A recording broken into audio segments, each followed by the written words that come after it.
really need to understand it because there's something called Furman. I thought this was like some Affinity website or something, but it turns out if you just search on the good old Googles, it's some sort of encryption and decryption technique. Now it's starting to sweat a little bit because if I had to like crack a password to figure all this stuff out, I was probably cooked. Except the way that this whole entire command works is that this is the password and the rest of this is the secret message. This is some crazy computer science techniques, but I just had to copy this chunk of text, paste it into this website, go back, just copy the password, go back to the website, and just throw it into the key. Ladies and gentlemen, give me a cybersecurity degree and pay me $400,000 a year because I'm just fully. All of this stuff is basically replaced with this new command here in terms of the malware. The rest of that program showing you the cool pop-up command prompt hackerman and nuker, that's still there. I'm not here to talk about some stupid Discord tool. I'm here to talk about Discord hackers hacking other Discord hackers that are probably kids because you have to be stupid involved for this. Within this code here, there's a website. So ladies and gentlemen, I've entered the Pentagon. And the Pentagon gave me even more code I needed to decipher. Now, I get nervous. The second I see more code, I have to start pretending I know what I'm talking about. And you can see there's a lot going on. We've made our malware completely obscure. You don't know what's going on unless you just realize it's Furnet again. We're doing the same trick twice, which means it's the exact same process. And oh my goodness, we got even more code. But pasting in the new decoded code, Furnet shows up once again. These guys found one gimmick and they just stuck with it. But in terms of the code now, we actually have a lot to go. This is actually one part of the malware. That Furnet part is another thing we'll get to. But ladies and gentlemen, just by me visiting one website and doing 2 Furnet decoding things, I figured out what the malware is. What? If I was to run NetNuker, this is what would happen on my computer. Now, I'm not going to go through every single line and be like, oh yes, they're doing the web stalking client. I'm just going to show you things that are important. So what happens is that this piece of malware will actually go into your local app data folder. You know how you install Minecraft mods and you like press Windows R and do %app data %? It's kind of the same folder. It's in the same area, just slightly different. But inside of your local app data folder, they'll make a folder called HD Realtek Audio Player. When you go to your local app data folder, there's just a lot of stuff. There's Spotify, Discord. There's all these different files. And if you saw HD Realtek Audio Player as a folder, you'd be like, okay, I don't care. This is probably normal. Which is exactly what the point of the folder is. They name it something that's really ambiguous, something that you might recognize if you know computers. I have something called drivers. I'm getting PTSD flashbacks just reading this. Well, this is where the malware is going to reside. The next part of this malware is that they're making variables called Chrome paths. But they're trying to figure out if you have Chrome installed or if you have the Edge browser, perfect for an incoming tournament. And what they'll do is they'll actually store the path to it. They're going to access the files in your Chrome browser. They do that for Chromium browsers as well. There's browsers like Yandex, Thorium, Epic Privacy Browser. That isn't actually a browser. But as you can see, they are looking for every possible browser you can have, even the Coco and the Melon. They're also going to list out all of your browser extensions. They're specifically looking for Authenticator, Binance for cryptocurrency, Exodus wallet. This is all crypto stuff if you don't know. If it sounds stupid, it's probably crypto. Star cool. What's happening here is that they're looking to see if you have any of these browser extensions too. Of course, they're going to try and steal your accounts for cryptocurrency. In fact, right underneath it, if you have the Exodus wallet installed as an application on your computer, they will look for that, and that goes with Ethereum or any other cryptocurrency wallet that you install to your computer if you're using browser extension. All of this stuff so far is pretty normal if you know about it. But where this malware gets a little bit different, and by the way, it gets worse. Remember, we still have one more Furnet thing to do. But where this malware differs is that it searches for specific paths. So it looks for your desktop folder, it looks for your documents folder, your downloads folder, and it also goes into your OneDrive. And the thing with good old Windows and Microsoft is that it doesn't matter how hard you try and how much you resist, no matter what you can do, Microsoft is going to try and put OneDrive on your computer. Did I do this myself? No, it's just on my computer because Microsoft wants your subscription money for OneDrive. And the thing is that most people use OneDrive for important things like your password and your tax documents. And that's what this malware exploits because right underneath it, it looks for any files that have these specific keywords. We have pass with a W, some passwords, MDP, French. This chunk of word here is basically just password in French, which also might explain the person behind this would be French.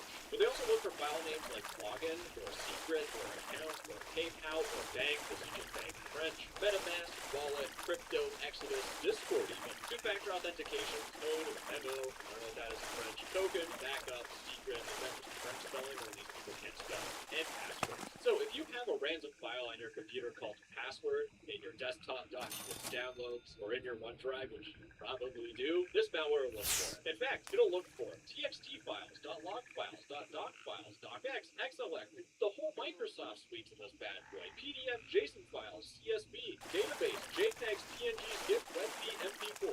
So if you're someone that's saving your passwords on your computer, save this stuff. That's a horrible idea. Just don't be a goof and save your passwords on the file. Malware will specifically find it. And then the rest of this malware is looking for your Discord tokens. And now that all of that is laid out, it will go through and fill up your Discord tokens, passwords, cookies, with all of that information through all this code, which, to be honest, me explaining it will probably put half of you to sleep. But it just gets even better. But a little better in terms of content. Worse for any poor soul that actually downloads this thing, because we still have one more event to decode. Ladies and gentlemen, step aside, because I cracked the enigma. But what that code does is it goes to this website and gets whatever is on it. So we're going back to the Pentagon, baby. You wouldn't believe it. Burnett again. I really want to know what's going through these guys' head, right? Like, in the code, the first thing was like, you need to hack into our Burnett, which we encrypted, and then put the password right on. What if you hacked into our first layer of security? So we're going to add another layer of security by just doing the same thing again. I genuinely feel like decoding this is like crapping on like a grade schooler's art project. These guys tried, and I'm just sending this to the Anyways, again, cracking the enigma of basic Burnett encryption. If I copy all this and I go back to my hacking program of Notepad now, I'm going to open this in a new tab.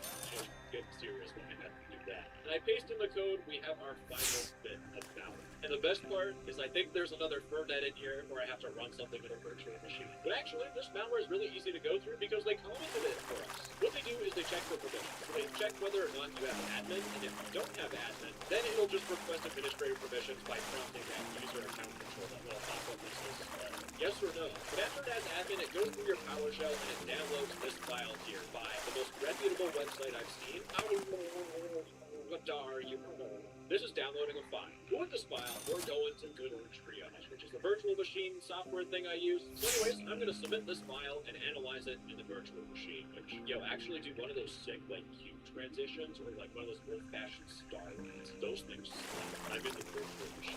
You can tell because Windows isn't activated, and I have 2 mice, and this is like 4 pixels. But ignore and proceed to download this file. Now with this exe file, I'm going to run it as administrator because we have like a sick flashback. The code itself will run this file as an administrator, so I'm trying to emulate as close as humanly possible I can get to malware. So I run this file as administrator. But when I open up this malware, will it A, launch the unshibuku.exe video game, the next quadruple A game? Will it B, upload to my Neuralink ways to talk to women better so I get better Tinder dates? Will it C, just the letter C? Or D, will it do absolutely nothing? And considering it's been 3 minutes between me opening the file and me figuring out that joke I just made up, which is pretty horrendous, it did absolutely nothing, which is insane.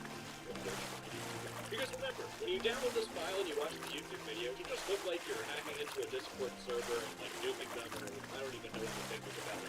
It just pretends that nothing is happening, just like how my parents were trying to hide their divorce from me. What if I terminate this triage analysis, the paternity results are not the file, and we got a score of 8 out of 10. Which actually this isn't super duper helpful, because if you do run like a very specific piece of malware on triage, it'll tell you, it's like, oh, this is redline stealing. This malware is different. You actually have to like dig into what's happening. It runs PowerShell and it runs this big chunk of base 64 text, which if you decode it, it's just adding exclusion folders to your Windows Defender, so your Windows Defender won't scan specific folders. And that's because if we just look up for a second, unshibuku.exe will spawn another process that runs regSBCS.exe. Don't know. We'll just skip the dirty details. It's not because I don't know what's going on. But the important thing is that there's this random file, added process.exe. And what is addinprocess.exe? Great question, because when I went on Google, someone was saying how addinprocess.exe was using 100% GPU usage, and I flipped the screen around, you can see addinprocess.exe,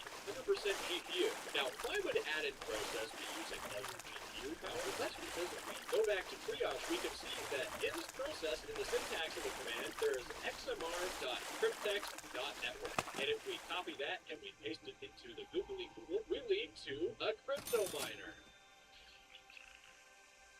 This is the most blatant crypto miner I've seen. So just from you visiting good old Tool World with Mr. CryptoJacking.eth, again, the usernames give this away so much. They never have normal names because their ego is at an all-time high. But just from downloading the NetNuker from Mr. CryptoJacking.eth, your usernames and your passwords get stolen, your browser cookies get stolen, your browser storage gets stolen, your cryptocurrency gets stolen, your Discord account gets stolen. And then, if that wasn't enough, it also turns your computer into a cryptocurrency miner, so this dude can get cryptocurrency mined off your computer. Because again, dude, he's making big money. He's a crypto investor, or no, he's actually just someone that mines cryptocurrency on other people's computer, which is completely a crime. But hey, let me post all this criminal activity on Discord, which very frequently works with law enforcement. These guys are genius. So going back to the beginning of the video where I talked about hackers hacking hackers, which is just a skill issue, kind of important if you're trying to scam someone, it should be pretty clear that this same sort of behavior is happening to people in Discord. But the real question that I had is, why are things getting worse, and why is it spreading to the holy land of Discord? Holy as in holy, I wish it never existed. But the first reason is that people that think nuking a Discord server or raiding a Discord server, the people that think this is cool, I like to call them Discord e-gangsters. They genuinely treat Discord as if it's the hood. They have gang wars with each other, they try hacking each other, they have beef with each other, e-girls are involved. But the people that genuinely act like Discord e-gangsters that are trying to do this stuff, they have nothing better else going on in their lives. They're usually spoiled kids that have a $5,000 gaming computer, which would be sick for crypto mining. That's why these people do it. But the second reason why things are getting worse in this spread of Discord is because of something called MAS, or Malware as a Service. Here's the thing, you think coding all this stuff is difficult. To be honest, I'm not going to find fault with you here. I wouldn't be able to program this myself, and what has been happening more frequently is that people will sell malware to other users as a service. So you pay a subscription, and now you can use someone's malware to hack into people's computers. And sometimes, the best part about this stuff is, just like this for e-gangsters, there's also beef between people making their own malware, because sometimes people will steal someone else's malware and then just resell it as their own without changing anything, and there's drama in the cyber crypto community. And just like the Discord e-gangster drama, I'm just too old to get involved. But I actually got a video from one of my viewers, which I'm censoring out their names because the whole reason why they even contacted me was trying to promote their own Discord tool shop, so I'm just gonna blur out his name because it's funny. If you pay a subscription to this dude, you can build your own exe malware, build your own Python malware, and if you get someone to run your malware, you can see in the dashboard every single victim that you have. I would hope you'd be able to reconsider your life choices, but most people probably won't at this point because they gave money to some dude to run malware. I don't even know why I'm saying this, to be honest, but for anyone that's actually considering buying malware from someone, just keep in mind that if you do get a victim and you steal their cryptocurrency wallets, there's no saying if there's some code in the back end of this whole system to steal your victim's money. So you get scammed by the scammer that you bought malware from because they took your victim. So my advice, don't be a Discord gangster and download these weird tools that will hack your computer. Just be a normal internet user. Donate your salary to a millionaire on Twitch to mention that's the name of the donation list. That's what I would do. Anyways, bye-bye, I love you. I sure love living my life unbothered by optical media. I can't think of anything that... Oh, Prince of Persia on the PSP!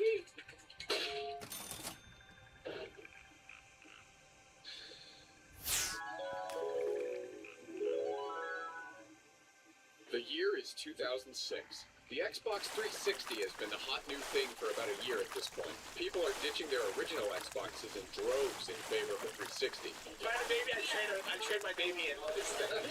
Little did they know they would also be ditching their 360s in droves in just a couple of years as well, but you know. Shut up, bitch!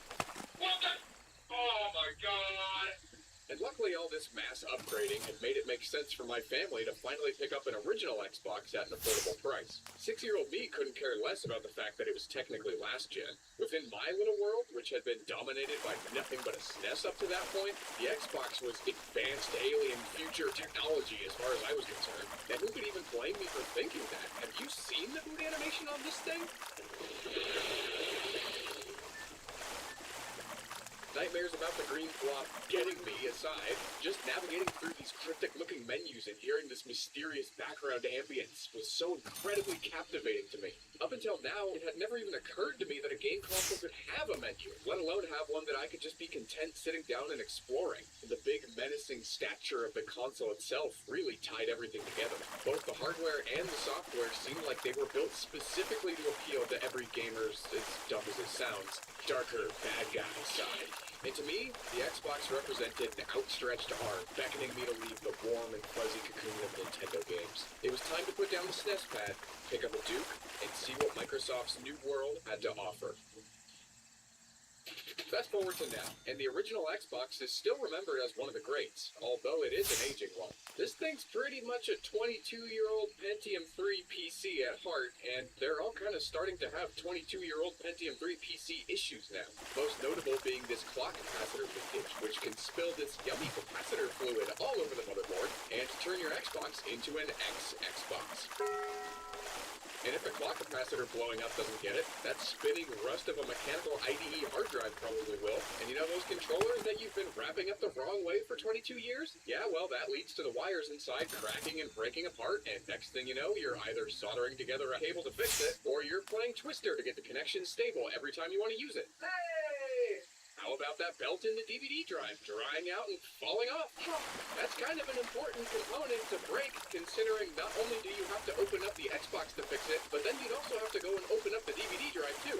That sucks. I think the Xbox may have accidentally gotten CC'd in the email about how DVD drives are now considered vestigial organs in the modern era. It kind of just decided, well, I guess I don't need this anymore. And next thing you know, you're reliving your 6-year-old life of doing nothing but navigating through the menus, except this time it's not nearly as entertaining. But what if I told you there's a better way? There's a greener pasture than the one you're about to put your dying Xbox down into. A magical world where you needn't worry about ancient hard drives or rely on these outdated media formats. It's the world of homebrew, and the Xbox has a vast one. Although I do want to say that you do still need to yank the clock capacitor regardless, because homebrew cannot fix that, and if you haven't taken that thing out already, it's probably already blown up in your Xbox, causing all kind of havoc in there as we speak. So if you haven't done that yet and you want to learn more about what you can do to get rid of it, I'm going to link this video in the description where they show you how to remove it and then clean the motherboard up. It's not that hard if you have the right stuff, but you do have to do this. It will destroy your Xbox. You don't want to be like this. This is disgusting. And you know, while you've got this whole guy open to take care of that, let me show you something. This is the SATA to IDE adapter, and it's the key to replacing this old 8GB hard drive that's in there. An 8GB hard drive. That is insane to think about. Anyway, there are some hoops you have to jump through to get a new drive installed, since by default the Xbox is very particular about locking and unlocking the drive that it boots from, and it can be very temperamental about it. There's a lot of guides out there at this point that go over the whole upgrade process, and there's a few different routes that you can go down. They're pretty much sorted based on how likely you are to burn down your house if you have to pick up a soldering iron. In mine, I've got this 320GB 3.5-inch IDE hard drive that I installed probably like 10 years ago at this point. When I upgraded mine, I opted to do the extremely convoluted Xbox HDM method, which requires a decrepit computer and some sketchy hot swapping shenanigans between the Xbox and the computer. It was horrible, but it didn't require any soldering. And at the time, I absolutely was someone who would burn their house down if they had to pick up a soldering iron. So this was great. That was the most accessible method that I had to get it done 10 years ago. And I haven't had to upgrade my hard drive since, luckily. From what I can gather about it nowadays, you're probably best off doing something called a T-soft flash. It'll rewrite the BIOS in a way that lets you just kind of plop in a new hard drive and be on your way for the most part. There is some other stuff you have to do to get the OS back installed, but it's not that bad. And when it comes to soldering, you only have to bridge one connection on the motherboard, which is nice. However, if you're still looking at your soldering iron and thinking, wait, how much does my renter's insurance cover again? There's also this middle-of-the-road option, which doesn't require any soldering. There's a tool called Chip.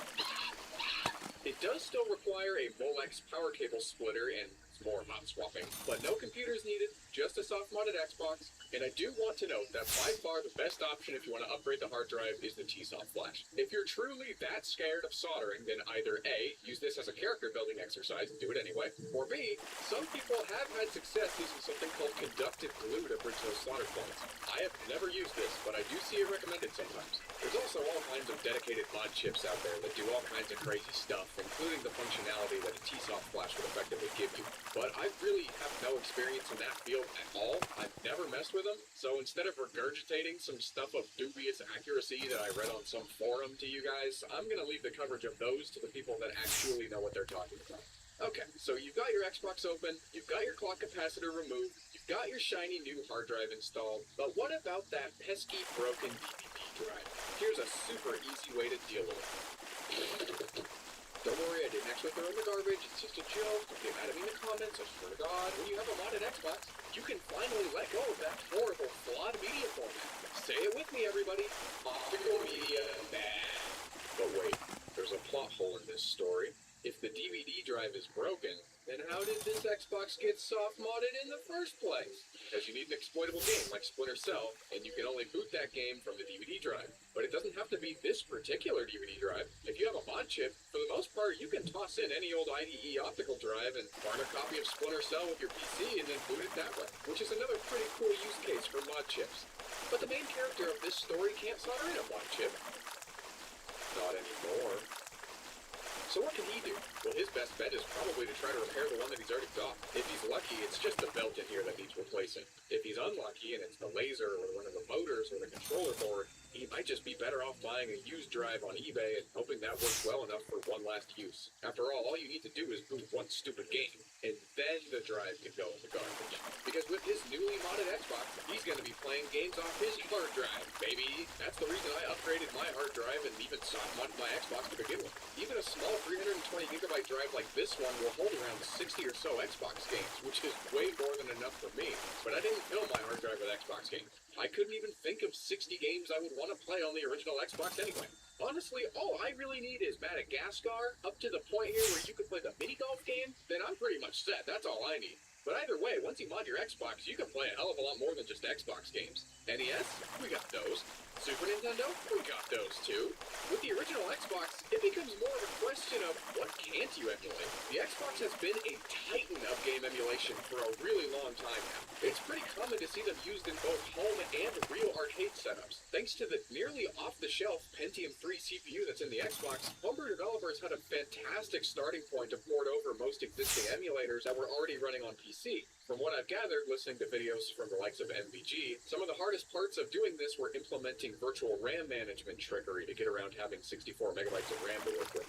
I'm sure it also helped to have illegal SDK access, but, you know, I'm sure none of the good folks over in the Xbox homebrew community would leverage that to their advantage, right? All the homebrew on the Xbox is clean brew, right? Right, guys? Uh-oh. Okay, real quick, 2 questions for you. Do you know what historical revisionism is? And on a scale of 1 to 10, how likely are you to be willing to collude on something with me? Fantastic. Anyway, yes, all of the emulators and homebrew on the original Xbox are developed by devs who use only legally obtained code and tools. Because you don't. In reality, it doesn't really matter. Anything that gives the homebrew scene higher quality software gets a pass by me, believe me. I wouldn't even be surprised if Microsoft couldn't care at this point. Anyway, back to what I was saying. Emulation on the Xbox is great. So Real 64 is one of the best examples of this. Not everything is going to work right off the bat, but you've got a few different cores to choose from based on the game that you're playing to widen the compatibility of it. It combines a handful of different emulators all into one. And a console even being able to emulate its competitor's previous gen hardware, it's just such a huge flex, and I love it when this happens. This is even how I played Super Smash Bros. 64 for the longest time, believe it or not. I also had a modded Wii at this point that I could have run it on, but I hadn't quite drank the GameCube controller Kool-Aid yet at that time. I preferred this monstrosity instead. And as great as N64 can be on here, I do still prefer the Wii. The Wii seems like it has just an ever so slight edge over the Xbox. But hey, it's not done yet. Not only can the Xbox emulate N64, it pulls the same trick off on Sony too. The performance for PS1 is pretty hit or miss though, to be honest. I mean, because you can see right here, Resident Evil runs perfect, unless you pull out your gun, which for some reason then the FPS goes to like 7, and then you put it away and it's back to 30. I don't know. And then Crash Bandicoot here runs, I guess. Gran Turismo, I mean, can you even say it runs if we're measuring it in seconds per frame here? Still, though, the fact that it's doable at all is pretty sick. It's not the best way to play PS1 games, but for a select few titles that do run really well, this is a pretty dang good way to experience them. And it's just going to be way too hard for me to go over all the best parts of emulation on this thing because, well, there's just too much to cover. Any system that you can think of under the sun that was made before the Xbox probably has an emulator on it. And you're not even limited to traditional home consoles either. You want to emulate the Wonder Swan? Sure, why not? It doesn't even have to be a game console. You want to experience the Macintosh Plus to finally immerse yourself in? Well, with the Xbox, reality can be stranger than fiction, just for you. The arcade machine emulation scene is also pretty huge here. Again, think of any system made before the Xbox and it's pretty much here. When it comes to older emulation, I'd almost argue that the Xbox is the best console out there to mod to do it. It's really close between the Xbox and Wii for me. Emulation aside, another gigantic draw to the Xbox at the time was its media center potential. Ever heard of Kodi? It's a pretty popular media center front end, I'd say. Well, Kodi started life out on the Xbox as XBMC. It hasn't been updated since 2016 on the original Xbox, but it's still the most modern looking thing on the Xbox today, I would argue. It can even still stream content from my Plex server too, which is kind of crazy. I mean, not very well. 64 megabytes of RAM doesn't get you very far these days, but for the lower bitrate stuff, it actually does work. Obviously, you're not going to be seriously consuming your entire 4K content library on this thing, but back in the day, it was the killer app for modded Xboxes. I mean, think back to 2002. The practice of ripping DVDs to store movies digitally was just getting started. Netflix was a small movie rental company that only served up DVDs, and watching a decent quality video, let alone a movie, over the internet required a whole day of premeditated downloading, depending on your internet connection. So playing back your digital library was going to have to be done locally on the machine that's connected to your TV. You're not going to be streaming that. And if you didn't have an Xbox to do it all on, playing your ripped DVD files on your TV would require hooking up your PC to it, which is not nearly as simple to do as it is today with HDMI. Then you have to clunkily navigate around in Windows to play, pause, enable subtitles and stuff with your movie. And if your PC just wasn't near your TV, well, tough shit, you're not watching your movie without burning it back to a DVD and then sticking it in your DVD player. Which entirely defeats the purpose of trying to play back your digital copy without optical media. So you can probably understand why people chose not to live in that hellscape, and instead, they just modded their Xbox, installed a bigger hard drive, ripped all their DVDs to it, and enjoyed their awesome all-in-one media center solution. But say you're just not into watching movies on your Xbox. For those committed to not living a life of leisure, there's also Linux on the Xbox, because why wouldn't there be? It's not very usable. I couldn't really tell you one thing you could do with this, but if it wasn't here, it wouldn't really feel right. You know what I mean? Also, correct me if I'm wrong, but I think that the hard drive utility chimp that I was talking about earlier, that also relies on Xbox Linux.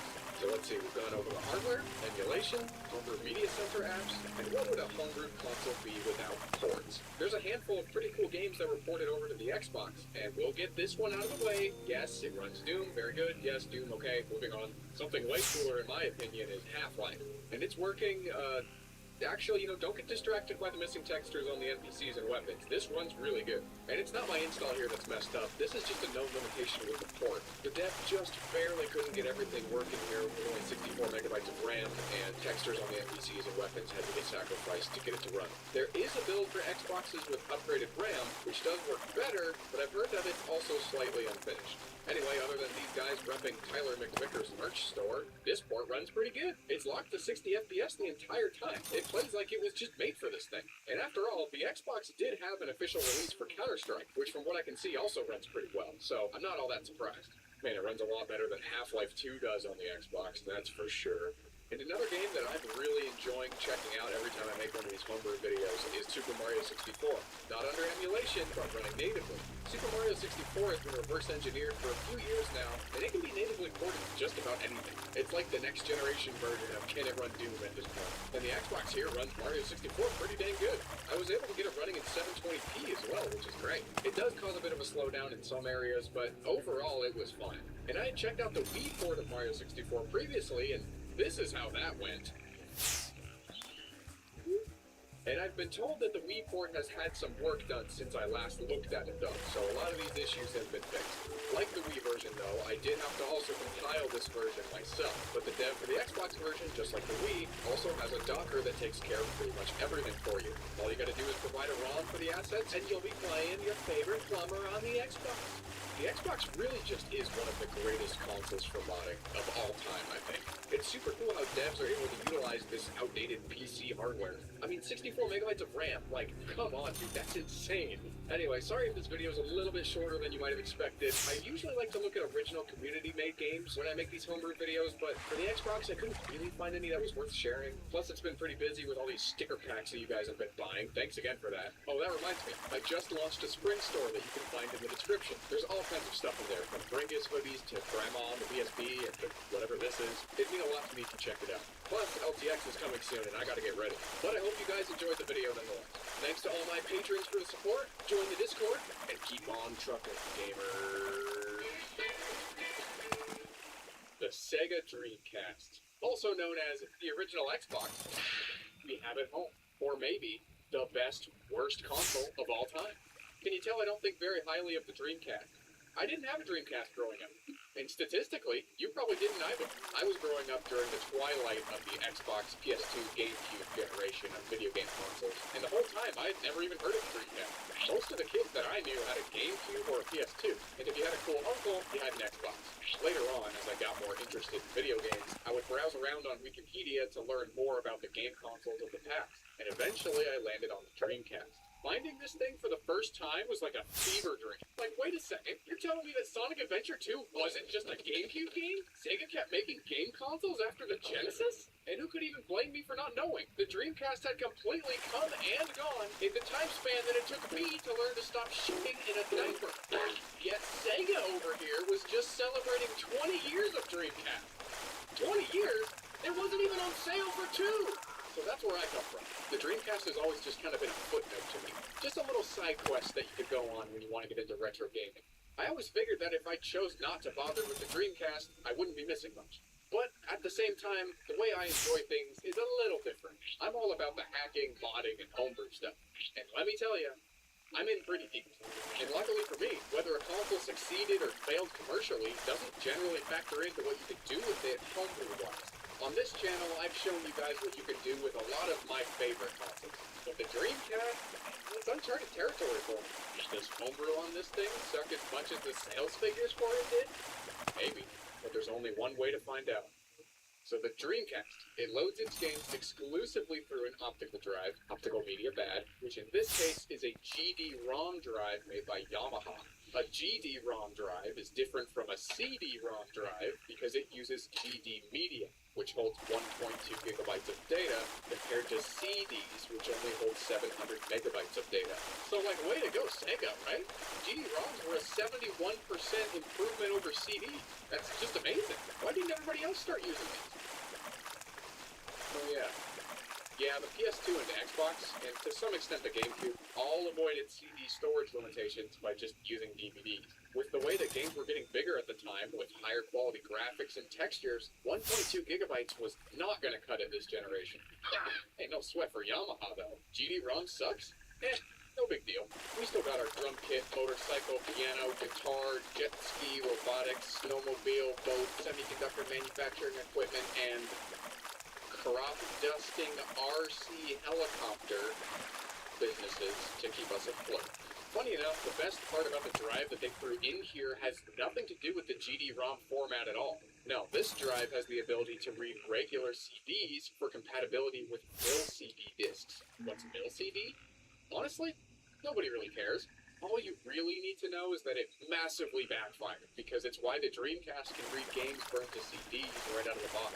Well, most of them at least. If your Dreamcast has a 0 or a 1 right here, odds are that the very cool and very real games that are burned to CDs that you have will play just fine. And when it comes to burned games on CDs, the fact that CDs store less data than real Dreamcast discs does actually create some problems for some Dreamcast games. But for the most part, things still work fine and you don't even really notice. But enough about optical media. I don't even like optical media.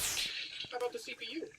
This guy is a 200 megahertz MIPS CPU made by Hitachi. And we all know what else Hitachi makes. Excavators. And what are we going to be running on that beautiful 200 megahertz chip? Well, anything we want. But normally, to try some Dreamcast homebrew out yourself, you have to burn a new CD for every application. Not only that, but even if you just wanted to add some ROMs to an emulator or something, bang, new CD.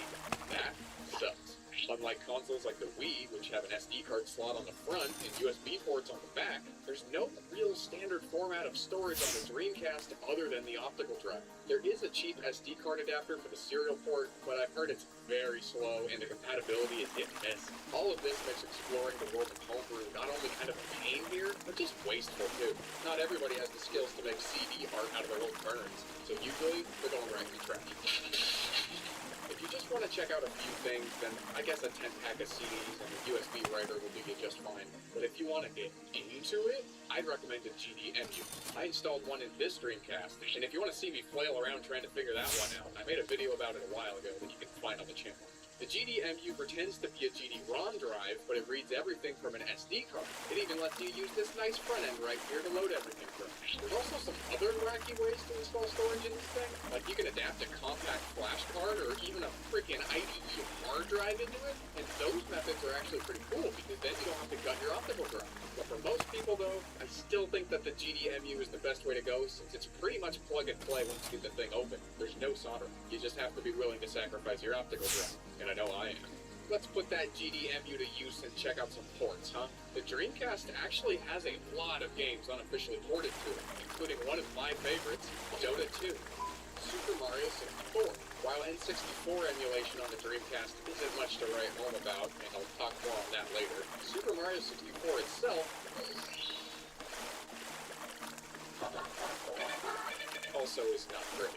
Super Mario 64 on the Dreamcast is a port of the decompiled source code. Mario's extra-large mustache returns from the awful Wii port that I covered last year. Love to see that consistency. Text boxes actually work properly on this one, unlike the Wii, although I do kind of miss the SpaghettiOs, I'm not gonna lie. The game usually runs at about 50% speed, which is obviously less than ideal. You can find moments of full-speed gameplay scattered around, but it doesn't really happen often. But this is just one build. Many people have attempted to get it running on the Dreamcast, some with more success than others. For example, this other build has proper widescreen support, and for some reason it runs faster than it's supposed to, and the draw order is all screwed up. I don't know, it's kind of a mess. I'm glad that Mario 64 is working at all on the Dreamcast, since at this point in my life, I want to see this game run on absolutely everything before I eat, shit, and die. But as far as actually playing the game on here, don't waste your time. Another game I always love to check out in these kinds of videos is Half-Life, and on the Dreamcast, it's a bit of an oddity.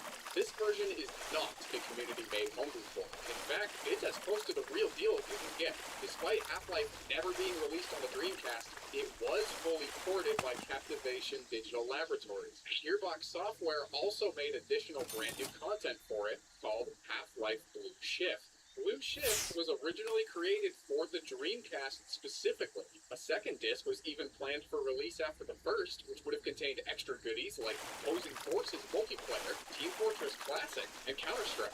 That would have been sick!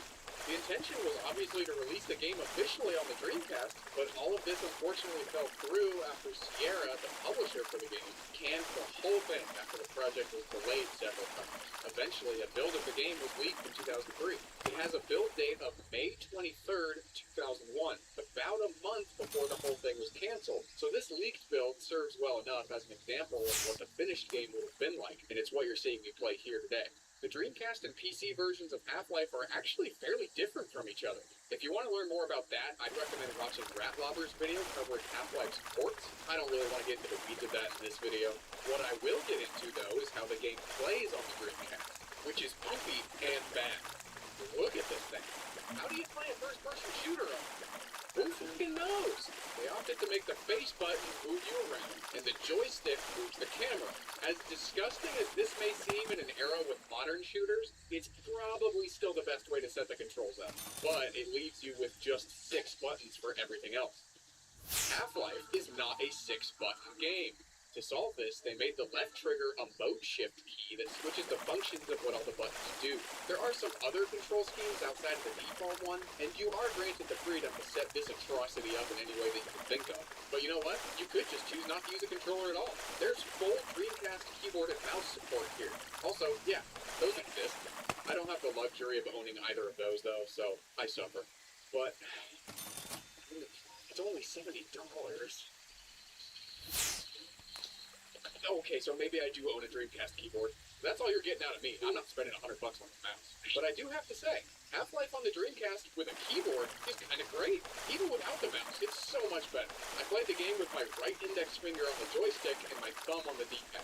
It's not super optimal, but with aim assist, it's not that bad. I highly, highly recommend the keyboard and mouse if you want to play FPS games. A solid number of them on the Dreamcast have full support for the peripheral. Just be prepared to spend good money for a ball mouse in 2024. As for how Half-Life runs, it's fine for the most part. It's not great. It's not terrible. It's exactly what you would expect from Half-Life running on a Dreamcast. The frame rate dips hard in some areas, and I experienced a good amount of stuttering while fighting the Black Ops assassins. There's no autosave at all, which sucks really bad. There isn't even quick save. This is all made even worse because saving the game requires you to go way out of the edge. And it wouldn't be so bad if the game didn't take its sweet time to write saves to the VMU. So it kinda just sucks all around. Overall, I would say that Half-Life on the Dreamcast is probably the worst way to play Half-Life. But it's not unplayable. If I was a kid again and this is the only way I could play Half-Life, I could make do with it. And despite the way it might play, the mystique and the story behind its creation and subsequent leaking to the public is really cool. I'm glad we can play it here today. It would have been a shame if it was just lost forever. And like the PC version of Half-Life, the Dreamcast port also enjoyed a good amount of mods. The one I want to try the most is Counter-Strike, which presents itself with 2 other games in this web browser-looking window or something. This is a custom pack made by some dude, so that's why it looks like this. It even has the signature weird music in the background.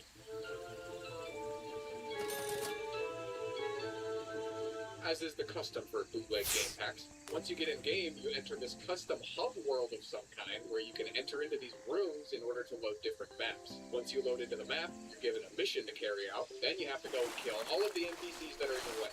This is not like any Counter-Strike that I've ever played, but it's something, I guess.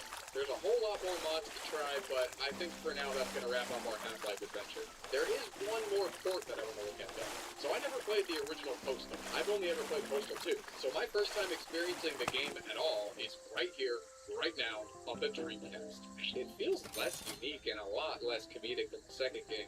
As for the quality of the port, it runs extremely well, which makes sense because this was sold as an unlicensed retail release way after the Dreamcast was discontinued. We'll talk more about those kind of games later, because there's a lot more. The Postal here is a great port, and I'm sure a lot of people are happy to see it. Aside from game ports, what else is out there for Dreamcast homebrew that's not an emulator? Like the Xbox, for example, had XBMC. With the Dreamcast, it's not really as useful for something like a media center in the way that the Xbox is, but there are still a few cool things to do.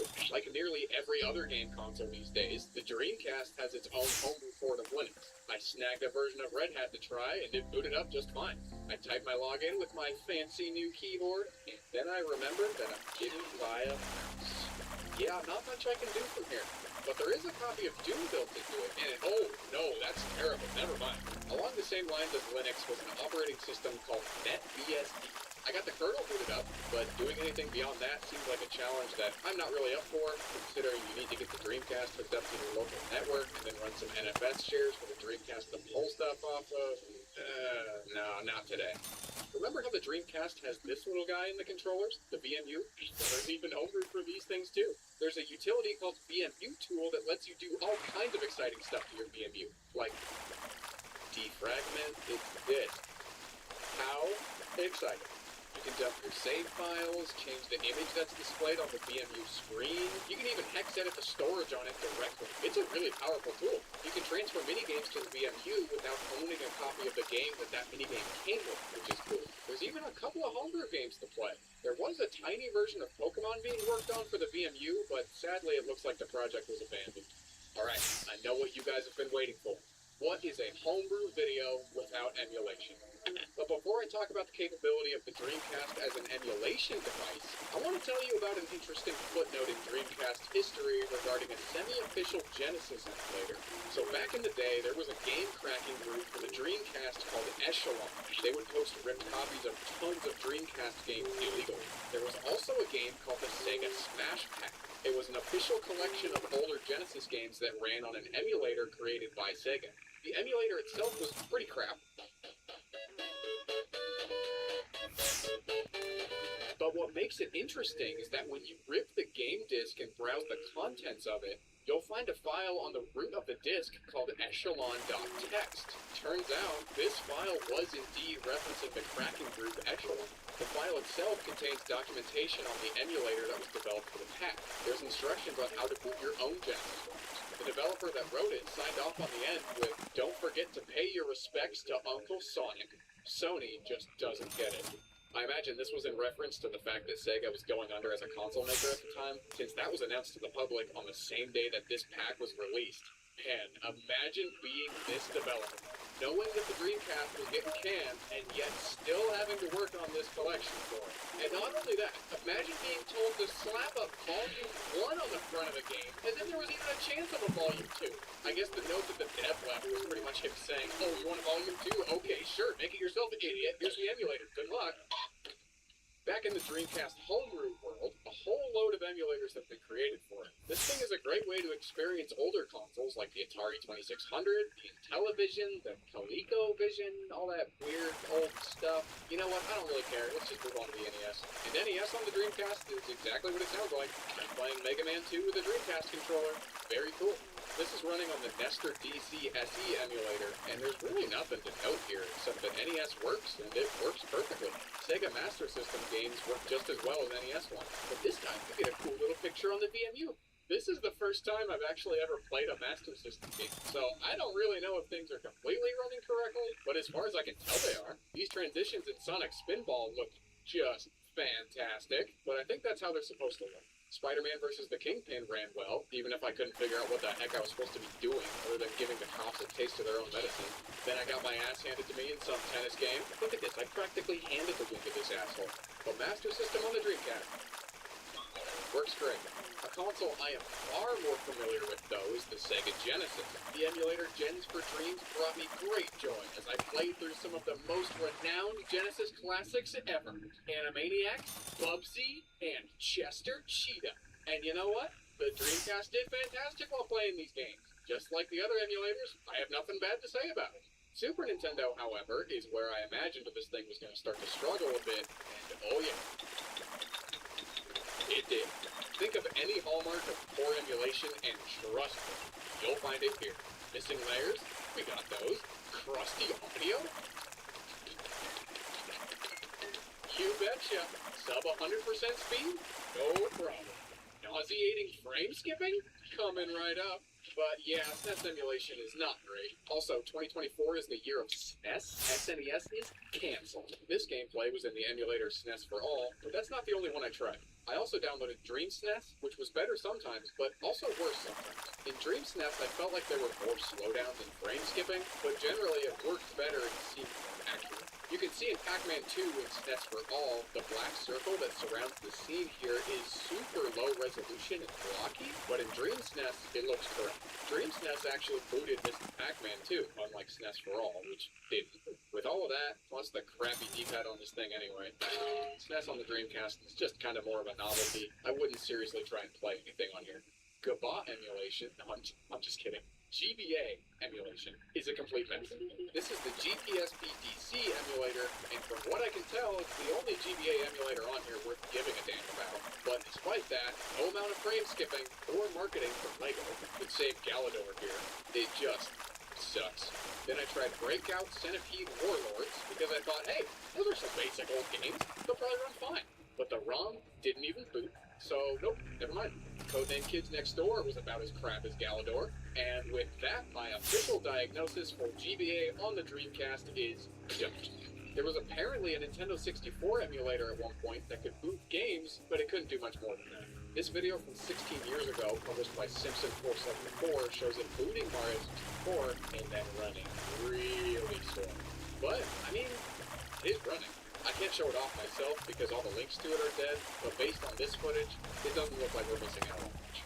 PlayStation 1 is a very, very interesting topic on the Dreamcast. There's an emulator that used to be available for purchase called Dreamcast. If that sounds familiar to you, it should, because it was derived from the famous Bleem PS1 emulator for PC. If you don't already know about Bleem, check out both LGR and Music Historian's videos. The story surrounding that emulator is really fascinating. Dreamcast boot discs were available for purchase. You buy the disc, put it in your Dreamcast, and then swap it out for the PS1 game that matched the boot disc you were using. It was really that simple. Just like that, you could play PS1 games on the Dreamcast. The games themselves even looked and ran better on the Dreamcast than they did on the PS1. I know we kind of expect that for emulators running on PCs nowadays, but this was 1999. That's just crazy. Think about it. This console is struggling to play GBA games here, but PlayStation 1 runs full speed at double the resolution and with video enhancements? Bleem is just magic. But back on track here, Dreamcast only officially had compatibility with 3 games. People were able to exploit a leaked beta version of the Dreamcast emulator to create their own boot discs that worked with other PS1 games. These homebrew versions are referred to as Bleemed games, and I've got 3 to show you right here. The first is Crash Bandicoot, and apart from the audio losing everything except the background music, it's playing like it was just made for the Dreamcast. There are some visual bugs, but for what it is and at the level of performance it's running at, this is nothing short of amazing. Even everybody's favorite Pepsi game is running great, apart from the cutscene at the beginning being entirely destroyed, and some texture glitching here and there. Pepsi Man is completely playable. Parappa the Rapper is not great. The cutscenes are all completely missing. The audio is very chunky. And the animations are all too fast. It's kind of funny to watch because the animations complete too early, so they all kind of just freeze in place until they're supposed to start the next animation. But despite these issues, it does run, and there's zero slowdown. These were just a few games. There's tons of Bleep games out there. There are some community compatibility lists that document how well certain games work, but they're very incomplete, so your mileage will definitely vary if you try these yourself. But either way, for what this is, I know I already said it earlier, but Bleem and Bleemcast are just magic. And apart from porting games and running emulators on the Dreamcast, there's also a humongous library of completely original homebrew games. And these ones on the Dreamcast, they are world class. The titles you'll find on the Dreamcast are the gold standard for community-made games on any console as far as I'm concerned. However, the lines do kind of blur a bit when it comes to classifying them as homebrew, since a lot of these games are commercial products, and to some people, that's not homebrew. The way I see it, anyone circumventing Sega to get their games on the Dreamcast is making homebrew, whether they're charging for it or not. In fact, if charging for their games means they can keep making more stuff, by all means, I'm all for it. A lot of these games are sold through real publishers, which is pretty cool. It's a concept that I've never really seen before outside of a few new titles for the NES or Game Boy that pop up from time to time. Thanks to the fact that almost any Dreamcast can just run unlicensed games, indie developers can sell their games to anybody that wants to play them, regardless of if their console's been modified or not. Because of this, these developers can reach a fairly sizable audience, and you'll find a level of polish on Dreamcast homebrew games that you just don't see anywhere else. One example of these games is Intrepid Izzy. It's a Metroidvania-style platformer that came out in 2017 by Senile Team. This is just a normal game. It came out on Steam, the Nintendo eShop, the Xbox Series consoles, PS4, PS5, and for some reason, the Dreamcast. Why? I don't know. Why not, I guess? I mean, the Dreamcast port runs fantastic. The whole thing looks and feels great to play. I don't know what it took for them to port this game. All I know is that they did it really well, and I'm glad it's here. But you know, do you ever just look at Rocket League and long for a Dreamcast version? Best I can offer is Driving Strikers. It's Rocket League, but very stripped down, and from a completely different camera angle. It plays well enough. I mean, it's a bit janky, but it's not too bad. The part of this game that's really cool, though, is that the developers also released it on Steam with cross-play to the Dreamcast version. In case you're not sure what that means, it means that in 2024, there is a Dreamcast game being sold today, unofficially, that can connect to and play multiplayer with a Steam game. It's so cursed. I love it. What else does the Dreamcast have? Genocider is a third-person rail shooter that looks great. They channeled the Dreamcast-era graphics perfectly with this thing. This game is also available on modern platforms, but it hasn't been fully released yet. You can only play the demo. What they've got so far, though, looks great, and it plays well, and it's also completely unforgiving. I got through the tutorial, got my ass handed to me in level 1 3 times, and then got a game over. Fun game, but fairly difficult. If that's your thing and you're into the late 90s, early 2000s style, then try it out. Sturmwind is a German game by Duranick that actually came out on Dreamcast first in 2013. The version on other platforms came out later in 2019.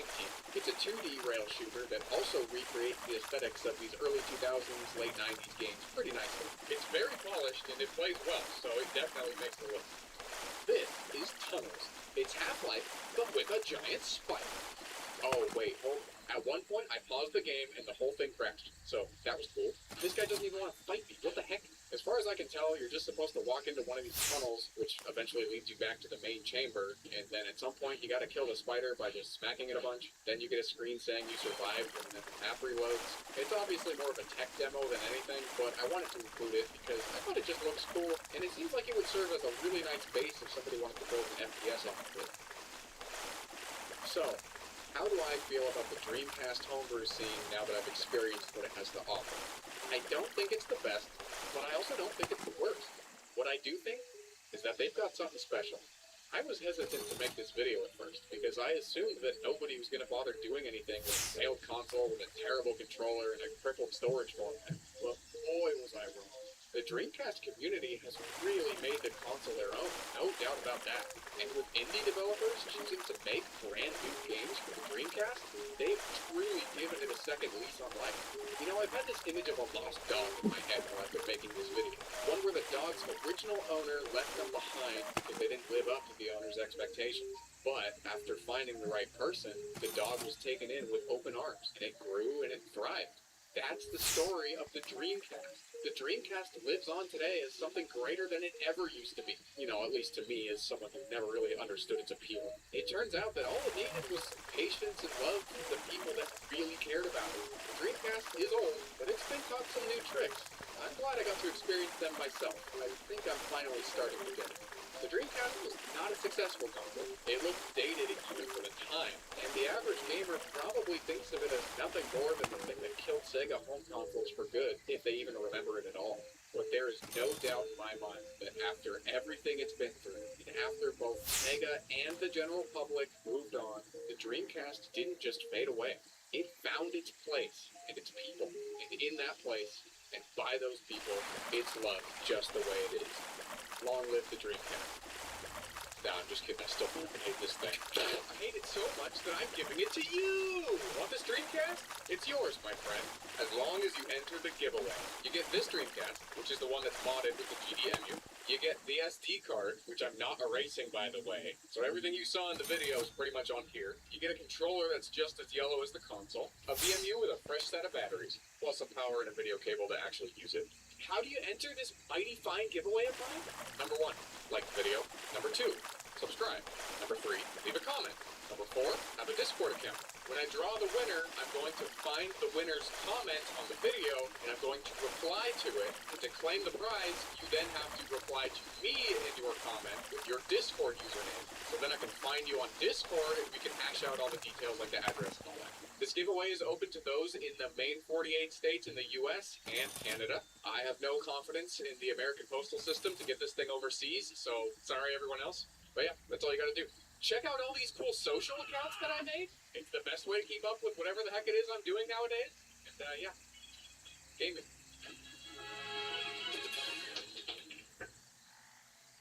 The year is 2005. You just left the mall movie theater after a screening of the cinematic masterpiece known as Robots.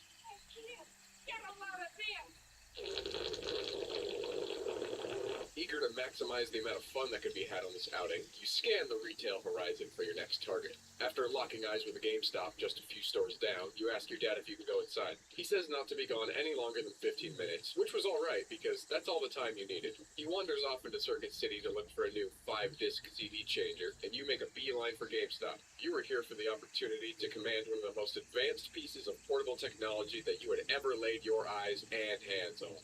The Sony PSP, conveniently affixed to a kiosk for your demoing pleasure. My DS is great, you thought, but this is on another level. And 17 years later, I'm still thinking the same thing.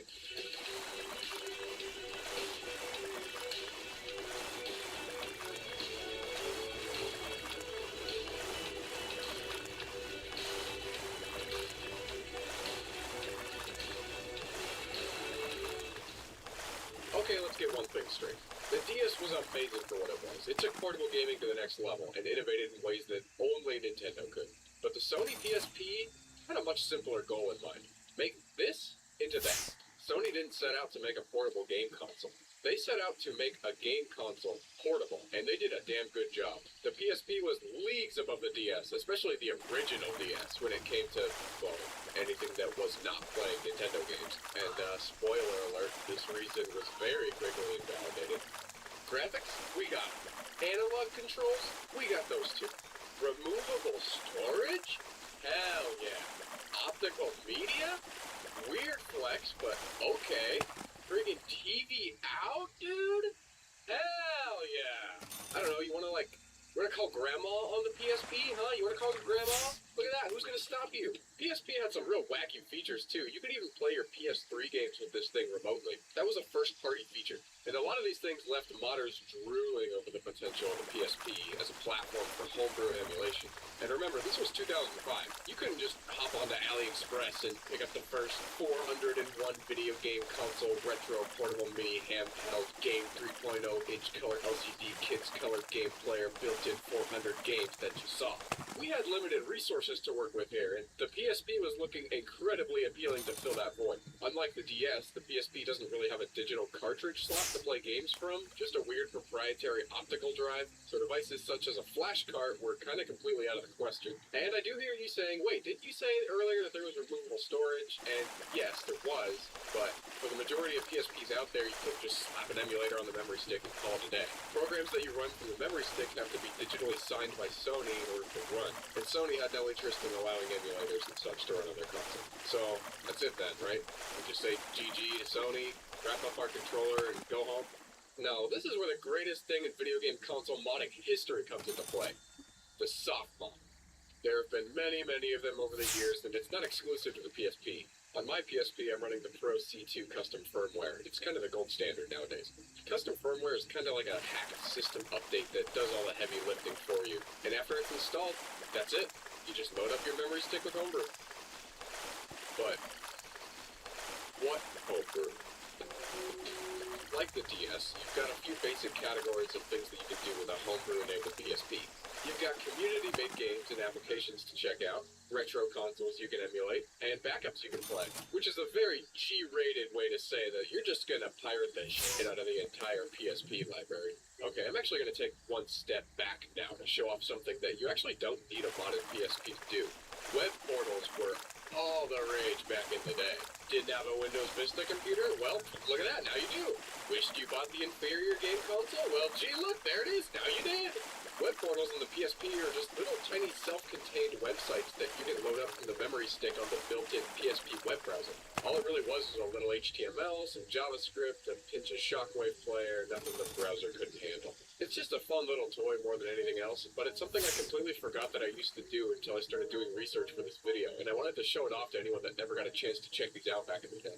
Most of them were just made to simulate another electronic device of the time, like Windows Vista, the DS, and there's an iPhone one out there too that I remember playing around with. I found a video of it here, but the download links are all long gone. And if anybody happens to have the files for the iPhone web portal for PSP, send me an email with it, because I'd actually love to give it a go one last time. Here's something that you do need a properly soft-modded PSP for. Minecraft, like Doom, is kinda just on everything now, including an unofficial version called Lanecraft here on the PSP. Like DScraft on the DS, Lanecraft's lack of analog stick camera input really degrades the experience and makes the whole thing kind of frustrating to use. These shaders here are actually a really nice touch though, and I think the lighting looks really good. It's a neat little proof of concept and not much more, very similar to the DS version. Okay, this one is an early 2000s classic, Jellycard. I played the WiiWare sequel of this game when I was a kid, but this one plays pretty similar to what I remember. Oh, and Jellycard 2, the one that I played, was an actual game that was published for the PSP at the time, but Jellycard 1, which is what this is a port of, was only ever developed for the Xbox 360, iOS, and Windows. This homebrew port of the first game is using the Xbox 360 version as a base, and it's developed by the same guy that made Lanecraft. It's a pretty fun little game. I think that the official sequel probably plays a little bit better, but that's to be expected, and I'm still just glad it's here. Okay, this one is a little bit bizarre. Your eyes do not deceive you. This is Halo. on the Sony PSP. Okay, well, your eyes do deceive you like a little bit because it's actually Quake, albeit a very heavily modded homebrew port of Quake, and it's Halo, I guess. I could not even get past these two dudes right here at the beginning, to be honest with you. The PSP just really falls flat with first-person shooter controls. It just needs another analog stick so bad. Either way, this homebrew is really wacky and cool, and I thought it was worth a mention, but I don't recommend trying it yourself. It's just kind of there. Okay, admittedly, the homebrew games that we've tried so far have been a little bit hit and miss. I know for a fact that there are way better ones out there that are worth trying, but to be honest, I didn't really dabble in that kind of community back in the day. Like homebrew community-made games and all that. My interest was in emulation. A couple videos ago when we checked out the DS, it did its best. It wasn't too bad, but the PSP, well, okay, let me just put it into perspective here. The PSP has a DS emulator. Truthfully, it's not very good, and most games are completely unplayable. But the fact that it can even emulate its rival at all is a huge slap in the face to Nintendo, and it's just a testament to how freaking overbuilt this thing was when it came out. The traditional emulators are all here as well. We have NES, Game Boy, even DOS boxes on this thing. SNES emulation in particular is very decent. The PSP runs most SNES games at full speed without a care in the world, while the DS over there kind of just shows its pants and dips out. Sick. Genesis performance is very tight, no complaints to be had here. Really, consoles of these calibers don't put up much of a fight on the PSP. GBA is fantastic as well, and to be honest, this is the first way I really played some of the old GBA Pokemon games when I was a kid. The PSP form factor is actually just perfect for it, and it upscales really nicely. And once again, no performance issues whatsoever. It's like the PSP was just purpose-built for this. Now, here's where the PSP gets to stretch its legs and show off a little. N64 is pretty trivial to run on the PSP, at least for the games that do run on it. The compatibility list is just okay. A lot of the big hitters, though, are running really, really nice here, if not perfect, minus a few texture glitches. N64 games translate over the PSP pretty well because, just a single analog stick, and control layout is only missing a few buttons compared to the N64 controller. It's usually not a problem, though, because of the way the N64 controller is held. Shout out to everyone that does not have three hands. You're the ones that are making it work here. And I can't talk about emulators on the PSP without mentioning the official PS1 emulator. So the PSP natively supports a lot of PS1 games, and you could purchase them on the PlayStation Store back in the day, just like any other game. And obviously, the officially supported games run great, and the list of games that made it over is pretty staggering. Having the PSP run PS1 games was a huge selling point for the PSP, at least for me. Sure, the DS could run its previous gen games, but the PSP could run previous gen home console games. Sony drew a line in the sand on where the boys and the men stood with that one. Anyways, eventually the official emulator was cracked wide open. You could inject any CD-ROM image of a PS1 game that you wanted into the game. It would end up leaving you with a nice little clean way to play any of your favorites that were missing. And you got to have separate game icons on the home screen for all those titles as well. It was pretty cool. There's a lot of community-assembled ports of exclusive DLC for other consoles like Tomb Raider Unfinished Business. I'm pretty sure that was a Tomb Raider DLC that never made it over to the PS1, but someone decided to throw it together as a PSP file, so there you go. Now you can just play it on the PSP. The official emulator on this thing is some black magic. The rule is essentially, if you have the bin and queue, the PSP will play. Meanwhile, step inside my ship. I'm going to show you a wonderful world of games that you can play all you want, and you don't even have to pay a dime. But no, seriously. These things are dumb, and these things are good. Say with me, everybody. Optical media, bad. Playing official games off the memory stick is the way to go. Also, this is going to be a complete dumbass moment on my part, but when I was a kid and I got my first PSP, I thought that the shell on the outside of the UMDs was just a casing that could be opened and removed. So I kind of just pried one open because I needed to clean the disc, and then I quickly found out that they do not snap back together. So I kind of just scotch taped it back together, and it kind of worked. But the game always had some weird issues after that, like it just wouldn't load some levels. I think it was like Wall-E, but yeah, optical media is a mistake, especially with children. But anyways, nowadays you can just toss your games in .ISO format onto your memory stick, and that's pretty much it. They'll just show up right on the menu. Easier than ever. ISO dumps for PSP games are plentiful out there on the internet, so go ahead and just go download The tool to dump the games that you own so you can play them legally and stay safe from legal harm. This is a message from Legal Disclaimer Bot 9000. The PSP, to me, holds a place in my heart that the original Xbox also occupies, but, you know, like a little off to the side, because it's a home console, the PSP is portable, so, you know. Oh, look at that, there's even, like, some bionicles in here, this is sick.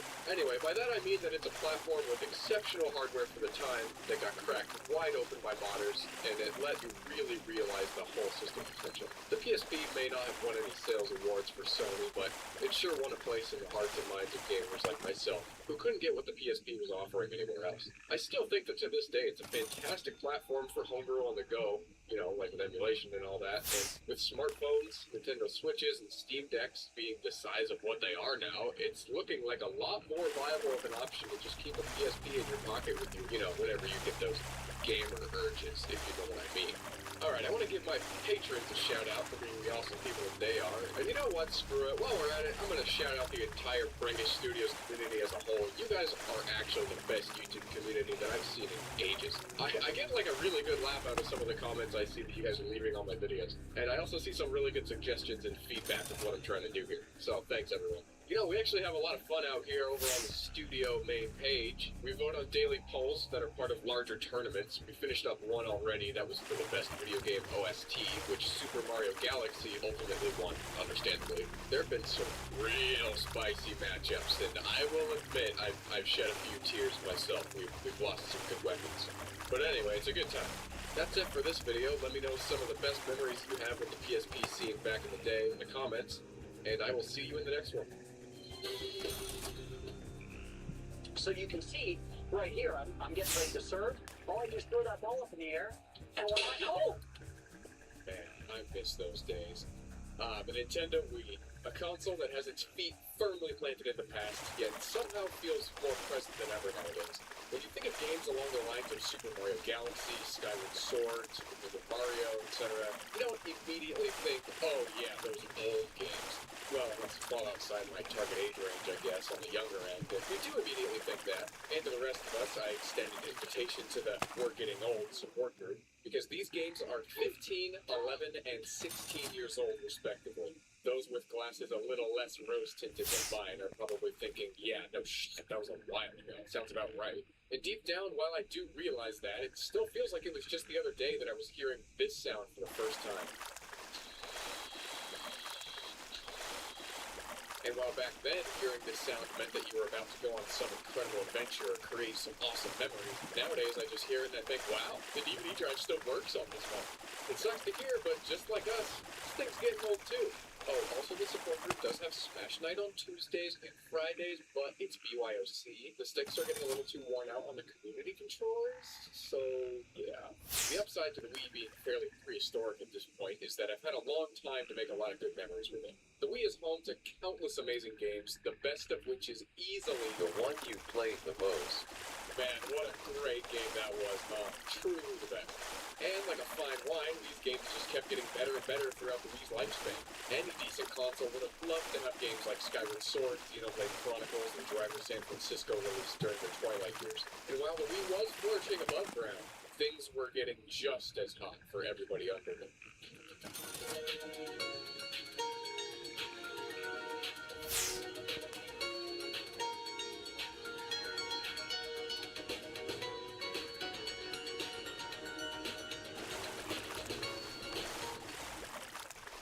The Wii was the first game console I personally ever wanted. I vividly remember being a 9 or 10-year-old kid just watching YouTube one day and seeing a video where someone was playing Pokemon Fire Red on their Wii.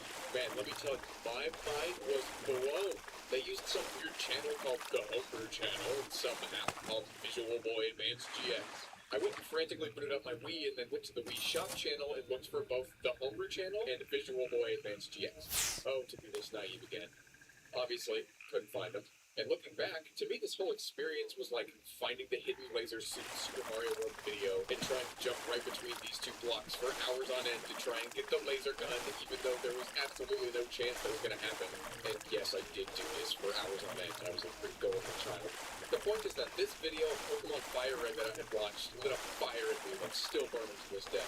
That day I realized that we're not bound by what Nintendo or Sony or Microsoft lets us do with our consoles. No, it's like the other way around, really. My console was about to be bound by what I decided I was going to do with it. And god damn it, I decided it was going to be playing Pokemon Fire Red, even if it took secretly stealing the SD card out of the family Canon PowerShot camera. After a week of trial and error with outdated YouTube tutorials and GBA temp threads, using the power of a LEGO Batman save file hack, I had installed the Homebrew channel, my first emulator, and my first soft mod on any console. But that was all 13 years ago, and playing GBA games on the Wii is far from the coolest thing that you can do with it nowadays. But what can you do with it nowadays?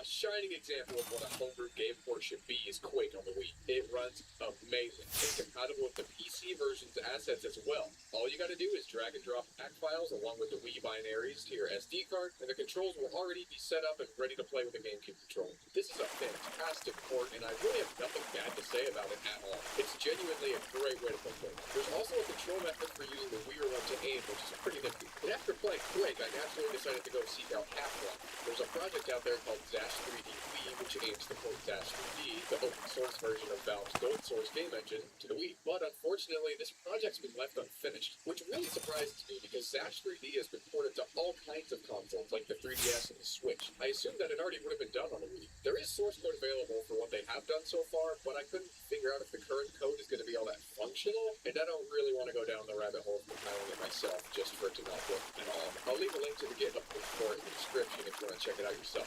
I'd love to see this project keep going. But you know what I do want to go down the rabbit hole of compiling, though? It's Super Mario 64 for the Wii. And I already hear you saying, there's already Mario 64 on the Wii Virtual Console, lol, big idiot. Oh yeah, well does your Virtual Console copy do this? Me, Mario. So, this is a port of the decompiled source code for Super Mario 64. It's pretty fucked. And like I said, I did have to compile this myself, but it wasn't too bad. The author has a Docker guide available on GitHub, so it's as simple as entering a few commands if you've already got a Docker environment set up. Then you just supply your own ROM to pull assets from, and it spits out a DLL file.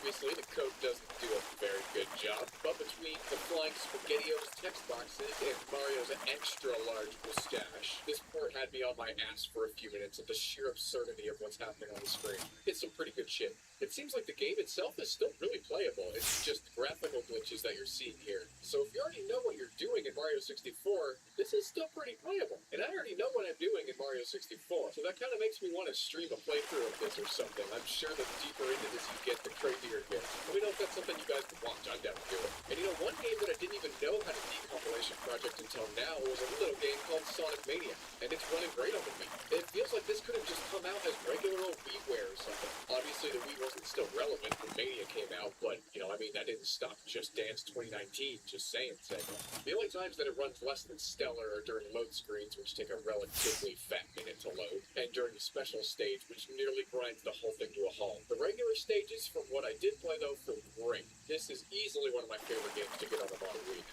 Well, I've covered Minecraft a few times already on this channel. We've looked at DS Craft on the DS, Landcraft on the PSP, and Questcraft on the Oculus Quest 2. And that train, or minecart, isn't derailing here. No, because I've got yet another homebrew Minecraft clone for you called KBEX. It aims to simulate the Minecraft Beta 1.7.3 experience specifically, which it does at a rock-solid 60 FPS, I might add. And I'm not really certain which side of the port versus remake scale KBEX lands on, since it's written in C and not Java, and the game doesn't really feel right considering you're permanently no-clicking around. However, it is close enough to the original that you can load maps from similar beta versions that were made on PC, which is kind of nuts. Other than the perma-no-clipping, some other unfortunate drawbacks to this version include a sadism-inspired control scheme, considering you click with the nunchuck and move with the D-pad. I just don't really understand why it's like this here, because you have a perfectly good and genuinely accurate camera control method right here. And I'm no Wii homebrew dev, but it seems like it would just make a hell of a lot more sense than implement motion controls over asking my left thumb to violate its employment contract. Janky control method aside, this is probably the second most fleshed out version of homebrew Minecraft that I've ever personally tested, the first being Questcraft, which runs the latest version of Minecraft Java for PC. But you know what? This is just playable enough on here to create a mode with only little difficulty, so A+ in my book. Sidestepping ports, the Wii's emulation potential is pretty well known at this point. It's extremely similar to that of the original Xbox in its capability to play retro games. But the Wii does have one additional ace up its sleeve, and that is Virtual Console. There are countless official Nintendo licensed emulators on the Wii already, from NES to Genesis to N64. And with N64 emulation specifically, the existence of Virtual Console is great because the N64 emulator that Nintendo developed is really good. And we can just steal their homework and swap out their ROMs for one of ours, and for the most part, it'll just work. These are known as VC injections, and it's a great way to play N64 games on the Wii. If you do want to take a more traditional approach, though, there are both not 64 and 64, which are also pretty good emulators made by the community. Anything less powerful than the N64 will run fantastic on the Wii. The Wii's great for NES, SNES, Game Boy, GBA, Genesis, all that good stuff. But there are three particular consoles that intrigued me when it comes to emulation on the Wii. The first being PlayStation 1. I wanted to know just how well it would do here because PlayStation 1 is a particular weak point of the original Xbox, and unfortunately,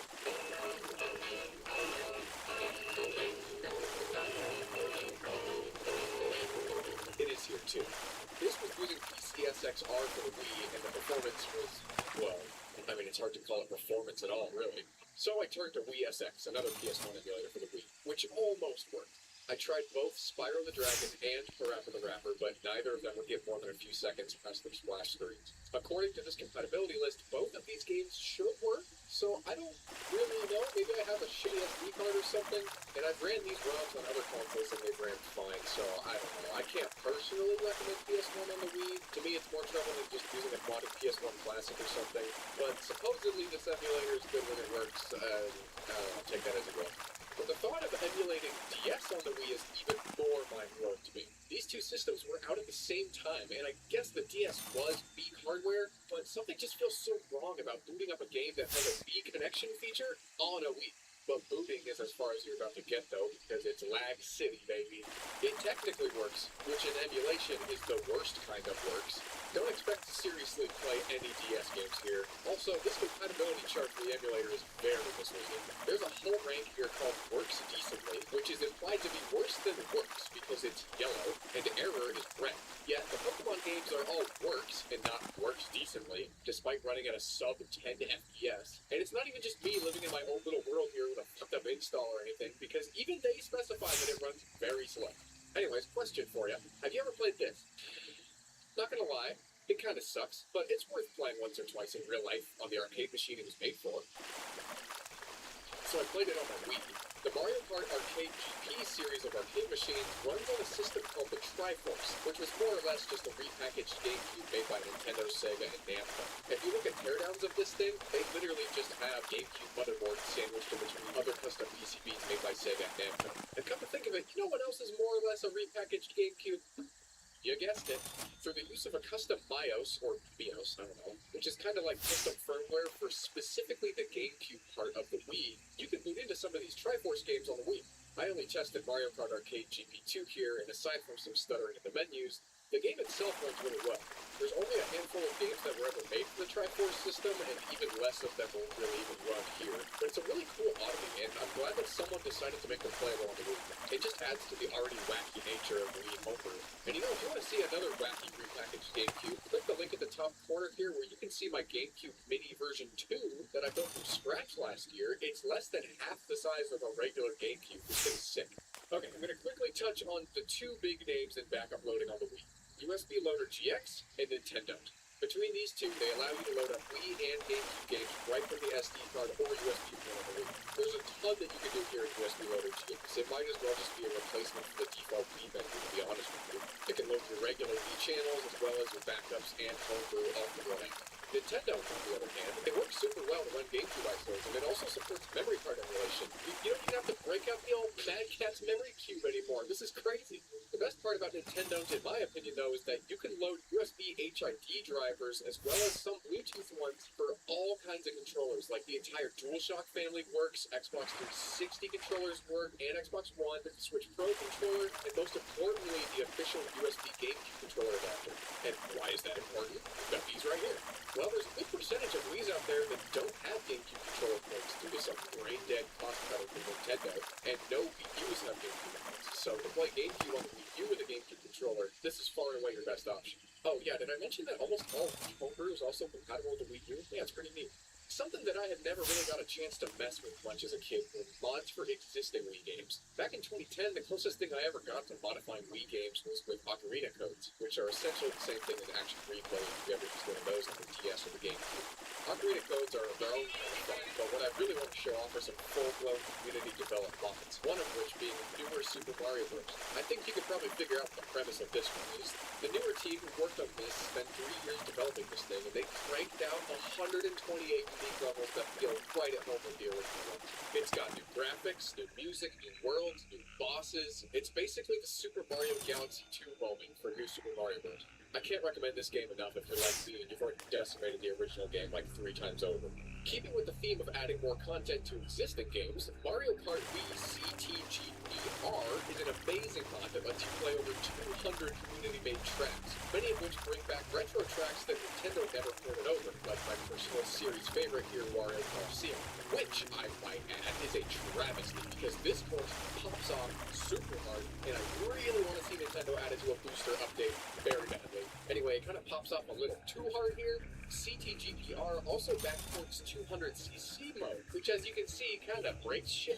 The courses I played with 200cc ranged from easy to hard to skill issue to completely broken. I'm glad it's here, but you have to play it differently than you might expect. And I'm not talking about like using your brake like you have to in Mario Kart 8 Deluxe. Here, the extra momentum that you get has to be managed properly. You can't just full send it off a boosted ramp and expect to make it to the other side in one piece. The courses don't compensate for that.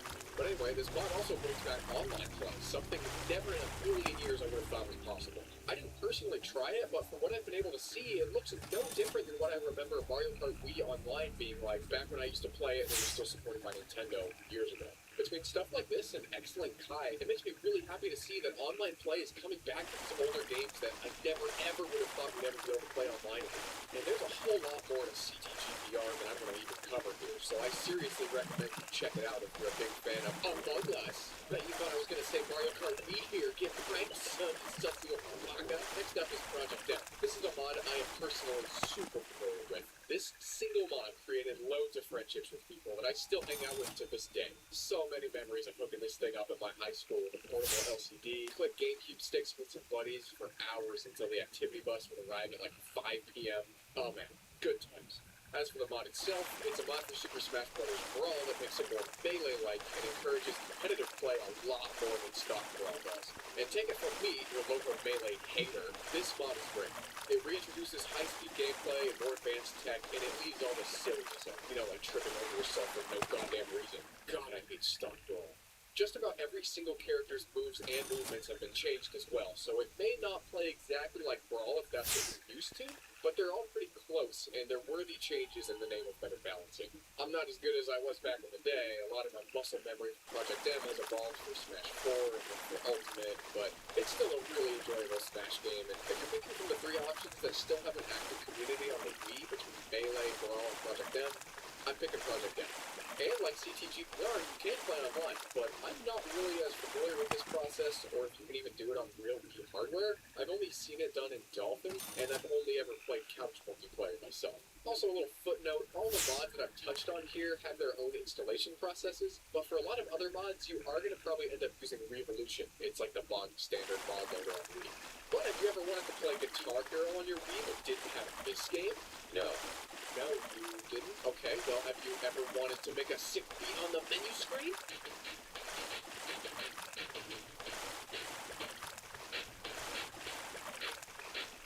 No.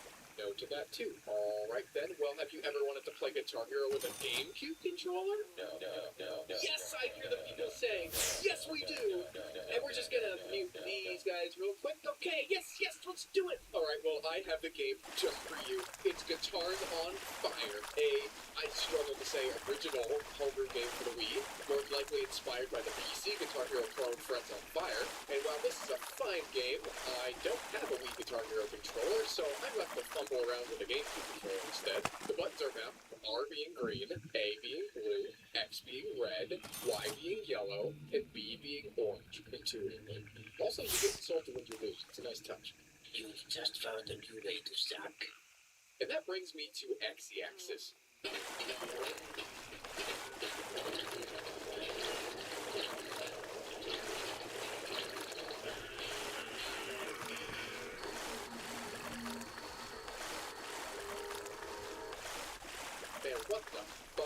supposedly it's a procedurally generated shooter.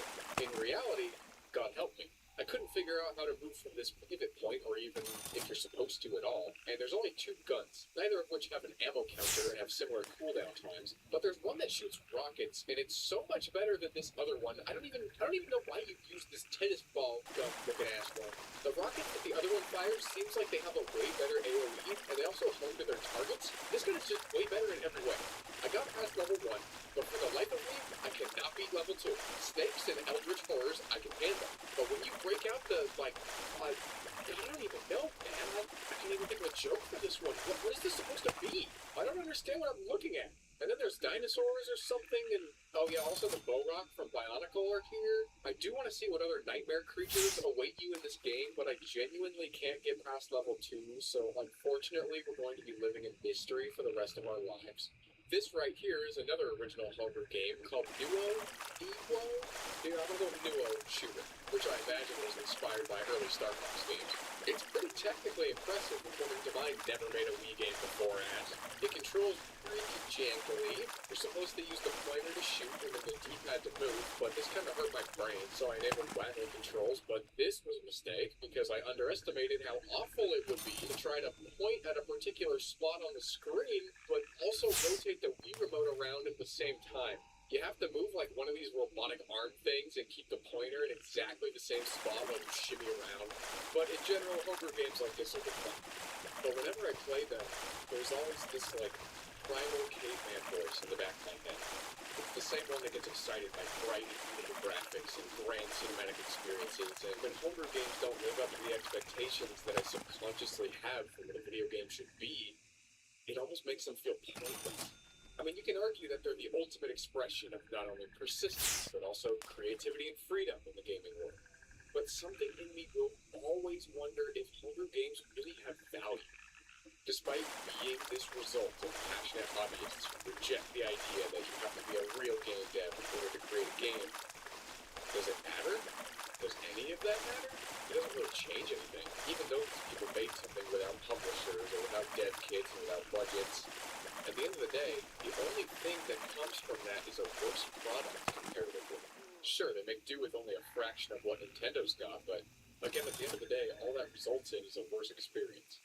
There's nothing stopping you from putting Nuo Shooter up against a game like Panzer Dragoon Orta and nitpick it to death. The graphics here is better, the gameplay is better, the control scheme is better, the art style is better. You could sit here and tear Nuo Shooter apart piece by piece all day long, and you would be objectively correct about everything that you say about it.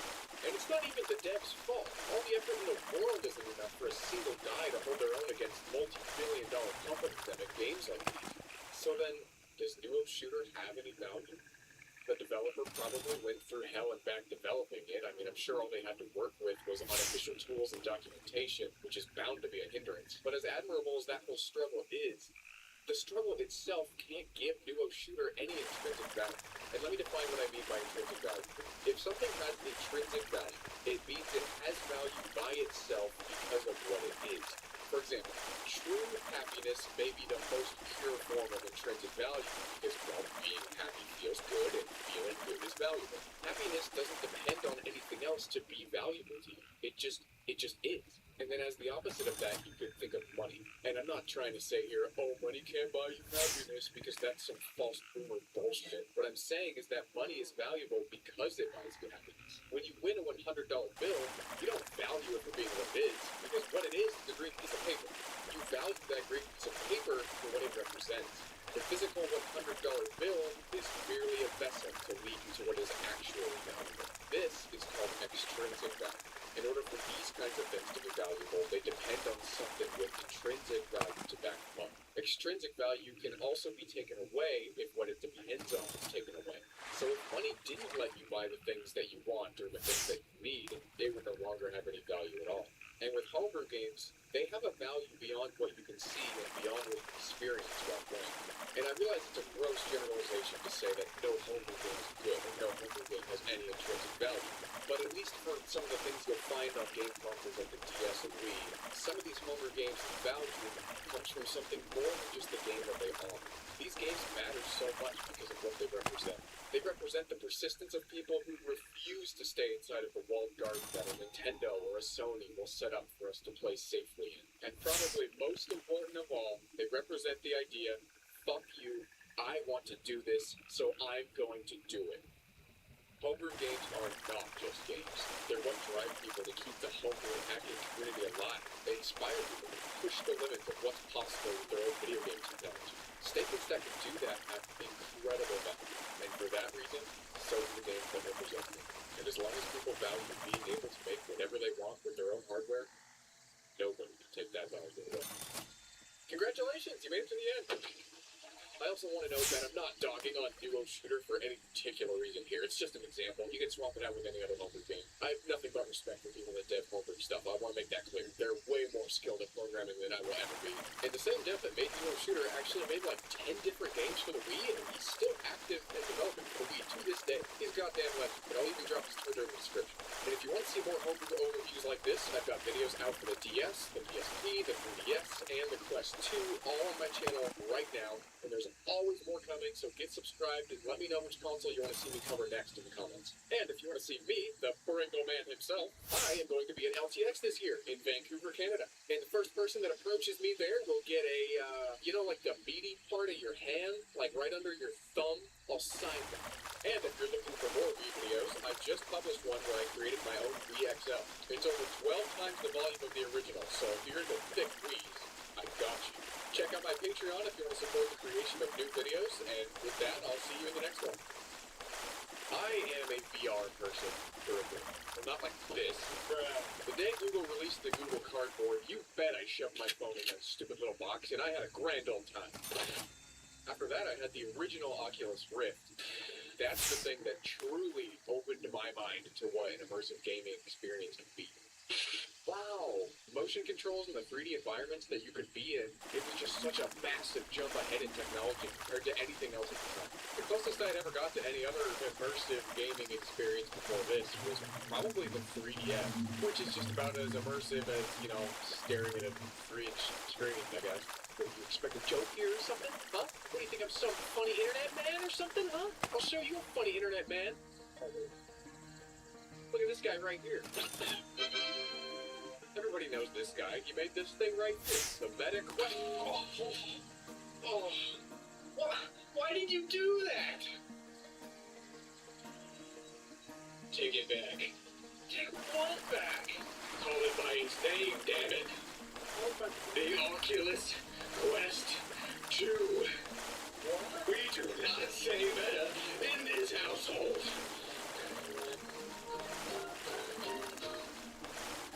With Oculus. After their acquisition in 2014, which was 9 years ago, by the way, Oculus was slowly absorbed into Facebook, which then became Meta, which is why this is here. I hate this so much. Some of the earlier models do still say Oculus on them, and you bet your ass I'm jealous of the people that got that one. Yeah, I used to have a first generation Vive after wanting a bit more out of my Oculus Rift. And that Vive is where I enjoyed and discovered a lot of my favorite VR games like Beat Saber, Gorn, Robo Recall, Dabigo, Diner Duo, and of course, Half-Life Alyx. But if I had such good experiences with the Vive, why would I trade it for the Zuck box? Wasn't my choice. Between now and then, a lot of life has happened. I've just needed to downsize here and there. Even now, I don't, really have the proper room to do room scale VR. And with that in mind, that is where this starts making a bit more sense. I don't have to be tethered to my PC with this thing. I can take it wherever I want. And I know what you guys are thinking, so I'm just gonna come out and say it. Yeah, it works at Quiznos. It's not the perfect solution because, yes, you are compromising on visual quality since it's basically like an Android phone inside of a headset doing all the work. But goddammit, dude, it's a lot better than playing no VR at all, I'll say that. Tracking, also, not the best, but I'm also a bit spoiled coming from the Vive, which had these dedicated base stations for tracking. But again, for what this is, the inside-out tracking method that it uses is not too bad. Does this right here look like a guy who's getting bogged down nitpicking about tracking stations and stuff to you? No, this guy's having a great time. What I'm trying to say here is the Quest 2, despite that, is pretty awesome, and it's the perfect headset for my needs. But, if you know a thing about me and my studio here, you'd know that I built different. And a VR headset needs to do a lot more than just play VR games to impress me. So, Quest 2, being Android-based, can run your typical Android phone and tablet games. You have to sideload everything as APK files. It's actually pretty easy. You use this app called SideQuest. I'm not going to get into it in this video, but I am going to link a video in the description of someone who does a better job of explaining it than I would, so go check that out if you want to install it yourself. Keep in mind, though, that there are no Google Play services here, and some games just straight up will not work without them. And I did try to look this up myself, and in my search I came across this video. VMOS Pro is an Android virtual machine app that allows users to run a separate Android operating system within their current Android device. And I guess this is an app that will run Google Play services in a virtual machine, and not only would this solution probably run horrible, but then the guy in the video goes on to say, VMOS.com. Yup, it's one with the funny Chinese characters. so I did not do that. But I did download some old school Android games that shouldn't need Google Play services to run.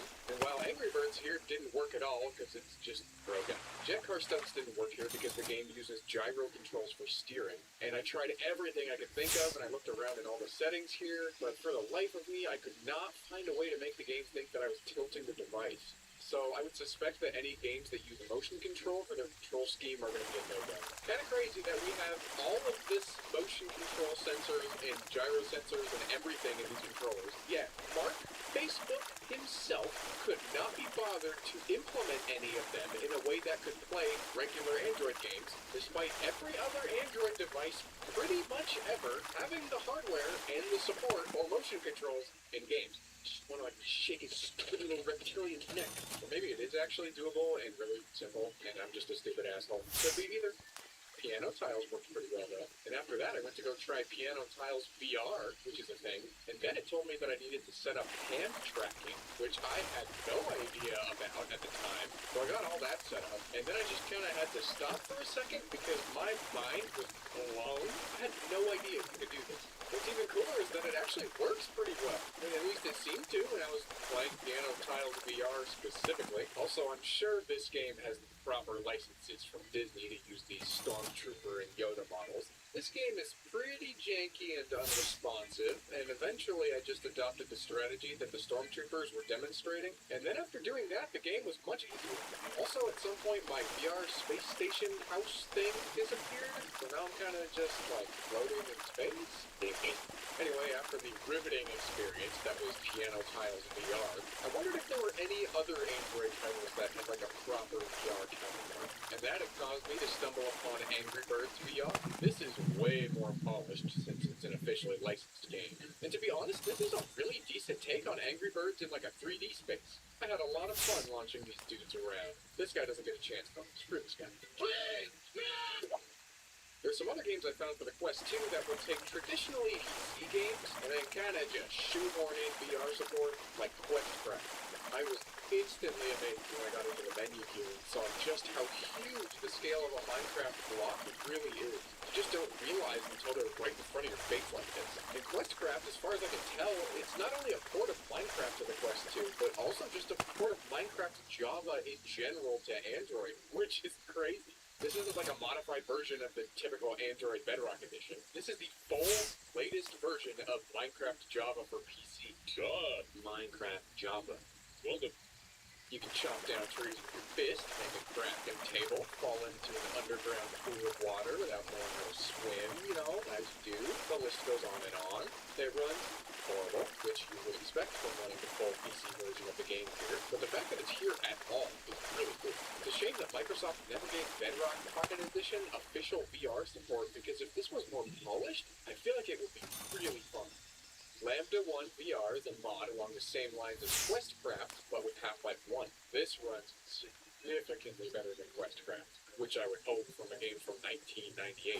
This was really cool to play. I was inside of the cutscene that I've seen 100 times. I was actually a passenger on the train that takes you to Black Mesa. I just thought that was really cool. But then I saw this ugly motherfucker. Yeah, for some reason the HD models are enabled in this port, so that's gross. well, that's real nice.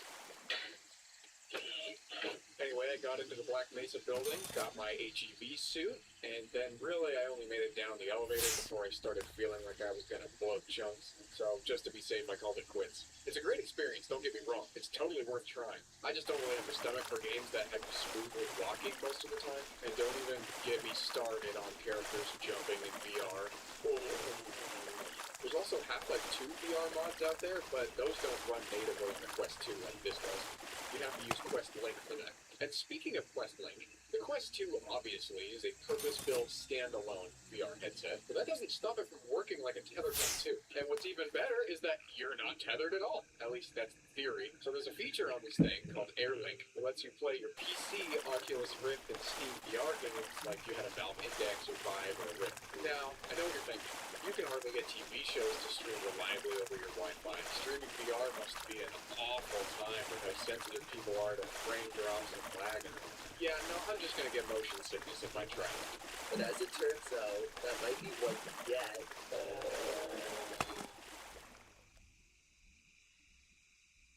Yeah, it's not great.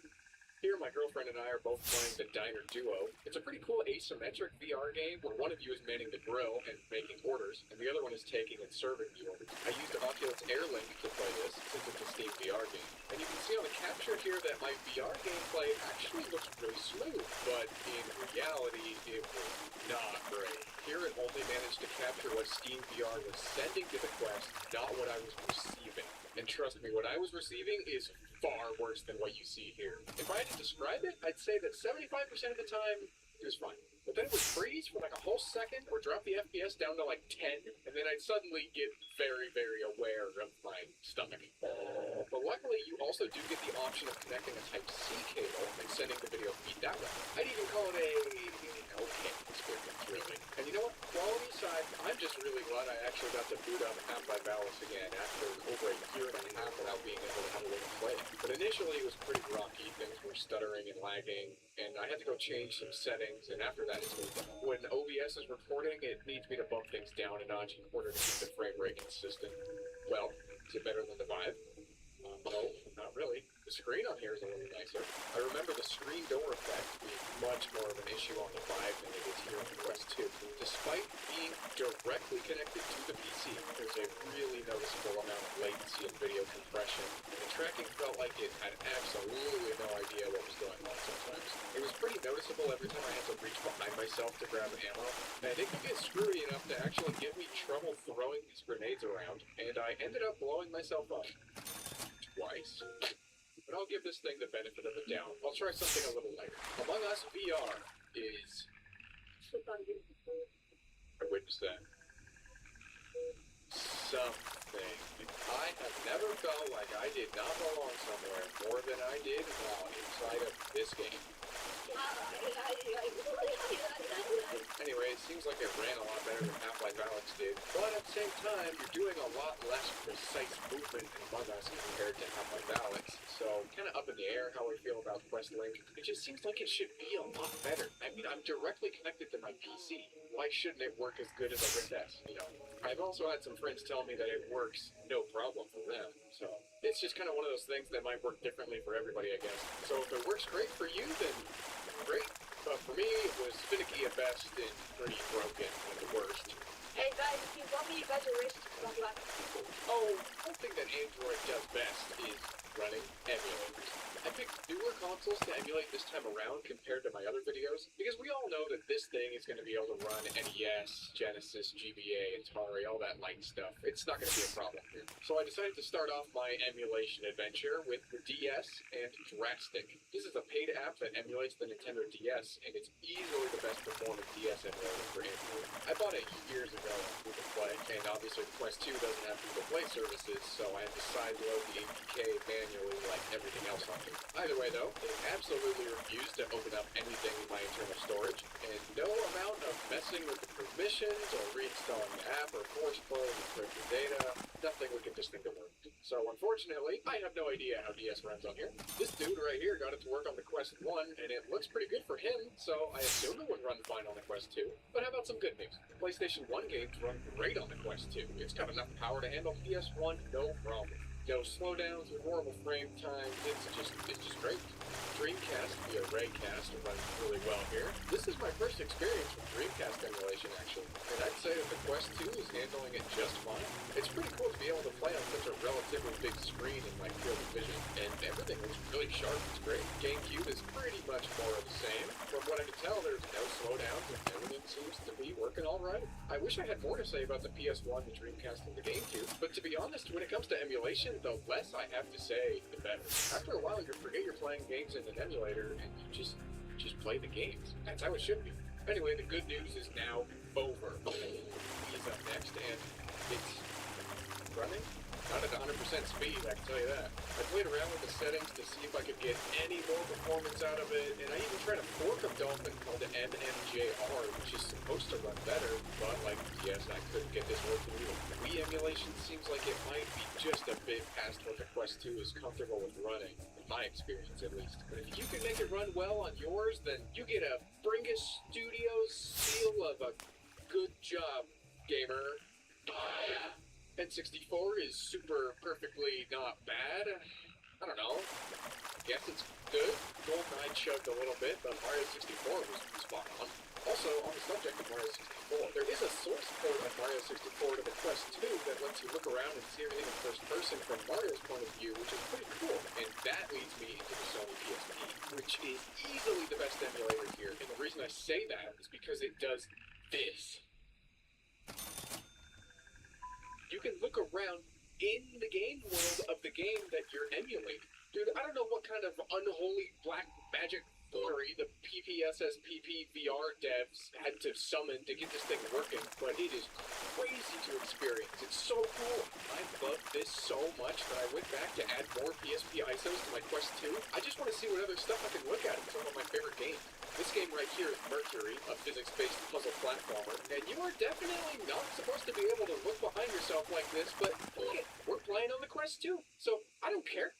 I'm gonna do it anyway. You know what? Screw the rules. There are no rules. I'm gonna boot up Tony Hawk's Underground 2 Remix, start a new game, look exactly this far to the left during this cutscene, and then stare at this van right here that I bet nobody else has ever seen in their entire life, because how could they? I'm not first at much in life, but between finishing and seeing this van, I come first, baby. I tried to think of some of the best games to try this out on, and of course that meant trying Wipeout Pure. This was awesome. Being able to see the scale and the size of the ships and the track and everything. Now that I'm going back and watching this recording, I realize it pretty much looks like any other gameplay of Wipeout. It just doesn't do it justice. But if you have a Quest 2, you have to see this for yourself. This game has such a beautiful world, and there's so much to look at while you're racing. It's just awesome. The final PSP game that I tried was Star Wars Battlefront 2, because I thought, I don't know, it'd be neat. But actually, it was just vomit-inducing for whatever reason, so I didn't really spend much time in here after all. But anyway, PSP emulation on the Quest 2 is sick. If by what she says, I'd be watching my back. This thing's gonna put him out of business. Anyway, taking a sidestep from gaming, what good would this thing be if you can't watch Bringus Studios videos on it? YouTube and web browsing as a whole really works pretty good. And the built-in browser can detect when you're full screening a video, and it'll change itself to theater mode, and you just get this massive screen to watch your videos on. Me personally, my eyes and face are way too sensitive to consume any content like this for a long period of time. But if you can do it, then I hate you. But if you can do it, then you should try it. It's really nice. You know, it's kind of like headphones for your eyes, now that I'm thinking about it. The browser is also featured enough to let you download some APKs directly from it and then install them, which is nice. Between the homebrew and the emulators and PC Link, the Quest 2 is pretty cool. I like it. The whole process of modding it is also really fun. If you like soft modding consoles like the Wii or the 3DS or the PSP, there isn't like as much hackery, I guess, involved in this. You make like a Facebook developer account and stuff. It's kind of weird. But the process, I guess, is kind of simple. Hope you enjoyed. No outro yet. Hold on, not done. That's it for the Quest 2, but hold on. Do not click off this video yet. Hold on. There was a giveaway that I ran in my last video, and we're picking the winner right now. And the winner of the $7.99 Lenovo is Jack Neely 7772 over on YouTube. Alright, Jack, here's how you claim your prize. I've got a link to my Discord server down in the description. You need to go ahead and join the Discord, find me on there, and then go ahead and send me a DM, and we can hash out all the details so I can get that thing to you. And for everyone else, if something comes up and it doesn't work out, we have to pick someone else, go ahead and make sure you look at my community posts page on my channel. Once I've either confirmed with Jack that he's going to be able to receive it, or I have to go and pick someone else, I'm going to make a community post about it so you guys can get some closure, I guess. Yeah, congratulations, Jack Neely. $7.99 is yours. You just gotta message me to get it. And anyone else that's interested, that Discord is open for anyone to join. That's my official Brainy Studios Discord. So you're welcome to talk with other people that like modding, hacking, stuff like that. You're welcome to post your memes, post pictures of your cat. We got something for everybody. But anyway, that's going to be it for this video. Thanks for coming along on the ride. I will see you in the next one. The Nintendo DS is the first console that I ever bought new. Me and my sisters all pitched in and we bought a brand spanking new Crimson and Black DS Lite. And then 3 months later, the DSi came out. But even in the shadow of its cooler younger brother, the DS and the DS Lite were still incredible systems that offered the most unique gaming experience around. And unique is the choice word here because, but despite its technical limitations, it does deserve to be looked at again in 2022. Because believe it or not, the DS is literally only 2 months away from being a legal adult. This thing is about to push 2 decades old, and there's a lot of people out there who missed out on everything and didn't get to make any memories with it. But even the people that did grow up with this thing still might have missed out on one particular part of the DS's history, the homebrew scene. Alright, so you decided you want to run some DS homebrew. How are you going to do it? Usually you're going to do it from this slot right here, the DS game card slot. Technically, there's ways to do it with the GBA slot, but just don't do it. The easiest way to do it is to pick up one of these, a DS flash card. It's kind of just like a DS game that has a micro SD card slot on it. And back in the DS homebrew scene's heyday, oh man, there was no shortage of these things. They were so common that you'd have a hard time keeping them out of your house. Bomb, they're getting in again. Let's see, we had the R4, the Ace card, the DSTT, the M3. Those were some of the big hitters, and I guess to some extent, Daytel's Action Replay kind of counts. They all had their own strengths and weaknesses. Some of them had spin-offs and variations, but it was usually just to introduce DSi and 3DS support later on. And of course, my personal favorite flash card is the R4 3DS Upgrade Snoopy Revolution for 3DS, 2DS, and DSi New 3DS, 2DS, LL, XL Dual Core Wood Kernel Update. The one that I've got right here is the Gateway Blue card. Long story short, it's not really intended to be a DS flash card. It was for a homebrew thing on the 3DS, but essentially it's just an R4 flash card. Also, a funny little footnote with these things is that each one of them shows up as a random game to try and trick the system into letting it run. Alright, you have your flash card, but now what do you do with it? Well, you can break that question down into 4 different categories. You can play community-made games, run homebrew apps, emulate other consoles, and commit multiple federal crimes. We'll start out by looking at a homebrew app called Nitro Tracker. It's actually really sick. It's a pretty well-featured music production program for chiptune-style music. I even got it to sample my very own bruh. But I will be honest, I don't really know anything about making music in general. This is all way over my head. I just know it's impressive software for being on a DS.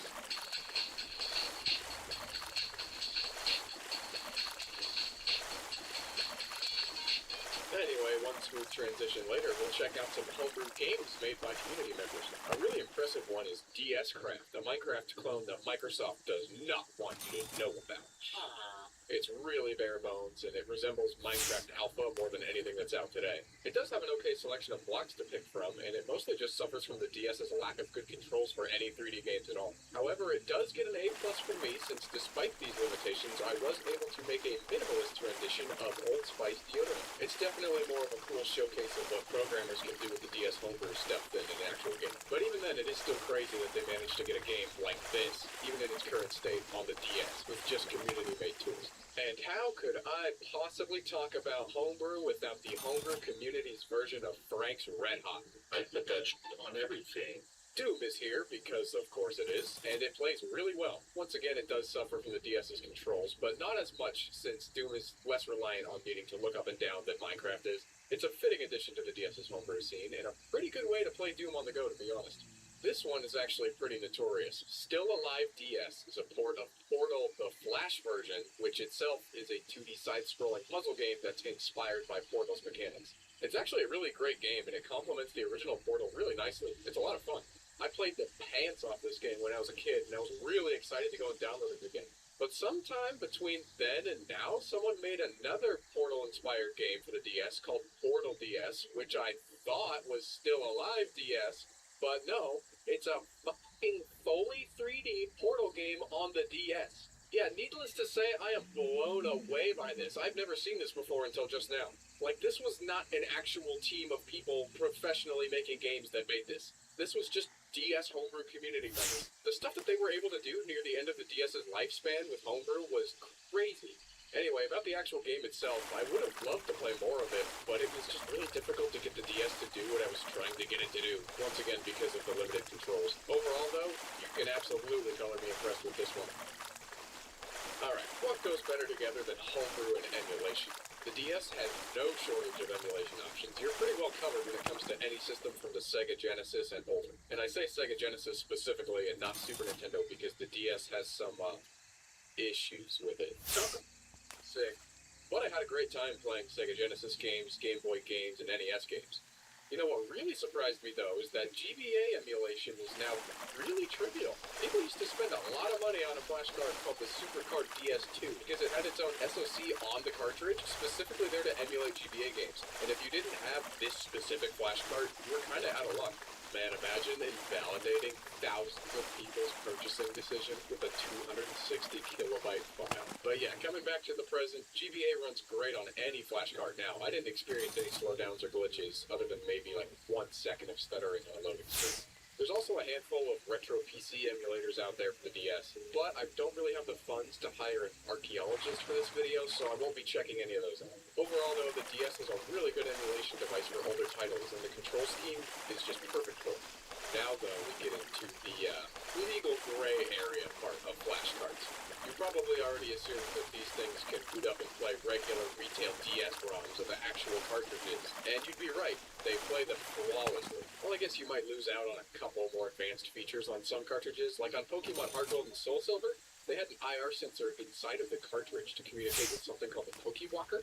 It was a pedometer Nintendo released to compete with the Tamagotchi craze of the 2000s. But forgettable accessories aside, you couldn't even tell that you were risking jail time to play Super Mario 64 DS. You know what else is cool is you can actually still use DS download play on most games. It's a great way to make your friends unwitting accomplishment. And remember kids, make sure you own the cartridges for any ROMs that you play, otherwise someone might project their guilt about it to you on the internet, and we don't want that. I, of course, ripped all of my ROMs from the cartridges that you see here in my hand, that I physically own, and are made of atoms, and not pixels. Another great use for flash cards are playing ROM hacks. ROM hacks are the natural fusion of homebrew and retail games. There's quite a bit to choose from on the DS. Some of the more popular ones are ROM hacks for games like the Pokemon series that add back Pokemon that were only catchable in the other version of the game, or they increase the difficulty, change up the sprites, etc. There's a lot of fan translations out there too for games that only came out in other regions like Japan. That's something that happens a lot on the DS. You know, I really owe it to the DS homebrew community for finally letting me play, let me see here, Puzzle Series Volume 12 in English. To wrap everything up, if you're interested in homebrew and you have an old DS lying around, or you just want to play DS games on the original hardware, because let's face it, this ain't it. Trust me, a flash card is the way to go. You can pick them up on Amazon for the price of like 2 gallons of gas, which is only, oh Jesus, like $15 apparently. But at least it is all you need. You don't have to mod your DS or install a mod chip or anything like that. They just work. Things do get a little hairy when you try and use them with a DSi or a 3DS, but nowadays most cards already have the support for them built in. And do keep in mind that some of the cheaper flash cards have something called a time bomb built into them, which is really, really dumb. It just makes it so they stop working after a while. But they don't actually stop working, because you can just set the date back on the calendar in the DS settings, and then they work again. Yeah, it's really weird, so try and buy one that doesn't have that. Alright, that's about it though, and another thanks goes out to all my Patreon supporters. You guys are the real deal, I really appreciate it. And let me know in the comments which console you want me to look at with homebrew next, and then subscribe to make sure that you actually get to see that video. Oh, and leave a comment about any standout DS homebrew stuff that I didn't touch on in this video, because there is a lot out there, and I just wanted to look at a select few. Anyways, that's it for this one. I will see you in the next video. So you just finished watching some tool on YouTube tell you how good the Nintendo DS is for homebrew and hacking. Neat, you thought. But why not just use a 3DS? And you're right, the 3DS is great. But what made the 3DS so great anyway? Boy, it sure wasn't this. The 3DS took the best things about the DS and the PSP and put them together into one package.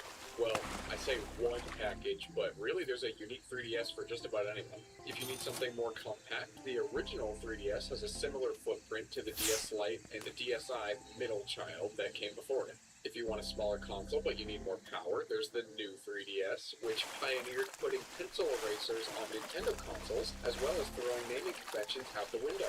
The original 3DS also had a bigger brother with the same specs but a bigger footprint, available as the 3DS XL. And throughout this video, I'm going to be using my new 3DS XL, which combines the biggest and most powerful versions of the 3DS into one.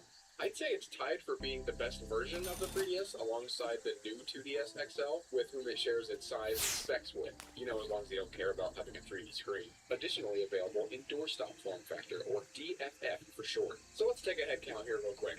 In order of release date for the USA, we have the original 3DS from 2011, the 3DS XL from 2012, the 2DS in 2013, the new 3DS and the XL variant of that through 2015, and the new 2DS XL in 2017. That is a lot of 3DSs. Personally, my first device in the 3DS family was a 2DS that I bought off of eBay. It had a cracked screen, but I just replaced it myself to save a few bucks compared to buying a fully working one. Fun fact, actually, the screens on the 2DS are actually just one physical LCD, since the unit doesn't need to fold. But then that brings us to today with my gray new 3DS XL right here, which you guys would have actually seen before, which I had fixed in a video from early 2022 that you can watch right here. And an honorable mention goes out to my girlfriend's new 2DS XL right here. Now that you've met the family, I do still need to answer the question I asked earlier.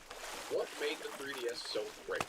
The 3DS took what the DSi had started, but it fully fleshed it out. There was a proper home screen, a proper online storefront for digital downloads, cool social features, backwards compatibility with the DS, some cameras for messing around, and finally, an analog stick. I always think about the 3DS as the competitor to the PSP that Nintendo wished they had back in 2005. Except, you know, they kind of still obliterated the PSP in sales either way, so maybe not? Okay, it was what everybody but Nintendo wishes the DS was back in 2005. 3D games play far better on here due to the greater specs than the DS. It feels like most 3DS games were kind of closer on par visually to what you might find on the GameCube. The original DS kind of felt like N64-ish. First-party and third-party games alike were popping off at this time, and Nintendo released hits for most of their major IPs, and they're pretty much all still great to go back and play even today. Especially with the 3DS and the DS being the form factor they are, you kind of have to hold on to the original hardware to play a lot of these games the right way. Of course, you can emulate the DS and the 3DS, but it's just not the same. Anyway, those are some of the reasons that the 3DS was such a hit with the average gamer back then. But you all know very well at this point that that's not me. I'm not the average gamer. I'm installing Windows on a Mac Mini because I couldn't use Linux properly on my PS4. Also, I can play RetroArch on a Leapfrog. So what makes the 3DS so great to me?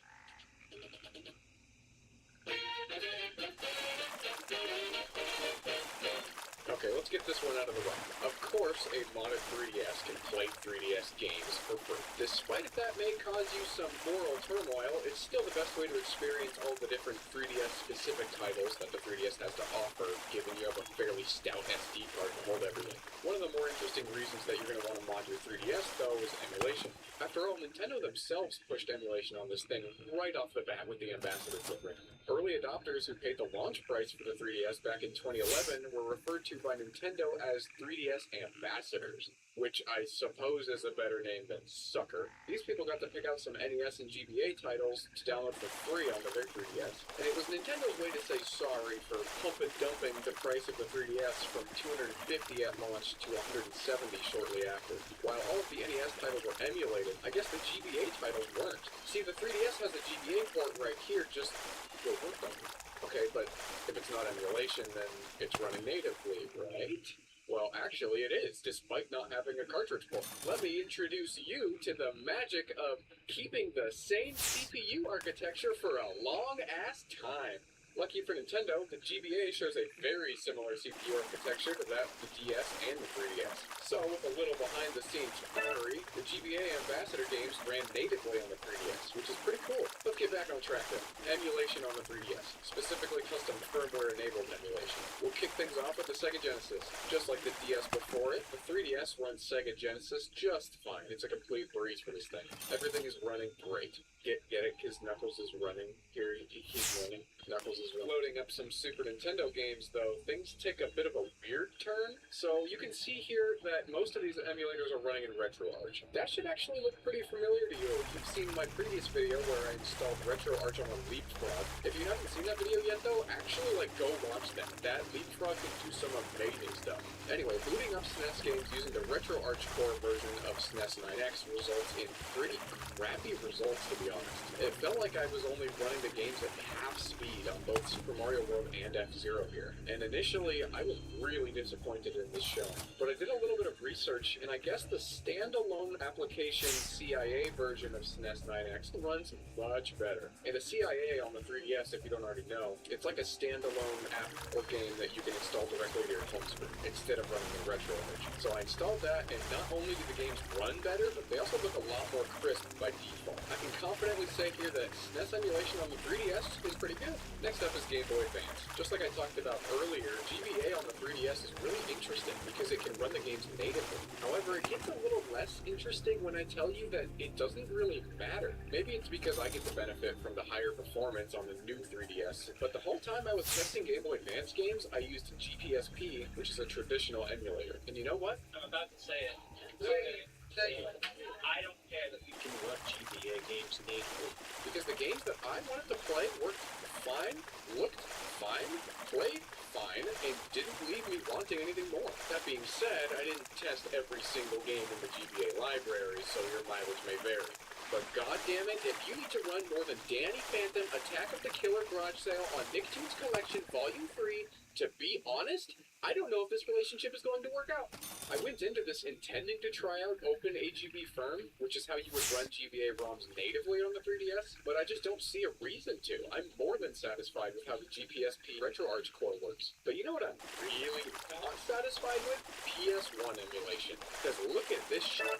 This is rough. Man, you know it's bad when the Leapfrog did it better. The 3DS, it's just not cut out for PS1 emulation, full stop. Sure, you can probably get away with 2D titles like Rayman and Mega Man, but come on. When did the PSP come out? Oh, just like 6 years prior to the 3DS. Granted, PS1 games on the PSP are largely perfect because everything is made by Sony and the processors are both fairly similar MIPS chips. And I'm not trying to discredit those who did the work to port PCSX Rearmed to the 3DS. I mean, it can't be an easy task to get the performance even to the level that it's at here, even if it's not great. My point is, if you want to play PS1 games, just don't look to the 3DS for a good solution. I was really hopeful that the 3DS would be able to emulate Virtual Boy games since, 3D screen and all that. Other than a VR headset, it seems like this would be the best way to experience Virtual Boy games. Unfortunately, though, it's all a big letdown, because I couldn't even get my games to start, let alone play. And, based on videos of other people who did get it to run,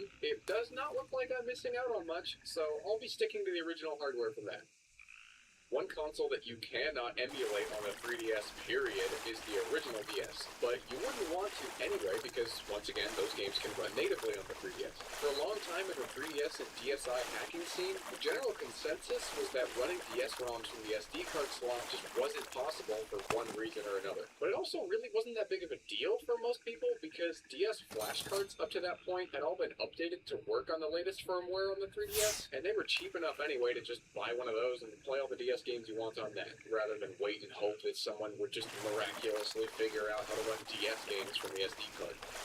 And then they did exactly that. Thanks to the work of these incredible folks, we can now play DS games off the SD card, no flash card required. Compatibility had initially started off a bit rough, but it's actually gotten a lot better over the years. It can play most commercial games fine, and it's more than good enough for me. It even runs on the DSi. How about homebrew that isn't emulation? The 3DS actually takes some inspiration from the Wii in that there's a proper place for all your homebrew right on the home screen in this channel right here, the Homebrew Launcher. Here you can run any homebrew that you find on the internet, such as ThirdTube, a YouTube client. It actually runs really well here on the 3DS. Videos look as good as they possibly could on a screen this size, and it retains a lot of features that the desktop version has. You can still search, browse comments, and find new videos to watch. There is an official YouTube client for the 3DS as well, but it was discontinued back in 2019, so this is the best we're going to get nowadays. Another great application is Anemone, a theme manager. The ominous 3DS background music never quite suited my tastes, so I used this to get rid of it, as well as install this cool galaxy background. It's a hell of a lot nicer to look at than one of the solid colors that you get by default. But damn it, this is a game console. We're not here to watch YouTube and decorate wallpapers. We're here to open a portal to an alien world and destroy society as we know it. And what do you know? Half-Life was ported to the 3DS just so we could scratch that itch. Technically, this isn't just Half-Life. It's the entire open-source -3D engine, which is a loader for Valve Gold Source-based games. The dual analog sticks of the 3DS allow for far better first-person shooter gameplay here than you could ever get on the DS or the PSP. 60 FPS maintained basically the entire time. Every once in a while, though, it seems like a new sound or a new scripted event would trigger and it would cause some stutters, but as the game went on, it actually happened less and less. The biggest issues here by far are the load times. I mean, at least it's authentic to the experience of how it would have looked and felt back in 1998, I guess. While we're on the topic of first-person shooters, though, look, it's everyone's favorite comment. It can run Doom. It can do it. So now I'm sure no one will ask if it can run Doom in the comments, right? Right? Space Cadet Pinball, everyone under the age of 60's favorite pack-in Windows game. And for everyone else, I'm sure someone ported Solitaire. But for some reason, Space Cadet Pinball is here on the 3DS. Why? Why is this here? Why do we do this? Why do we want this? Not just Space Cadet Pinball. Why do we want any of this? Why do I want to play SNES games and GBA games on my 3DS? Why do I want to play DS games from an SD card when there's a perfectly good way to do it right here? Why do I have to modify and mess with everything I get my hands on? And why won't I enjoy using it otherwise? Is it because I'm just a cheap bastard who refuses to play games the legit way if there's an option to save me a buck? Or is it something more? Because, for example, if I truly wanted to play Rhythm Heaven that bad on my 3DS, and there wasn't a cheaper homebrew-based way to load it, I would just give in and buy the game secondhand and play it that way. And in that example, I'm hacking my 3DS because I want to play Rhythm Heaven on the cheap, but I'd still buy it if I didn't have that option because I want to play Rhythm Heaven that bad. But that's not how it is in reality. It's just not. That's not what I would actually do. So it has to be something else then. I have to be hacking for a different reason. Am I just not okay with being told no? And this is the way I rebel? Am I doing this just to spit in Nintendo's face for no real reason other than just because I can? Or am I doing this because I'm in love with the process and modding and the whole journey of it? And the end result doesn't really matter to me. After I install custom firmware or a soft mod or a jailbreak or whatever, and I load up all my games and install my favorite homebrew, do I even intend to do anything with it after that? Or play any of those games I installed? I mean, there's a reason you guys always see me playing through the tutorial or the first level of every single game on here. Is hacking a game console and installing all the games I always wanted as a kid and then never playing them my way of how other people will go and collect all their favorite childhood toys as an adult, put them on a shelf, and then never touch them ever again? No matter how many consoles I mod, or how many times I play the first level of Super Mario World and quit right after, will it ever be enough? Why can't I just be content with the hundreds of games I already have? Why aren't they enough? Why is it more fun for me to install the same games over and over again, but then never even play them? Why do I enjoy seeing this screen more than this screen? When did it become less about playing the games and more about obtaining them in the most convoluted ways? Should I even call myself a gamer at this point, or am I nothing more than a penny-pinching data hoarder with a nostalgia addiction? And does it matter? Thank you for watching, and I'll see you in the next one.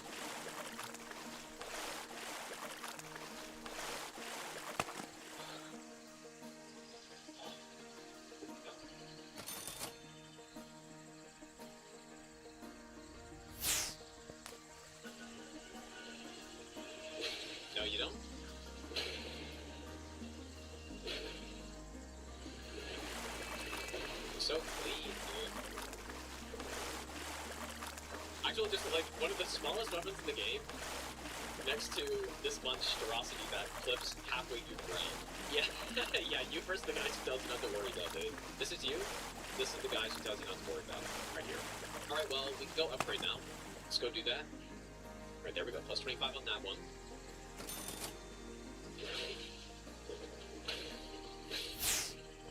See ya.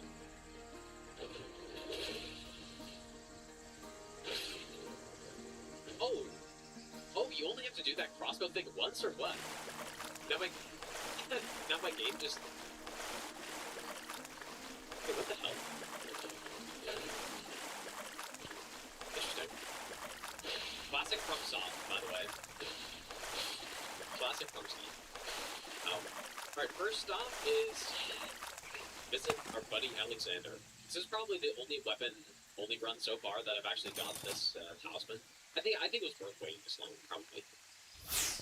That just... I am the great Star Warrior. Oh boy, he's just gonna get stunlocked by this, huh? Poor guy.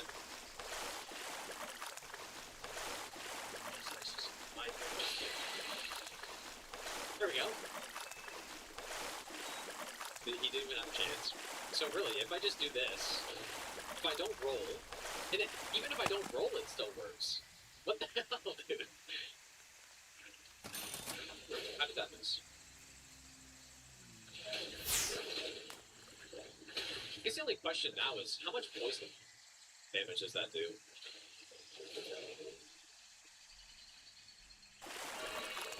Whee!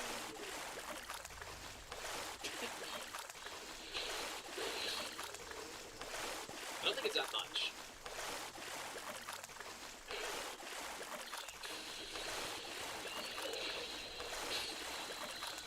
20 poison damage for the Ash Warrior side? Yeah, it's a little unfortunate that it's not that good, but I mean, still respectable.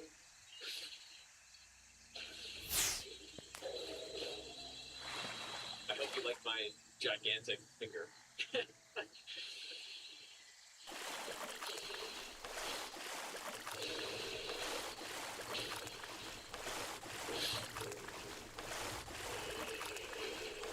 My immensely large finger.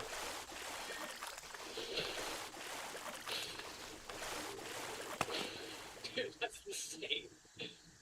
Insane how far that reaches. Alright, so we're gonna go kill Plasdusax as the main boss of the region. Leave Malakath for later. I mean, we're gonna do Malakath soon though, because our only remaining 2 hammers are past him. Is he weaker to Pierce, or is it just the same? Oh no, he is way weaker to Pierce, okay. Now we should just go Warpick, I guess. You know what, I honestly think we should get a second Warpick, but maybe a bit later. Because there are a lot of situations where I think, like, we go left hand Tri-Blade Warpick, and then right hand we go Raptor of the Mist or something, and we can get some counter hits off of it. So I think I should get a second one. Just test it with Flowing Hammer. If you do the Blitz, then fast travel to Brace. The Flowing Hammer stays super long. Is that some one guy bait or what? That's one guy bait if I've ever seen it. Let's go get another Warpick though. 10-foot hammer, really, and you're not lying.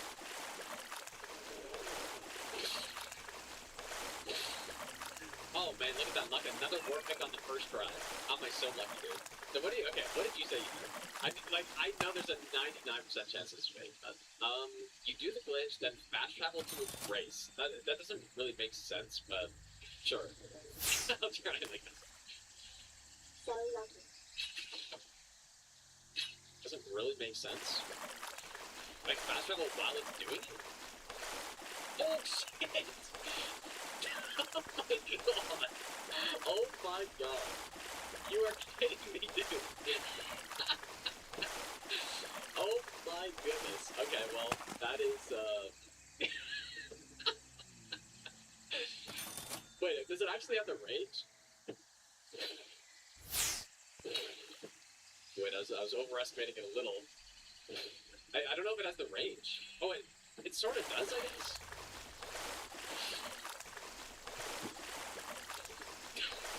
This is insane, dude. Alright, well, you have been redeemed. Okay, there's still... Okay, so... Alright, that's so good, dude. Okay, let's go max this thing out immediately. That is crazy, dude. Wait, it's big again. got an antenna as a weapon right here. And now it's not big. Oh boy, this is insane, dude. Good thing you told me that. This is legendary. I really thought it was fake, dude. Okay, let's try this again. So, like, it's so weird, man. Why, like, what? You don't even have to do the Edge War. You just use the crossbow, teleport to the Grace, and then it's massive. Well, I guess I know what I'm using for this boss. Probably fucking hit him in the head with this thing, dude. Like, because it just reaches so high. Finally, with the zoomed out cam, I can actually see the whole hammer.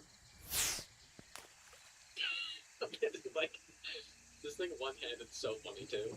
Dude, I saw there's a video of some guy with like some golf club that is this long. It like it reminds me exactly like that, dude. Oh wait, there's this is oh, yeah. Okay, the here it is, dude. That's what I was thinking of. Check this out. This is actually what we have right now. It's the fucking massive golf club. Like 1-for-1 copy, dude, in the game. It's the exact same. Well, let's see how it does against this boss. Blade of Mercy is probably not the best here. Oh wait, I said I was gonna use Pierce on this guy. But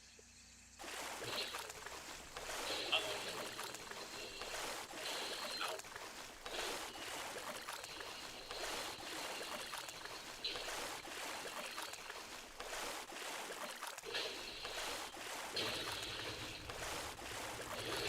This is so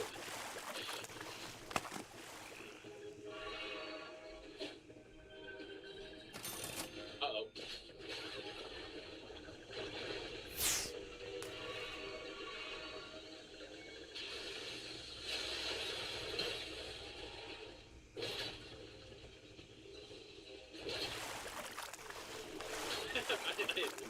Okay, it's probably swapping gears. That is not the best damage I've ever seen.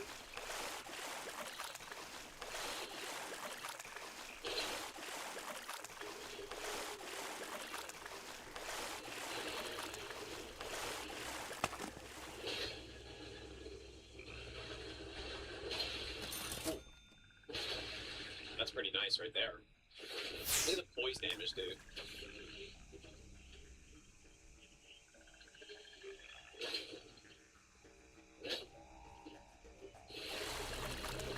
Will I be able to skip laser with this? I think so.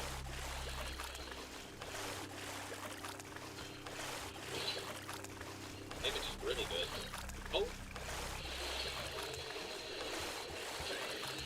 Oh my god, how did I get hit by that? Oh, dude, that's actually, imagine I die here.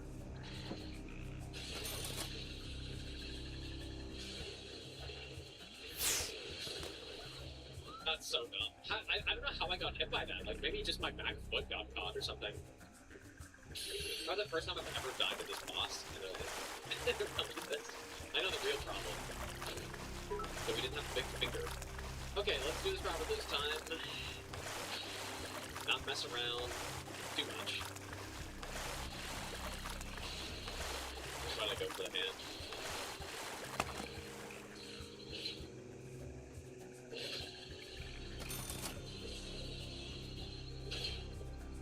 Recharged our 2 voice break, by the way.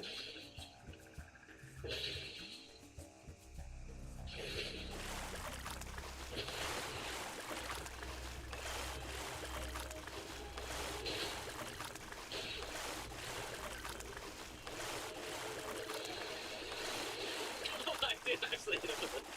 Insane.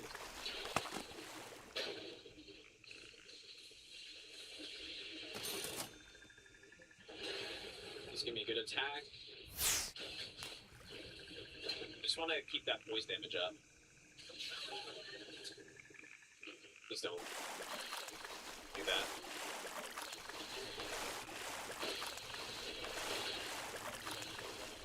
Fine.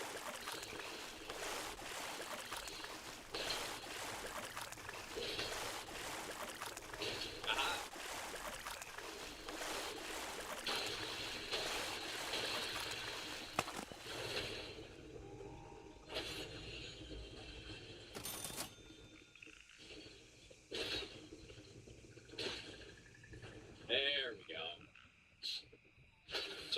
nice damage, dude. It just, like, the voice break is so insane.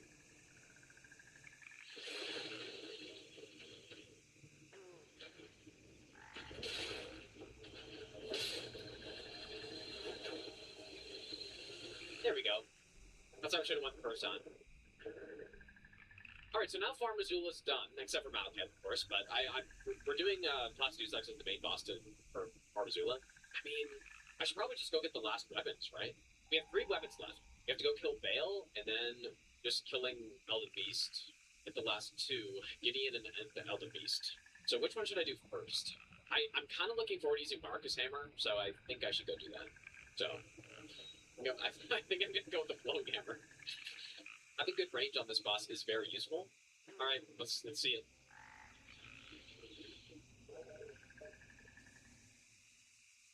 We should have no range issues on this fight.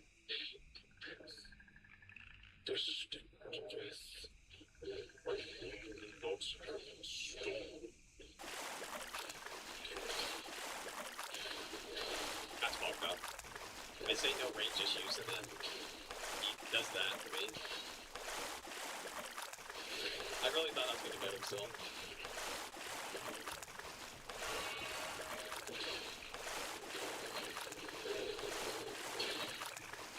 I mean, this boss is just gonna die so damn fast with this.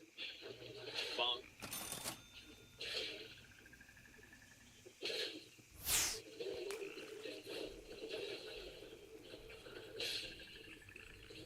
Poor Malekith, dude. Death. To kill what? Yeah, it is crazy how much range this has. Like, really, the one knock on the hammers is what I was saying earlier. It's just the range. It's not even really that bad, but it's definitely not good. Whereas everything else about hammers is either good or great. Will I ever use this dex? I don't really think so. Probably shouldn't have gotten it. I could probably go back all into strength again. But, I mean, the thing is, we're already at 67 strength, so... yeah, the knock's growing hammer. We're just getting this. Dude, look at my shadow. Insane shadow. Okay, I'm probably gonna go with the ring finger on Gideon, though, just to stun lock him to death. Like, how could I not just do that? Oh, yeah, we haven't tried that yet. To sheath it. Look how long it is, dude. Man, that's it right there. Alright, Gideon.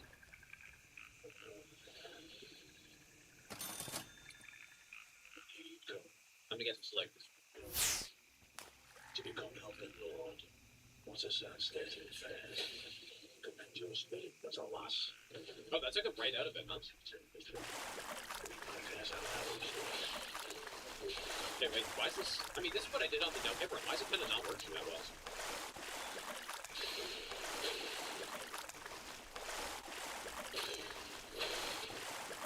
Is this gonna explode and just one-shot me?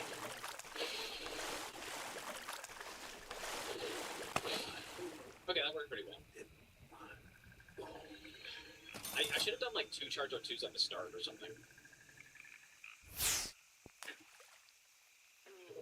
Yeah, man can't, but have you seen this huge rod I have? I can kill the god.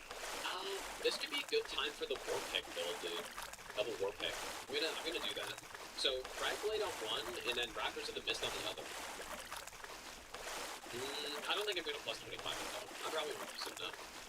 That's close. And quality actually is a bit better now. Especially since I'm not two-handing it. Let's see how well this works. His combos don't go on forever, so we should be able to use Raptors a little bit. Maybe and probably especially in phase 2. But then double pierce. I mean, if we wanted to get some insane damage, we could go Nitrosol. Okay, let's do it. I think I picked it up, right? We wanted to go crazy.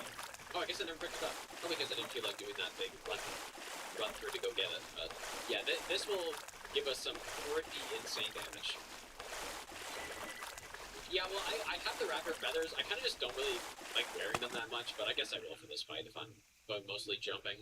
Alright, well, so this is no Golden Bow and no Howl, so keep that in mind.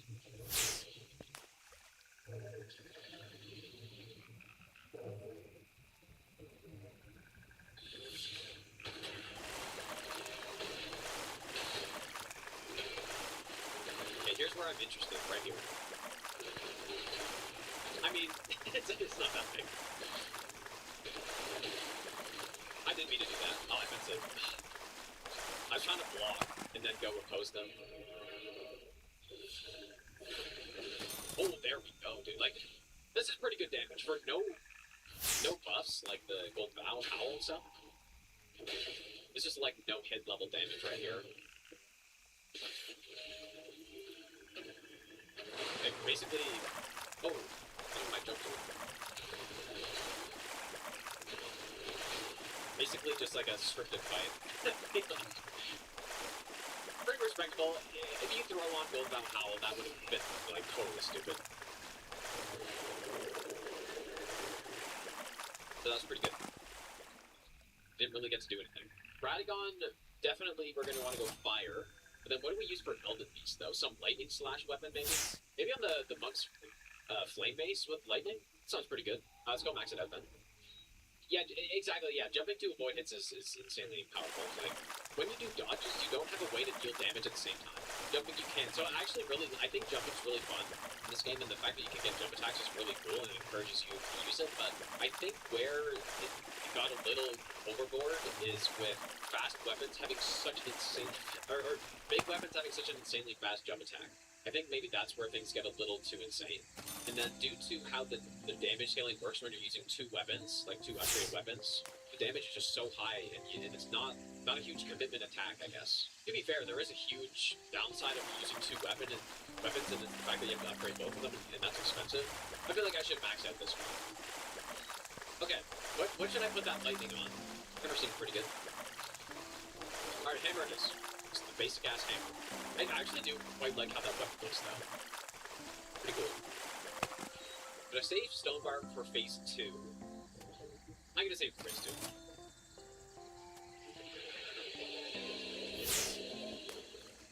Oh yeah, shit, I forgot about Gideon's hammer, dude. You're right. I totally forgot I got that.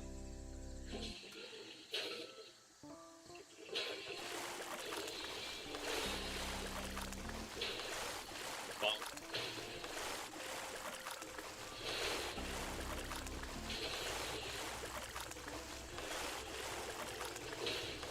Dude, look at him, he's just trying to get into his face. Oh, oh, you're kidding me. Insane teleport. Alright, lightning slash. Yeah, that's true. I mean, that was with, like, the only buff I used there was the Flaming Strike. That's it. It's just a good talisman setup. I shouldn't have gone lightning. That's not very good. Brilliant stun, though, I think that was.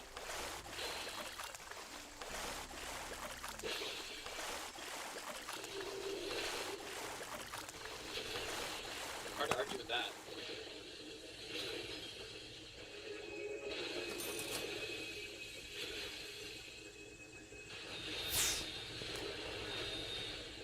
Oh, I thought I had him, dude. Okay, time to invalidate the run. Sorta. Wait, let's see. Oh. Aha! Dude, what a kill this is turning out to be. More, I think? Oh, you bastard. Dude, the hammer's the king of delaying phase 2s on bosses here. Like, this is crazy. I mean, like, clearly the damage isn't that bad. Oh. Oh, wow, that's really bad, though. I kind of forgot what I was doing there.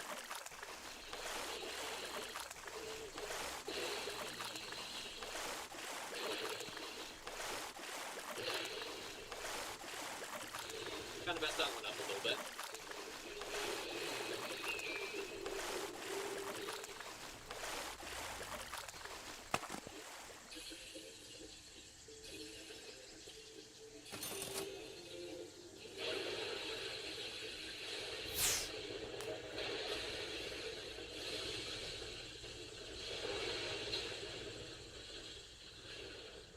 Please don't run away.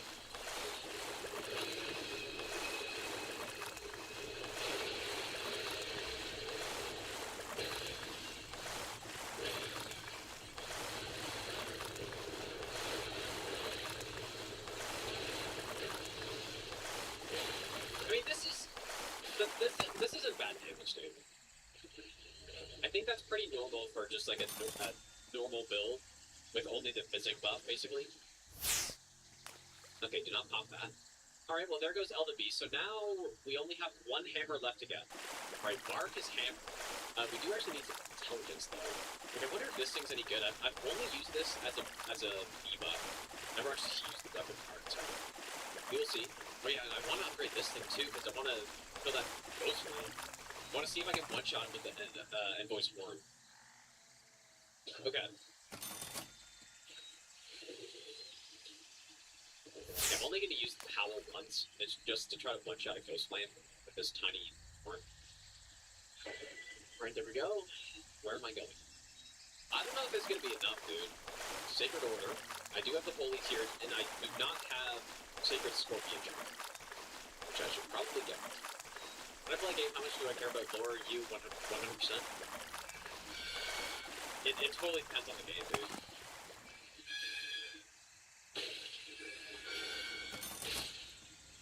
Pretty nice. Oh, you know what I also need? I need the Faith tier. Luckily, we're pretty close to that. The first talisman's the Blade of Mercy. It gives you 20% more damage after a crit for 20 seconds. Really good. Alright. Let's see how close we are. But, I mean, even if this just does a big chunk of damage, I think that's still going to be pretty funny. Alright, so let's go with this one.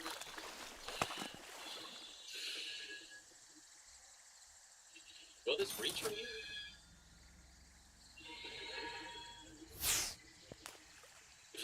That's so annoying, dude. Why is he turning, bro? Oh my god.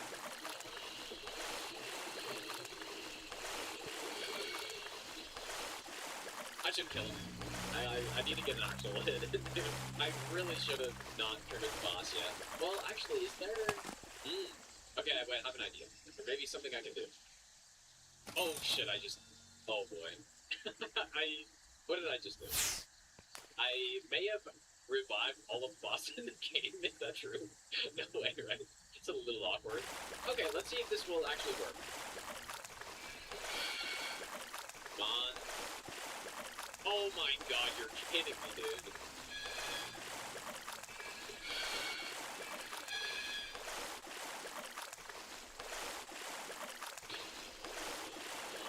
Oh my god, dude. You are actually joking.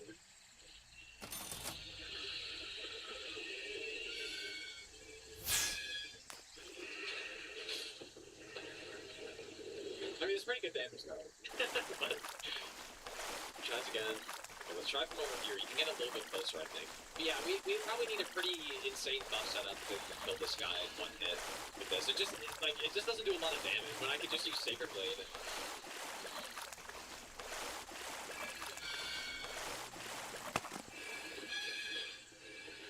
Yeah, I mean, that's pretty good, but yeah, we could get him, I guess. But it's like, who cares, man? Maybe I'll go try once you get a Snowfield, the Deathrite Bird. Okay, well, will the fact that every boss is alive now be a problem? I don't know.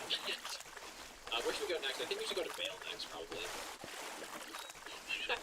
Copper gets the lead with no one-shot bubble blow baby blood. That's insane, dude. But yeah, we should level up enough hints. Now that I just farmed like 2 Ghost Flame Dragons worth of money. Okay, there we go. Yeah, we'll see if this hammer's any good, I guess. But yeah, we should go to Bale. Just go from here. Yeah, we have two weapons that are massive stun locks for NPCs. Marcus Hammer and Ringed Finger. Also, this guy drops an ancient stone, right?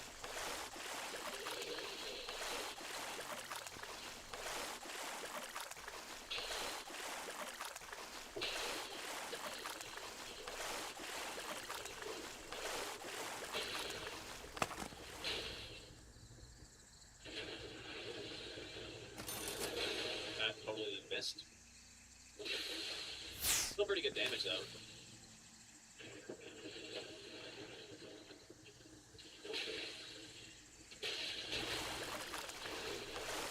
That's unbelievable stuff right there.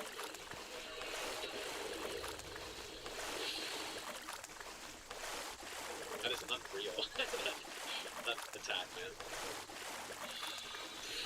What's the best hammer until now? Probably the stone club. Wow, not one shot.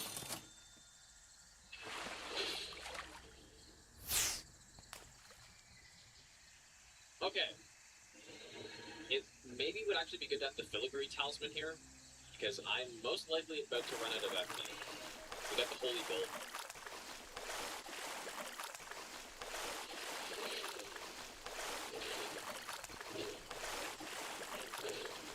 Okay, when do I use this so that I don't get like one-shotted?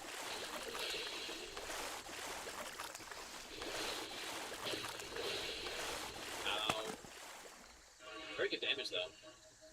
Uh-oh. Wow, dude, and he rolls it and oh my god. Oh, that's insane. How did he roll that, man? He's a god. Finger's probably better. Like he's... Oh my god. HP check, 5 HP. Oh boy. Okay.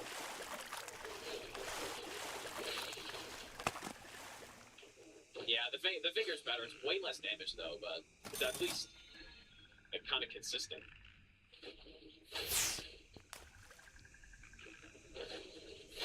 Can't argue with that right there. Pretty good.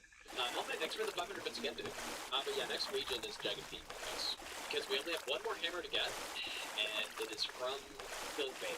I kind of think I need to go Extendo Hammer for this. Like, I'm gonna kill some of the dragons on the way here to get some stones or whatever. Try Gideon's, man. I just haven't seen the moveset. Except the Pope is the roll it. Oh, it's that final hit, I guess. And then probably the roll attack, too.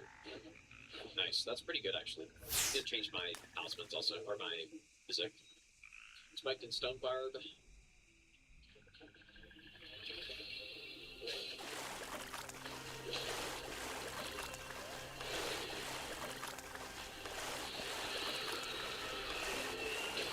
I was going Extendo Hammer for the headshots, but I just want to kill this guy to get some money.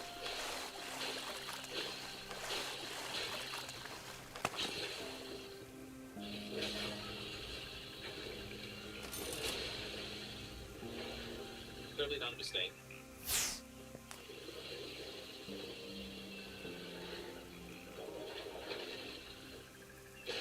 Look at that headshot. That's what I'm talking about, dude. Easiest headshots of your life with this thing. Lift.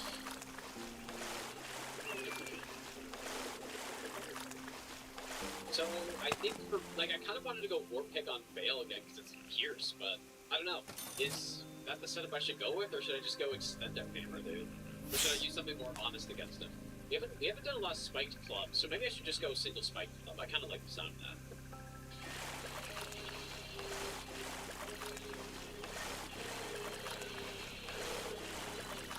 Clearly no random lightning here. Gets me.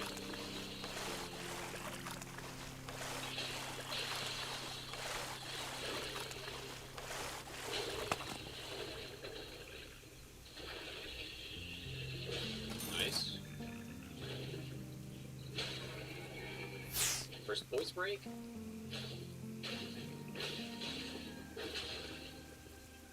Nice, dude. And there's the bleed, and Lord of Bloods did not proc, I guess. What happened on?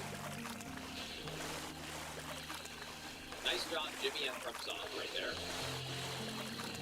Idiot can't even make a talisman work correctly.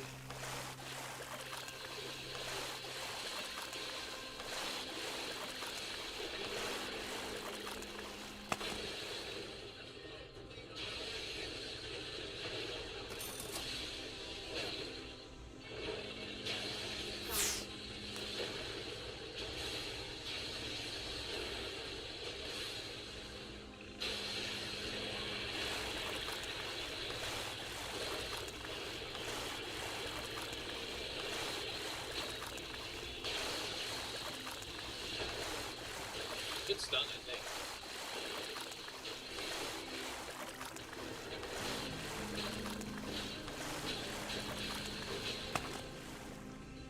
Beautiful, dude.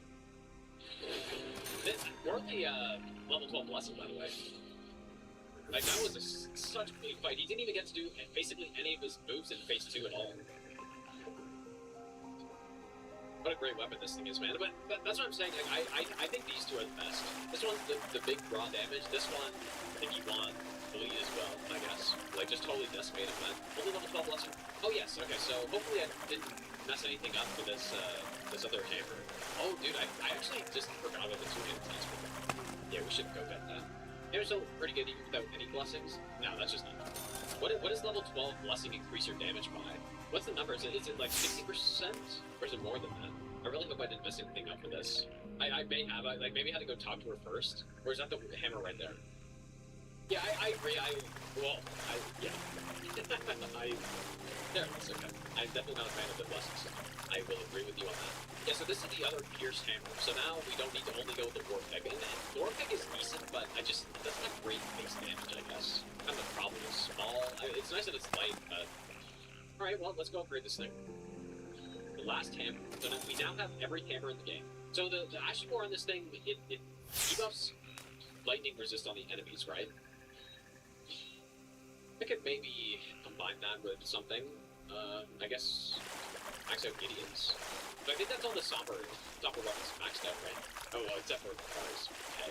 Which I don't really plan on using again, so. Alright, well, where do I go next, dude? We have killed all of the Grey Runes except for Millennia. We could go Millennia, or we could leave her for the end and go DLC again. And I probably should, because... So I guess I'm gonna fight Rolana again. This is such a weird run, dude. You know what? Wait, what was the build I used last time on her? Anyways, I was gonna use the same build, but who cares? Just gonna get a bunch more money. like really matters at this point. We get the encore of the Rolana fight. And I'll use... Ooh, maybe I'll go Stone Double Lightning. Yeah, here's what the plan. Oh wait, you know what, actually... Go Stone Barb and Lightning. And then I will go Lightning Slash on a Stone Club, which is clearly the best. So I should probably swap which hand they're in. You're fucking kidding me. So does that mean I could just never hit her or what? Okay, cool. This is an insane question. But right. That's a lot of damage, by the way. But we're blessing level 12 this time, so... That is a fuck ton of damage.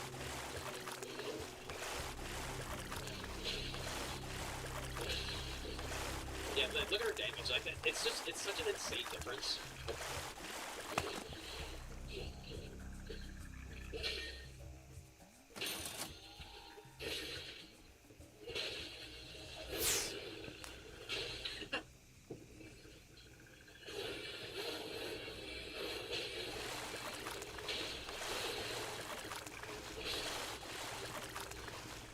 Pretty good damage, dude. But yeah, what a difference in the fight compared to what we did last time. Okay, so we are not going to Vesper. I feel like we should use Holy on it. So, it could be good with the Marcus Hammer. Dude, that's so fitting, in fact, isn't it? Marcus Hammer Vesper fight. Insane lore-friendly fight. Yeah, what I'm gonna do, I'm gonna go get this Crusader Talisman just because it's really good. If I decide to kill some more enemies, which I probably won't, I guess, but... Please don't one-shot me.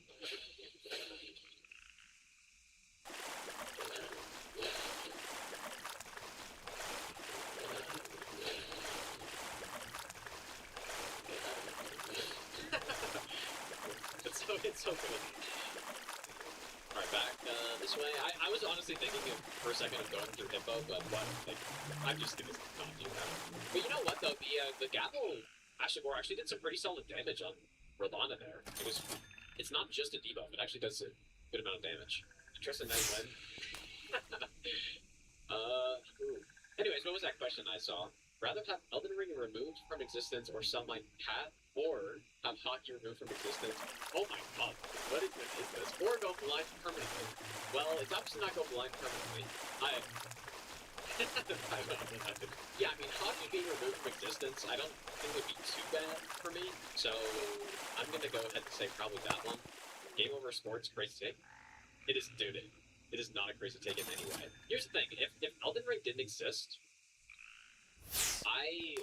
my life would be 100% different right now. Like, it would be totally different. I would still be working a real job. And Like, it would have been totally different. So, out of all of those, Elden Ring existing is probably the most important thing for me. I was honestly thinking I'd fight better on this run, so I guess I'm gonna go here. We're actually doing pretty good on rune arcs on this. I feel like a lot of runs I run out of rune arcs, but maybe that was just the stat of the runs. I guess, but I don't know. Better regards. Okay, no. Better, we're gonna go massive favor. That's obvious, okay? I said I know something about what's next for Elden Ring, but can't say what. No, I was just kidding. I know probably less than you guys do.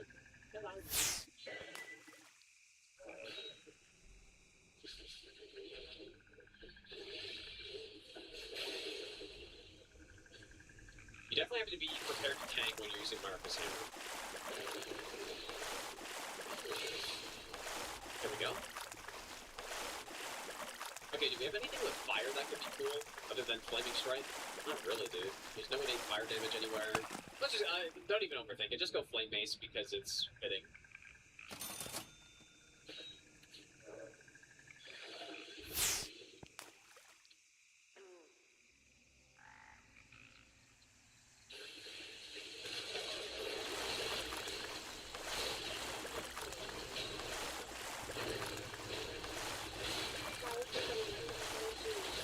That was really bad.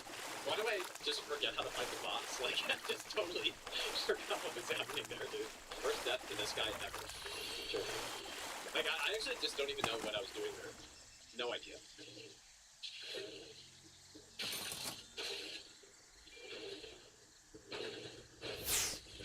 Okay. Oh, yes, okay.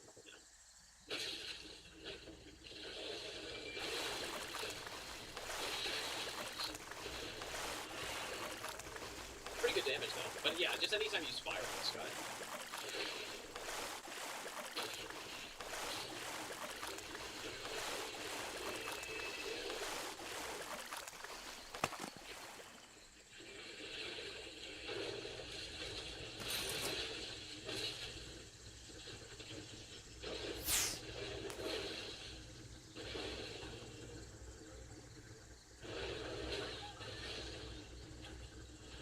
Oh boy.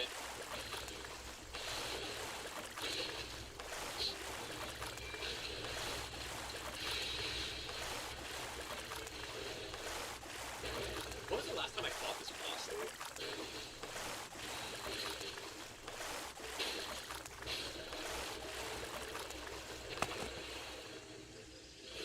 I feel like I actually have no idea. Cannot remember.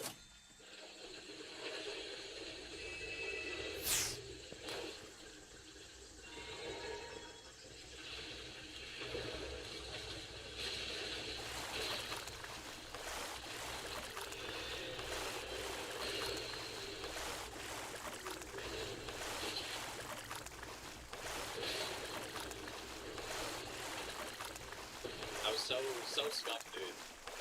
And it's actually, I almost forgot his moveset, I think. I kind of forget his moveset, dude, on some of those, or I just forget what to do. I got no muscle memory for it either. It's actually crazy, dude.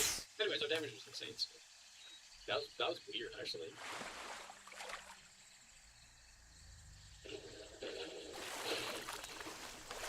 Whee! That's exactly what I was hoping for. If I could have a major say in development of Elden Ring 2... Wait, that's not where I thought you were going with that question. Elder Scrolls 6 or Dark Souls 4? Which would I go for? I can say Elder Scrolls 6 because I feel like that's going to be the worst game. Elden Ring 2 is going to be good.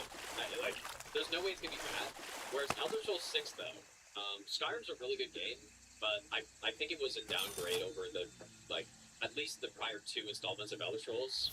Elden Ring 2 is going to be good, so it doesn't even matter. So yeah, Elder Scrolls 6, 100%.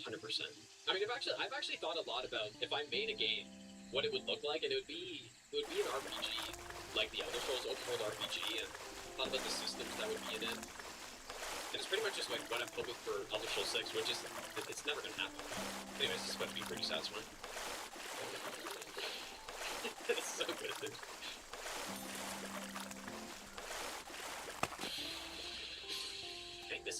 It's pretty solid damage on this. It's respectable. Doesn't go through stuff though, I guess. Pretty cool cast as well. Solid range. I've seen people do this in bingo. I've actually never done this myself. It's like going on these railings.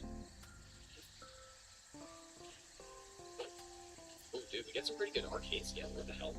Did I do it? Sure. Alright, let's see this guy's fight, dude. So, this looks good.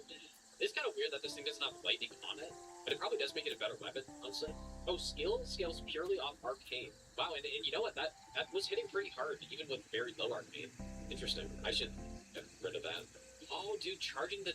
I forgot about that. Yeah, charging the Ashen Wards. Good point. I guess it would work with Godfrey Icon too, right? How am I going to land the Ashen Ward, though?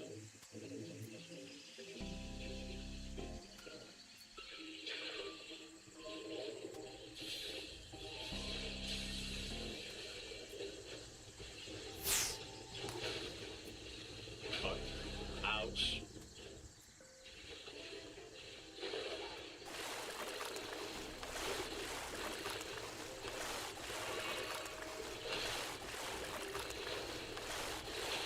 Damage isn't the best. I mean, this isn't... Like, I don't know if Pierce is that good against this guy.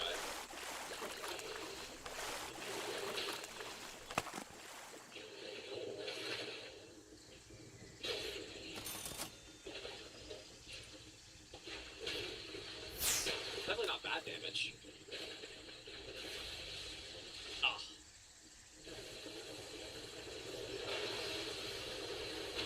This, like, just stuns for days, dude.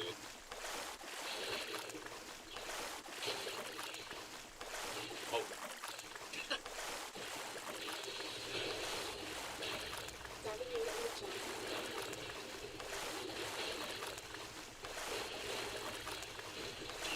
The greed is insane.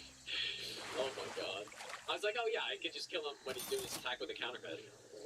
And then I just totally whip it.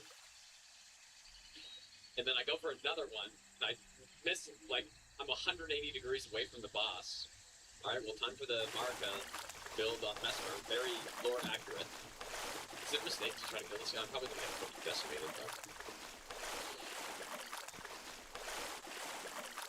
See if I can land an Ashen War here. Nice, dude.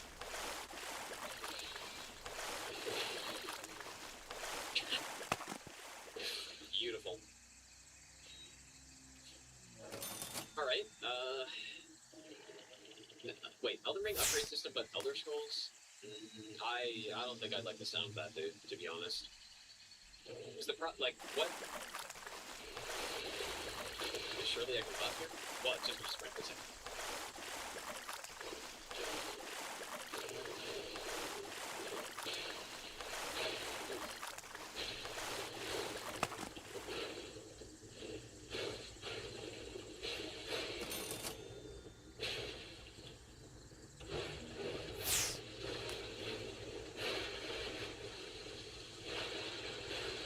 I should be able to land this. Nice, dude, and the stun. Oh, beautiful.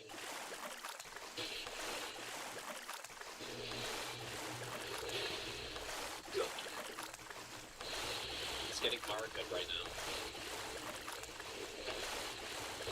Imagine this could double hit here. It's probably just...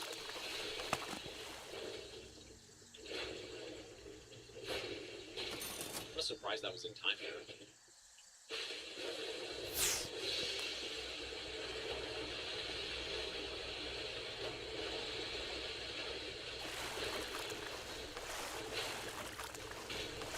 Just decimated, dude. Oh, I didn't do the...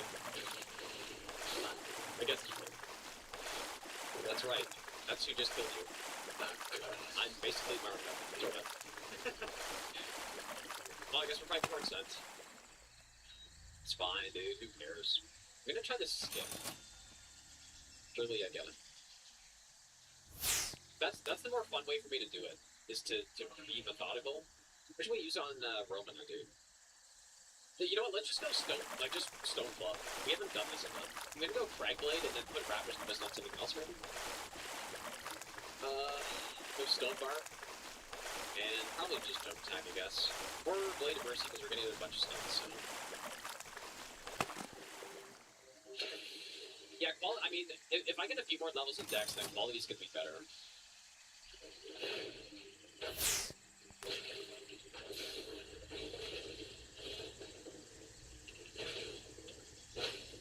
Dude, that was pretty fast though. I didn't even do any charge R2s there. See if I can stun her before phase 2 happens. Oh, I'm so stupid, man. I'm slacking. No, I'm not. I'm dead shield.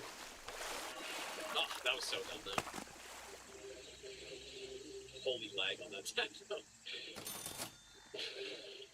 I thought I would get in close in time to...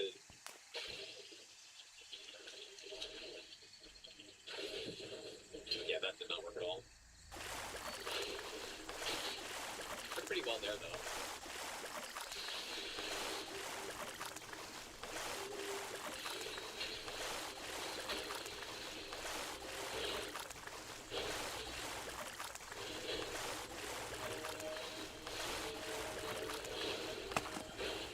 Just R2, who cares? Got over 40 voice damage, dude. This is some fantastic damage, man. We didn't even do the R1 spamming. Beautiful. This weapon's actually so good. And look at that AR as well. Yeah, Dex is probably, or quality's probably better now. Well, maybe yeah, quality's better now. Do we continue through DLC, or... Yeah, I mean, there's not really much base game left anyway, so we got all the hammers. I still haven't used fucking Gideon's hammer, bro. Where do I use that again? It's good for the debuff, but I don't know. The dancing line is resistant to magic, so I'm definitely not gonna use it there. You go kill better now? Sure, why not? Yeah, I will say that I think, not that it's a super high bar, but Roman is the best scorpion/spider boss they've made, I think. Okay, we're gonna try Gideon's one.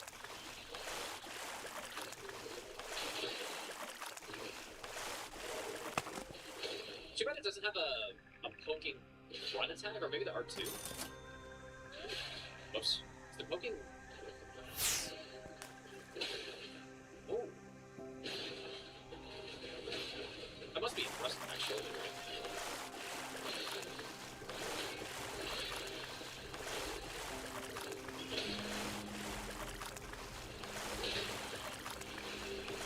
I mean, this is certainly not a bad weapon. Obviously. It's still just a hammer that's got some magic damage. And magic is the most buffable damage type after all. Yeah, who was I saying? I was saying Notchka and...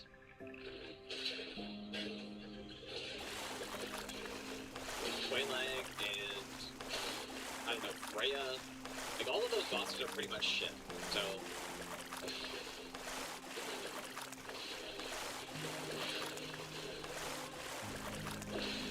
It's stun in a second, I think. This big R2. Just kidding.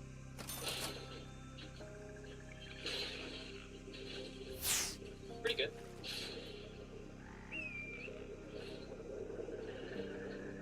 Yeah, just another solid hammer. But I'm gonna try fighting this Falling Star Beast because I want to try the big enlarged figure against it. Oh yeah, dude, Brawl. Oh my god, Brawl is bad. Yeah. Forgot about Brawl. Yeah, yeah, take a chill. Okay. Oh, that's devastating, bro. Again. Whoa, why is my finger backwards, bro? He broke my finger. What the hell? What is happening? He hit me so hard my finger's broken. It's like a curved greatsword now.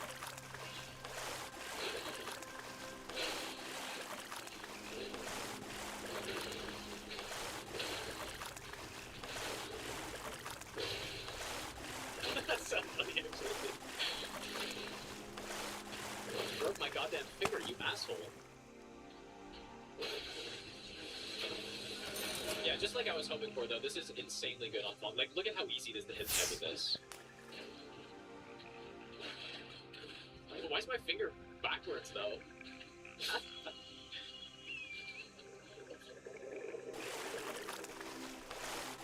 Like, it's actually because he hit me, it must be, right? The glitch gets even weirder. Did I already pass the big finger? I did, right? I don't know this, guys, but I feel like out of all the runs to go fight him, this is the one. Where the hell is this dude? Is it lower? Oh, it is lower. Oh, shit, okay. Oh, finally. But you actually think the finger reacts to the area? No, I see, it was just some weird-ass thing that happened. Yeah, now it's fixed. Okay, yeah, it's way lower than I thought. Alright, whose fingers are bigger?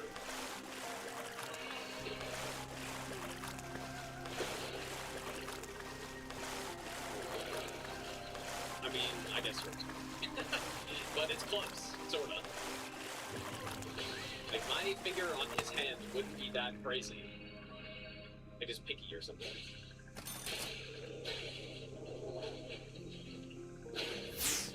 Your post is gone? What an absolutely horrific enemy. Like, what were they thinking, dude?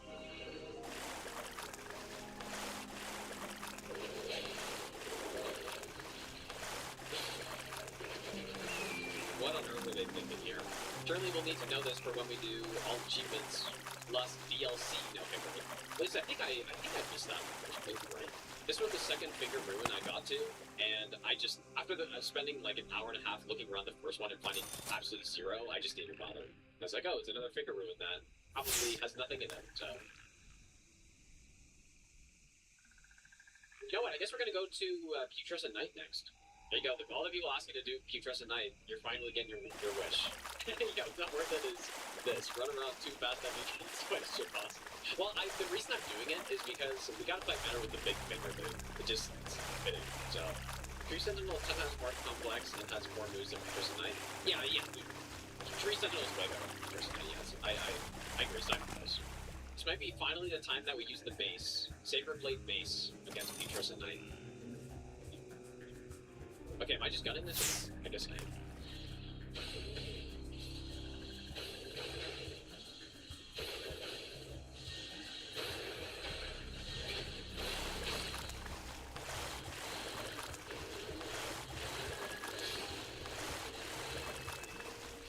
Oh, this has been pretty smooth, hasn't it? Certainly not a massive jinx, I'm gonna get knocked off the edge or something.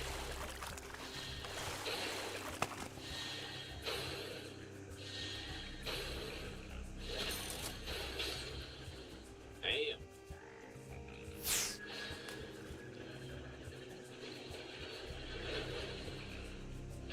Wait, how do I dodge this again? Not really like that, but... Oh yes, not roll that. Oh, that's what I get for not fighting these bosses ever.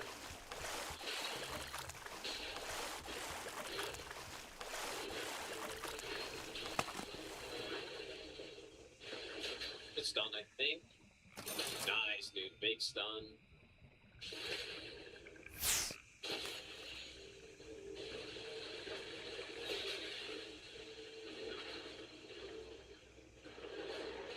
Oh, that's unfortunate.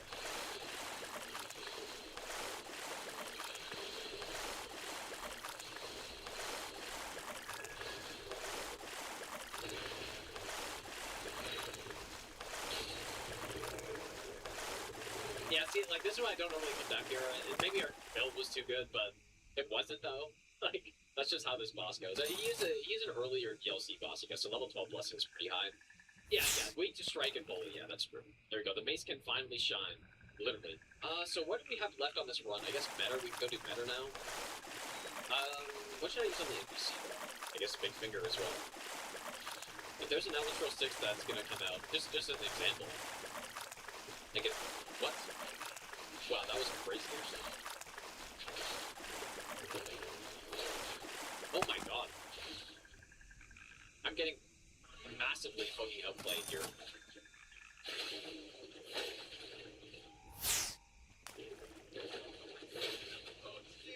Yeah, if there's an Elemental 6, then, you know, if they added an iframe dodge, I just wouldn't like that, because it just doesn't feel really immersive, I guess.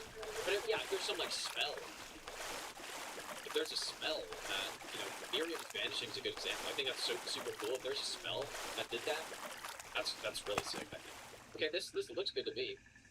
Should be getting a lot of riposte here.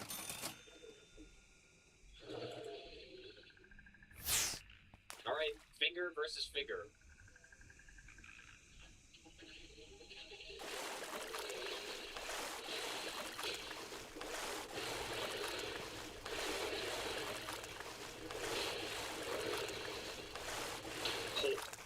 fast stun. Maybe a little too fast, actually.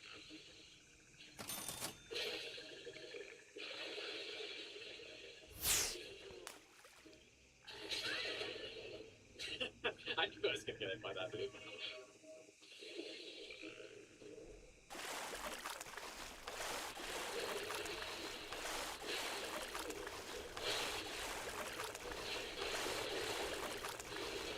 Guess I'm just gonna tank laser.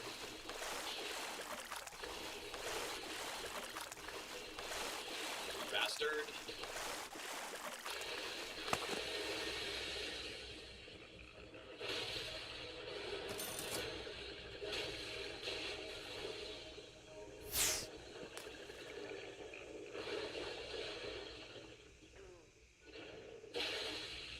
Here we go.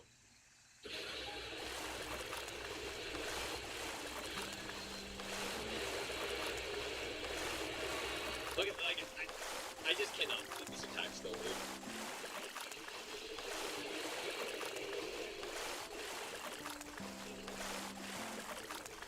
I love watching the game just play by itself. Oh yeah, voice doesn't reset. I love watching the game play itself, dude. Alright, there we go, there's better. Okay, I'm probably gonna end for tonight, guys. Gotta go eat dinner and stuff. Pretty fitting with the finger on that boss, though. The hammers are extremely good here. Yeah, the game finger itself is crazy. Alright, welcome back, you guys. I meant to test out Rapper the Mist on better, and I just never did. And that was the last thing we did. Like, I totally forgot, so I guess I'm gonna do that. Like, I didn't remember to do that. Okay, this one worked. I think. Okay, yeah, so I just want to test the laser dodge with this now. I have no physics, it doesn't really matter.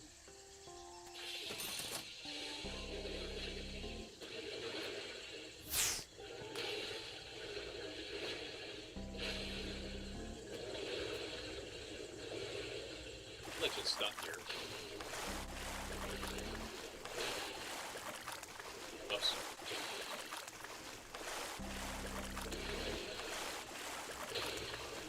Do I have would have been a good lightning slash boss.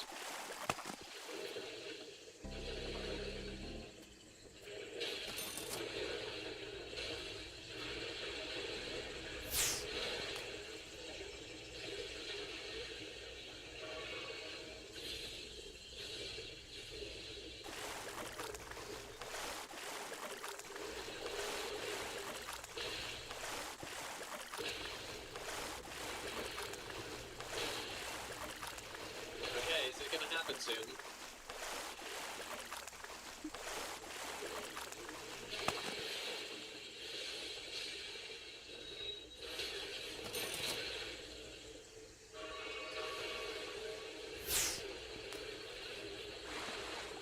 There it is, dude. Okay, so yeah, I think that's the only thing that works for that.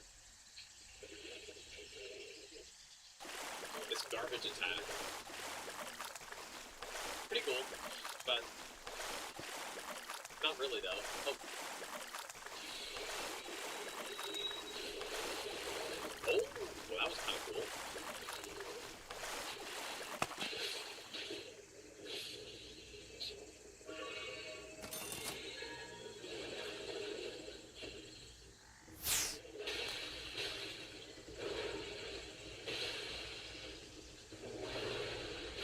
That was pretty cool.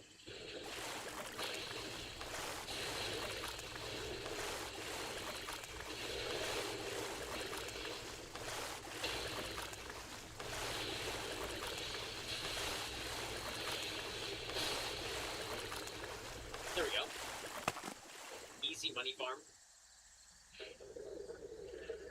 Okay, so what we have left is we have Millennia and Consort left, and like Divine Beast, I guess. So which one should we do first? Probably we should do the worst boss first. So yeah, we've got another hammer. Like, we're pretty much right at the end of this run. We've got almost all the hammers upgraded to max. Yeah, the timer that's only there to stop people asking where the timer is. Exactly. Seeing it, and I forgot it, and then instant. Yeah, this is a rare run that we actually fight all the DLC Remembrance bosses. Usually, Futures at Night, Better, and anyone else? Usually at least those two I skip. You know what? Actually, what probably would have been ideal for the DLC is the thing is, I think Rolana's too high scaled slightly, right? I've established that. Divine Beast, I think, is properly scaled for like level 2 or 3 blessing or something. If they swapped that around and made Rolana the one that was fine for like super low scaling,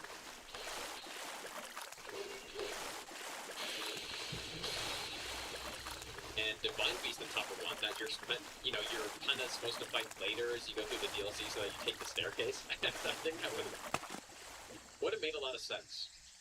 Okay, so Divine Beast is really weak to fire. I feel like Raptor of the Mist should be pretty good against him. So maybe I'll go with a dual wield. Like so. Yeah, of course I bring up the staircase, yeah. I guess I'll do this first. Look at that. Work.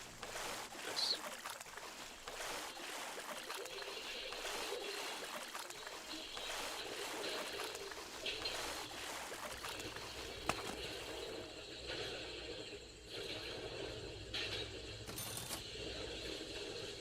Dude, look how good this is. Oh my god, Raptor the Mist on this boss is crazy, dude. That's what you need.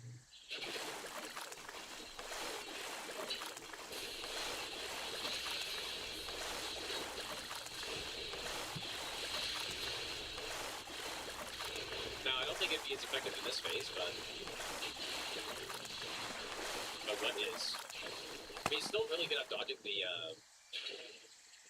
trail.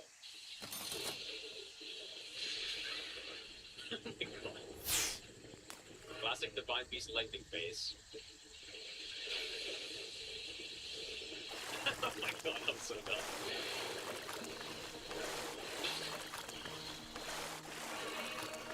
Yeah, I had to try that just to see what would happen. Wanted to see maybe like the tracking would get messed up and I would jump over it or something, but alright, well, so now that we've done every other, I usually just go to 20 blessing or maybe 60. I'm just gonna go 20 because well, like it's not that big a difference anyways. Alright, dude, only 3 bosses remain. But yeah, 300, like almost 300 less AR. Go to the war pick. And this thing also has, it does have the triple scaling too, right? And I found a lot of arcane would be pretty, it's probably like the highest base standard somber one, I'm guessing. Although the Nox flowing hammer is a lot too, though. That better strength scaling on it. I want to see if I can, I guess I can. Oh boy. How did I, dude, I have no idea how I didn't get hit by that. Nice. Imagine dying before I get the grace here.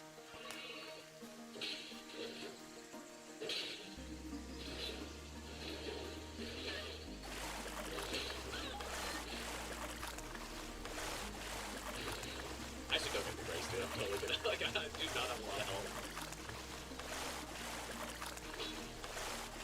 I'm not running away from here.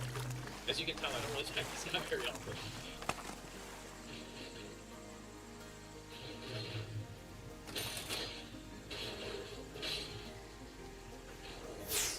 Okay, so I kind of forgot about Letta, as one does, but I fired the, well, I haven't really tried the Nox flowing hammer on the NPCs though. Yeah, but dude, long hammer would be pretty good against them. No, I want to try the flowing form on the NPCs because it's really solid on basic enemies. It has pretty good range. Probably the furthest range out of any hammer attack. Okay, hopefully no Godric doesn't mess anything up here.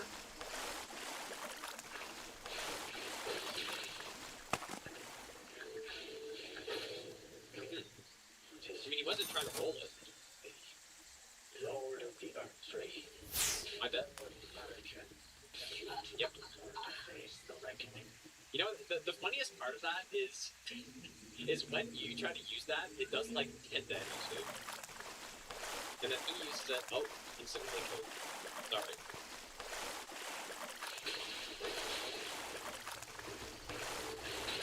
Team is really good on NPC stuff, doesn't it?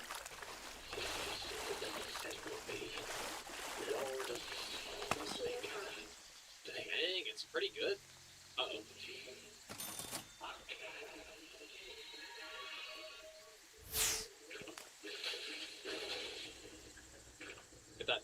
as well.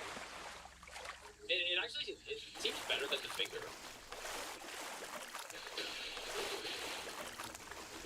So I can really just spam this. Holy shit, dude. That's good. Oh my god. And uh-oh.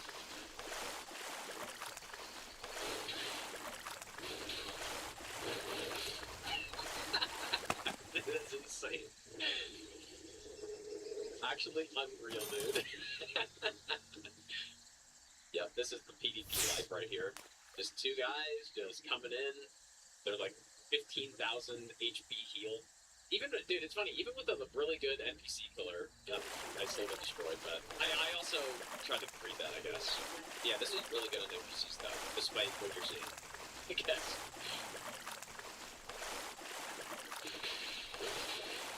Does take quite a bit of stamina, though, I guess. Oh my god, that range is insane. Again? Oh my god, it's so good, dude. It's crazy.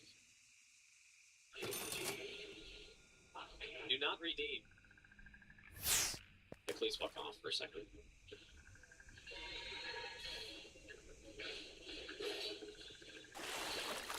Crazy outspace. Wait, didn't Don even get summoned last time, or...?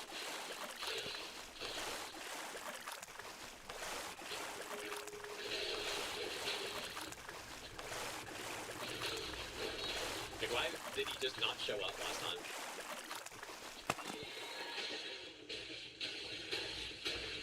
What could be cool, too, is I can get both of them in this. Oh, yeah, dude.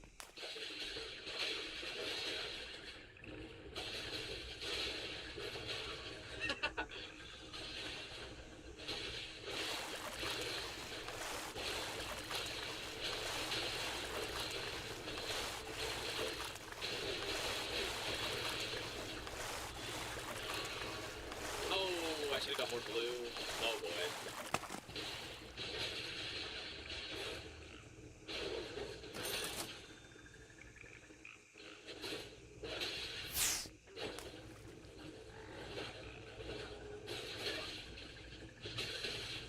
Oh boy, please don't do this.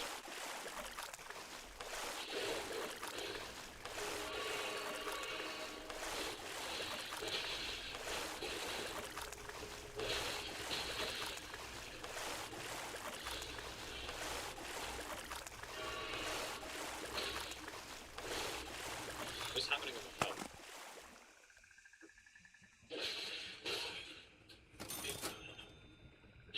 I do have some starlights, but I don't think she's gonna levy. Oh. She's also going to die anyways.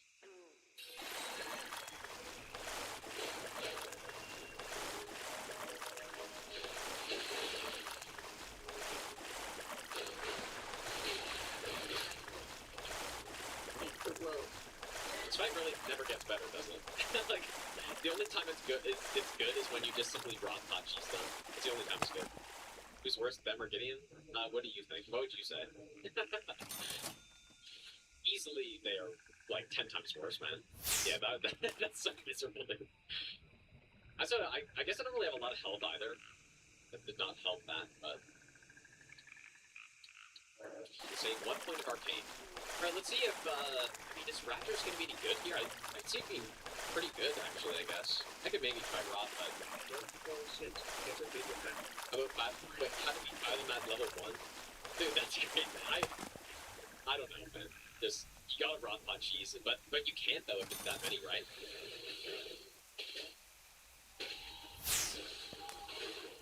Oh.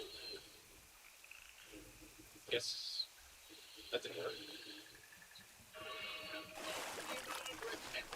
Billion front flips, I won't be able to do it, but I can do it here. Not fast enough.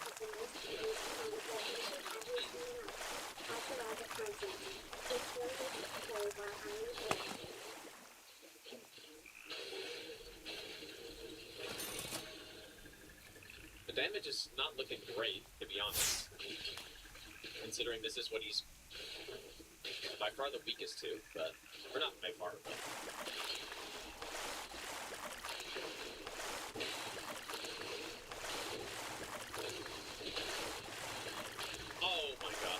and yeah, getting stuns on him is also not the easiest to do, so they're using hammers though, I guess. I feel like Raptors in this phase is probably just not gonna work. It's the light pillars, but let's see.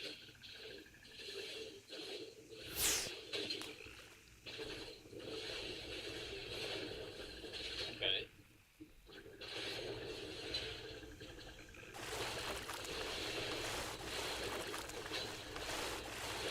Dude, the range. The range in the terrain. Or not quite very well, but you know what, the damage is pretty damn good though. How did that miss? Can I do this one? No.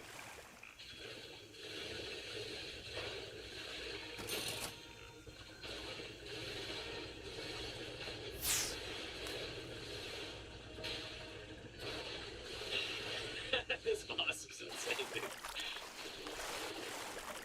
Please don't. What should I be?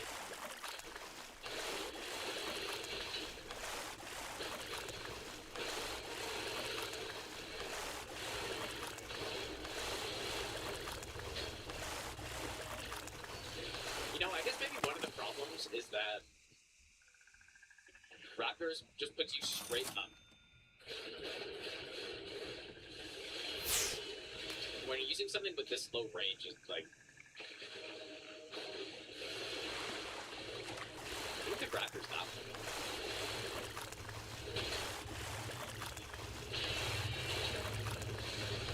Yeah, something with this low range. Oh, I'm gonna try this one too, I guess. Uh-oh.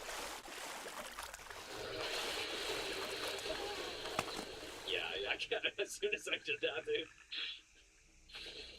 Kind of figured that would happen. There goes all my HP. Oh yeah, my talisman setup is totally messed up. You're right, whoops. Whoops. I didn't notice any counter hits, but maybe I did get some there. Oh yeah, you're right. My talisman's totally off. It's probably that one. Oh, let's try this again. Damage should be quite better now. I'm not using the rapid feathers, and I probably should, I guess.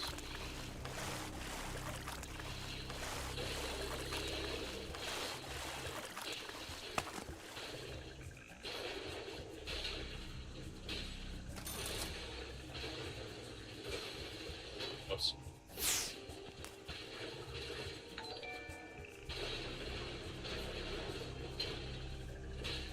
Ah, the range, dude.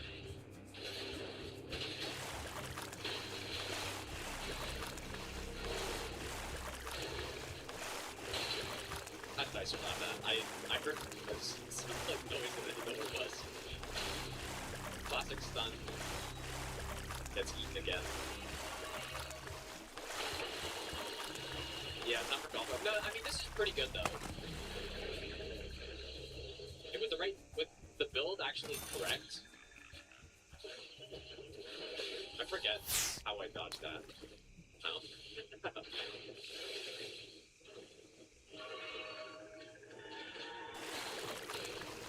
I think it was just the rolls, right?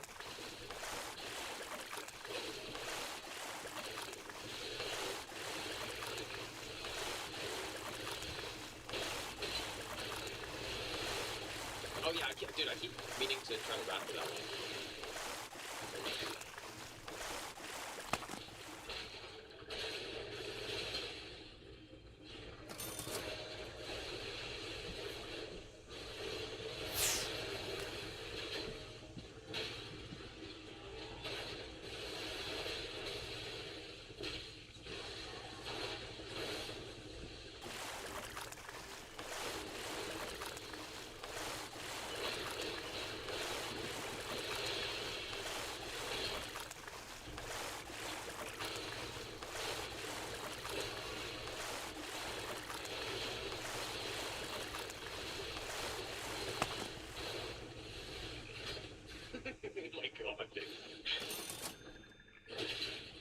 It does happen a lot, it seems.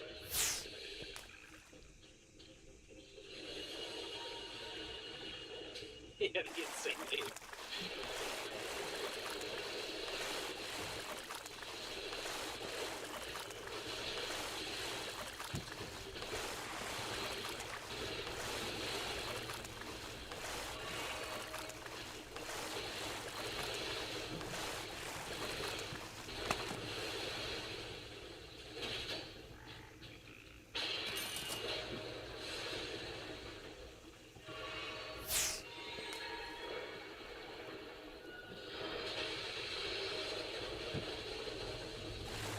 that works. It doesn't really do anything though.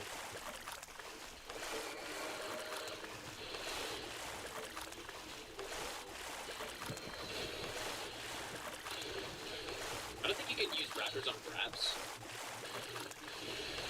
which is why I haven't tried it on that.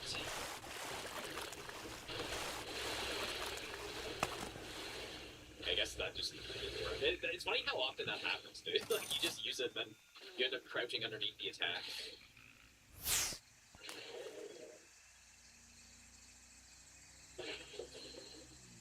Pretty solid damage, though. I mean, that's what you'd be expecting out of a double thrust, but... Alright, well, the DLC is totally done. So, only one more region to go. Yeah, I did kill him twice, but now... Oh, you know why, dude? It's because he's back alive. He's respawned. Whoops, I forgot about that. I did forget about that. I guess I'm fighting him again. That's funny, dude.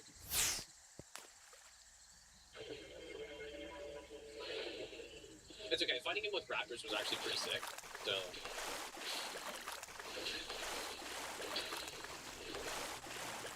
Well, aside from this part, maybe.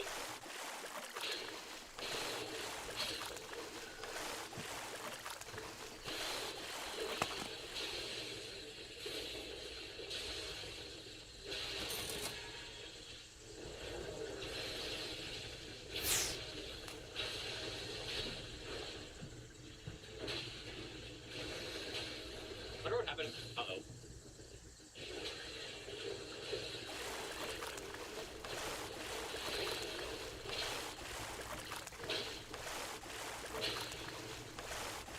I was gonna say, I wonder what happened if I tried to raptors that attack, but I'd probably just get decimated.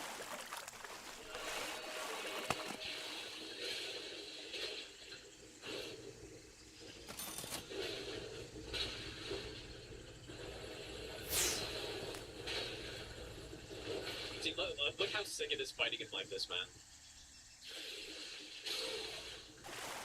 It's actually so sick. Being able to punish the frost stomp is pretty cool because, well, I mean, you can punish it sometimes, I guess, if you just outspace it and have like a longer weapon or something, but not like that, where you can just dodge and punish the stomp in one. I'm sort of the best boss in the Elden Ring easy clap. Surely the best one, dude. I mean, as you saw from my fight, he's a very engaging boss, not repetitive at all. No, the only thing about him though is that his music is trash. That's the only thing. That's the only thing. I just wish he had better music. Oh, dude, I forgot about Mindra. Oh my god, I forgot about Mindra. I honestly totally would have forgotten about him if you didn't say that. But Mindra's the same, but way worse even, because it's a massively long run. I should do it anyways, though. But anyways, so normally what I do in Snowfield is I just pick one random boss to fight. Now, maybe we get Thorny tier. I'm going to do R1 spam again, which I might. Missile Blitz gives you Bloodborne nostalgia. Well, I guess maybe, like, aesthetically it's cool. That's it. That's totally it. You'd rather nothing burger of an area than pure agony? Totally depends, dude. I don't really think about it that way, I guess. Big advantage. Lemon Strike saves the day.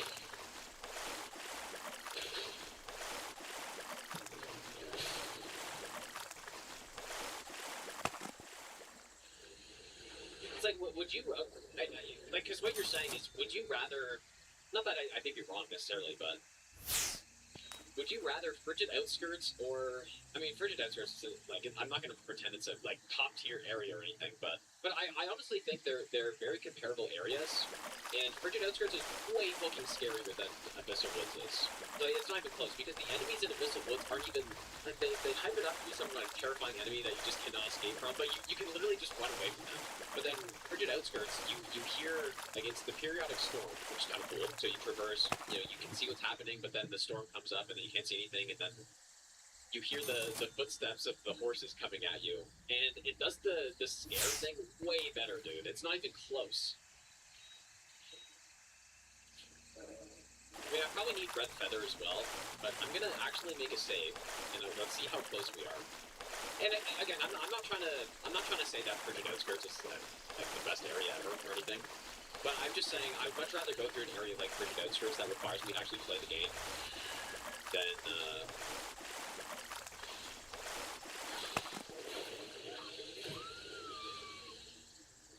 no stealth attack, I guess.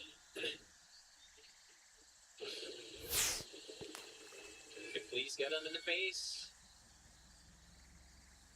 Oh my god, it's so painful trying to use this garbage thing, dude.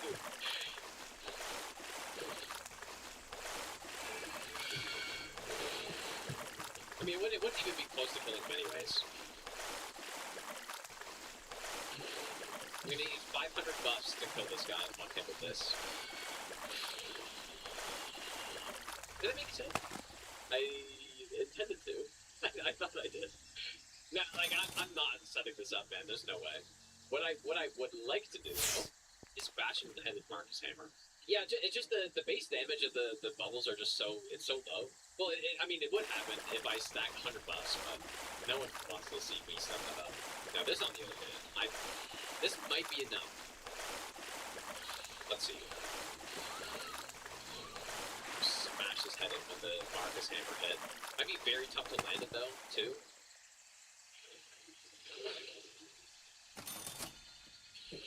When do I do it?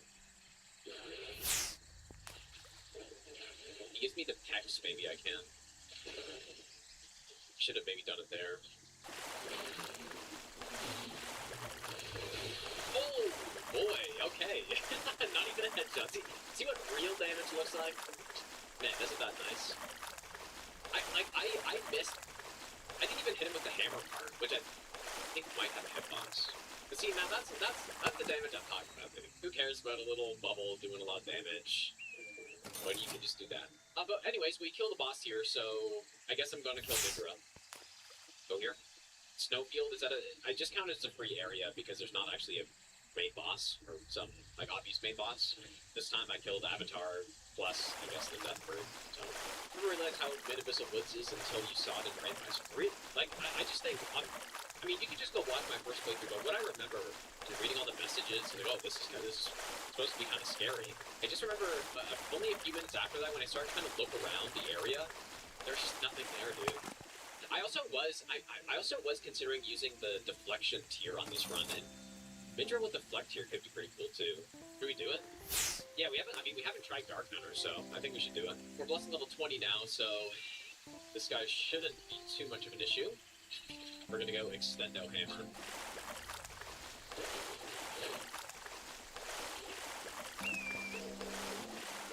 I wonder if Grappler must be pretty good on this guy too, I guess.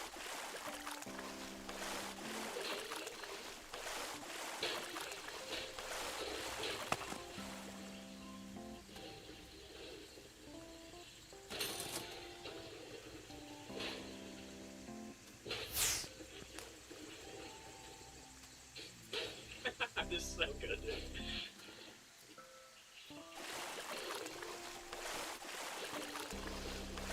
The real question is, do I remember even how to fight this guy?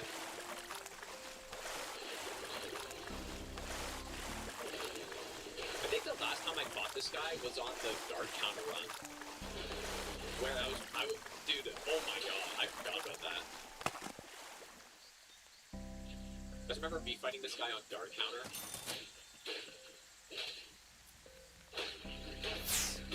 That was like a 1 hour affair. That should be enough, right? Wow. Much less painful when you have a 10-foot long finger and you're not doing guard counter only. I don't really know what to use here, dude, because this boss doesn't get knocked down. Well, we can maybe try to throw in some guard counters, I guess. You know what, the guard counters on the big finger are probably really good. Sometimes with guard counters, you just don't have enough range to hit the enemy. But with the big finger, it's not really a big issue anymore. Yeah, Stone Club is the best club in the game, for sure. And I actually haven't used it that much. It's been having fun with the Extendo Hammers, but we're gonna use it here. So we want to go Curve Sword Talisman, Two-Handed Talisman. Obviously, Multi-Hit's probably pretty good if I'm gonna be spamming that. Definitely Blade of Mercy, so this is probably good. Please don't be too painful.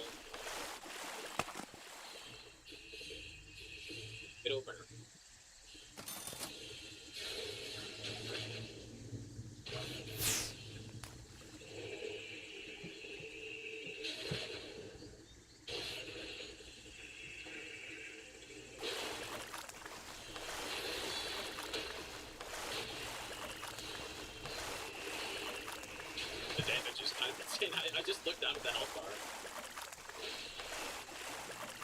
Oh, you thought, dude. You idiot.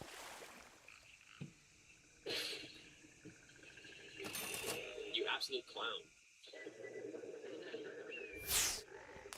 But yeah, look at how cool this place looks, dude. And especially the fact that you can see it from a bunch of the other areas too. Like when you go to the shack, you can kind of look down. Too bad there's not a lot of substance though. Yeah, like what I remember hoping for here was I was hoping there were gonna be like some giants or something that you could see walking through the trees as you're going through. Now that would be fucking scary, dude. Anytime you're near them, you start getting frenzy build up, and then they like fucking grab you or some shit. Like that would be so sick, dude. Yeah, rats and sheep. Yeah, terrifying. Scare those guys in the mushroom. People are as fun. That's a really good question, dude. Yeah, mushrooms are just, yeah, pull up and just, like, counter hit one-shot you. But yeah, realistically, though, if I'm doing a randomizer run or something, the winter lanterns are way scarier than a mushroom. Because, honestly, I would have forgot if someone did tell me, it's like, oh, what'd you use for Midra? But not because he's a forgettable boss. Like, well, I mean, no, I put him in S tier, dude. He's probably my favorite boss in the DLC, but I don't know. I was just... Uh-oh.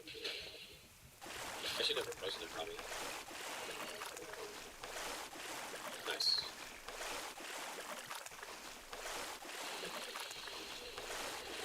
Oh. Check this voice breakout, dude. Poor guy's just gonna be getting voice broken constantly.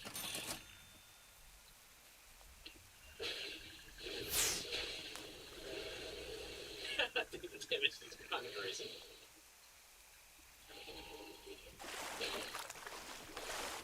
Oh my god! That was crazy, dude.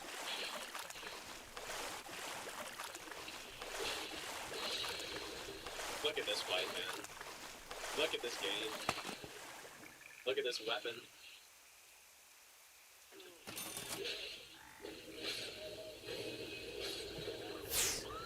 I didn't roll on purpose because I knew he was gonna die anyways. What a stupid fight that is. Insane, man. Well, there goes Midra. I didn't even guard counter him. There was no point. Down goes Midra in 5 seconds. That was a pretty nice fight though, man. That was crazy.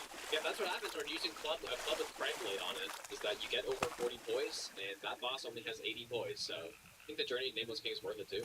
But that feels more like an actual interesting area, and there are a lot of good items in that place, dude. So yeah, 100% I think it's worth it. It's a cool area, and you get like, the Dragon Chaser's Ashes, and then you get the Havel gear, and the Dragon Tooth. Red Blood Greatsword's there, the Ornstein armor's there, so yeah, I would say so. What I wanted to try on Loretta is just, well, you know what, dude, it's probably, Rocker the Mist is probably really good on her, but I kind of just wanted to go R1 spam on someone.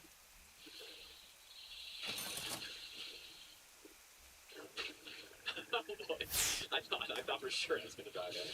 Oh my god!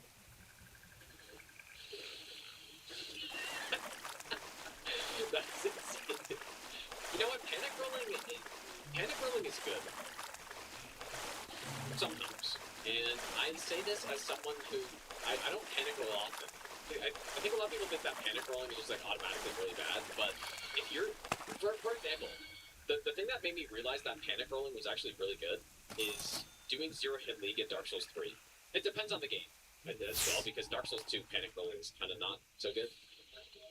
Your stamina's gone in like 0.5 seconds, but like when you don't know what's happening, your highest percentage chance of surviving what is happening is by panic rolling. It's not just like sitting there and doing nothing, obviously, right?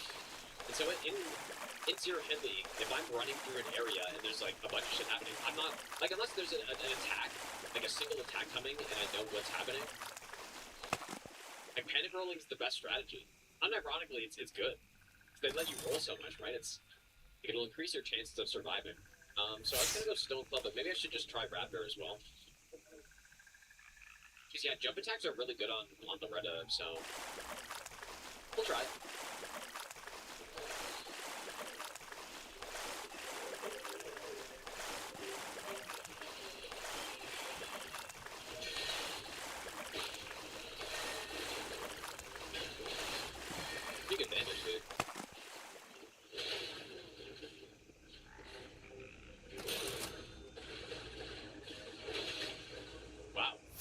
is some really good damage right here. Oh my god, dude. I wanted to try a raptor on a specific attack, but...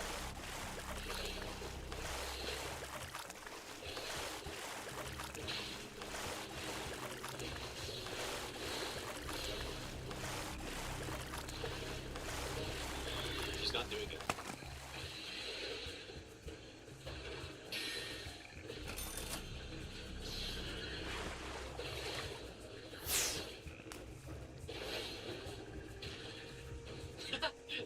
This one. Oh my god, and it misses. Oh my god. I should have expected that was going to happen. Well, it didn't work because, so when you use rappers, your character crouches down really small, so the attacks just miss very often. So, I mean, it's like you're going lower than a crouch, but even when you're crouching against bosses, a lot of time they still track you. This is fast enough that I guess they just don't, or whatever. So a lot of attacks end up just missing. And you need to actually get hit by the attack in order for Raptor Miss to work. So I'm almost going to go as far as saying this is probably an essential...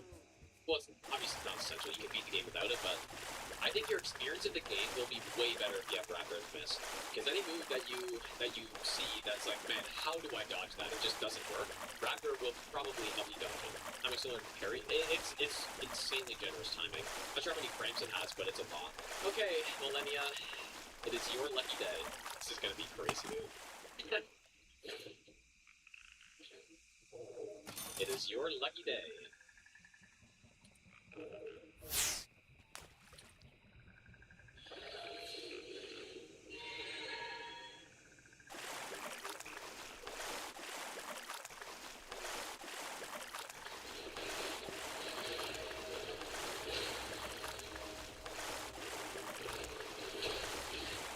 Okay, I wanted to see if that would work, but it doesn't. Oh.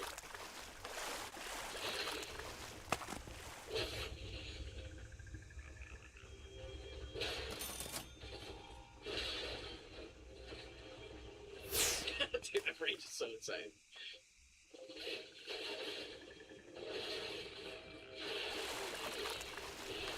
Oh, I thought. It maybe could do that.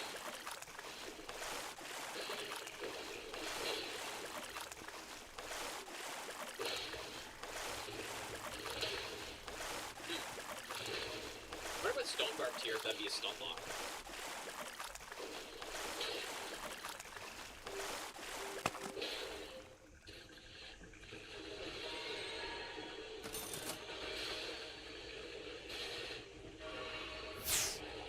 It probably would be, I guess.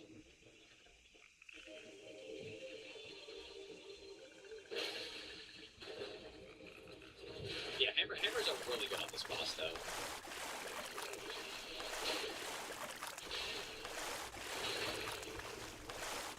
As you can see. Yeah, we're absolutely figuring her dude.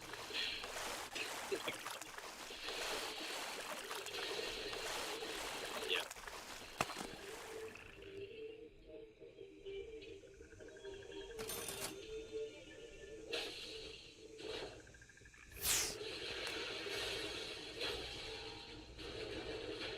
Oh. Your strength.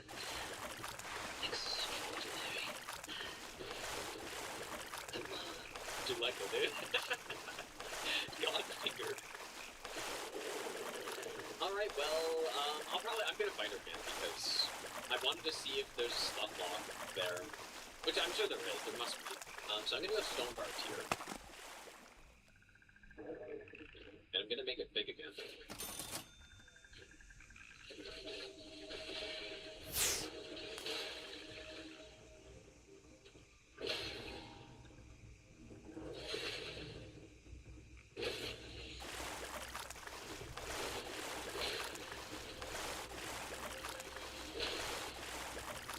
Not bad.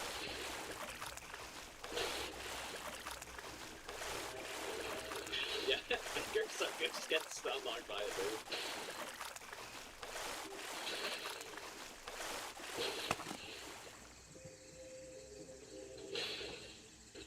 Look at that phase one right there.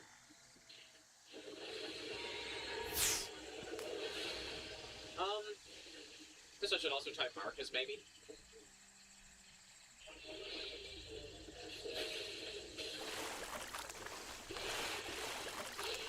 Try to beat that finger stun lock, though.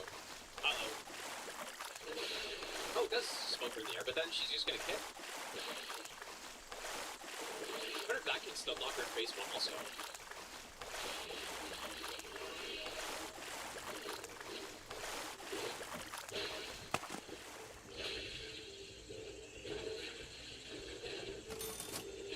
Really fast enough.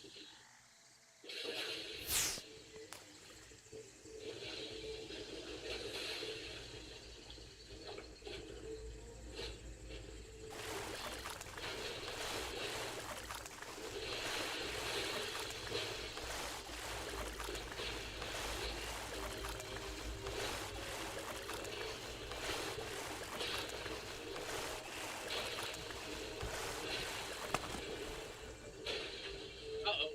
Oh my god. How did I survive that?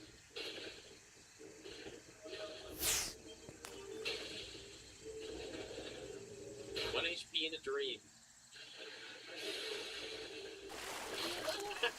The no FP Ashen Ward with 1 HP. Well, is there anything else to try? Not really that I can think of, I guess. Oh yeah, the Nox Hammer maybe. We're going with the real long one. To see what she thinks of this thing. I don't know if it's enough, dude. Also, you know what? I'm also gonna put the deflect here in, I guess. Maybe I can deflect some stuff. Yeah, I guess for people who weren't here yesterday, I have no idea what's going on. But yes, I do have a pretty long one. As you can see, it doesn't really fit on the screen. Alright, let's see. The long boy.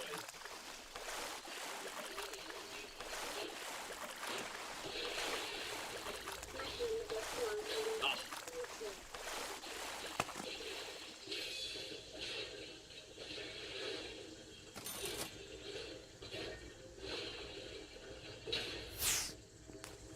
Two-hit voice break.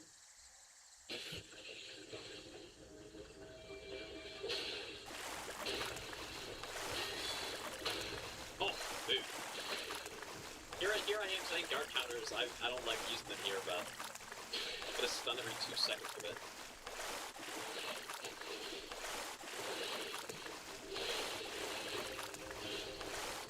Oh, how does that not reach? That's insane, dude.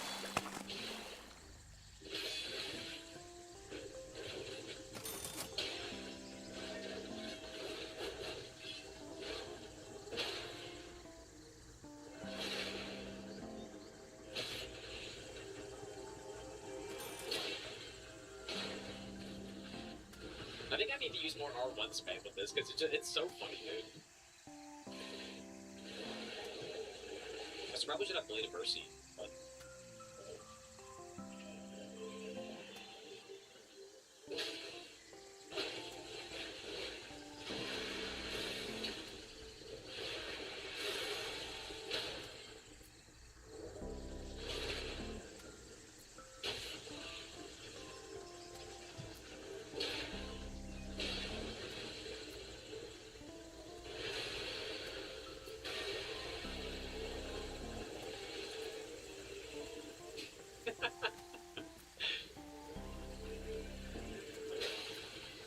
How good is this gameplay right here,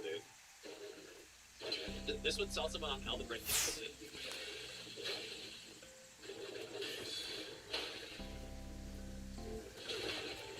How could it not?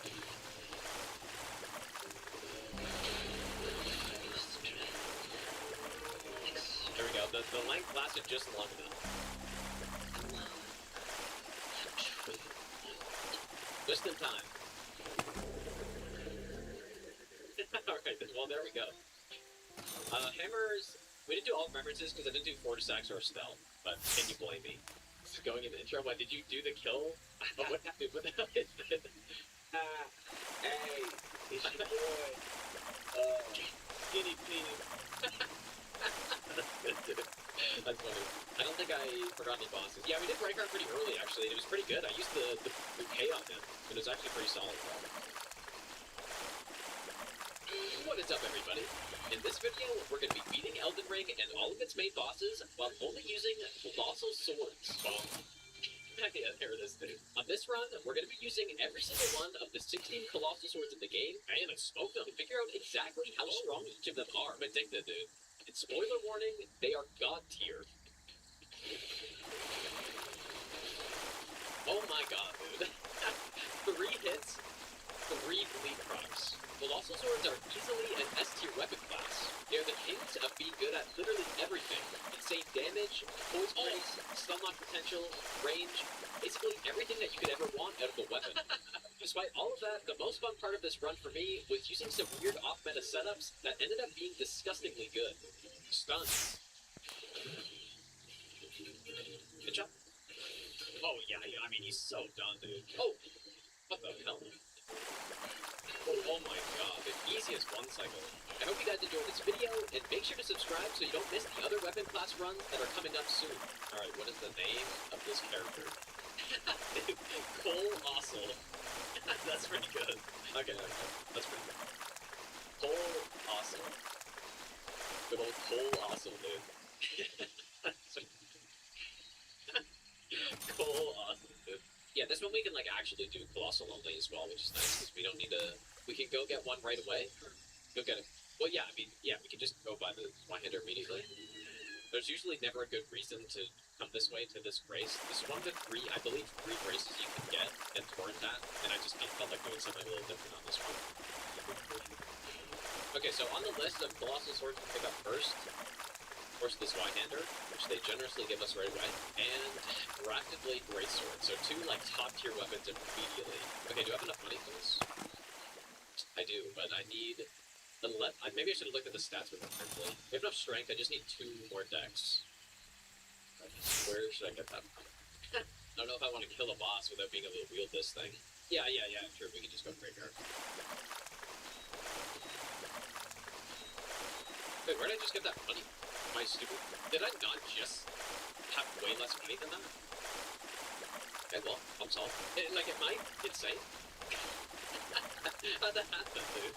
Dude, Cole Ossel's got the cheap tricks, I guess. Yeah, sure, let's go get Max Talisman and physics stuff, probably. We don't need to do the first part of the flag quest, right?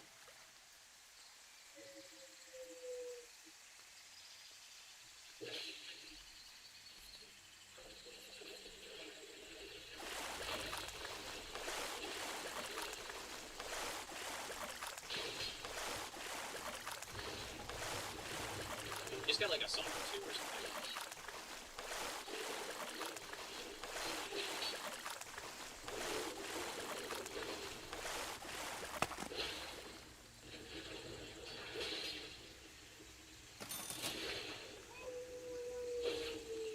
Smoke at the spare, because why not?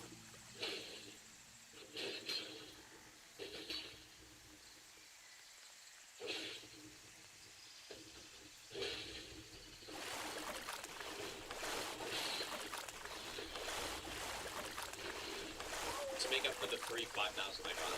Possibly stuff on a bunch of soldiers. Maybe, dude. I don't know. You can try some dual wield too. I don't know if that's any good though. Yeah, Charger 2 Crouch Poke is kind of the name of the game with this. We haven't even got to Kala yet, dude. Just get like a +3, I guess. Actually, just blast this guy, why not? I think this guy's weaker to Thrust.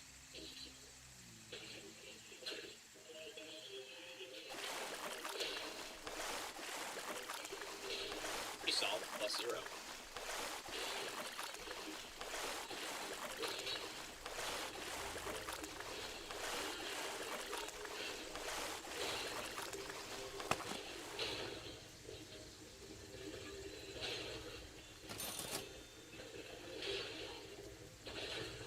That was pretty scary.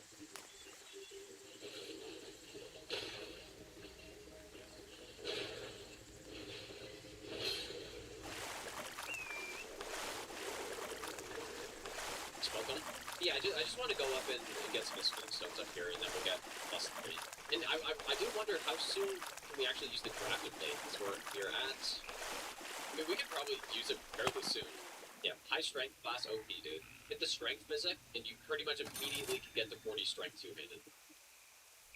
You put simply one level into it. Alright, let's go upgrade. Yeah, we can do Power Stance Colossals just right away here, I think.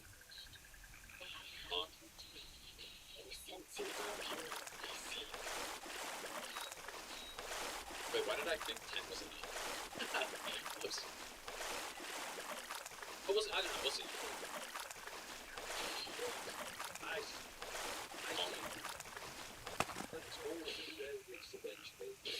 Sorry, pal.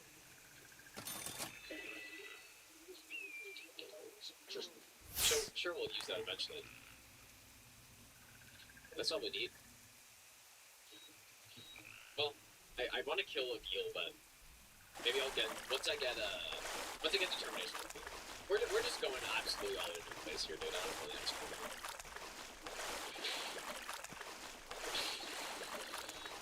Alright, let's get a. I just feel like killing a Geel. So why not? Although I guess I don't really kill strength. Just all strength, I guess, right? I usually kill Smarag, but we're killing a Geel this time. Actually, I don't exactly know where to stand on this thing.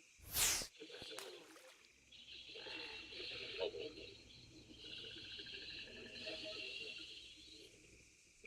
Oh boy, dude. Determination runs out right when I hit him too. Why have I fought him, dude? And he's just gonna get up on them.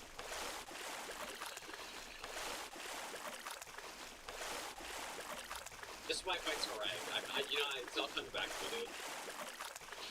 You are kidding me. Oh my god.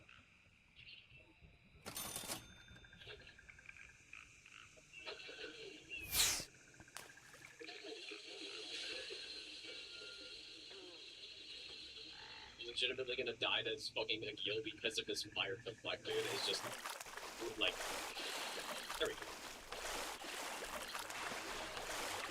Why did it? Yes. Okay. Yeah. Oh.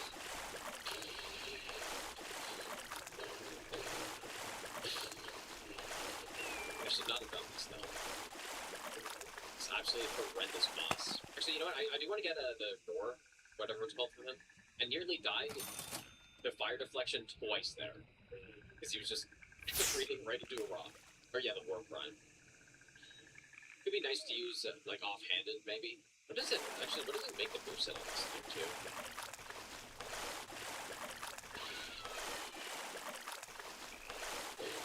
We try it out. I feel like most of these warp back movesets are just terrible.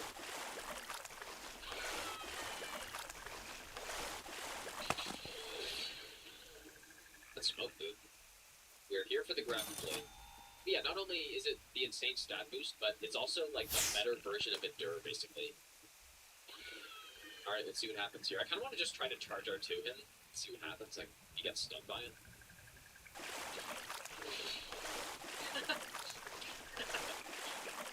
Oh yeah, he does. Oh my god, dude. That's funny. He might not live long enough for me to test what I want to here. Again. Uh-oh.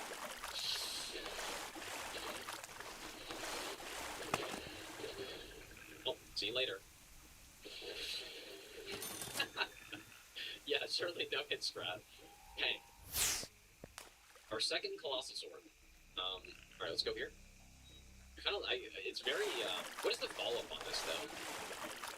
I kind of like this moveset. Maybe against basic enemies. Interesting. Maybe the tap R2s are pretty good, actually. Well, and, I mean, I can also use the buff from this now. For more stats. But yeah, Endure, I mean, go watch the tank run. No, Endure is insanely good.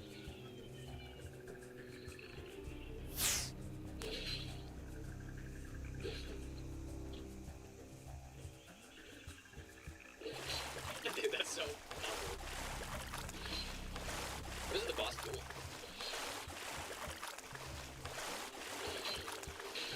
Oh. What is happening?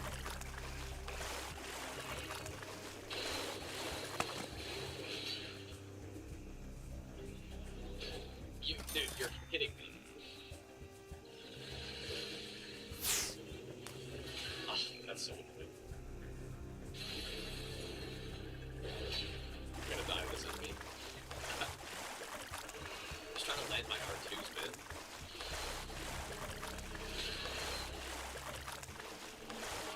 Please stop.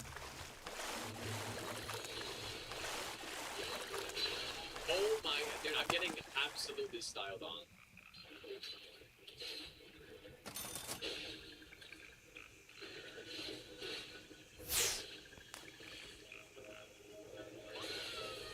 Yeah, not a big fan of the... I think it's an interesting R2, but it's maybe a little hard to use against an enemy that's this quick. It's surely here. Wow, that was so lucky. Oh boy. Yeah. Not the best. Good that you can get that tap R2 though, but like overhead. That could be nice against Dragon maybe. Not my best fight ever. Yeah, very clean. Didn't get hit once. Simple. Alright, let's go market. Do I go with this Warcry? This beam Warcry build? Guess so. In search of the elder.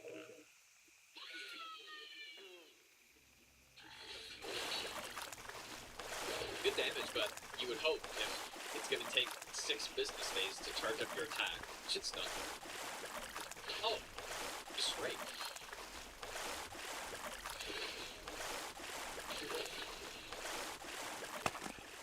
Underneath them? Oh, that's fun. Well, I forgot my physics. I keep forgetting the physics for some reason.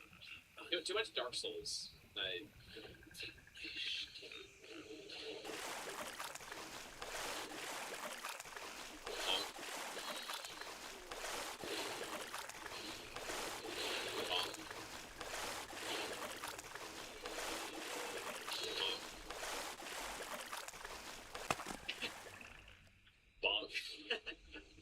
Dude, I have to wait so long for my stamina to come back. Very simple and clean. Okay, there it is.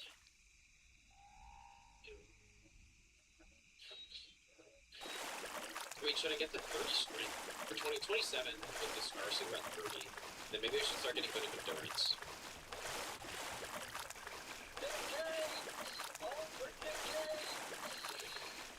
I want to smoke them, but I don't know.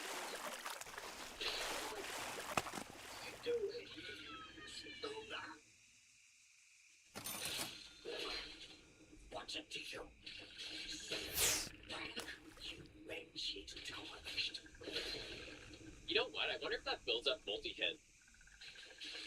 When you hit like that. Oh, builds up status. Interesting. Yeah, I mean, it must build up multi-hit then. Okay, this fashion's a little, a little questionable, but so we're gonna roll with it. Oh yeah, I guess one unfortunate thing about this Oath of Vengeance is that you can't refresh the duration of the stat boost until it's actually fully over.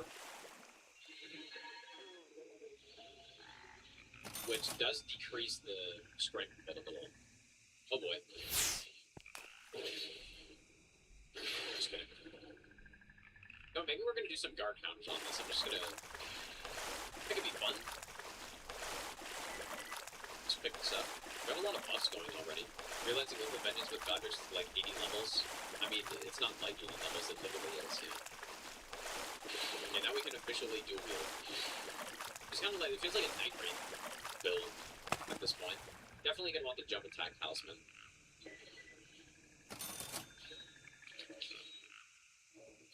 It just enough. Alright, we're good to go, dude. Let's summon her, dude. I want to see our damage first, and then I'll summon her in, maybe.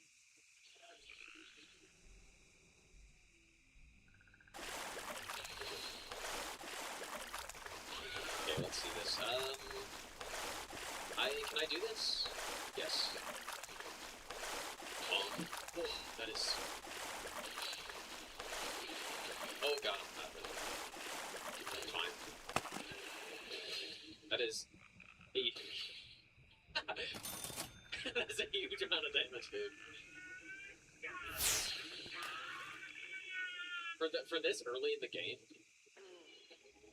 that is... This is crazy.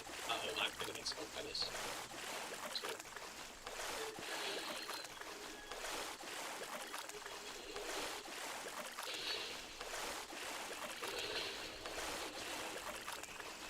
I'll spare you, because I want to fight you again with the Pelly, but yeah, that's pretty gross, dude.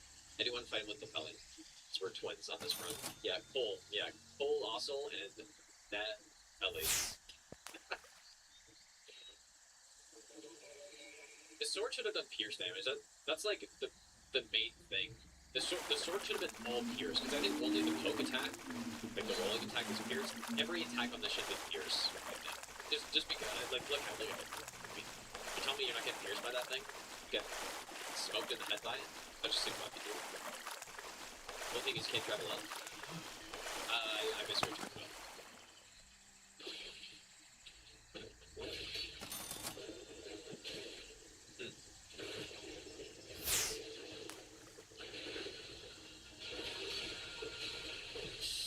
I'm dead. That is actually, dude, I poised through the first one, which is what killed me, basically. Like, you get so much hyper armor with this. It's very fun to play like this. It's not the most effective strategy, but it's fun. Yeah, look, if I actually had armor on, maybe.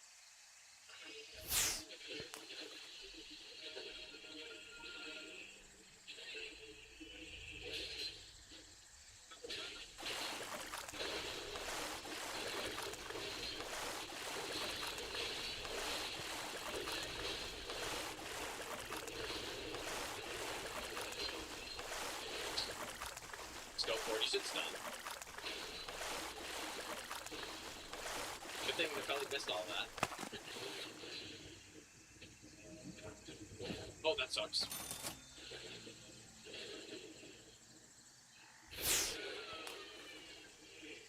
He's still in phase 1, even though...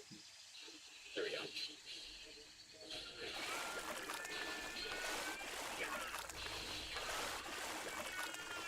Yeah, insanely late phase 2, yeah, exactly.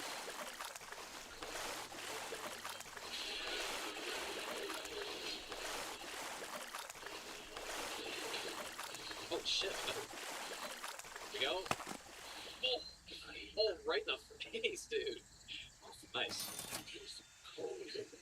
Thank you, Nefelli. Even though you made it harder, but... Yeah, that was a massive headshot, dude. Yeah, I really, that move is, again, it's a little impractical, but it's very satisfying. Okay, well, Limgrave's done. I don't know if we need anything else from there, so... Oh yes, okay, so we need, 5 more strength, I guess. A bit of endurance, maybe. We also want to upgrade, but we should go get the bell bearing at some point. We should probably go get that right away, I guess. As far as, overworld layout, Altus is your favorite, including Gelmir. Yeah, okay, if you're including Gelmir, sure. I think, if you're not including Gelmir, I think it's well done, but I still like Leerny more. Does this break boxes? Well, that's pretty nice, dude. Underrated ability. Breaking boxes. What? How did that miss it?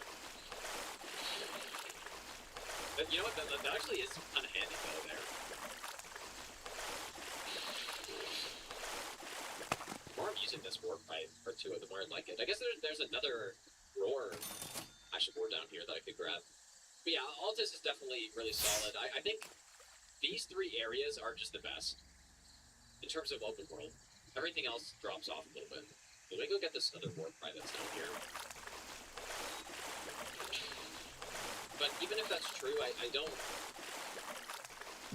know if there's any difference between these.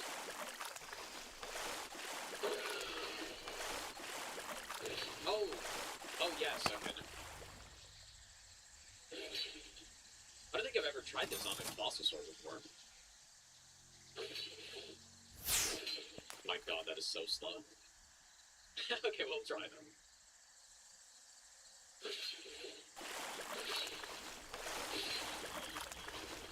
We're gonna do the new strat, I figured out.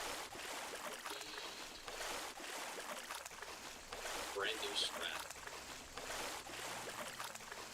Still fine.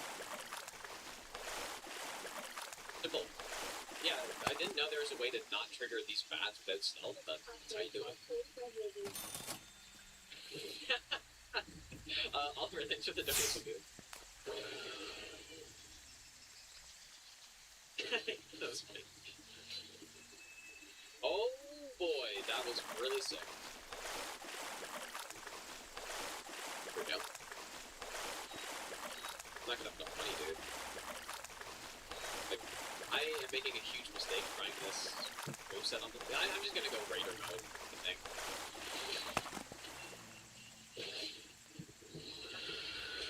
Maybe once I get the stun, I'll go crazy on him.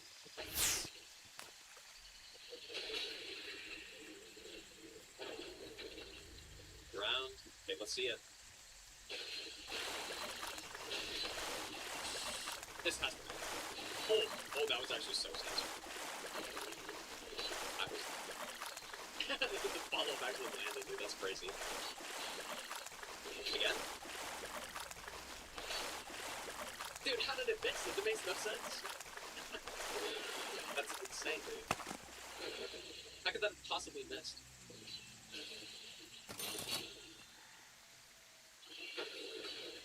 It's like it has no height or something. Oh, that's really too bad.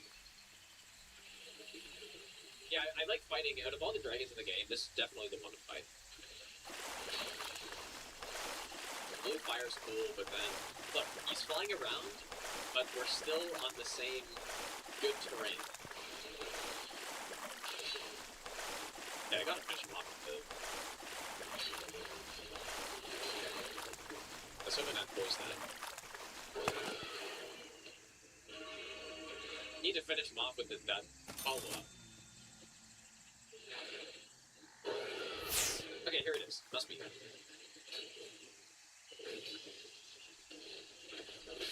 Beautiful. I mean, it was satisfying when I landed it in a proper way earlier.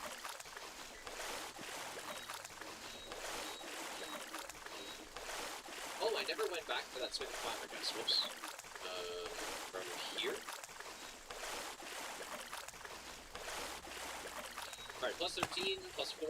I guess next step, let's go get the troll greatsword. I think I like the other roar better. This one seems a little bit.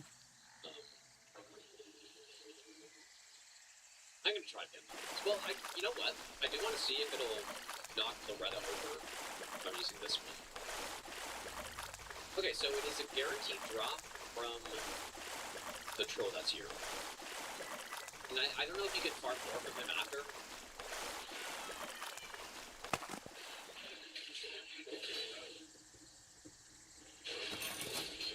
Oh my god. What?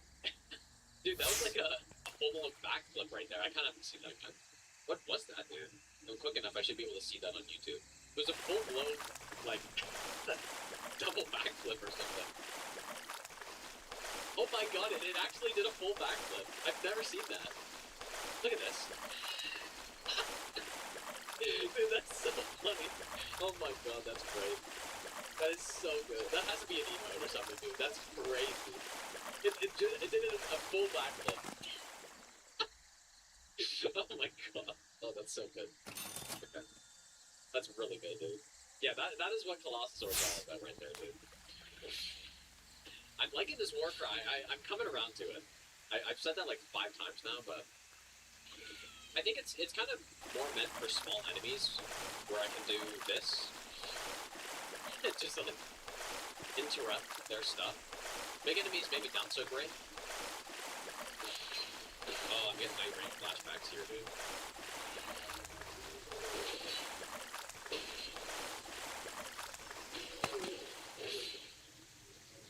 Did I miss the troll then? I would be interested in trying this with a status build at some point. Troll's Knight Sword. Now, this weapon, not the best. Like, simply because it's a Colossus Sword, it's decent, but of all of them, Troll's Roar is not that great. But I'll use this in there. It's still a solid weapon, but yeah, definitely not top tier. As far as Colossus Swords go. Yeah, dude, it's all about just stagger blocking enemies here. And I'm gonna be very curious if this works on this boss too. My idea is if it just pushes her over and interrupts. It doesn't. Wow, perfectly 1,000 damage. That's pretty nice.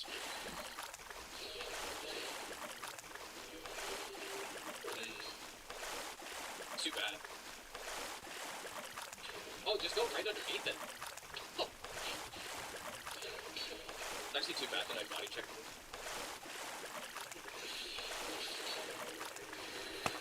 Wow. Simple. Alright, I killed her because we are going to be coming back later for... What is it called? It's not the Wolf Knight Greatsword. Whatever has it, it's called... Glide Greatsword, which is a really fun weapon. Even though it's one of those weapons, just like the Malekith Blackblade, that I wish was a 2-part Ash of War instead of just one. Is there anything else in Lyria that I could need? Maybe the elemental tears we will need, and then you actually got the rust counterattack one. Oh yeah, Royal Knight Greatsword. Oh yes, the multi-talisman as well. I should get. Yeah. Wouldn't mind checking if it works with it. It should. Someone was saying statuses work with it too. Oh, I thought I...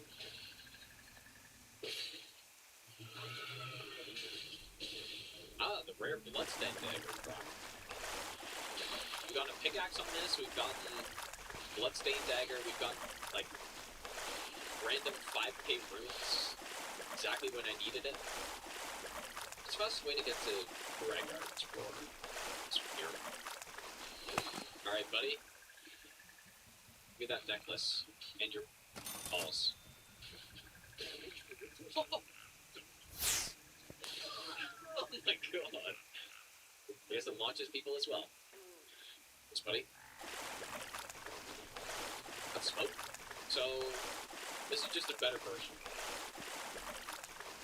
But it's the same moveset. Oh, I guess it's slower. The same moveset. But we get stamina regen. I guess defense.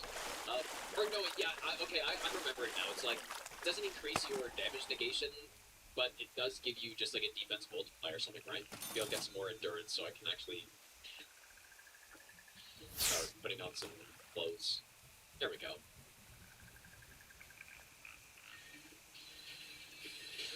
I was gonna just...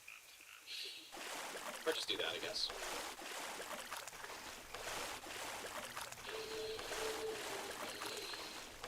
What this guy? Like it's a stun lock machine. Very high stamina consumption though. Okay, well, this may be a little bit slow for Red Bull, so... I don't know, are there any other Ash of War that I should be using here? I mean, okay, one critical thing that I did miss is Giant Hunt. But I'm not going to use it that much because we all know what Giant Hunt does, and I've used it extensively, but I will get it, of course. Yeah, Giant Hunt is pretty dumb. Like, it's just dumb as in it's ridiculously strong. Yeah, because it takes such little stamina, it has such a long stun, enemies just can't do anything. I'm gonna land one of these R2s.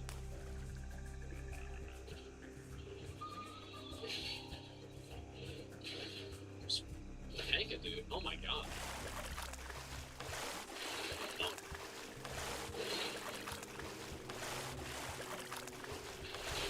The voice is crazy. The hyper armor. I mean, Giant Hunt would be the play on Predator, so I think I'm gonna do that. Alright, so I'm just kind of like in the middle with Night Rain. I'd probably rank it like a 6.5 out of 10 or a 6 maybe, somewhere in that range. Now my scale might be different than yours, it probably is, but let's go with the Spear Talisman too. Yeah, like a 5 being sort of like an average, decent game that's fun to play. So it's above that, but yeah, it's not getting into like 8 or 9 territory. Yeah, why do I hate games? Yeah, I think, people are can be extreme in their views sometimes. Or it's gotta be like, it's either really good, or it's really bad. For me with Night Rain, it's just like, it's in between those two.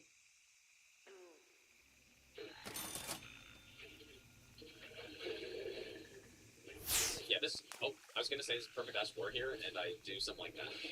Totally scum it. Yo. I would love to hit a counter hit, but he died way too fast, I guess. Endurance. really want to use Giant Hunt on Renala because I know it's gonna smoke her. Maybe I can test a few things. I do want to try Gregor's Roar, but I wouldn't mind trying the other one too. But alright, let's smoke Moonground with this. I need a counter for how many times I've said I'm starting to like this Charizard 2 moveset. I shouldn't have used Physic, I'm so done. Surely Delivery Man can wait.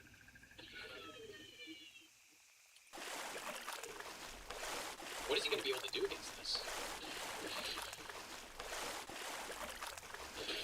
I guess block. Oh, I can simply smoke. Oh, can it be? No way it can be parried, but why is I guess it... Oh my god, dude. Okay, yeah, actually, okay, Delivery Man can't wait. Okay, 1 second, you guys. Okay, thanks for helping, you guys. Thought I hit Delivery Man with the Acid Boar, yeah, of course, Giant Hunt. Apparently I've tried to do a Giant Hunt in real life.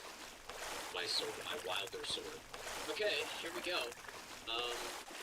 The question is, will this stun lock for phase 2? I really hope so. That'd be very sick. I'd be a little surprised though, it's so slow. The problem is I can't really get that many swings off.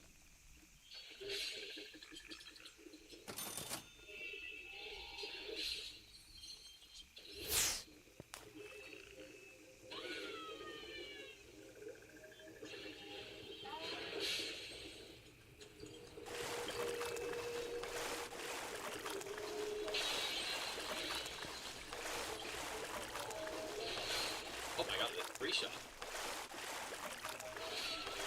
Nice. Very solid damage.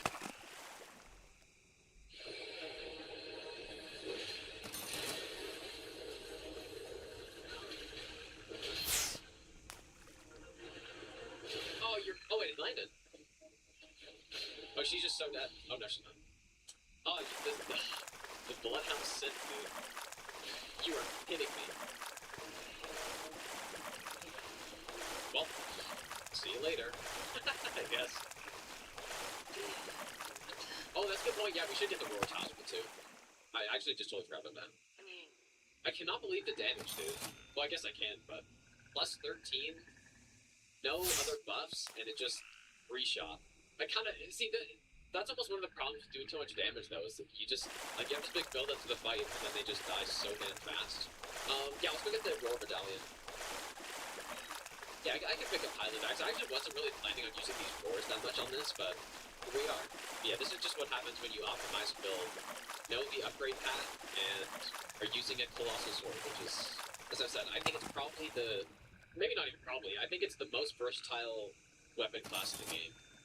Well, yeah, Great Swords maybe, but even then though, like, just think about how many bosses get trivialized by doing this to them. So many bosses in the game are just, they can't do anything against that. I definitely do not think there's a more versatile weapon in the game. You know, you got the stun lock potential with certain Ashley War as well.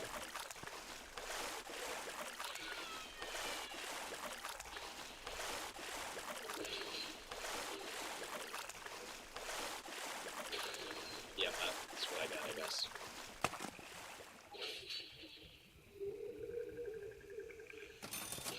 Yeah, basically the highest damage in the game on the thrusting Charizard 2 counterattack. There really is nothing more that you could ask for, except for maybe speed. But the Charizard is pretty quick.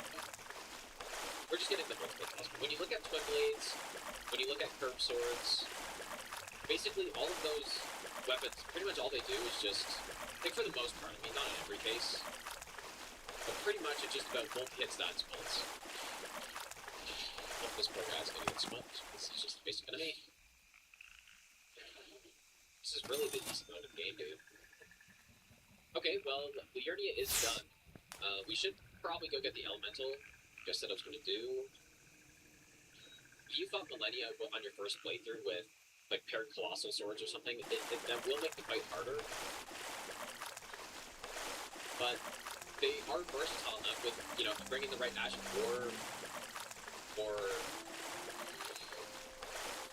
I don't know, you just know the boss well enough that you can smoke the boss with Colossal Swords, or just big weapons in this game, unlike any other weapons, or any other slow weapons in, like, Dark Souls 3, for example.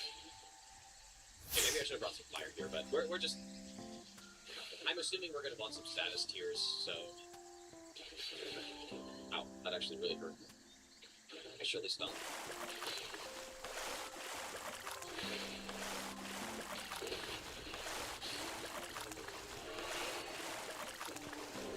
I think we're good, dude. 40 strength. We probably don't need that, though. Should I go into here? Should get some more vigor for me. Just a little bit.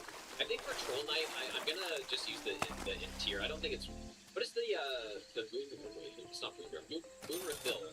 How much int is that? 18. So yeah, I'm just gonna go... You know what? Actually, there are a lot of int Ultra Greatswords.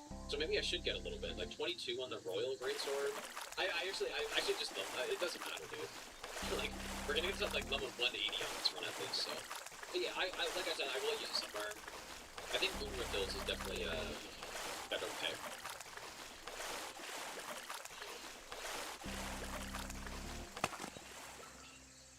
Of course, that's in the deals. I'm gonna get steamrolled. You know what, this attack doesn't seem so bad. After you play Night Rain, this attack is like run ruining almost. But it's not, it's just big time pressure. The attack doesn't feel so bad this game. It's done. Here we go. Oh! Dude, we've got the two really good setups on that follow-up.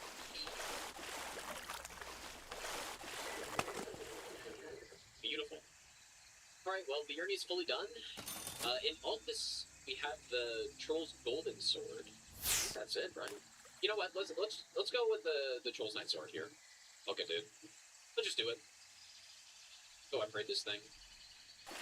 Much stance damage does the R2 do with the roar? I believe it's over 40, unless that's only with the hammer. But this is over, that's 40 and this is 40. So it doesn't hit 80, I believe. The Troll's hammer is definitely over 80 with two of them. Because you can do a stun lock on Valedia with it. Like a main new starting class, what would their stats and gear be? I've never thought about that. What class is this game missing? I mean, I guess they're... Whoa. What the hell are these guys doing? I mean, there could be a lot of classes that... Like, starting classes that haven't been added.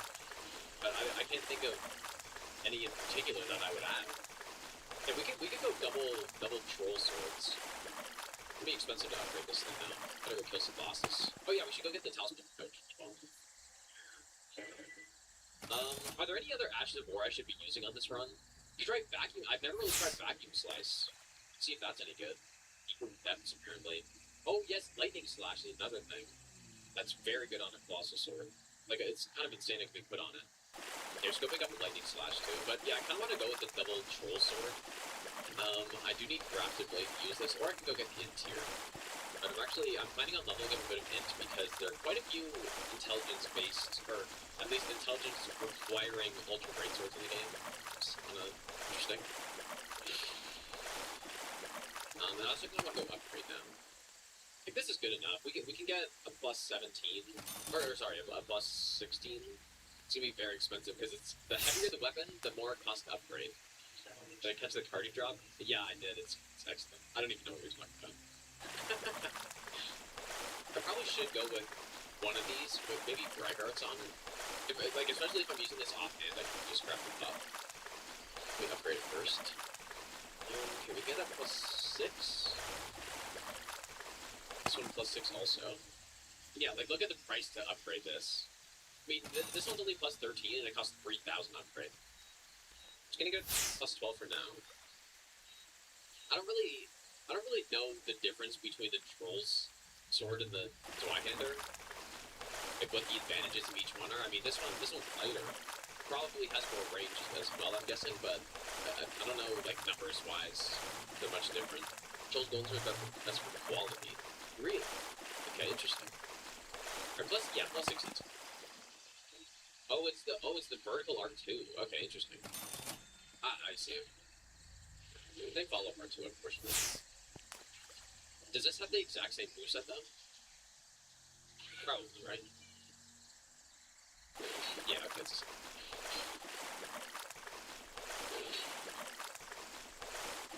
I've really been enjoying this. I'm a Gregor's Roar enjoyer, dude. Alright, the troll build.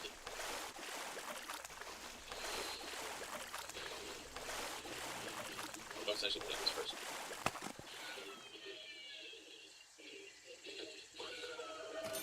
Never actually tried the ball one-handed.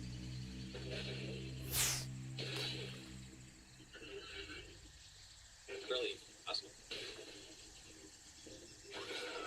Please reach.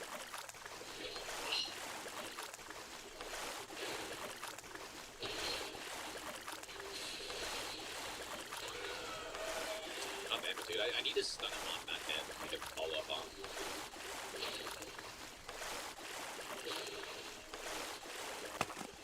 Very good damage though. I mean, it better be if I'm using two. It's crazy. Two massive bright swords. Simple. 1 HP in a dream. Killing the boss too quickly, dude. Oh, he is typing on the keyboard. The stream abruptly ends. I don't know if I have a hotkey to end the stream. I don't think so. Surely it's fine. I really need to go get the ritual sword. I just totally forgot. Should have been the first thing I did when I got here.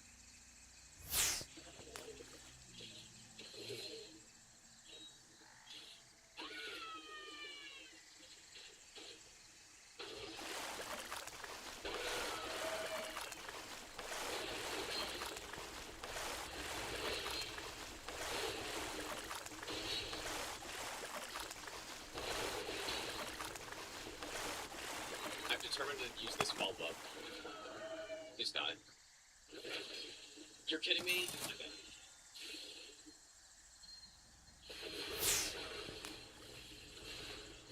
How dare I try to do something cool?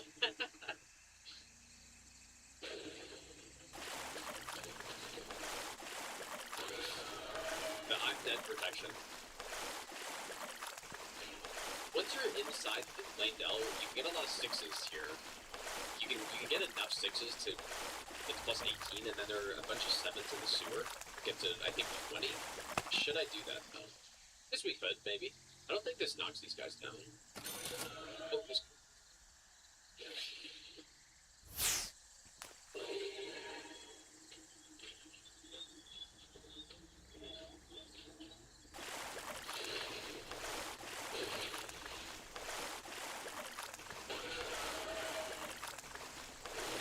See, what you have to do, though, like, one thing that's a little... It's not really unfortunate, but... One thing about the follow-up, if you're... Yeah, so if you're against an 80 poise enemy like this, you need to delay the follow-up a little bit, or else you hit them too early in the recovery, and then they go into negative poise.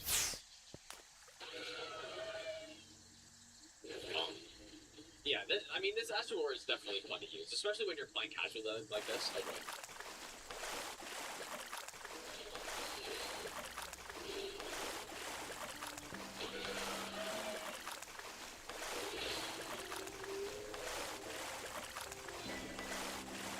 Certainly has its purpose in the game. Oh, you know what? I kind of wanted to go Lightning Slash for this boss, at least in one of the hands. I wanted to go with this. I mean, I think what would be cool is to go with Reinhardt's Roar offhand. Maybe I'll just go with this one. Double Lightning. I mean, I don't have a lot of lightning damage, but...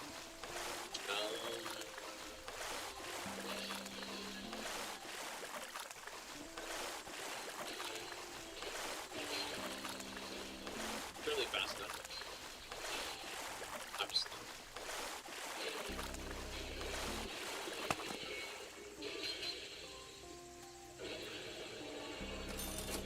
There's one unfortunate thing about these slower weapons on this boss.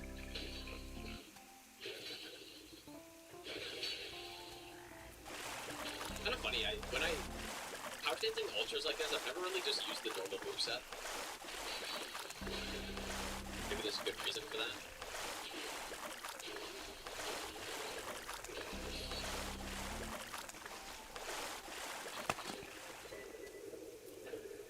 Kind of kind of short range, I guess. Okay, let's go back to the scream. We're gonna scream at Morgon, I guess. Go frost on it. Yeah, that makes sense for the double magic damage. I feel like we would get a frost proc probably eventually. I should also level up, I guess. So maybe I will probably get to 18 hits now. So maybe I just should. Yeah. Well, okay. We only need 13. 40 strength is reasonable. Sure. 17 vigor chat build. I think this combo works on assassins as well, I believe.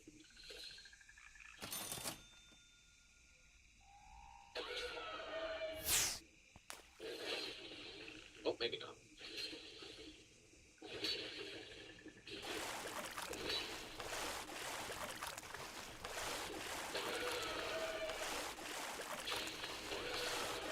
Oh my god. Stop jumping around, dude. Maybe I should get the jump attack just beast, dude. I just, when it comes to armor sets, that boost stuff, I kind of don't like using them all the time because I like to wear different armor sets. Can't really see very well. That'd actually be hilarious, I think. I could also get a +8 by now too, but it's okay. We don't need more damage for this boss. If anything, we need less. I was hoping I'd go underneath that.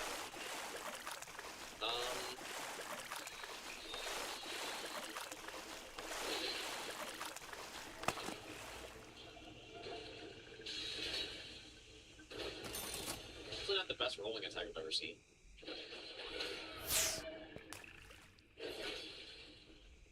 Ah.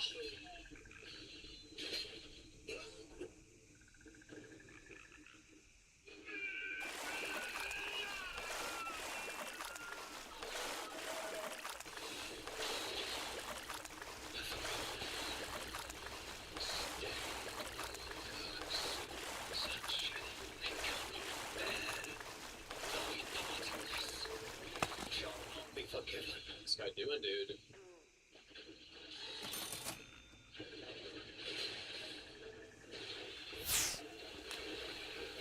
Average Morgon combo. Right there.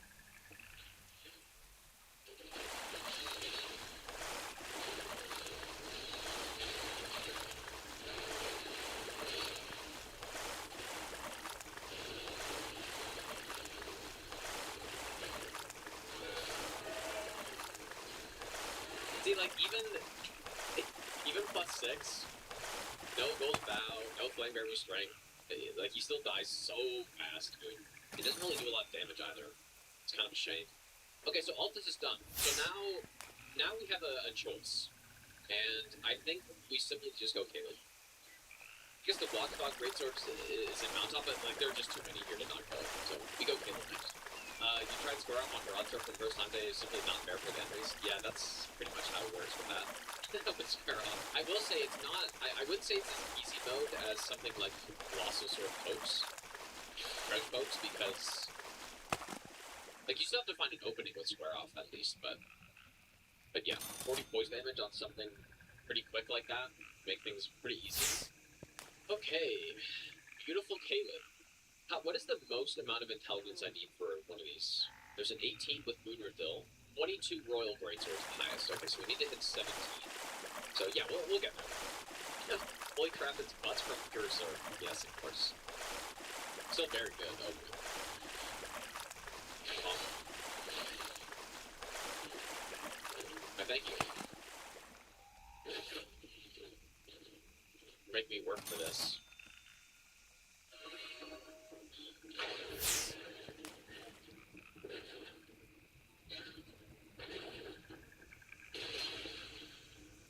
A lot of damage.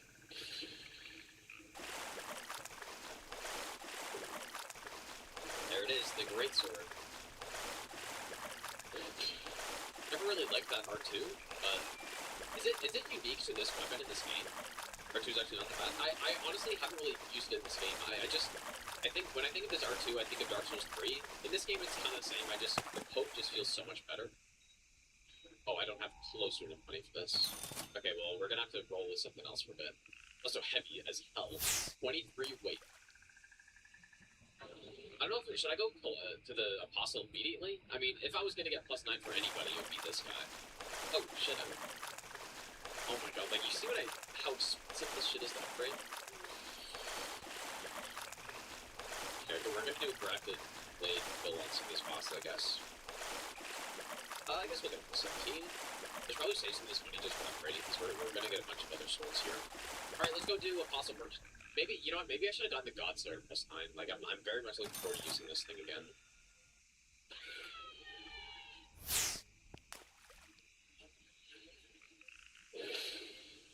Oh, instant frost proc. Wait, what? That's interesting. It's almost saying, yeah, the like, status multiplier on this moveset is insanely high. Big ball coming out. Dude, I would never do that. Oh my god. Porn active right there, dude.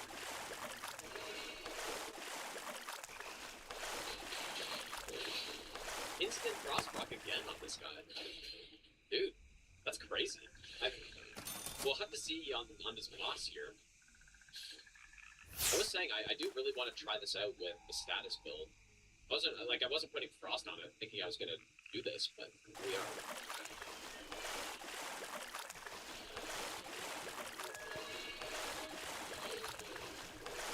Question is, when can I do that on this guy? If I just do attack. Nice. Just use it. Oh, I'm really just going underneath this stuff here. Pretty quick, cross proc. Oops.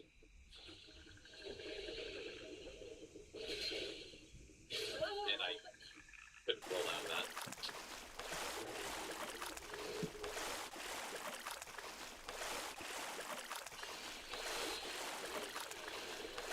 Yeah, it's a little slow though. But like, it's definitely not meant for enemies that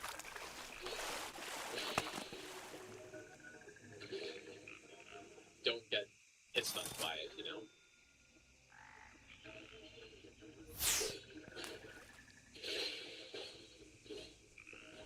Been fucked up here.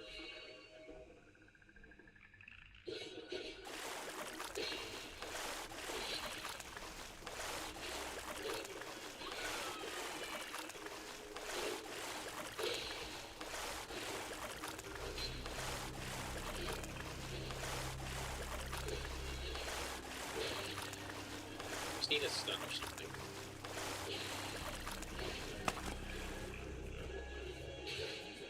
Oh, that's so shit, dude. You're actually kidding me. Oh, that's so shitty. That was perfect. Everything was perfect.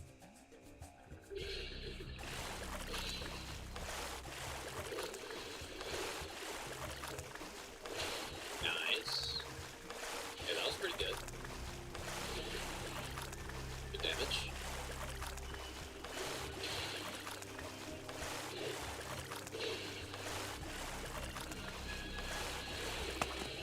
Just prolonging your death.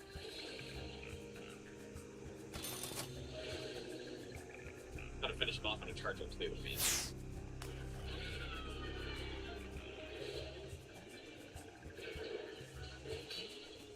Oh boy. It's crazy.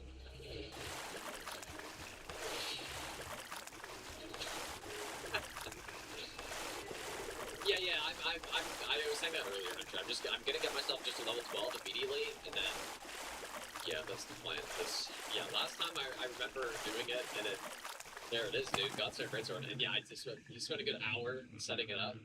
Godslayer Greatsword. That's a lot of dex, man. I kind of didn't remember that this took a lot of dex and faith, and I'm not even close. So we may need to go farming some bosses here. See how close we are. No, we definitely don't need to respec, because my stats are good, but, so we're at 16, so we need 6, more dex. Damn, that's a lot. But you know what, we can wheel it already. Rapid Blade. This is definitely one of my favorite Iceborne in the game, just purely because it's so cool. Is it that good? It's okay. It's cool as hell, though. Yeah, we can just go kill some late game Caleb bosses.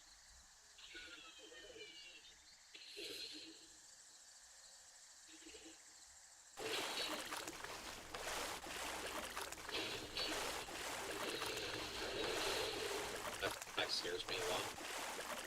I think it's kind of annoying about the Rapid Blade is that it doesn't, like... Oh, there's a ghost prick already. Dude, our damage is pretty insane. Holy shit.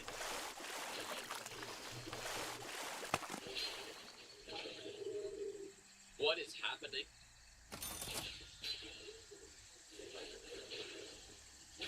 Oh, see ya. It's 88,000? Average Blackblade Kindred terrain right there, for sure.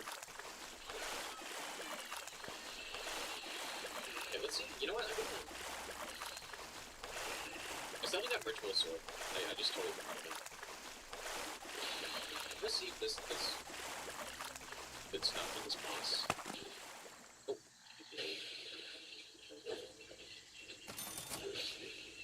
There's Frostbite.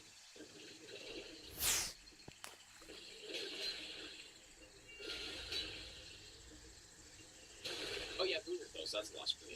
I mean, they're all pretty cool. I think. The concert ones I don't think are anything special. Unfortunately. Man, I actually really like that half R2 with this, but it doesn't hit that hard though. No, surely I gotta save God Save Greatsword for the next boss here. Okay, well we have a lot of money now.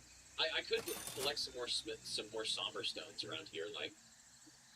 Maybe the game forgot to give you Mikola in order to make Unsword swords work.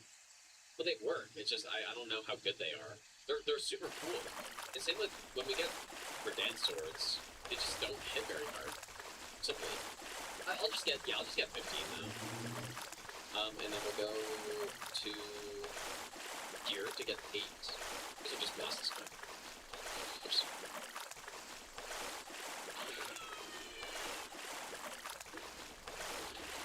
Did we instant proc? That's crazy, man. See, this is why I'm a roar enjoyer now. This is a wild build with Frostbite on Bragar's Roar. Hello there.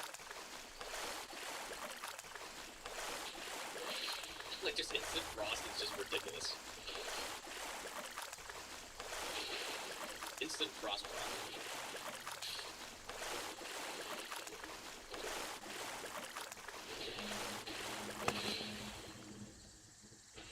That hyper armor, we got that body check hits done. I'm such a big fan of this.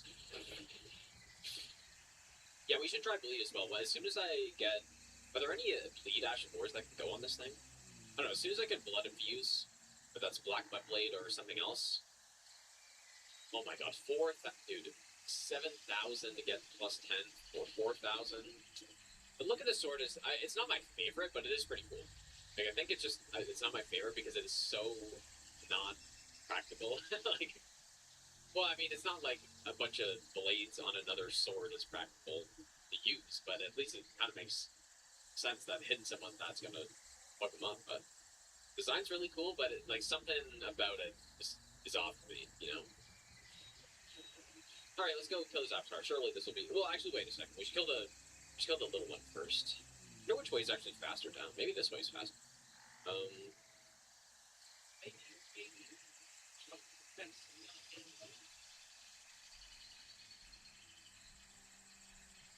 I keep saying I need to go get Ritual Sword, and I just have not. Matt, let's go, dude. Okay, please allow me to land. The damage. Ow.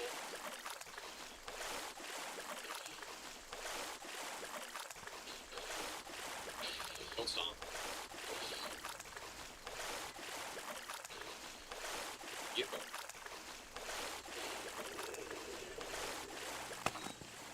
I don't really think we need the spikes tier, or the strength tier much anymore. I still get ritual. Okay, we need to go. When I did a no-hit run with this weapon, the kill on Elden Beast was so good, dude. That's pretty much the only thing I remember about it, is we had such an insane Elden Beast kill. It was so satisfying because he tried to swim away, and I would finish him off with the Ash of War. Well, we'll see. I don't know. Like, I don't normally use all the buffs on these runs.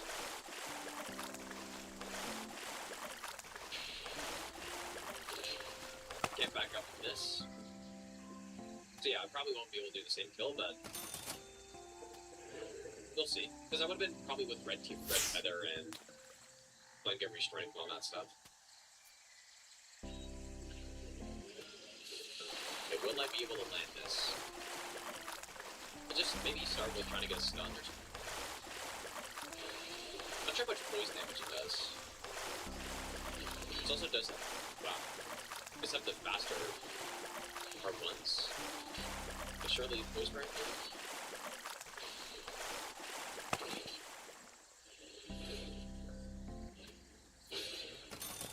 Pretty good.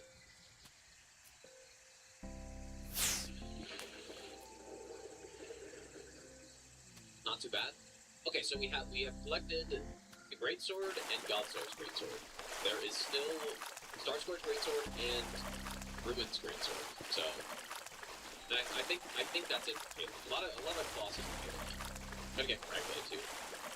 SO1 and Middle Boss Celebrate. I don't know if I would do that. I was kind of thinking about doing. I don't really like SO1 no hit in this game because you get too strong. Like it's too. What I am planning on doing is region locked SO1 plus 0 boss no hit. That's probably the next all bosses no hit run I'll do, and that will be pretty good, I think. Hopefully. Oh, and I totally forgot about Lion Supply. You're right. Whoops. You're gonna take damage here.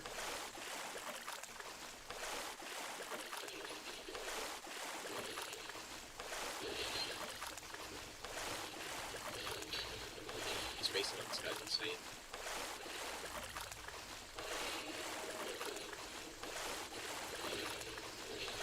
Just wanted to see if he got knocked. Oh boy.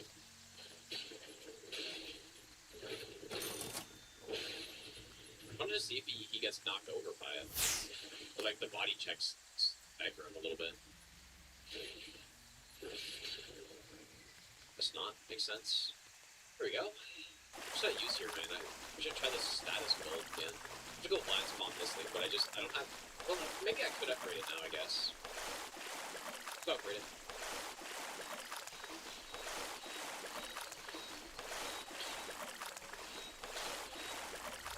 Plus 13's not the best, but something. This big boy, the thick boy dude. What shall I go with on this thing?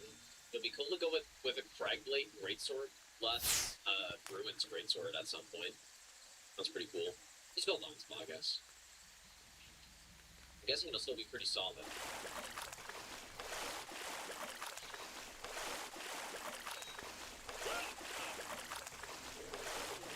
Okay, this is only plus 13, so I'm not expecting this to be too insane.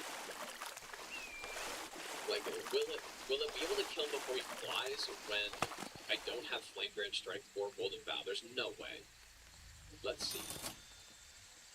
I'm gonna be fat rolling if I... Oh yeah. There we go. But no, I don't agree with that C8. That the Greatsword is so broken there's no reason to use any other useful colossal. That's certainly not the case at all. Like, the Greatsword, I would argue, is not even the best colossal sword there is.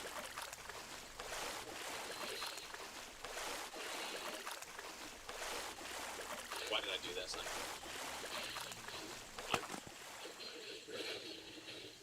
Pretty nice damage, though.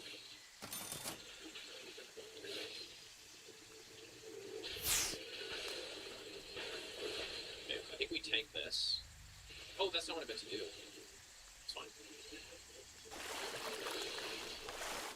Stun. Are we gonna get it? No way. Oh. No! But I could have done it. If I was in front of him, I could have gotten him. For sure. Could have gotten him before he moved. That's insane, actually. With only plus 13. No buffs. Goodbye, my friend.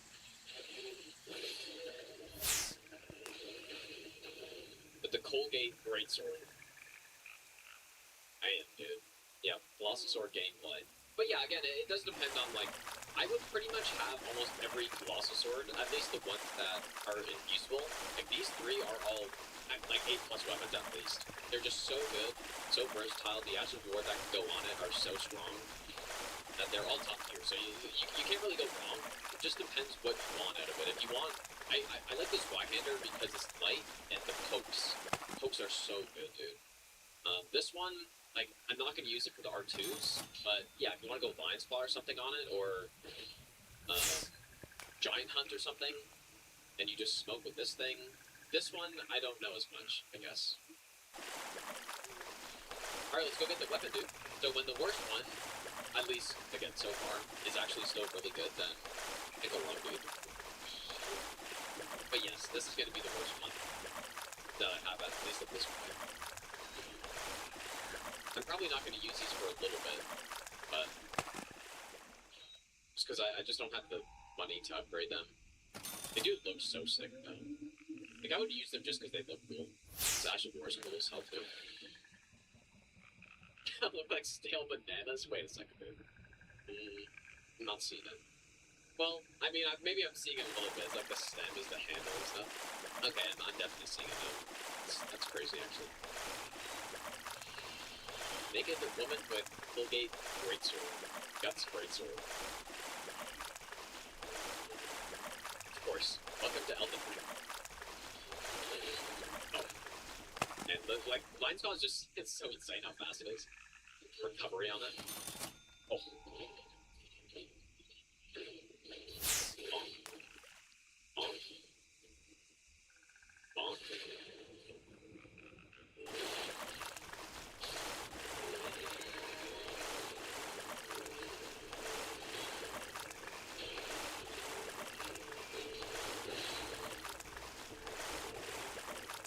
I wonder if I can... Oh my god, dude, that's crazy, this curve. No block.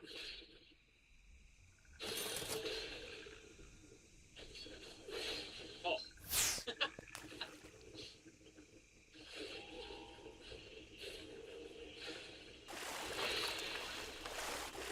Beautiful. Yeah, weakest strength player. Yeah. Okay, there it is. Ruin's Greatsword. Oh, it's another heavy one, dude. This is a fucking sick weapon, dude. I don't think it... Oh, it does have that on the follow-up, dude. I don't know if an R2... Like, because this R2 is very slow, but maybe that just does so much damage that it's fine. Budget Bigger Slam. No, it's... I don't know. I don't think it's a Budget Bigger Slam. It's similar, but... Alright. Well, Caitlyn is done. Okay, where next? Let's check the list here. If we go Mount Taji, we get Watchdog, apparently. And then the DLC ones, and so Watchdog, and then Malachite. So, the order we should do things in is what? Oh yeah, the Royal Greatsword as well, yeah. That's gonna take a bit, though. Oh wait, no, I guess we could go underground, I guess. So let's do it. What should I use here, man? Like, I only have a +0 with this Greatsword, so I might just walk in with this.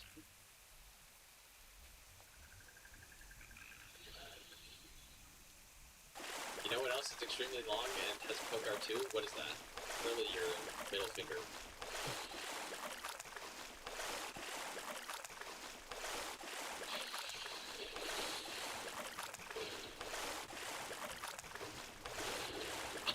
Wait, why can't the mimic...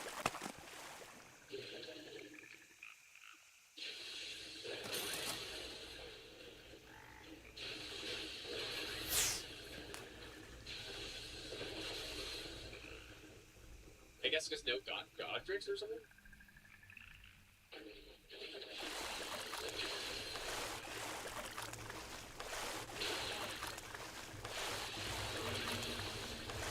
No, this is just bullying right here.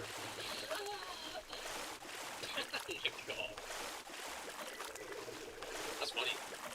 Yeah, I guess the Mimic didn't have the int to use it. I also get the Black Butt Blade down here. Should I use on it? I mean, I'm kind of tempted to just keep going with the with the Guts Greatsword, but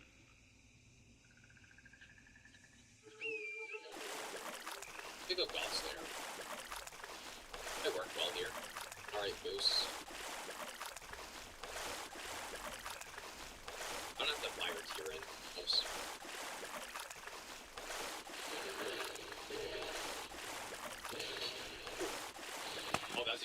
attack I was hoping for. Except I fucked up. To be fair, I don't know what else I could have done. There's probably some way that I could have killed them. Okay, can I...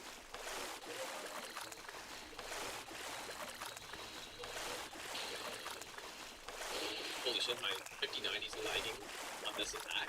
Oh my god. Crazy. Gotta finish him off on it.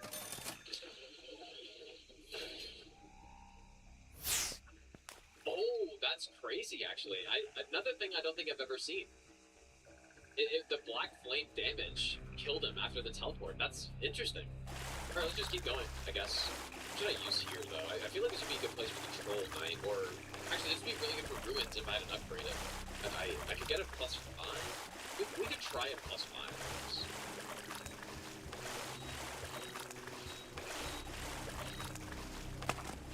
This is a very expensive run. Yeah, Ryzen 9 9950 extra D is what I got. Yeah, I upgraded to a 5090 from a 4090. Honestly, probably not worth it, but I just did it anyways because I could. And yeah, the CPU is a much bigger upgrade.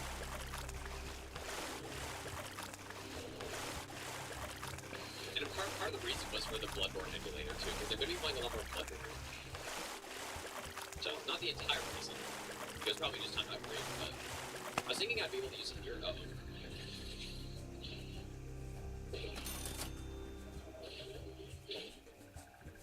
Yeah, +5 maybe not the best for this boss.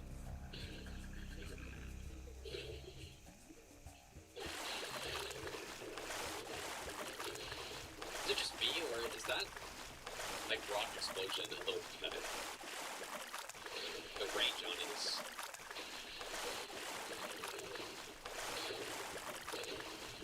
For such a huge sword. Seems a little pathetic to me. So, nice. Okay, well, even at +5, still easily get the kill here. Just, yeah, I wish that AoE was bigger or something.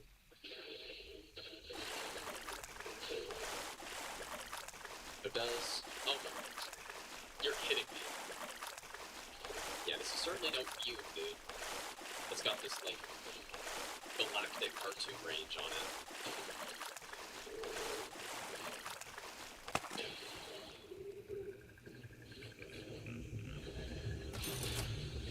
Oh, okay, yeah, it's all about that, I guess.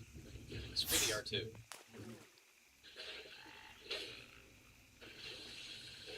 Oh, yeah, that's where it's at. Oops.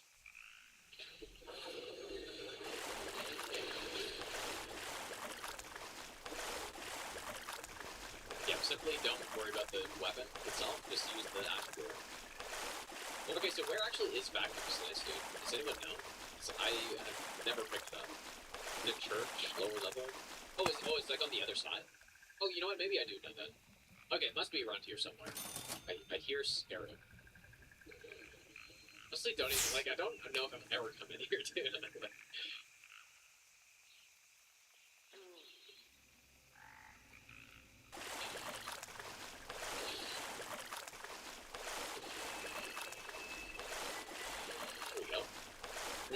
I'm gonna do the Bernal cosplay, surely. The vacuum slice. I think he uses his Y-hander, right? But is that all it does? It just shoots projectiles or anything?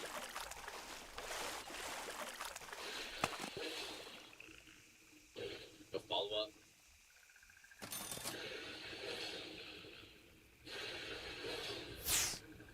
What is vacuum about it? Like, why is it vacuum?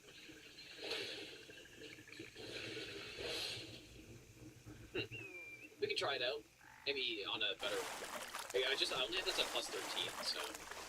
Try it out on the close one. It sucks. Well, it didn't seem like it sucked, but... Just didn't seem like anything special. But let's try it out. Yeah, I guess in the DLC you get basically that, but with a follow-up, but it's not... It's unique to the weapon, though. Range is pretty good. this seems solid. You know what? I'm gonna. Yeah, it is expensive. I'm gonna go get the green talisman. I doubt. I don't think they delivered the laptop yet. I'm assuming. I would assume. Is that an instant voice break? You know what, dude? I'm actually thinking. Please stop. I'm actually thinking maybe this Ash 4 is pretty good, dude. It does have good range. I think, you know what? I think this is a good Ash 4, dude. I think it's alright. It does get input red, though, I guess. It seems. Yeah, that's true. The roar also does get the talisman.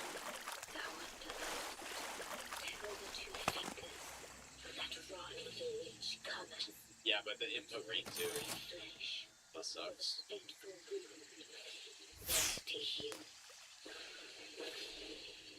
That's a funny dodge. I don't know if I've seen that dodge before.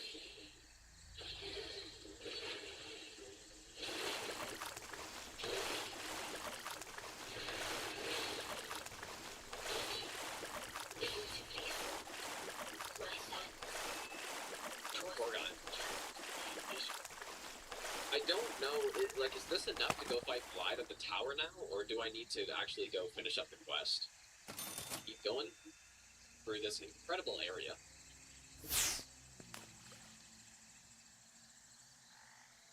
Shit.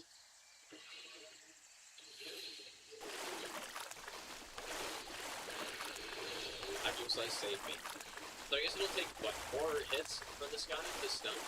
It's not bad.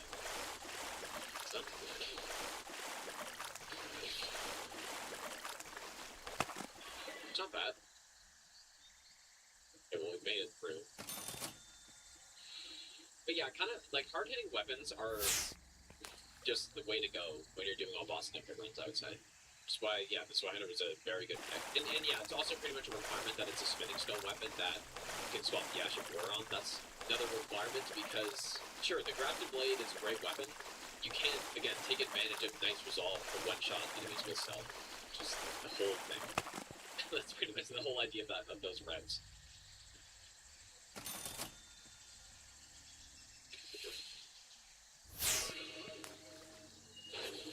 I do think this boss is more fun to fight with range. And we'll see if on those like big zoning attacks if I can still attack. If I can reach the boss. Sure, I'm thinking that would be fast enough. That's crazy. Could work well here, though. This...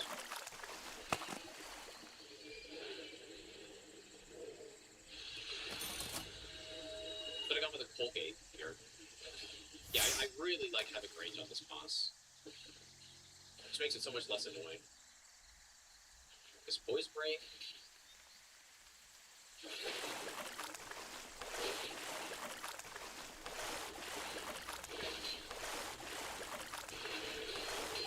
Beautiful. Simple. The more you fight yourself, the more you hate him. I was gonna just say the exact opposite, but it's probably because, like, at first I thought he was cool, and then the more I fought him, the more I didn't like him, but now I'm like back on the way up. Okay, so is that enough, or do we need to go get... We probably need to go get the ring, but I just want to... Okay, that's not enough, right? I guess it's like an evasion type thing? But no, I think as long as you come into that boss prepared and you have the Sword Blade ready to go, so that you can still attack the boss when it does the zoning attack, it's not as bad. Is this good? I'm just curious as to what exactly you need to do. Okay, here we go. So yeah, that makes sense.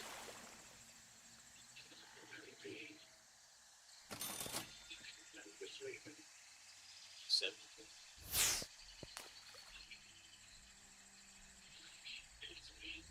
Yeah, preparation for the lore run, yeah.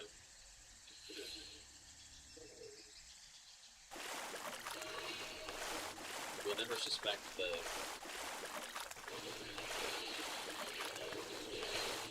last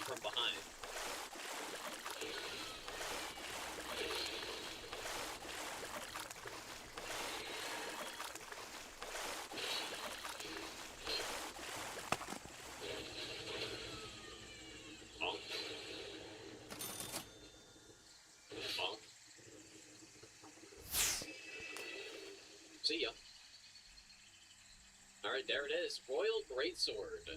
This is a cool weapon, dude. But yeah, again, I've said this like 10 times now, but Dash of War is really sick on this thing.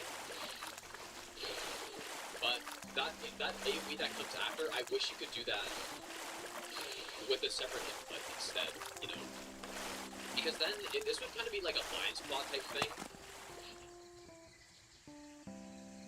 If it just did this part and that's it, you could just roll immediately. But it is so damn slow, dude. Should I go get his helmet? Well, maybe.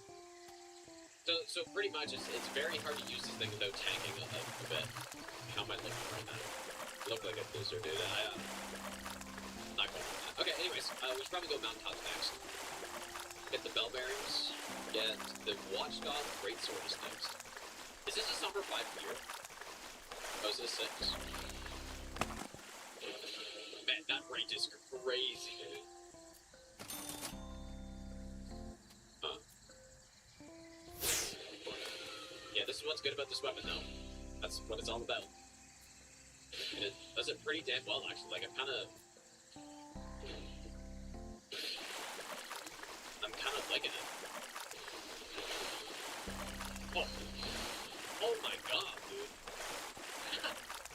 Dang. Oh my god. It's beautiful. Maybe I've been sleeping on this a little bit too much. You know what, this would be so useful in the DLC actually, when you have all those grave sites of trash mobs and you could just blast them.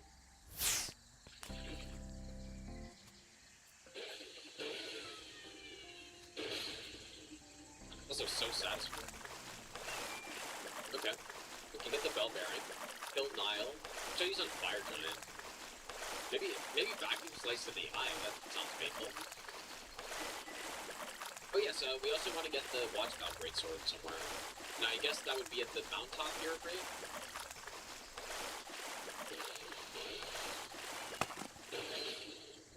That's range is definitely solid. Let's get both these upgraded.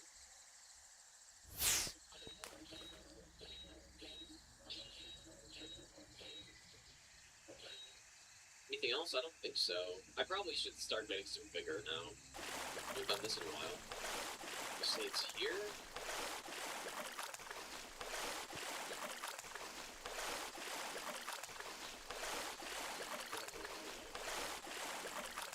Okay, I don't know, which one do I do to kill the summons? Do I go left and then use the Wave of Destruction to hit all of them, or do I go to the middle and do this, the Starcaller Cry, and just blast them that way? Which one? I don't know, dude. I don't know which one to do. I'm gonna try this one. I feel like this one hits harder.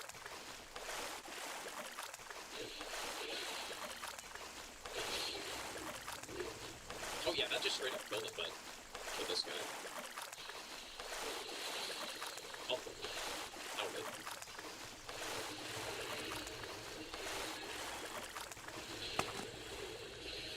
Shit. This definitely doesn't hit insanely hard, but it would be dumb if it did because it has so much range on it.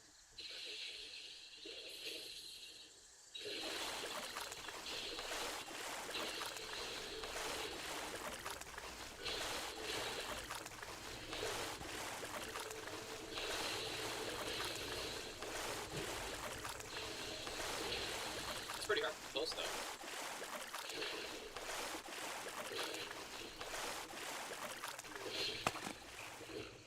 See ya. Yep, that's what I get, I guess. Dude, that was like a gaping jaw incident. Well, I guess we can try the Ruins Greatsword opening this time. Surely it was on purpose. I'm gonna try some R2s with this thing. See if I can act like it. On this boss, it should actually be able to play it, I think.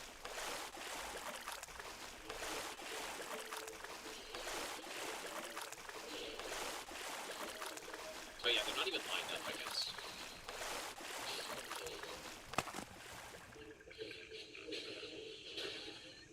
I'm actually dead.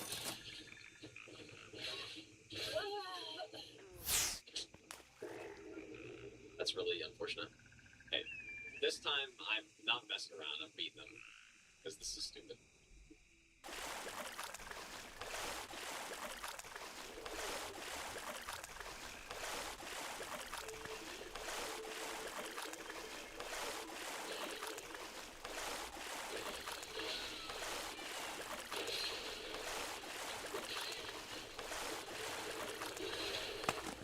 Kind of keeps smoking me with that. Like, he's perfectly roll catching me.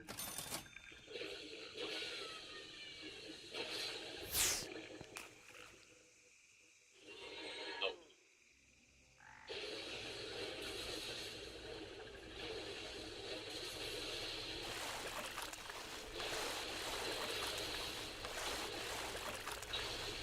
We should use does vacuum slice beer stuff, I wonder?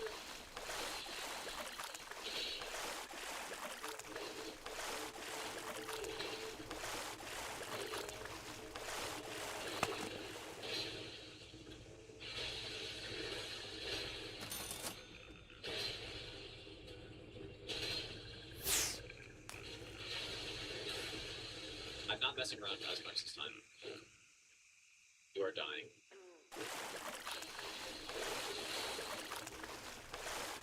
Just cost me 2 rune arcs for no reason, dude. Must have lost some weight. That's the only reason I could have possibly whipped up that first one. And hit the gym. Treadmill. I'm trying to think which way I should go. This doesn't really matter. We should go to DLC very soon, man. We are totally farming legit. Just don't look at what I'm doing at the moment. Where even is it? Dude, I can't find it. I'm not looking for anything in particular, I'm just looking. I actually do not see 100% drop rate anywhere. They went nowhere, on this it is. I thought I could have sworn I used that, but okay, well. This is the guy we want.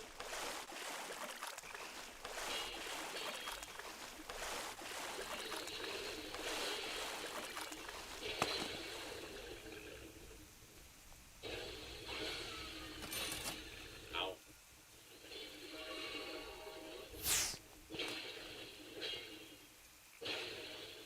908. Okay, wait a second. 908. To be fair, this is +9, so maybe that's fine.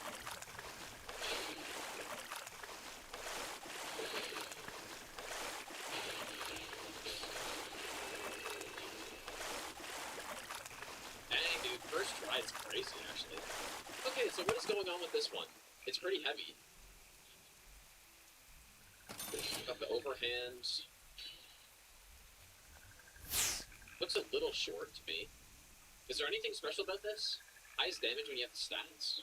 But like, what stats though? What is it? Is it just strength? Okay. Try it out. Oh, that's right. Should be simple.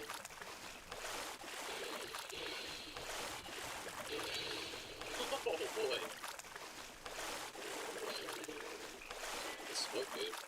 You know what, actually? We kind of have to use Giant Hunt on this boss, I feel like. Only fitting. On which one, though? Maybe the Greatsword? Okay, wait. Let's go back. To upgrade a bit more. Look at the price of this upgrade. It's just insane, man.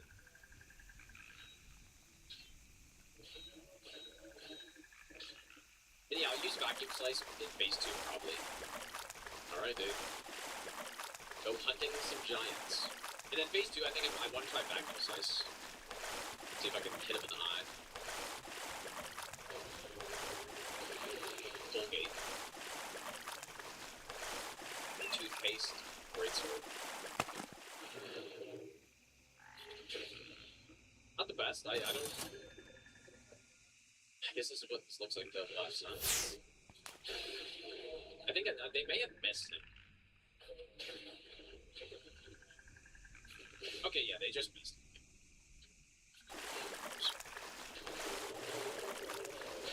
Yeah, okay, there. You know, maybe Giant Hunt isn't that great here. I didn't think about how it would just not hit the weak point, stay in the space.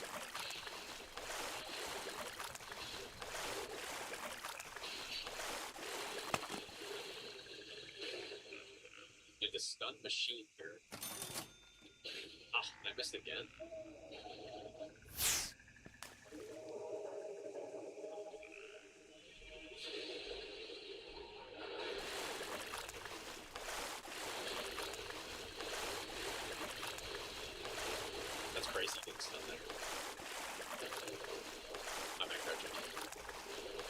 this should be perfect for the eye, though. Oh, yeah. Yes.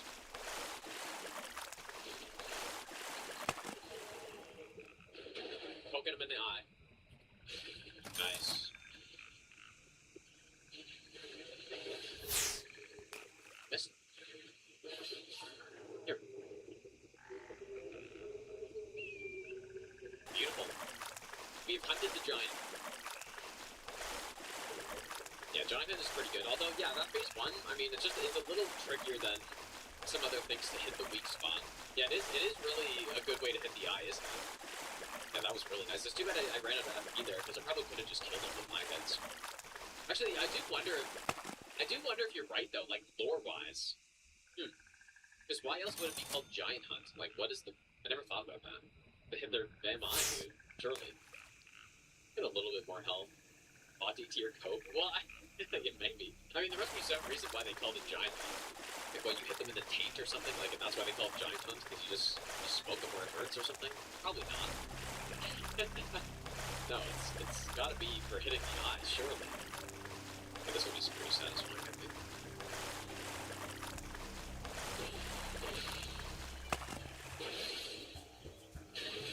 And, how did it not kill? It only killed 2 of them, somehow. Did I try that again, or...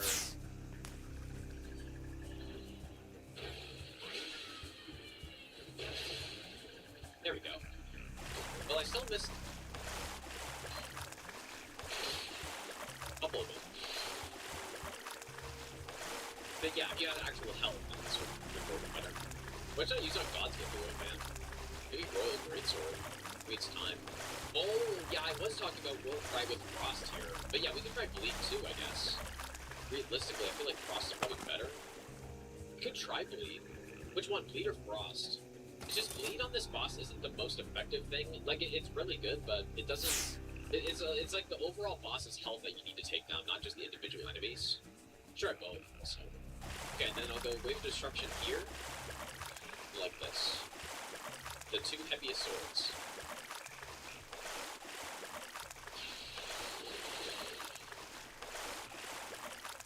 When does this lift people up? Is that when you're, like, point blank?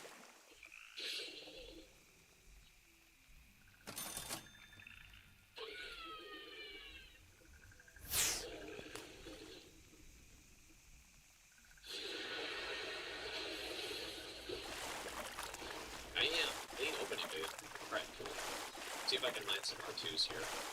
But yeah, I assume... Definitely goes which is very strong, actually. Like, being able to do that on this fight makes things so much easier. And there I go. Holy shit, right? I couldn't even see, I think the sword was in the way. We have like the easy mode build, and I got smoked. Yeah, both just spam fireball at me.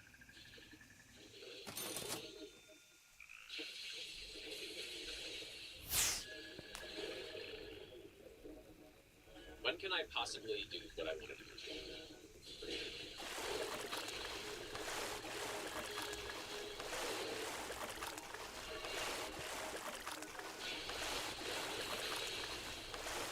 That's really good here.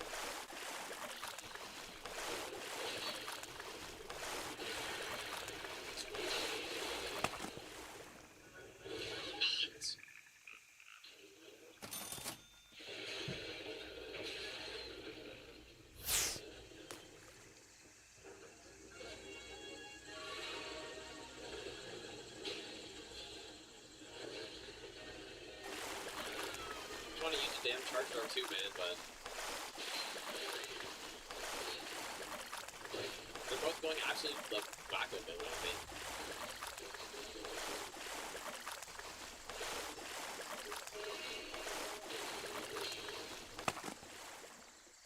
Once I get the one-on-one, I can. Nice.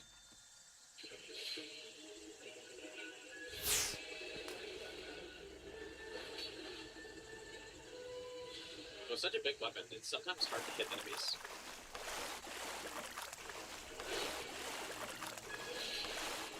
Yeah, just instant proc. It's just actually insane that you can do that.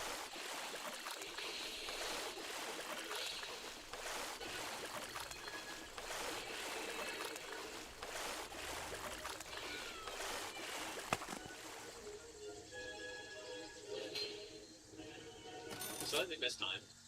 Ah, that's not what I wanted.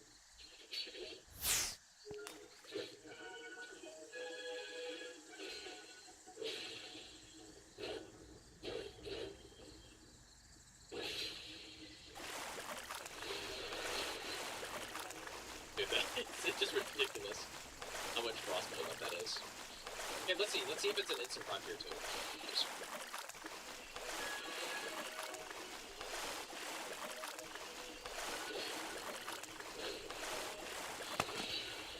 Not quite, I guess. But had I procced it already, like, I think the shoulder hits also build it up, but I'm not certain of that. But yeah, maybe that's part of the reason why, because it wasn't close range. Yeah, I am a Roar Enjoyer after this run, I think. I probably should go get the Somber 10, much as I don't like this area, but we can vacuum slice it. There we go, vacuum slice, no problem.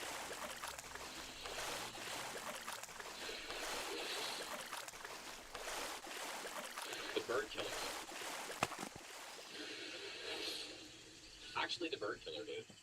Yeah, in phase 2, like, every stun lock thing on Millennia basically doesn't work in phase 2, except, like, a few super specific things. Actually, the bird killer, this is sick, dude. It's not that, though. No problem. Alright, am I gonna kill this guy?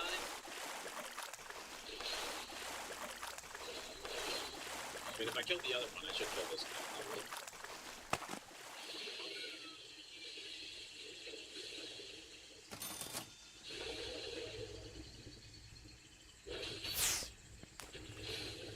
Dude, that's crazy how much frost buildup that is. Oh my god, man. Actually insane. I wonder how many enemies in the game don't get instant proc. Like, and this isn't even really as good as it can get either, right? We're only plus 20. But how many enemies had over that amount of frost buildup? I mean, he did, but it was still a super quick proc. And a resistant frost enemy.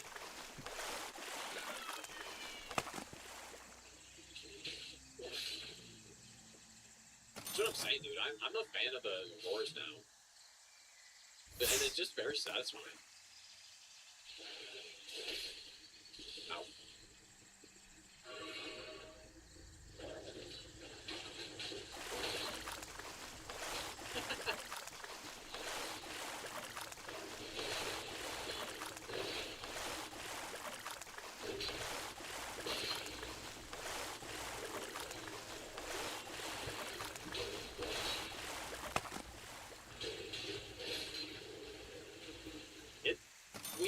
We have to try this one bleed. 100%. Okay, let's go upgrade. That 400k. We can now upgrade everything to plus either 9 or 24. So, how many stones do I actually need? A lot. It's gonna be so damn expensive, dude. Okay, so that's the block time 24. That's 10 more. 12 more. And then we have plus 9. I think that's it, right? Yeah, just like that, almost 500k gone. And that's without even having upgrade. Like this, look how much it's going to cost to upgrade these things, dude. Yeah, what does the frostbite build up get to? 153? I'm legitimately just not going to have enough. But yeah, he does have to die.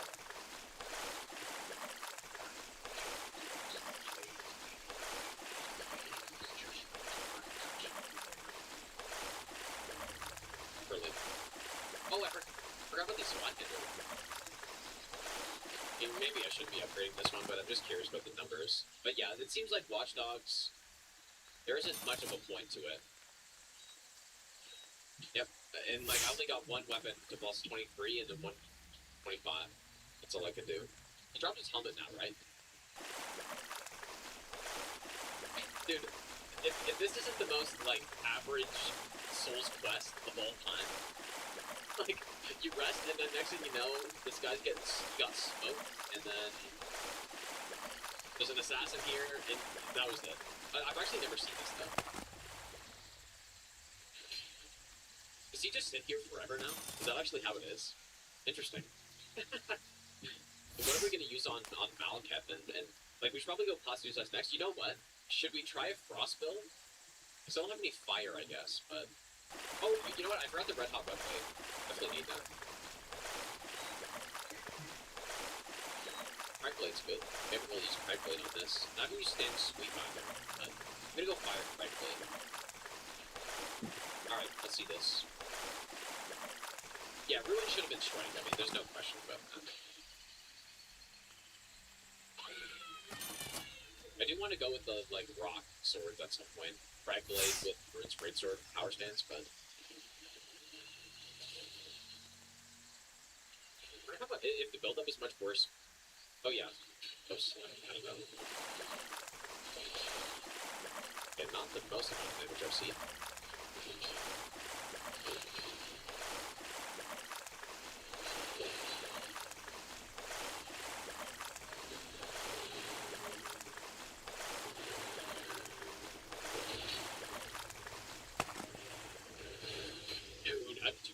Well, I guess I hit him a few times, but on this boss, shit, dude. Oh yeah, there is the holy one. You're right. Yeah, Mouth. Yeah. True.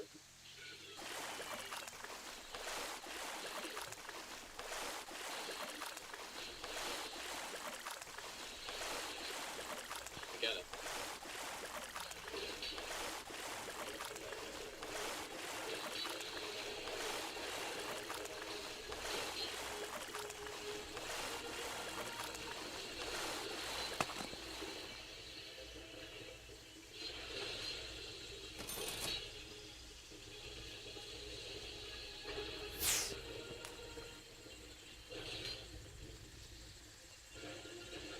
A lot of voice breaks.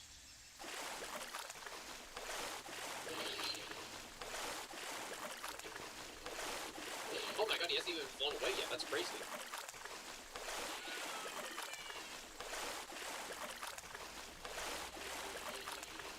I wonder if I can get laser skip on this. Certainly looks like it. I can land 2 of these. Shit.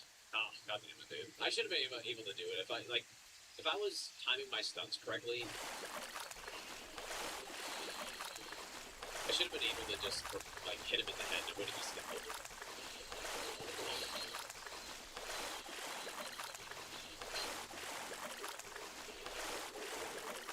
Yeah, and this boss is, like, highly resistant to frost, too. We still managed to do it fairly quickly. Okay, well, there's some money. Let's upgrade this one. This one. Okay, well, we've got everything almost maxed. And I guess we have the greatsword maxed as well. Let's get this one plus 10. And then I will get... Maybe the trolls. Like, I've been using this one a lot, but maybe I should be using the watchdog better. Sure. What am I using here? Should we try stand sweep? I'm kind of wanting to try it. Do we sweep them? So we're gonna sweep the floor with Malachite here, surely. And heavy infuse. And then I guess we can also compare. So if we heavy infuse this thing, let's see the numbers. I'm only gonna be one-handed, I guess, here. Yeah, greatsword is certainly higher one-handed. So yeah, they're both max, both heavy infuse. Two-handed though? Yeah, watchdog just worse, I guess. Like it has better scaling, but the base damage. But like maybe certain infusions are better.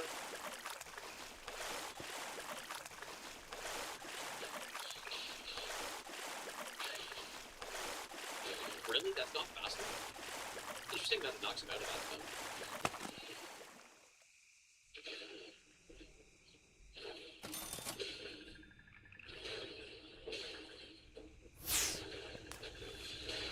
See, look how quick that is, but recovery, though, is a problem here. Because it's just straight up not safe to use here, I guess. Too bad.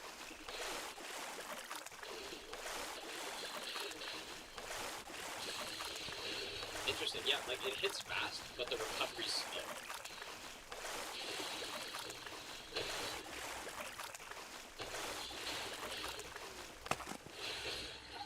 Man, that's actually really bad. It's really bad against this guy. That's crazy.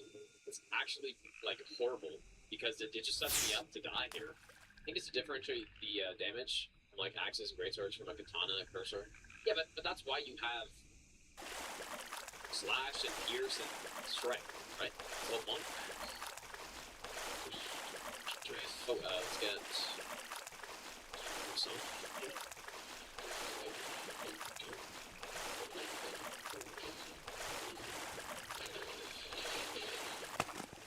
How much voice damage it does? Not the best damage I've ever seen.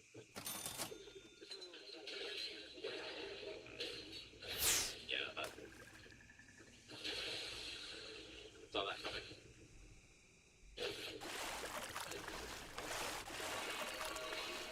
Maybe we need to get some stronger flasks.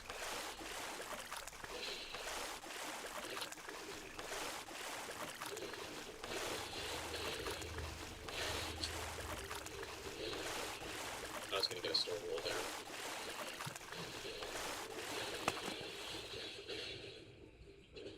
Yeah, I mean, maybe the damage kind of low because it's so quick.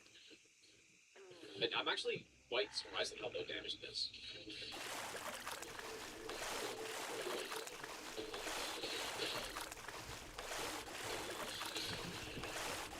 It is damn fast now.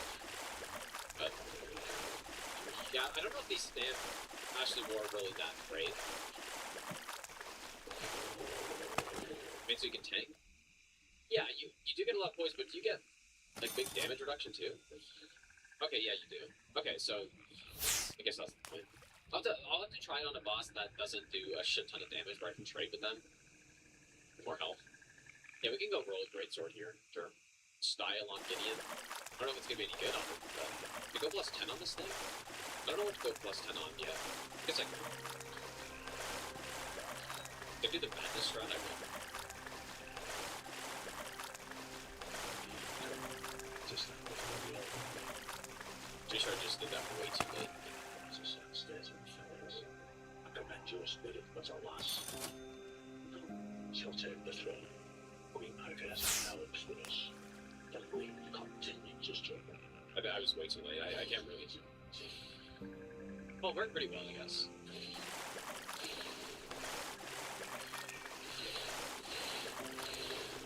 I totally forgot. I'm supposed to do it when he says, like, for us or something.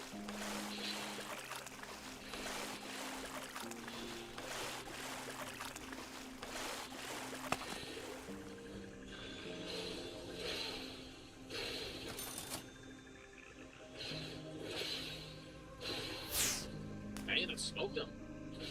Whoa. Why did he roll it? Interesting. I wonder. Interesting. No, yeah, master run strat when you need. Well, I guess you could get those stats, but not if you're level 1. I wonder if this is an NPC killer, dude. It's a little bit harder to set up, get the first hit off, but alright, what's going on here?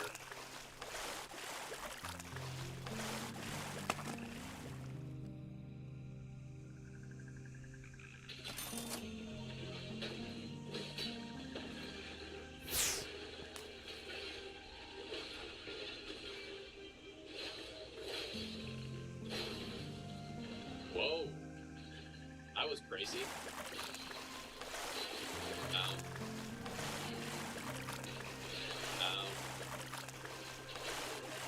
Wait, does this sword... Oh, yeah, it doesn't have to put a cross build up on it. I did not mean to roll there. What the hell?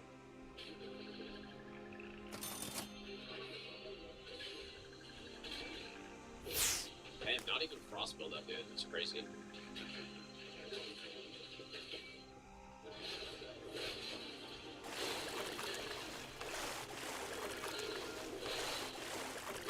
Dude, it's not even safe to use on its biggest opening. Yeah, this is what I remember with this sword. It's just, it's so damn slow. Oh. That's why it needed to be a 2-part.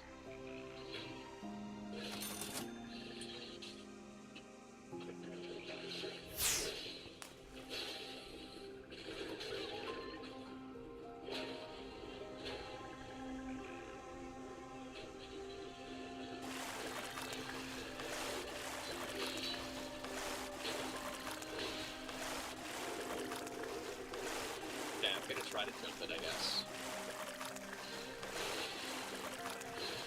I think it worked, but I went into his hands there. I think you actually can jump stuff.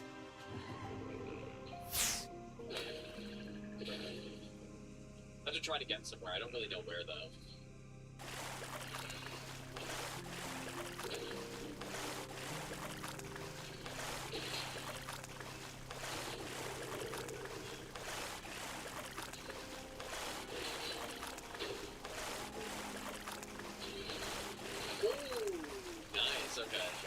Okay, yeah, you can jump. Nice, that's pretty cool.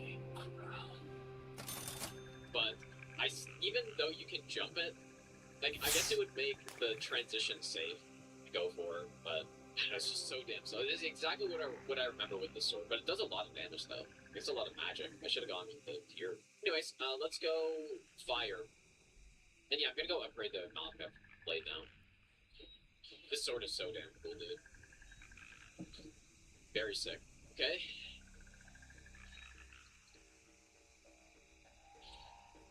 There are two weapons that look a little weird together, I would say. But yeah, we don't have a lot of decks, so we're certainly not getting the best out of this thing, but still looks cool as hell when you're using it against Elden Beast. Still decent too.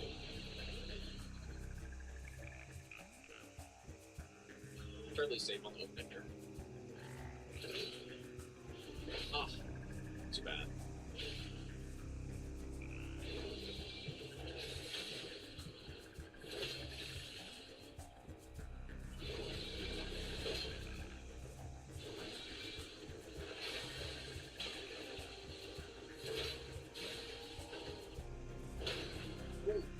Oh, no.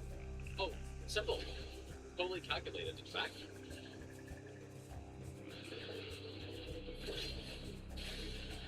You know what, man? I wonder if the ball would have hit there.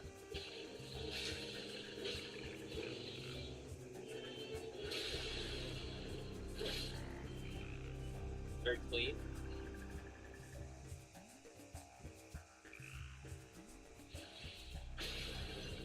How to slay the god. You're kidding me. How did that miss? What are you talking about? Oh my god, bro. You're joking. How could that not have hit his arm at least?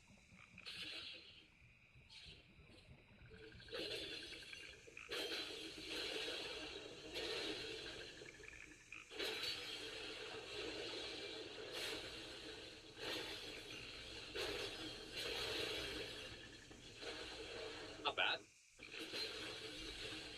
Would have been cool to stun him there.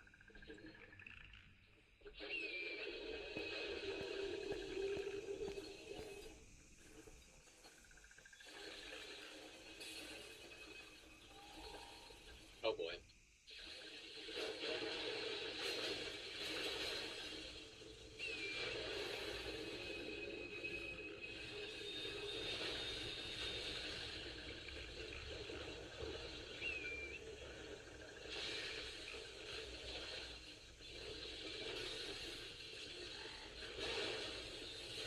It's like the one spot where a horse is useful in this fight. The rest of the time it's just bait.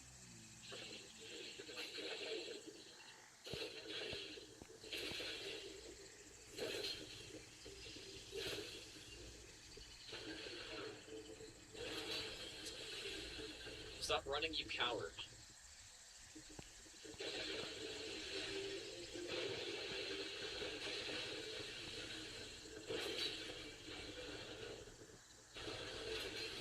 Oh, no you don't. Oh, see you later, dude. Bye. Oh, he thought. He thought he was getting away to do his ring, dude. Nice. God slain. Yeah, we definitely don't have, like... When I did no hit with this weapon, it certainly was a lot more damage than that. Like, I wasn't using buffs here, but then also... Just, I don't have a lot of X, right? Okay, so 80% is done. And we should probably go to the DLC now. Unless, yeah. Albus is not gonna know what's hitting him here. Didn't even live long enough to see the rest of the attack. Poor guy. So we've gotten every base game greatsword now, right? Is that correct? You know, maybe I should go kill Theodorix, dude. I usually like to kill just one boss in Snowfield, just so that I'm not just running through for no reason. Wait, what should I use on the Mega Worm, though? Should we try Bleed? They're not weak to Bleed, though. I'm just gonna check really quick. Okay, well, they're like 600 resist to Bleed, but let's try it anyways. Fuck it, dude. Okay, let's see. So he's got 653 Bleed resist. 653. And a 2-hit proc, but I mean that's a slow 2 hits though. But my god, it's crazy. I really wish I saved stamina there for another hit. Another bleed. This is such a weird build, but I really like it, dude. We stunned him again. This is crazy. And he's gonna bleed here, probably? Is he done? No, one more. Oh, or I just do that, I guess. Bleed on the final hit.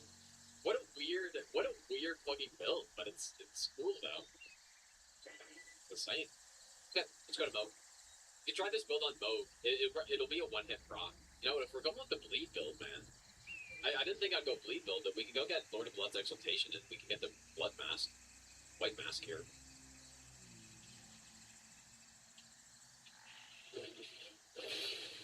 One-hit bleed proc.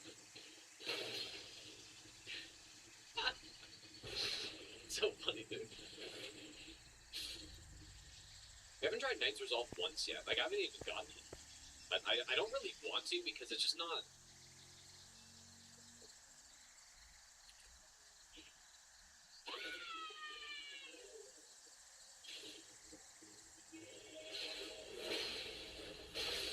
Dude, this is the Esger killer. Simple. Just kill all the dogs. No problem, dude. I should have knocked this bird off. Right, bird. I'm the biggest fan of this attack. What if you could just, like, get behind the person?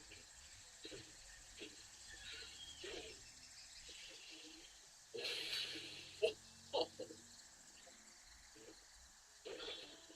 Walk into it. Sucks.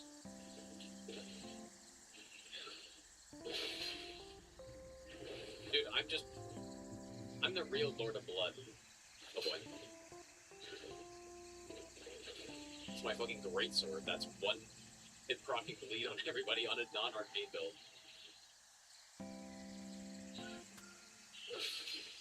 That was, yeah, 3 hits in a row, that's a 1-hit bleed proc. This is so fun, dude. I wonder what it would look like if I did the Beast Roar or whatever it's called. I don't really like that moveset as much, though.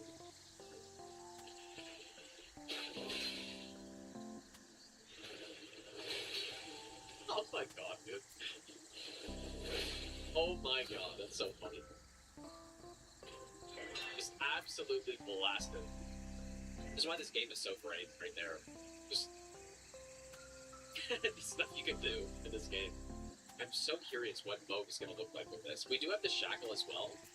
I don't know, like, are we going to skip phase 2 with this? Just, the DP, like, even though this is so funny, the DPS isn't that great. Especially the amount of stamina it takes is just insane. In fact, I should probably get some more. Yeah, just get to 40. Surely start leveling Arcane on this. Got one Arcane. Does the Roar Medallion boost it? The attacks? I think it does, right? Actually, don't know. Yeah, okay, so yeah, we should be using that too. Yeah, we could grab the axe too. Maybe I should. Wasn't really thinking I was going to use the roars all that much, but they've turned out to be really fun to use, man. So.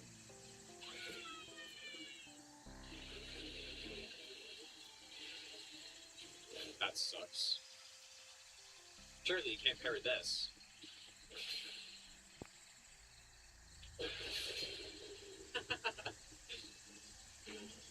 This is so funny, man. Let's go get the Highland Axe, though.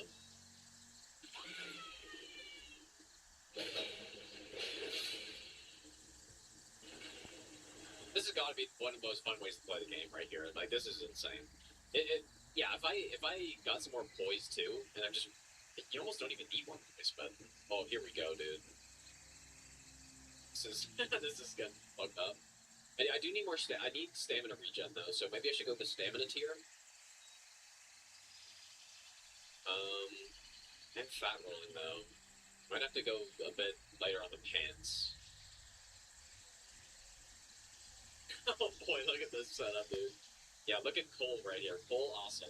Wait a second here. This has to be satisfying, surely.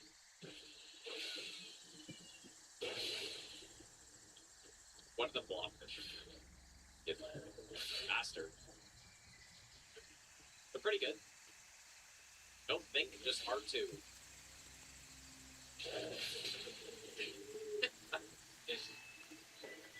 Nice. Yeah, I mean, I guess I could go with the Glide. As long as you're going no helmet, it's cool. Like, no furry mask. I almost wonder if I should use Flame Bear Strength, but I'm not going to. I want to see what this looks like without Golden Bow, Flame Bear Strength. We're doing the Shackle as well. I guess one problem is that we're gonna kind of use up all the bleed procs right away.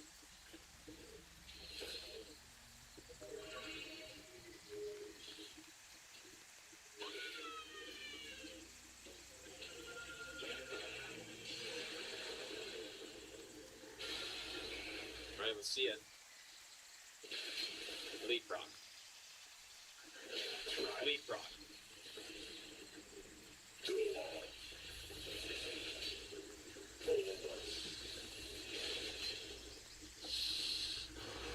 In time, come on! Oh no, dude. He's so close. Okay, let's try to go. Because, like, it's if I time that right, I feel like we do it. But yeah, that is with no extra buffs, dude. I mean, I guess I use grab. That is just all the weapon right there, basically. And bleed mask and Lord of Blood's Execution, of course. Yeah, that's that's crazy, man. But how do I do it? He's got 110 poise, which should mean that I stun him. Like, yeah, I should be able to do this. 100%. Just want Grab to Blade for the extra stamina, mostly.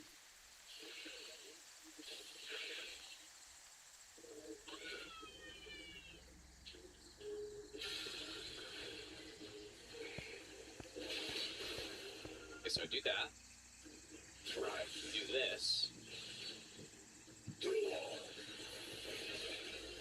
Stun. Good job. Oh, yeah, I mean, he's so done, dude. Oh, what the hell? Oh my god, the easiest one cycle. But, okay, maybe not the easiest, but... but one of the easiest, for sure. I just had the time to stun there. My god, dude, this actually works crazy. With this setup, it's insane.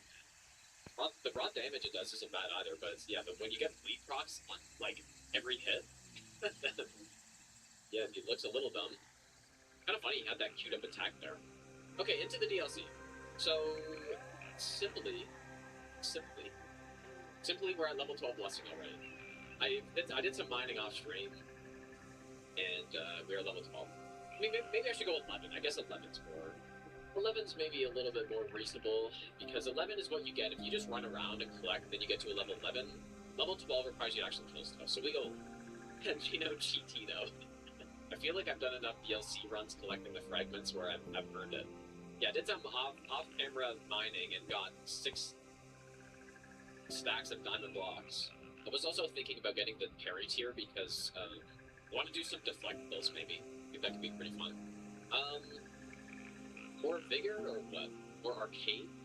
Look at the scaling, dude. I'm leaving some damage on the table by not going some arcane. If we're gonna keep going with this bleed build, which I might. Okay, maybe I'll get a little. No, 35 vigor, surely enough, dude. All right, let's kill this guy. Probably with just some basic jump attack build. We haven't gone with this build yet. Just the classic Crag Blade plus. In this case, we're gonna go Determination. Yeah, this is just a classic setup. You get really strong offhand buff. I could go with the Roar too, and then the Knight's Resolve.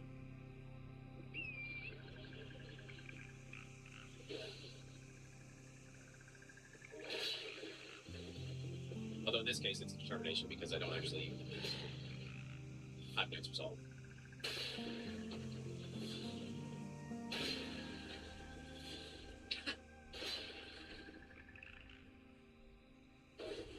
Uh-oh.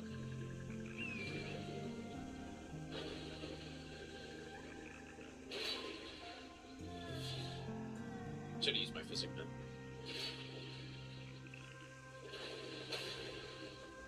You know what? This is so refreshing because last time I fought this guy was on the Flex only run, and my god, was it painful. So now fighting him like straight up is very nice. Now, how many more of these can I do?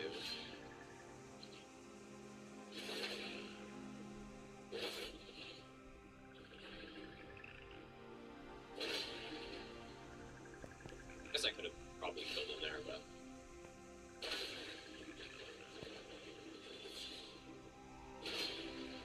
Determination is still very strong, of course. Yeah, so much smoother than last time I did that, man. Yeah, last time I did it was literally a 50-minute fight. Anyway, so let's go first to Orlana, I guess. I just want to kill this guy because why not? Let's see him get his improper bleed. 6,500 damage. 7,000. Dude. Oh boy. The damage is just so insane. Let's see if I can do it on this guy. Maybe a backstab first. He allows it.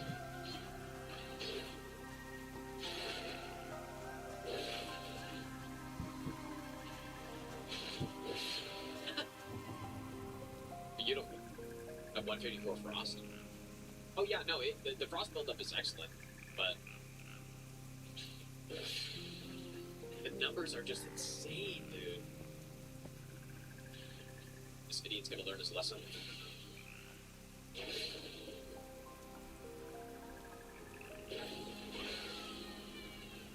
This is another weapon too that I kind of underestimated how good it is, but only because, well, I mean, I guess the power stance is fine too. But the Ash War on this thing, man, is an absolute monster. Yeah, we could try Waves of Darkness. I do want to try that at some point. Oh, get straight, idiot.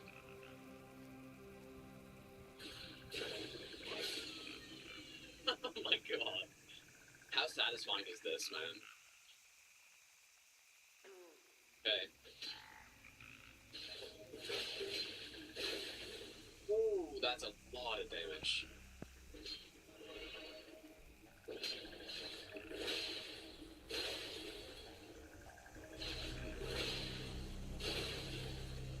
The NPC, the leader. Alright, Moonwithills. There it is. Yeah, I guess, I don't know the numbers on it, but is it literally just the exact same as this weapon, but a different Ash of War? But yeah, I mean, Tremendous Phalanx is really solid, though. So yeah, this weapon is... Like, Troll's Roar is fun to use, but it's not anything crazy, but Great Blade Phalanx is, like, actually quite good. Especially since they nerfed, surely I'll use Milan's cameo, but especially since they nerfed, One Blade Phalanx.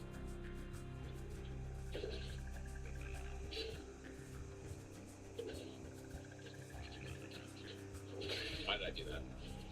Yeah, I legitimately just hit the wrong button there. I was trying to jump, and I passed up. Okay, realistically, I'm not going to be able to do the Charged R2s here on this boss, so just go, like, a poking R2 build. Or Giant Hunt. Yeah, we haven't used much Giant Hunt yet. The flex on this boss, she kind of dead angles you a lot. Still, I mean, it's still good, but Lightning Fuse Giant Hunt, yeah.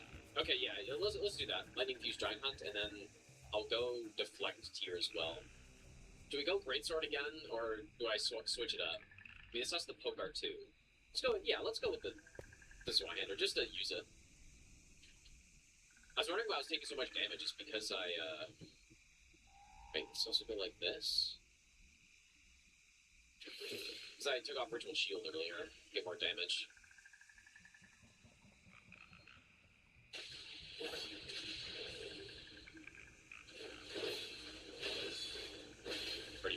close.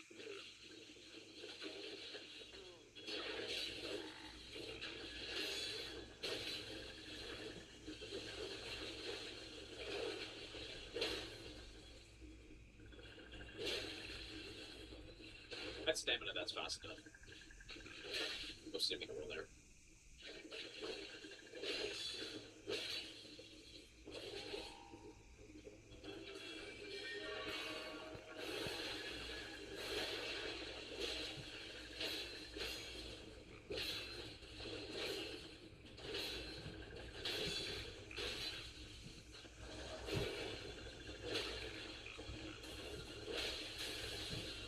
She's getting absolutely smoked.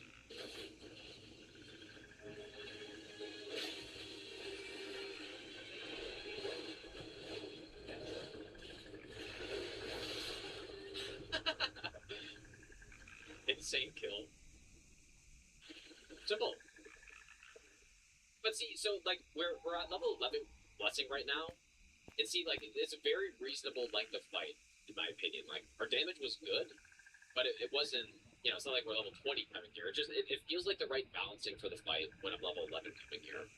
Whereas if you normally do region launch, you're like level 4 or 5, or I think you're level 5.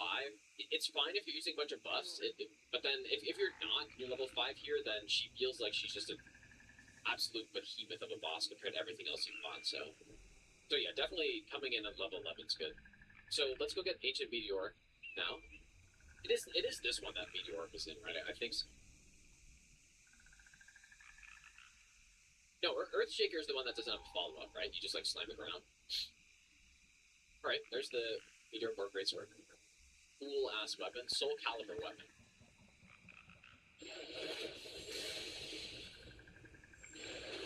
Yeah, it's crazy that an Ultra Greatsword has that type of movement. I don't know if this is really good in PvP or not. I kind of thought it would be pretty good, or at least decent. Make up ground on people, maybe if you're, like, chasing them. I don't know if it's fast enough, but I'm not sure. I'm not really. I don't follow PvP in this game. I haven't really done much of it. So, but you've seen a lot of people use it. Okay, yeah. That's exactly what I thought. I thought it'd be good at just like finishing off opponents that are running away. Kind of want to plus 10 to Star Scourge Greatsword because I'm actually really I really like the weapon, dude. Maybe we should go kill some Ghostflame dragons. Yeah, I'm just gonna wait on the plus 10 on it. I could see Moonreveal being good for Veil, maybe. We'll get that plus 10 as well. But I'm gonna go do... Okay, I'm gonna go do the setup first for undead kills. Just like, I gotta do it on this. I do it on basically every run. I may as well do it here, too. And this run is, like, really picked up, I feel like. It's gotten very sick very quickly. No way I'm still in that, dude. Oh my god. Yeah, maybe, you know what, maybe we're gonna get a better fight on this run, dude. This weapon category has a lot of weapons in it, and I want to use them all in all the builds I want to try, right? So, we're up to 13 weapons now, and there are still 3 more, so... That's one of the great things about this game as well. Blazing the game today, but it's got a lot of bosses, and what that means is even if you get a super ultra late game weapon, you can still use it for a ton of content, right? Sacred Order? Okay. I probably don't need the Holy Tier, right? I'll put it in anyways. I'll just keep Deflect here in, actually. I mean, am I gonna go for the Wing here? I might just wait for a headshot opportunity.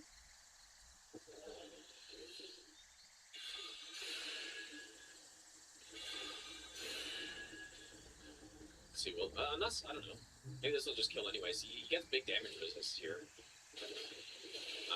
Okay. What type of damage is Sash of War, dude? Oh, there we go. Oh, dude, it's because of the damage resist.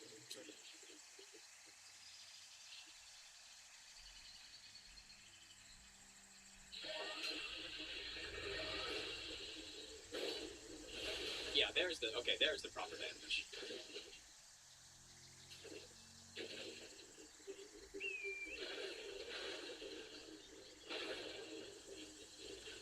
Yeah, there it is. Oh my god, please stop running, bro.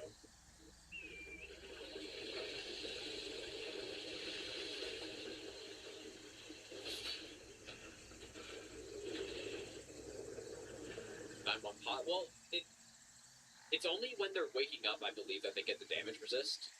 So, if you hit them before they start getting up, then I think you get full damage. What did I want to max out? Wanted this one. I kind of wanted this one. Do Moonrefill? I was gonna do both of these too, but maybe I should hold on to one for Fire Knight. Okay. I mean, if we're doing guys and stuff, there's just no point in going through the main gate, so we're just not. What should I get, dude? We only have 45 strength. I could certainly do with some more strength.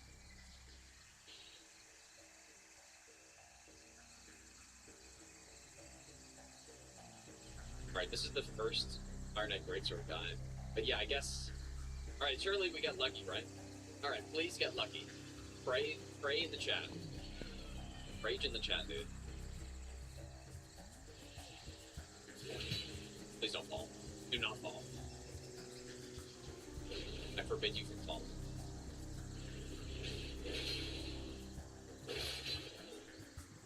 Oh, dude, first try is crazy.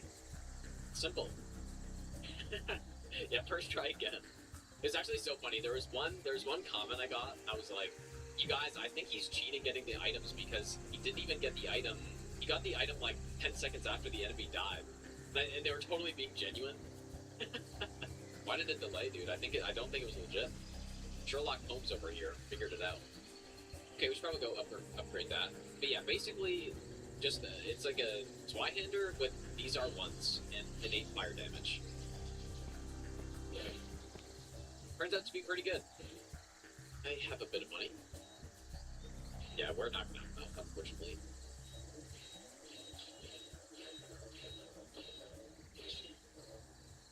I need more money, dude. I wonder, is the Star Sword's Greatsword good for this at all? Imagine it'd be okay. No Sacred Relic.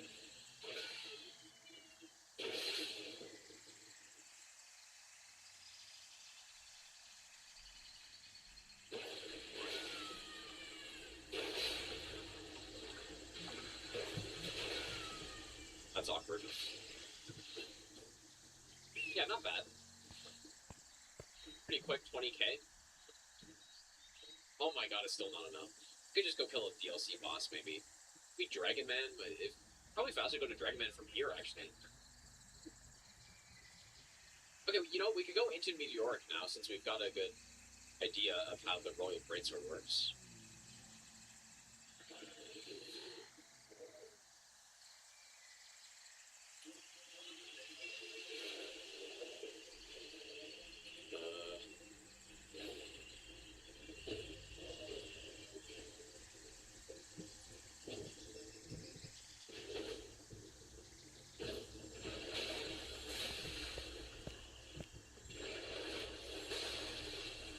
A little early.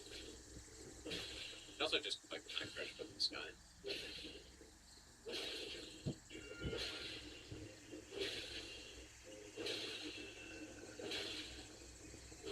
As you can see.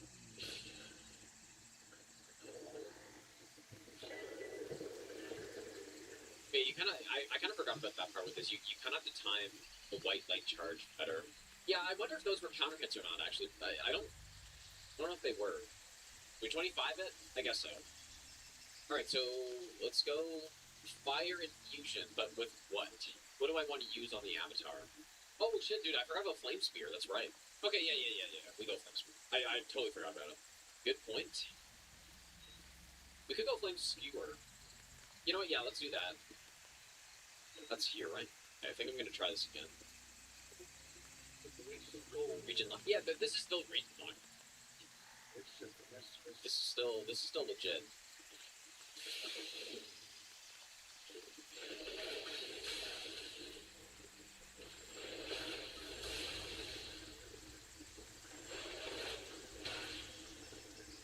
That's insane.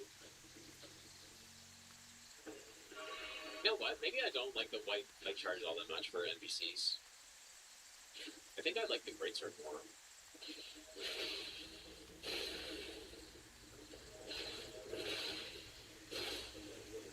It seems easier. Do I have to kill him in both locations? I don't actually know. Oh, I do. Okay, well, I was gonna leave Ballarat for later, but fine. Ballarat still breaks I plane, surely. Man, that's so sick, right there. Like Night Rain, like you mean today on stream? Ooh, it hits really hard too. Yeah, the Deep of Night. Like I've been playing a little bit. I've done I think 6 runs of Deep of Night, so I'm on depth 2.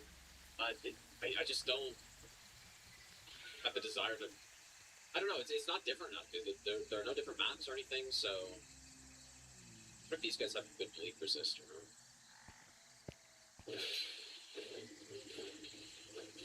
Holy smokes! What a what a fight this guy. My expectation, not even what I was hoping for, but what I thought it was going to be was,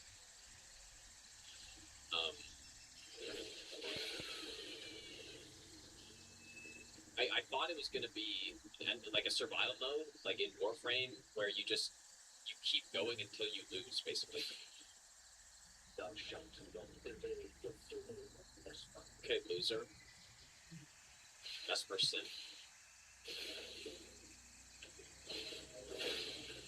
Kind of nice that. Oh, how'd that miss him? That's fine. Kind of nice that NPCs can't really jump this either.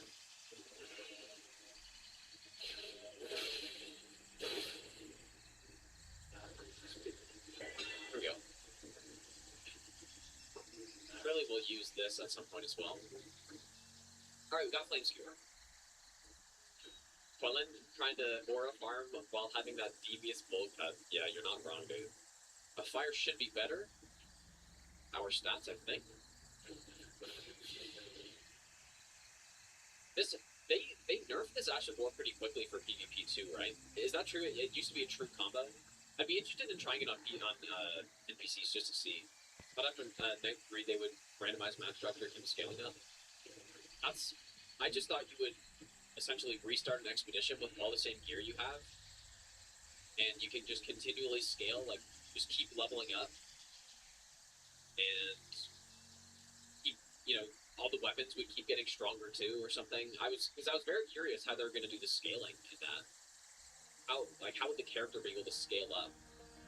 But nope. Let's go fire tier. I'll just keep deflecting. Well, no, I should go hard too. I do, yeah, I like the mythical weapons quite a lot though. I think those are pretty cool. And seeing the red enemies is cool too, I guess. This looks good to me.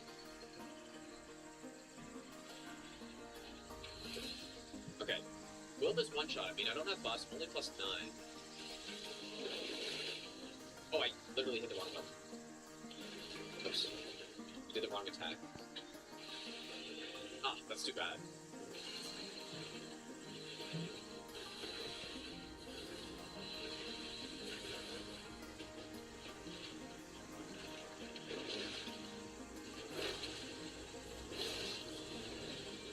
It looks like an actual, like, not insanely broken amount of damage on this.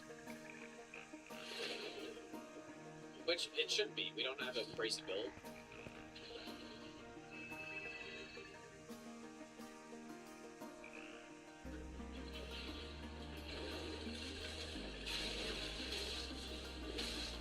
And when you hit both of them, it is decent.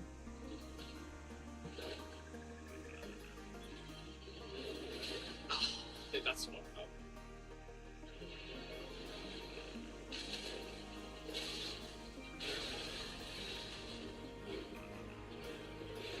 That missed, apparently.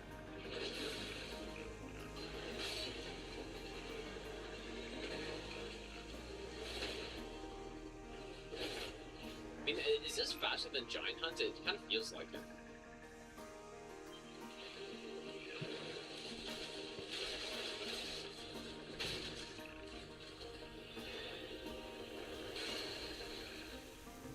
Bye, my friend.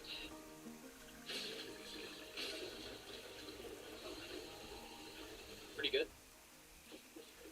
Is it faster? It definitely feels much faster. Okay, well, I'll probably end for today, guys, I think. And then we'll finish this run up tomorrow. But, man, this pull also, dude, is going insane. Yeah, it's been really fun so far. very fun run. Maybe the most fun of the weapon classes so far, which is maybe not surprising. Like, Colossal was awesome, too, because there's a good variety.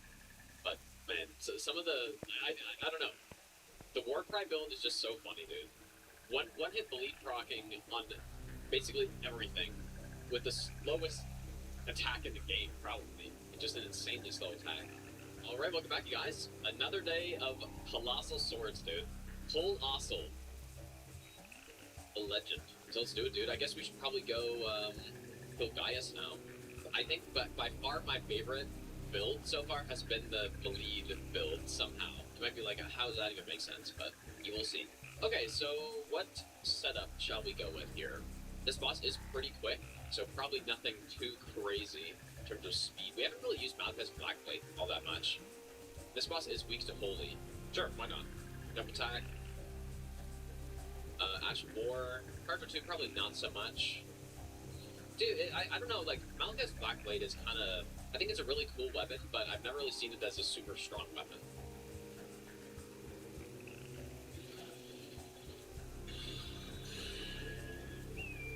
And yeah, we're not really using...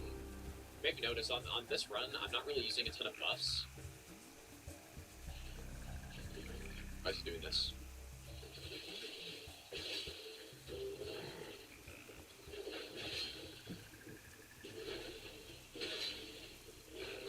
Yeah, that was not great.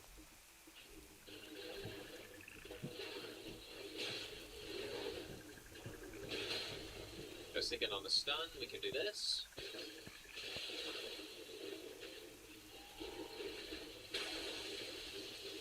I mean, he's certainly dying. His damage seems quite good.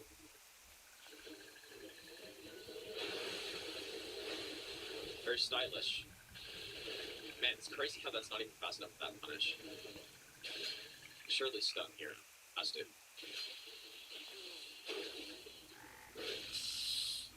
Oh, that was awkward. I didn't have FP, but it still worked out. Nice. Simple. Yeah, pretty, I mean, when you got two big weapons like this, even though we're not a fake build, they still do a lot of damage. But yeah, I think at first on some of these weapon category runs I was using buffs, but I kind of don't like using them so that I get longer boss fights, and then also if I don't use buffs on all of the runs, then I get a more balanced comparison, right? Because if I'm trying to compare different weapons, the only thing that matters is that I'm using a consistent, like it's a consistent test, right? A consistent setup for them. Yeah. Level 12. 13, I guess. This enemy deserves the Blood Greatsword. From behind.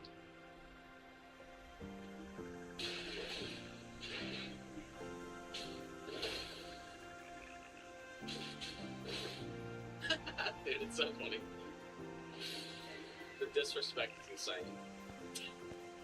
Just like juggling the enemy, just bonking against the wall, which is canceling my recovery so I can go again even faster. I don't apologize, actually. That enemy deserved that. Okay, so for Mesmer, what do we do? I kind of do want to rush to Consort a little bit here, so I'm not going to go do Midra early or anything. Like, we're just going to go straight to Consort because there are two, like, the last two Colossals in the game are from him, right? Yeah, Colossus Swords only, and Bro is using a controller. I know. He's not even using a Colossus Sword to play the game. Unsubbed, unliked, uncommented. What do I want to use here, dude? What have we not really used much of? Ancient Meteor could be cool in Phase 2, maybe. We haven't used Moon Drill yet. I want to use this on Veil, but this is another boss that is weaker to Holy. I'm just trying to think if Moonfill would be good for this fight. I don't feel like pretty much any of these weapons will be good for this. He's got some huge punish openings. Is he weak to Bleed at all? Like, what is he weakest to? So Mesmer Phase 1 is weaker to Lightning, and then Phase 2 weaker to Holy. In terms of statuses, Frost is the best, but they're all the same. Bleed Frost? Yeah, we could try it, I guess. Why the hell not? Okay, so I'm gonna put... Okay, let's go Frostbite. I'm gonna go with the Warcry. Double Warcry build with Frost. So we have one with Frost, and then one with Bleed. I mean, we'll see if this works out. I don't know. And then we shall go with Bleed Mask, Go to Bloods, and Roar Medallion. So let's try it out. Probably want to start with Frostbite. But yeah, I'm gonna have to wait for like the big punish openings. I should have buffed earlier, but you know, Warcry's pretty quick. That's one of the nice things about it, maybe. I just tap R2 for now.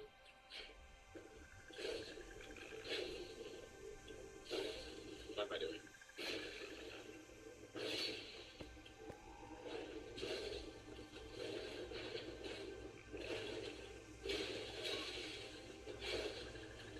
I don't know what I'm doing.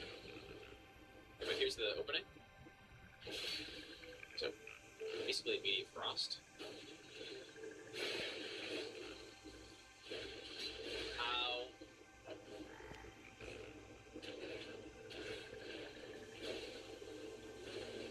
Why do I kind of forget how to fight? I don't know what I'm doing.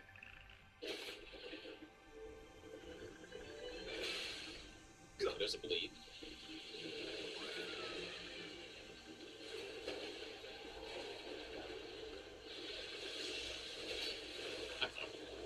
I had no stamina left. I feel like that might have been safe, but unlucky attack. Let's try that again. But yeah, I totally like wasn't fighting in the right way. I don't know what I was doing.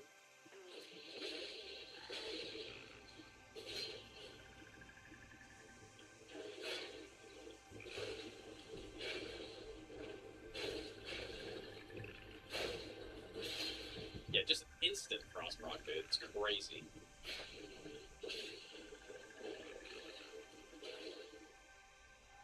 Allow it, allow it. Fine.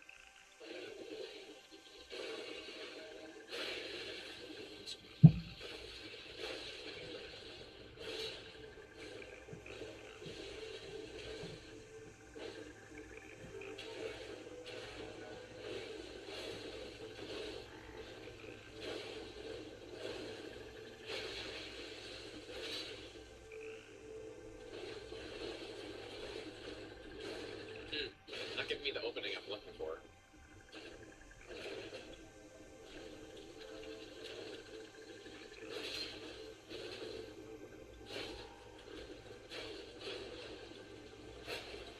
Oh, you're actually kidding me, dude. Ah.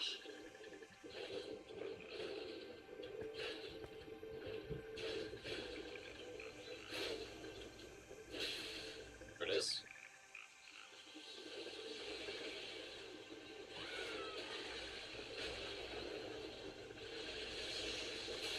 Some frost proc.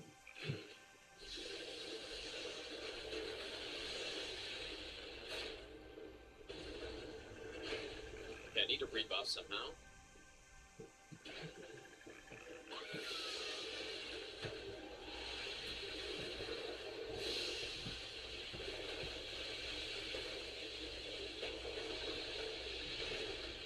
I'm not sure if in this phase there's any moment where I can actually get a fully charged R2 off. But I can go for a green hit on the last hit and kill him instantly.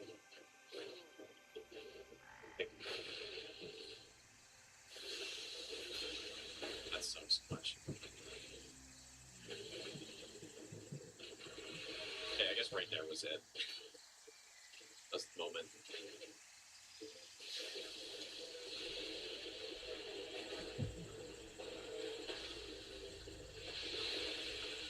Bonk. Yeah, there it is, dude. It is, yeah, it's just like, he doesn't have enough resistance to not get instantly procced by it. I kind of forgot Porn Sense, but, I mean, those NPCs are gonna crumble for this build, dude, so it doesn't matter. Yeah, dude, imagine with buffs, yeah, like, this is legitimately an insanely strong build, but, again, it's a little impractical because of, how slow that R2 is, but when you do, like, or I don't know how much damage a hit that was, like 6,000, 7,000 damage a hit, without any buffs on top, like, that's literally just the infusion and Rygar's Roar, and that's it. And the same with the Frost, like, Warcry, and that's it. It's ridiculous. Okay. Yeah, there's no question this is my favorite build that we've tried.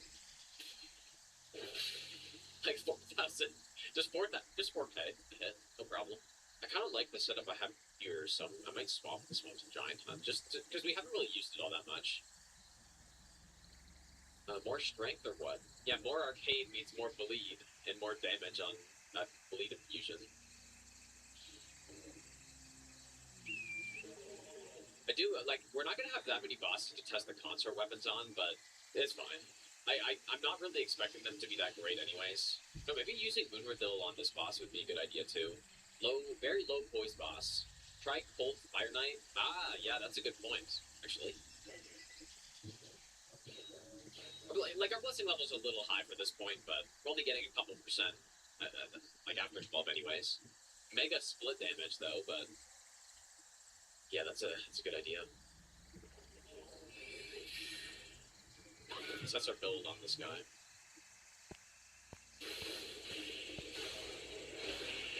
Ow. That kind of hurt a lot, but... enemy eliminated. Probably like that. Or should I go multi-hit?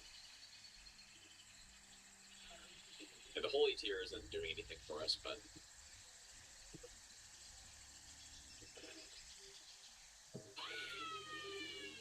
I feel like this is gonna just decimate this boss. That's what I'm hoping for.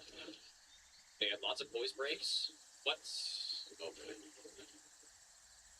Oh, let that happen. We just jumped a little early, I guess.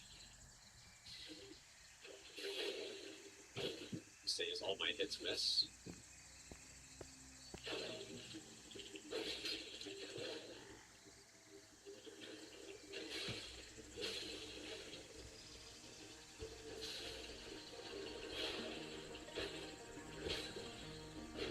Interesting, the frost didn't get reset.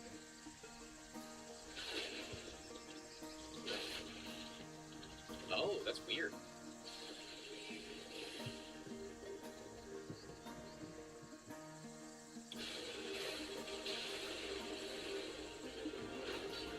Holy lag, dude. What the hell? I keep forgetting to update my NVIDIA drivers. Okay, this isn't really working that well.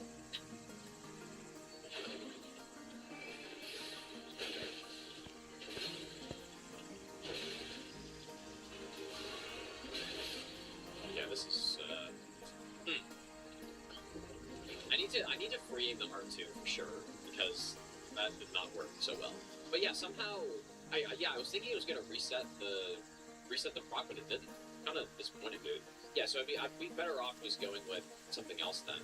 If I wanted to stick with that Warcry build, that is. A new idea.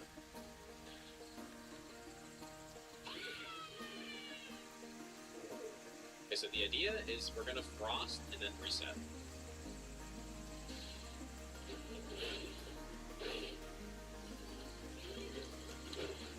Just go for it. Just kidding. She's kind of slippery, dude. Not rusty as hell, I guess. Gee, somehow it's quite hard to hit with this.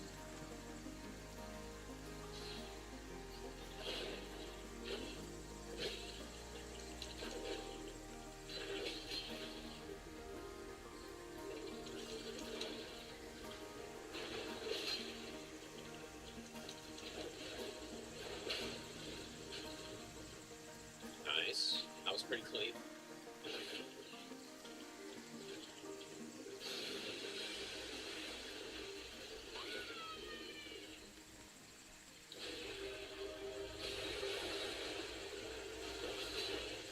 Some proc.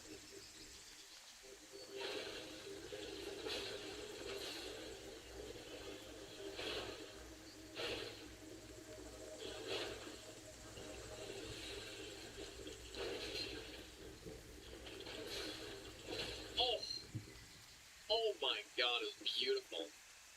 Bam, dude. There we go. That's what I was hoping for. Cinema fight right there. That's so funny, actually. The amount of damage this weapon does.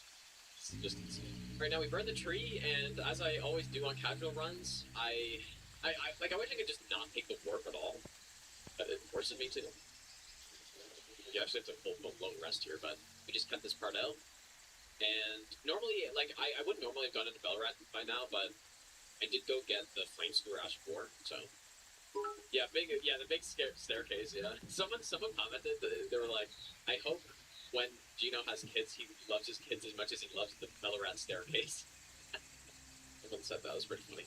For a game that doesn't handhold, the teleport is atrocious levels of handholding. Yeah, that's kind of true, actually. I've never really thought about that. Wait a second.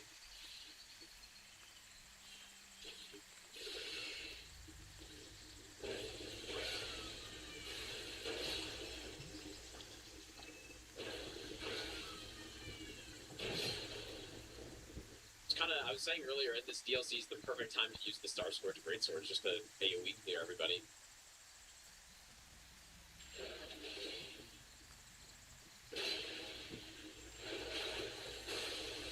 That's the one thing I noticed about the sword when I first started using it, is that the range on that AoE is kind of deceptively short.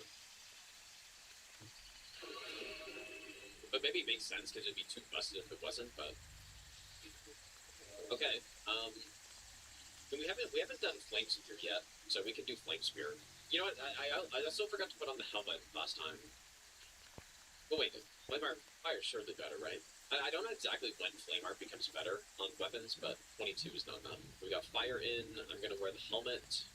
It gives us like 5% more damage on only the Ashen Ward, but still something, I guess.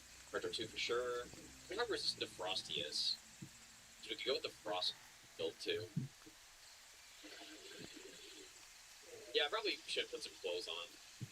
Like, I can actually put on some armor, but... Go into Felly.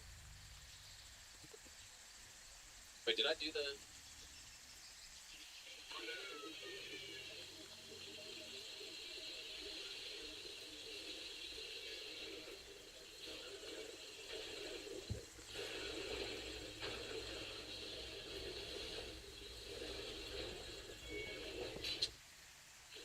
Ooh, that's kind of annoying.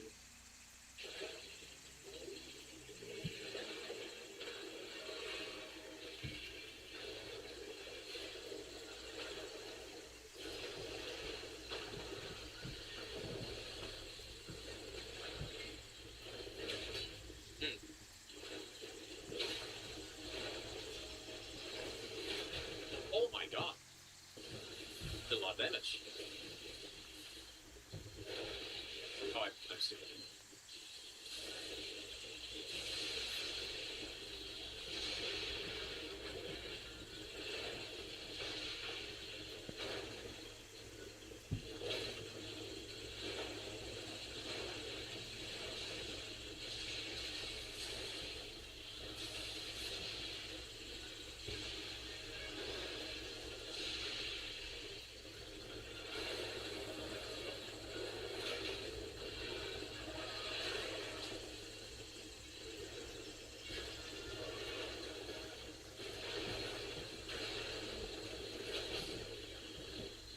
See ya. Ooh. I forgot how much damage Flame Spear does when you actually have a real build. Because, yeah, most of the time I use this setup. Like, this is the exact setup I used on Stranded No Hit, which was a really fun run, but I didn't have any base game stuff, right? I didn't have any Ritual Sword, I didn't have Warrior Jar Shard. It certainly didn't do this much damage. Well, I'm also high blessing level, to be fair, but large amount of damage. I kind of like, I don't know if I liked Flame Spear more or the other one. Like, I kind of feel like I'd like Flame Spear more than Flame Sword, just because the buff actually lasts longer than you get after it. Sebastian's actually not the worst I've ever seen. Yeah, for the stairs. Stairs to enter Ilum. Am I gonna get smoked by this guy? Probably. Gonna fight him anyways. Yeah, the Charge R2 on the Sword Lance is super slow. It's not... I mean, it does a lot of damage, but certainly not the best. But it's all about just the R1s. Wow, I did not prefer my time for that. Ooh, that Flame Spear damage, dude. I wasn't even charged up. And this does work with the Godfrey icon as well.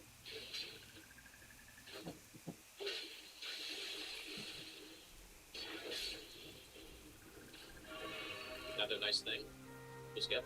The skip isn't really... It's not really much of a skip. In Eco Bellic strats.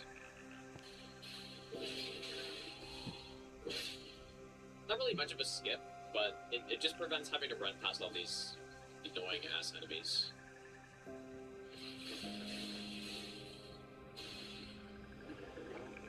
Okay, we're gonna be using Royal Greatsword plus Ancient Meteor for this meta fight. Though for this bird section, I probably should go with this.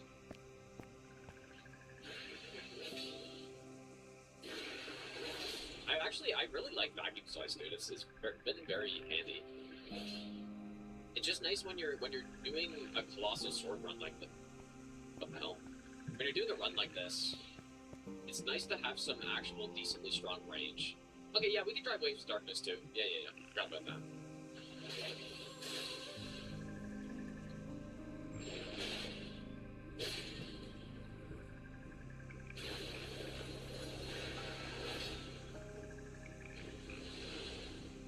Oh shit, he didn't fall.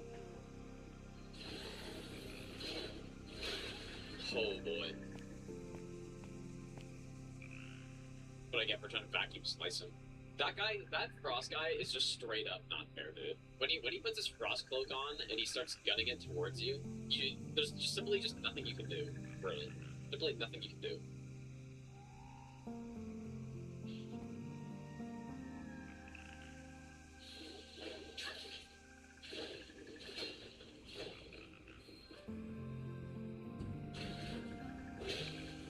Perhaps I should get the brace first if I'm actually fighting this guy. So that I don't die and then have to run all the way back.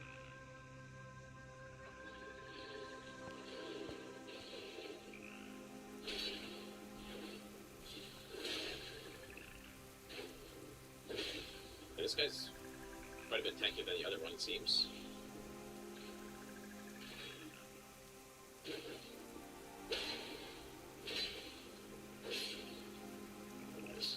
Ultra cool enemies, dude.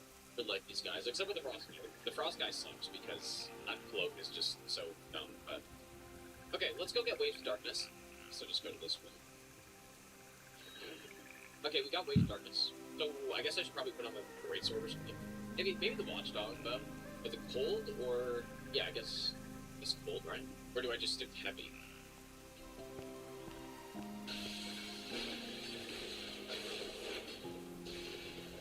Let's try it out. We're gonna, yeah, I mean, let's just summon the Tom the Legend. Oh, I can't use Wolf Knight because I don't have the ends, probably? Or the Royal? Or the Dex? Okay, fine. Okay, let's just see, I mean, can I... Tis just as the music said it would be. Long and deep straight. It's kind of gross on NPCs too, look at this. Oh my god, dude.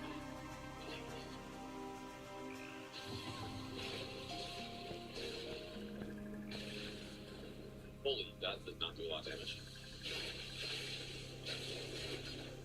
That did. Ah, I see, it's the stun lock, dude. Gotta be close, though. I'm dead. Oh, just kidding. That's smoked. Alright, that's on any day now, buddy. Oh, I'm foul.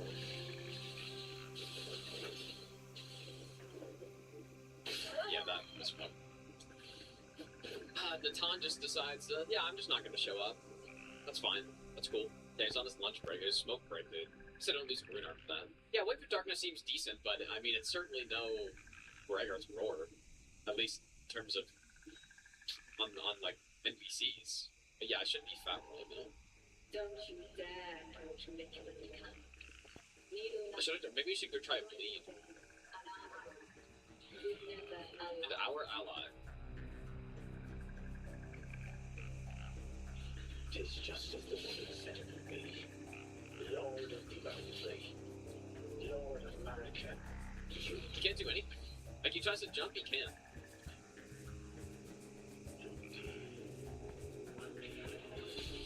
Whenever I hear him say redeem, I can only think of the, like, do not redeem.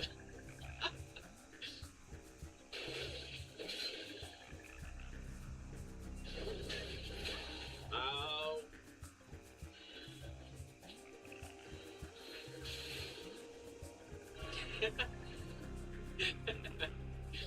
Hey, I'm gonna wait for Natan to get here, I think. Must have giant hunts. I summoned him, right?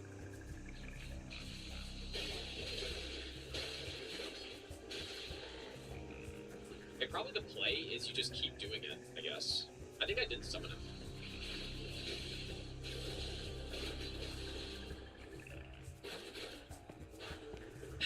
Okay, well, we're doing this the hard way, I guess. She just poised through all of it, I guess. That's cool. It was an honor to face a worthy age. Yep, it was certainly an honor. Just poised through it all. I don't know if I'm a big fan of Waves of Darkness based on this. Don't you dare. I'm making my brains in here. Needle light ladder. Driving away. Oops.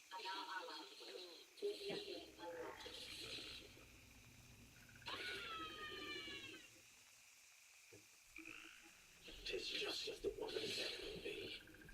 Lord of the Earth Race, Lord of America, you to desert a small Megala. Do not redeem. Do not redeem. Please redeem. Do not. I don't know.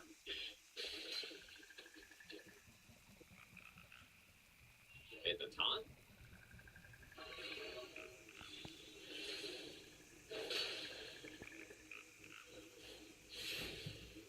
And once Natan is here,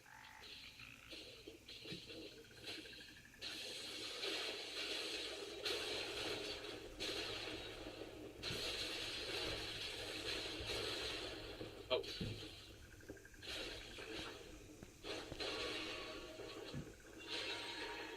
Okay, maybe I shouldn't use it again. Like, let a crouch poke just eliminates her, so.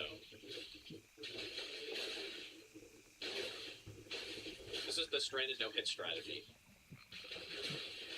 Except I delayed that part. Welcome to Colossal Sword Gaming. I should use my Frost one.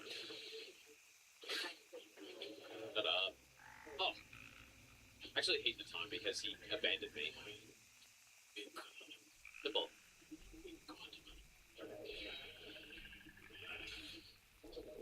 What a great fight. Isn't the lore so cool? Isn't it so peak? Wow. Yes, very peak. I think it's the best FromSoft fight, actually, I would say. Okay, Consort, what is the play? Bully and Thrust. So we're gonna want... do Giant Hunt. Probably can smoke him. Okay. Giant Hunt it is. We could try Spear Talisman. I doubt we're actually gonna land any counter hits, though, but we can try. Bully on this boss is good in phase 1. Good in phase 1, and then... like, unless I should just go pure physical, actually. I guess I probably should. Because... yeah, he's just weaker to thrust the whole time, I think. Yeah, I mean, that's gotta be better. You can also go with a weapon buff on top, then. Sure, why not? Does heavy infuse make your weapon very heavy? No. It keeps it the same. Obviously.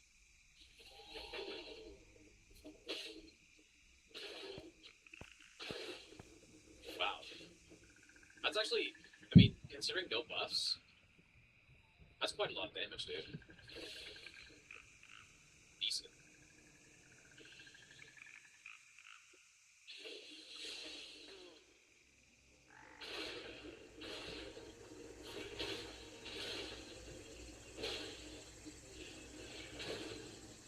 I'm just gonna use it all the time. Let's go for it, dude. Ow, oh. The first hit, he's like, oh, he does no damage to me. Second hit, oh shit.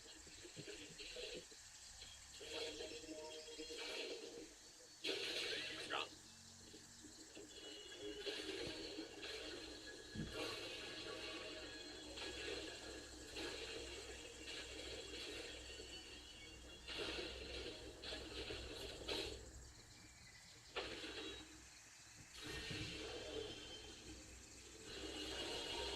I really like how this buff looks, man. This buff looks so sick.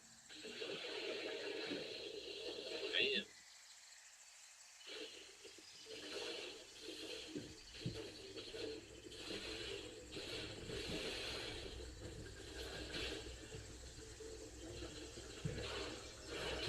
Oh. That's what you like to see. I don't know, this isn't really Colgate anymore. I don't know what it is. Yeah, this isn't safe, but... I'd love to stun him. Ow. Gotcha.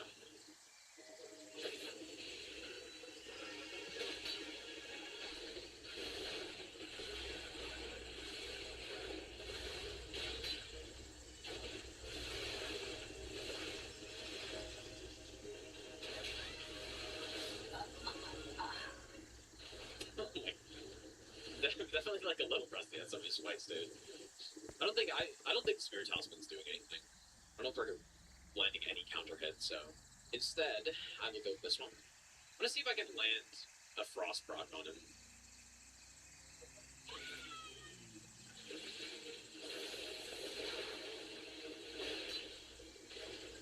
Yeah, he's so fucking tanky, dude, when you don't have like a crazy build here.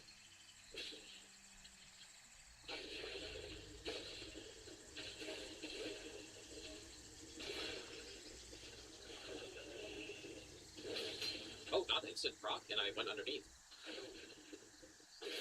Here it is.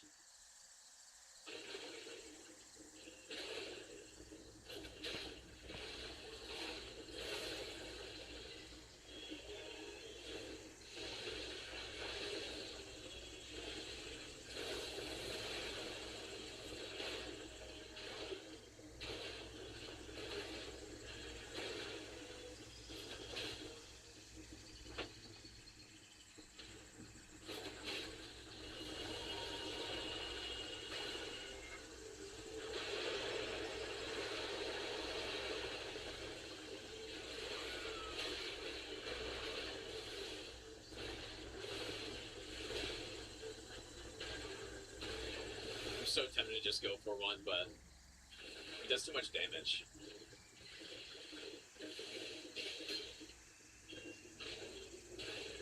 Fuck it. I'll go underneath, surely. It was actually worth it.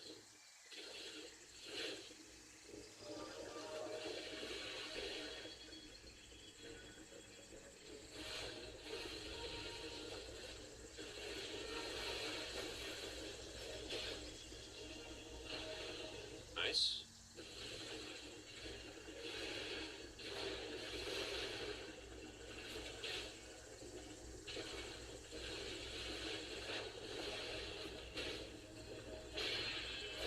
Oh, no you don't, dude. Oh, get out of here. Simple. Bonk. Oh, no he doesn't, dude. That's retribution for what should have happened last time. Oh, we watched the best cutscene in the game? Sure. We're not done the run. We still have quite a few boxes, but we came here early so that... I was going free, by the way. Came here early because he has two... Like, the last two Colossus Swords are from him. Okay, skip this horrible cutscene under my watch. Cool helmet, though. How many dupe spots are in the DLC? There are 3, right? One here, there's one here, and then where's the last one? Oh, 2 of them on the way to better. I guess all of them are, basically. I don't know if I'm fighting better on this run, but I guess we can. Okay, let's do it. I'm gonna kill these tree sentinels because tree sentinels are fun.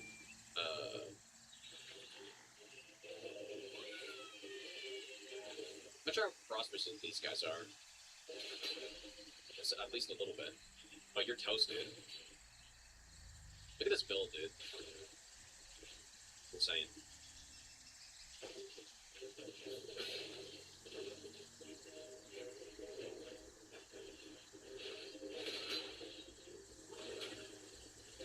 Just tank it. Or go underneath. I just think the crazy part is, normally to see this amount of damage, you would need to use, like, Flame Every Strength and Gold Vow, at least. But we just don't need it on this. It is pretty much the slowest attack of all time, though. But... whoops, that's not what I meant to do at all.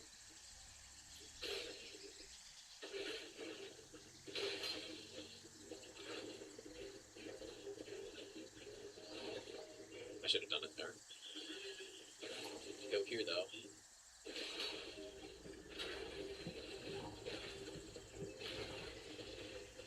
Come on, dude, what are you doing?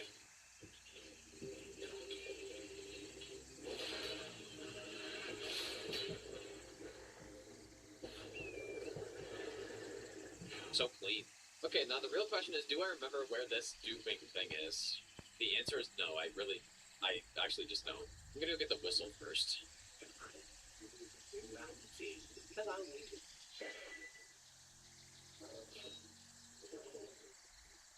So, we do this. Here we go.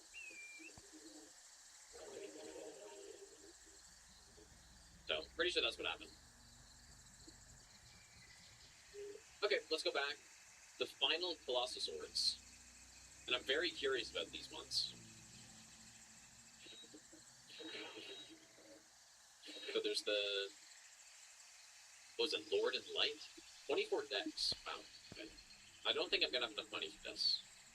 Okay, just... Alright, I believe that is officially every Colossal Sword. Go upgrade them. Okay, only +9. So I kind of I guess it makes sense that they're magic, but I don't know, I kind of thought they'd be holy, but it makes sense. This one I got to +10, but like its AR is significantly higher. I guess because of us being a strength build. Okay, who should I try this out on? I just want to try the moveset really quick. Okay, so light speed slash.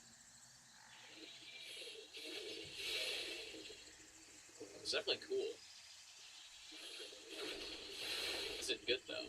And then we have Promised Concert, which is the combo. Imagine being able to land this on somebody.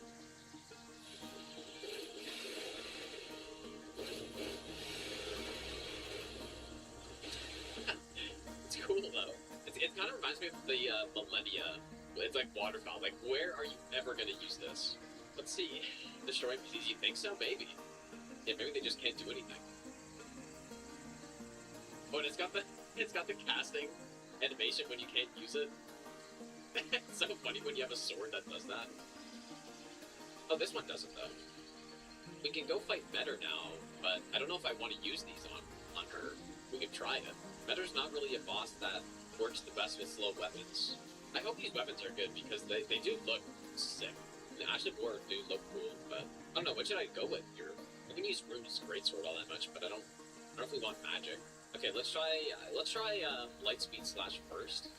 See if it does anything to this NPC.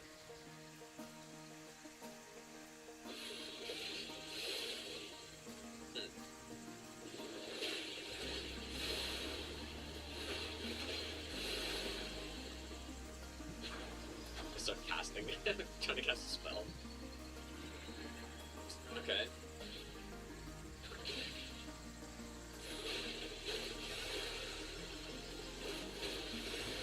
Ooh, okay, that looks a little better to me. At least for NPCs.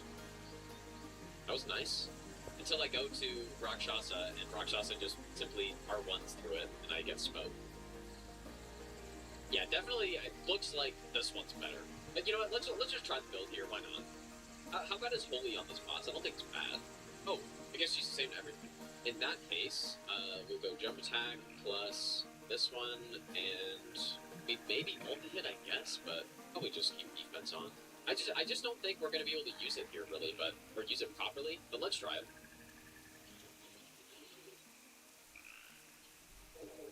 I do have my Bleed Greatsword sitting there, needed.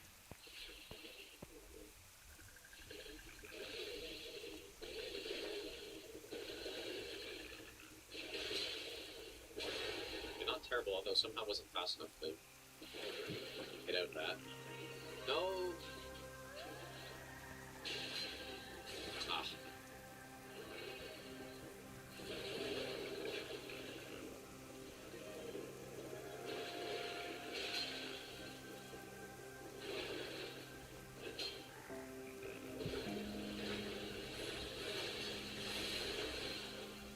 I don't think I hit.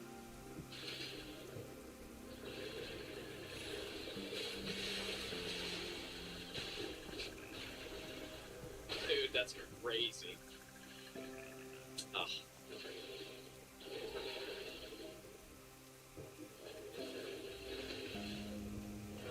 No, it's just he's too quick, dude.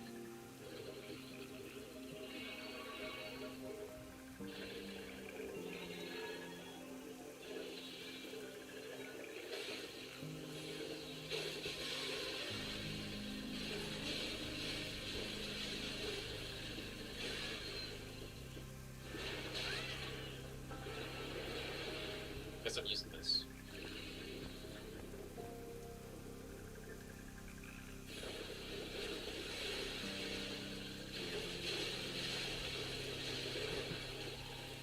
Like, the damage isn't bad, I guess, right? Like 8k, but it's a huge... I'm doing a full-blown dance to get it off. But overall, it does do a lot of damage. It doesn't really seem like it does all that much voice damage, though.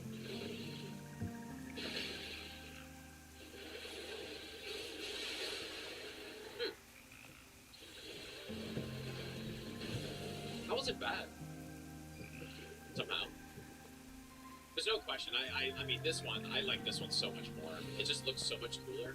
Like 5 charged R2s with iron balls long. Yeah, I feel like I've got to go try it on an NPC, though. So maybe let's go to Rakshasa now.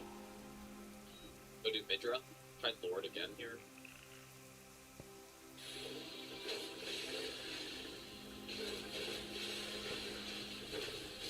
I mean, that's not bad, dude.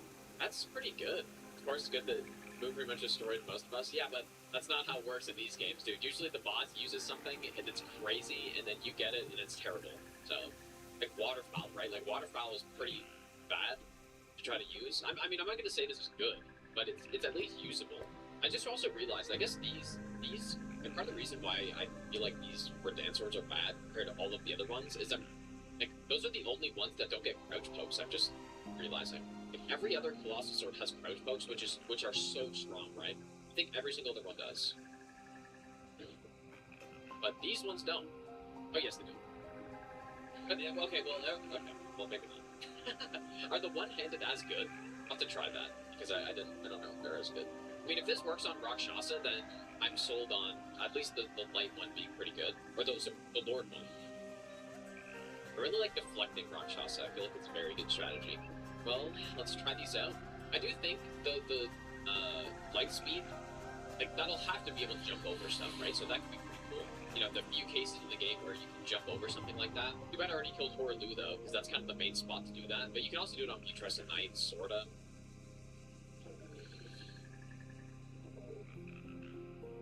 Okay, first test, I just want to see if these crouch pokes work the same. Oh, I guess they do. Okay, so you can still crouch poke. Okay, that's good to know.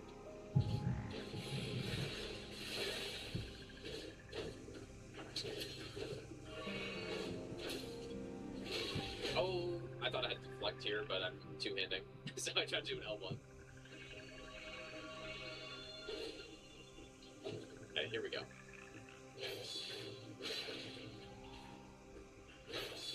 I really like deflections on the NPC bosses, actually.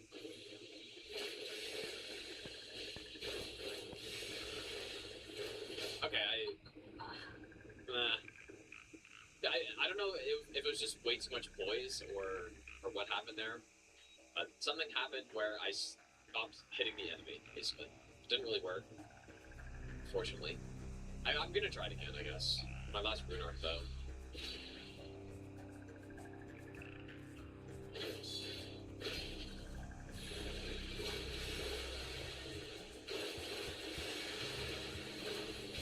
Okay, that time it worked. Please don't. Goodbye, life. Yeah, just not enough voice damage. Yeah, this is the NPC that probably has the highest hyper armor in the whole game with that Ash of War, so not too surprising.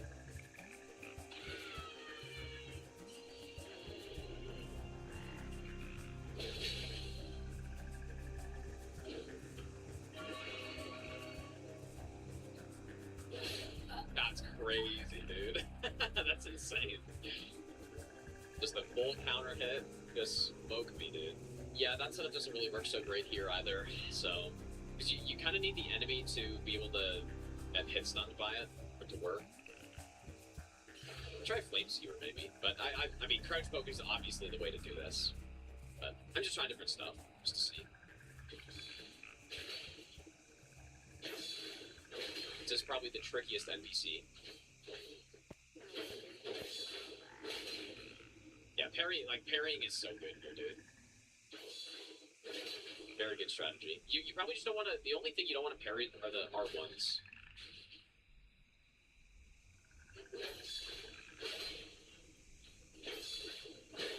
trade, or in that case, not even trade. Yeah, the parry would honestly be a really good stranded no-hit strategy. Like, if I ever go back to doing... Oh. If I ever go back to doing stranded no-hit all bosses, that's probably the best way to do it, I think. Yeah, the deflect here, it doesn't only allow you to deflect.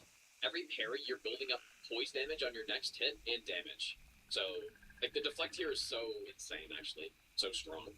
Who else has Rune Arch? This guy?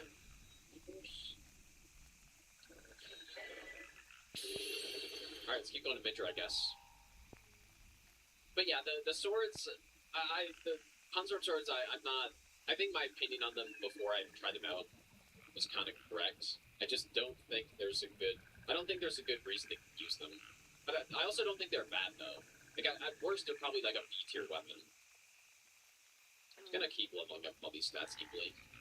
Yeah, exactly. Yeah, big damage sword is always gonna be at least decent. But yeah, personally, I'd just choose the Star Scourge Greatsword over them. Because that has some good use cases, right? One shot at him. That's so bad. Oh, why did I do that, dude? I was just waiting for this guy to move, but I was like, oh yeah, I'm just gonna go and smoke him. See, so I could do that, or I could do this.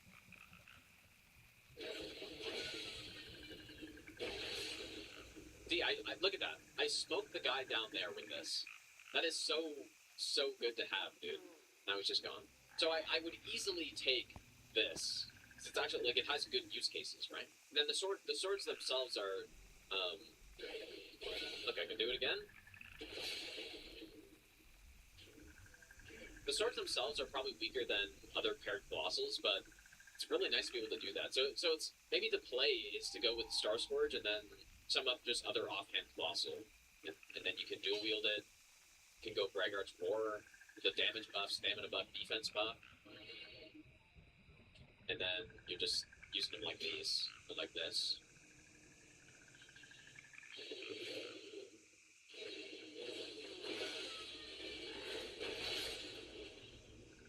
Did I kill him?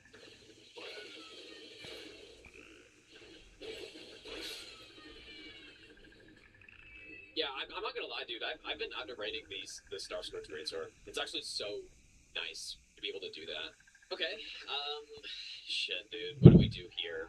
We go with the backstab strat, but I'm thinking we go with the Charge R2 build, maybe. I don't know if this works after I do the War Prime. Swapping this stuff on.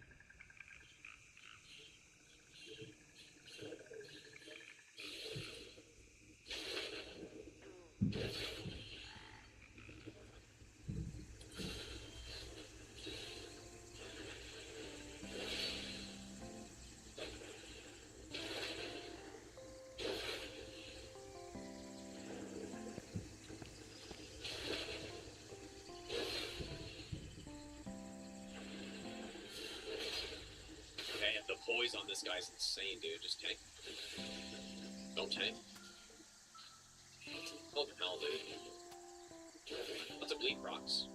Maybe I should have done this. Ah, you're killing me.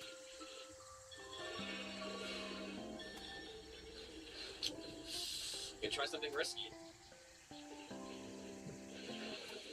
Where'd you go? Oh. Nice, dude. Hell yeah. Beautiful. Simple. Simply win. You know what, dude? Oh, wait. Wait, Torrent Anywhere doesn't work here? What if I... Oh, dude, that's too bad. Well, never mind. I've been led astray. I thought ER Tool would give me or Torrent Anywhere would work here, but I guess not. What an area this is. My disappointment is immeasurable. My day's ruined. Yeah, but it does look insanely cool, though. On subsequent playthroughs, definitely not the most interesting.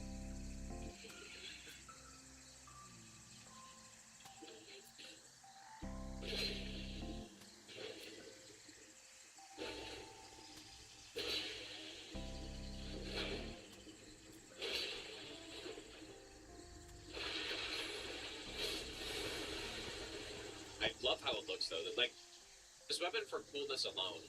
Oh, this is gonna be sick right here. I probably even killed that guy. Yeah, this weapon, man. I like this weapon.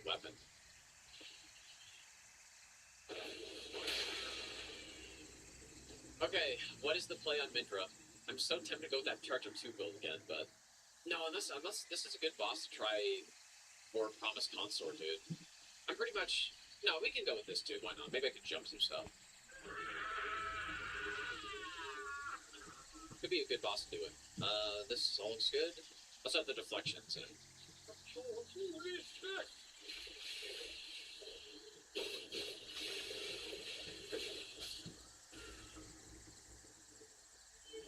It is satisfying to use, dude. Whoops.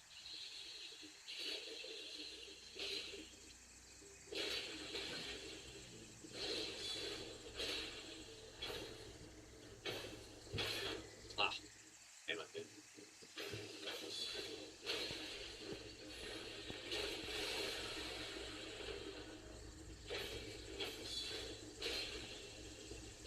Having some stamina issues here.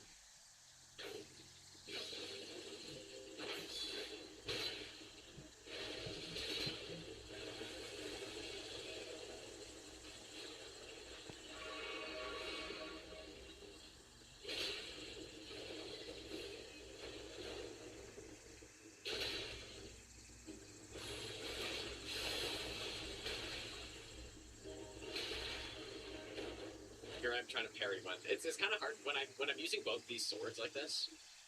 It's kind of hard to tell if I'm one-handing both of them or two-handing one of them.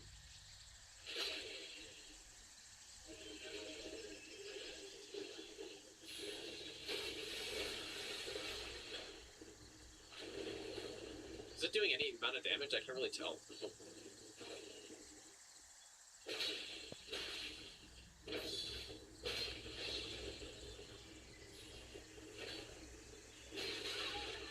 I want to be in range for that.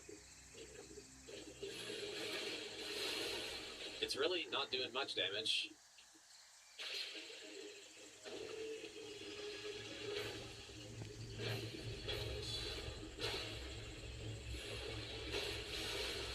That one isn't doing much either.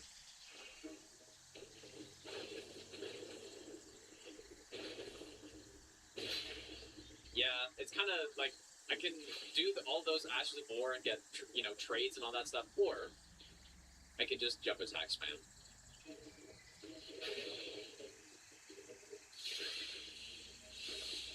Nice. I kind of want to reset the fight, dude. I don't like this build. I don't think it's that good. But yeah, of course the jump attacks are pretty solid though. But I kind of want to go with the bleed. If you try Ruins, I feel like Ruins would be pretty good when he jumps away. Charger 2. Should just body check him, right?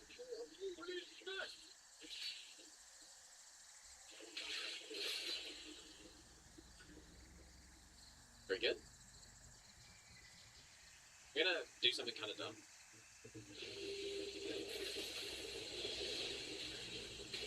Ow. Yeah, I did. That was kind of dumb.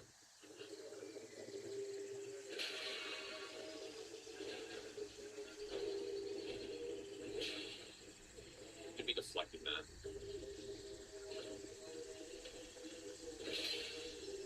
Oh, dude, 7K.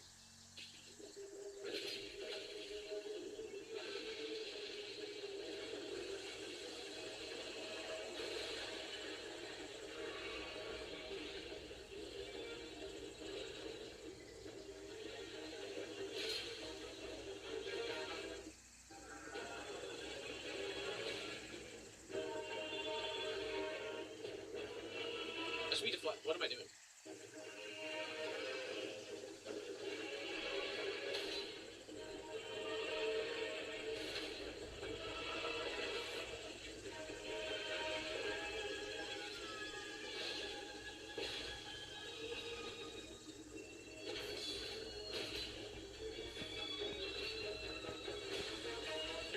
here. Oh, again.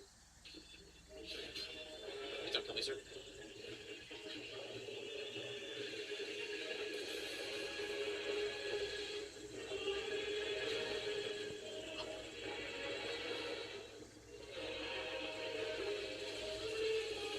Goodbye, my friend.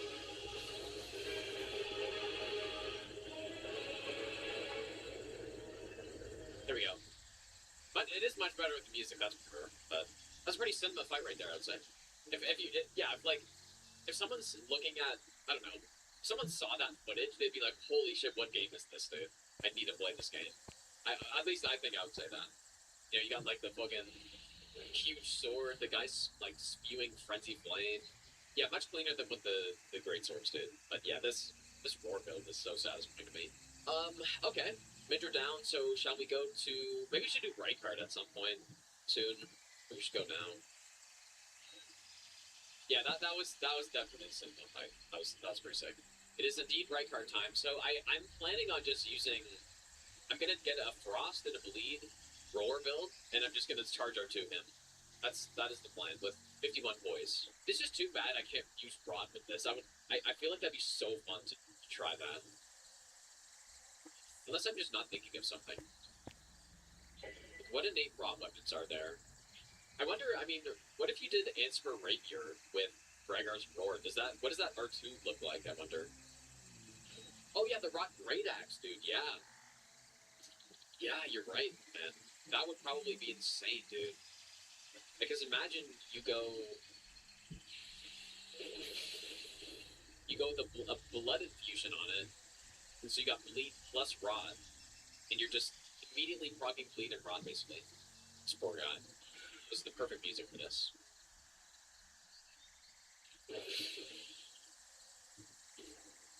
We haven't done Great Hammers yet, so we can try that in the Bronze Battle Hammer, in the Great Hammer run.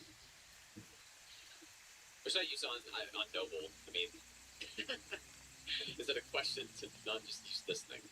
Yeah, Ancient Meteoric, I haven't used it much. But yeah, we could use it here too, I guess.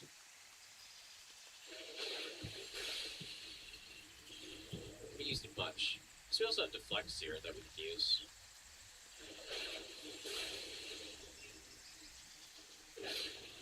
Again, the Royal Greatsword. I mean, I haven't used Graphic Greatsword that much apart from just getting the buff. Dang.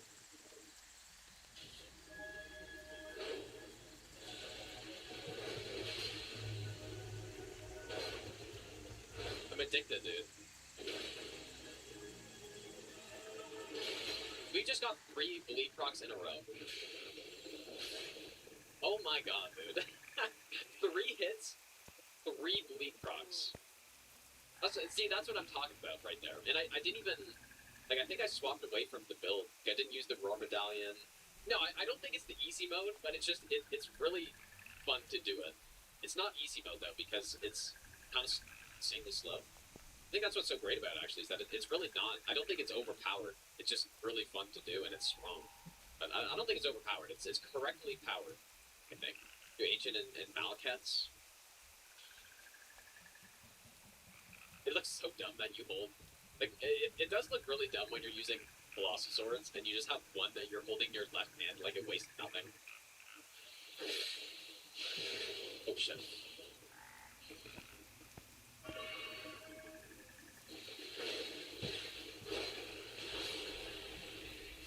Yeah, I think Malekiths actually will be pretty solid on right card here, hopefully.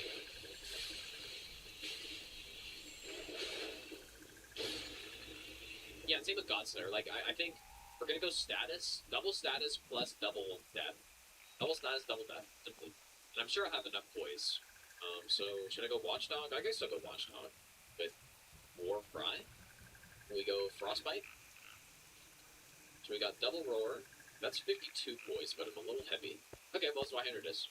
Both the later one. It's too bad that Fire Knight Greatsword doesn't reset Frost procs immediately. I wonder why it doesn't do that. But yeah, we could just go Rakshasi over. There we go. Okay, so charge R2. Roar. Lord Blood, I guess.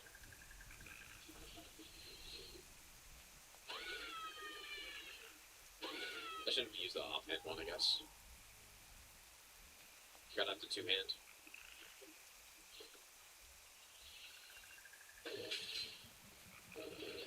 Yeah, so instant frost.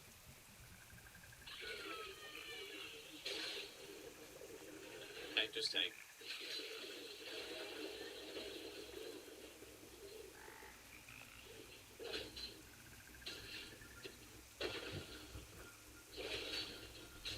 Pretty good damage, you could say. Not bad.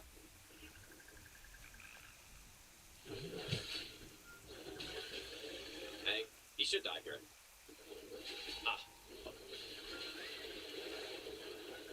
One more.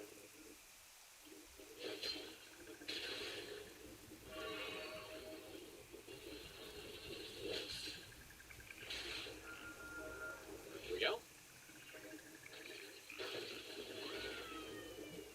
Not bad.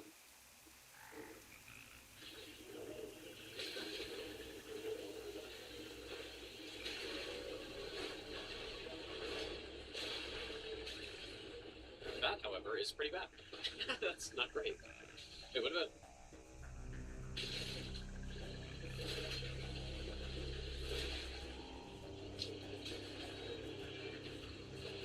Throws are just better, dude. I think.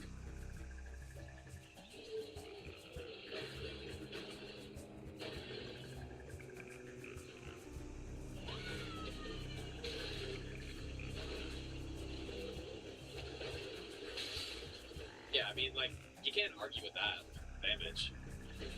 Immediate frost proc. Oh.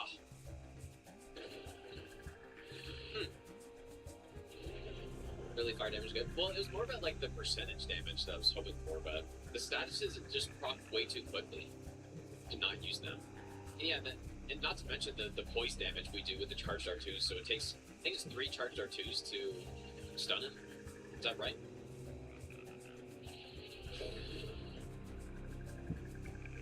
So we delay this attack. Oh. Hey man, sure, hopefully I don't run out of health.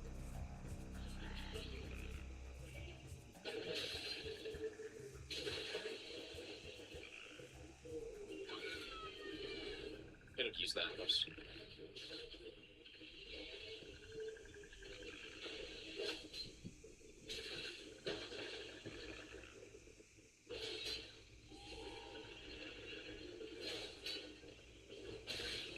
Kind of surprised no bleed on that follow-up. There's the bleed. Can I frost? Frost again?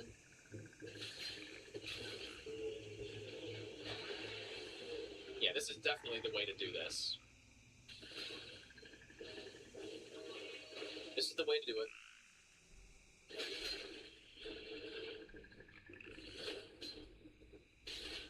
It tries to microwave and do it.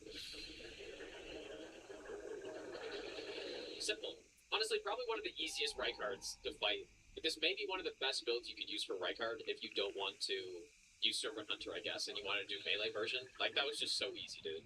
So simple. So clean. But we do have Bale still alive. And then Bale Millennia, after that, I think that's pretty much it. But yeah, that's probably one of the easiest Reikards I've ever had on a run like this, I think. Or if not, like, actually just the easiest. I can't really think of a run that would be easier.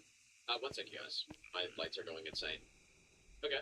Yeah, dude, the cat's chewing through the cables, dude, on the light switch. Okay, so yeah, I think of Giant Hunt and Vacuum. Anything else that would be cool here? Oh yeah, and Boomerfill I wanted to use as well. Yeah, true. You can use Stone Barb. So yeah, I want to go Boomerfill, Vacuum Slice maybe, Giant Hunt. Oh, your homies hate sea snacks. Did I do as well?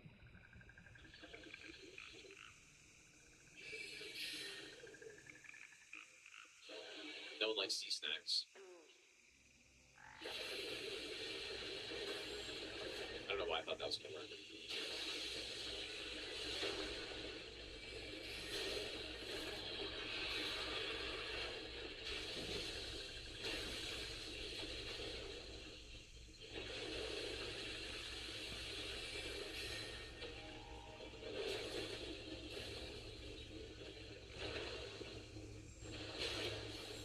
Yeah, see the range. Like, that's exactly what I'm talking about, the range on this thing, on the AoE. It's so deceptively short.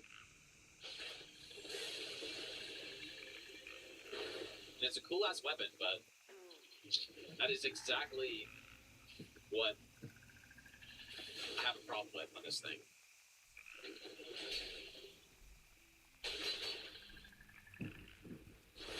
It looks so much bigger than it actually is. That's what he said.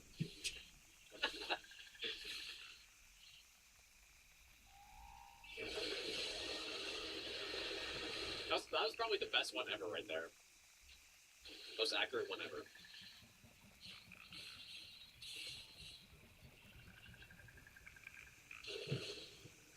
What else did I say I wanted to try?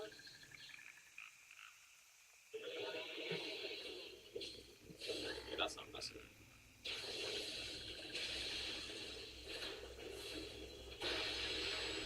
Bonk.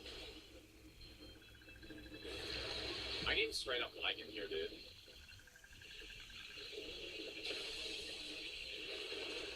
Bonk.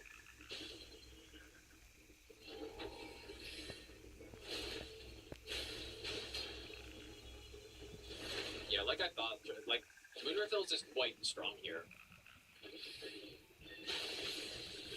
Beautiful, dude. Simple.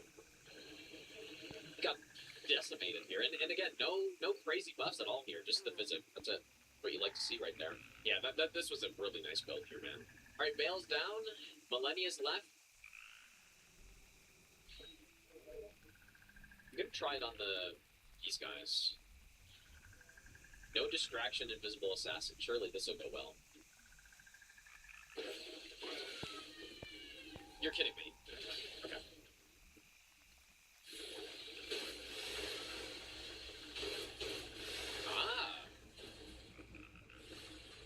I really think there are use cases for this.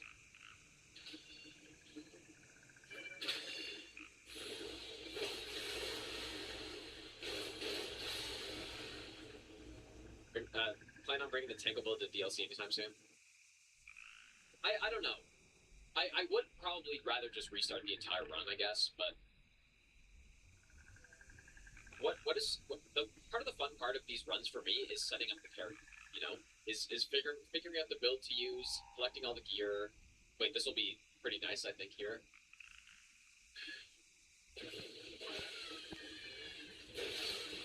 That's so good. Dude, this is so satisfying. Look at that. I'm a full-blown believer in this weapon now. I'm a Starcaller Cry enjoyer now. And this has got some really solid hits done on it, too.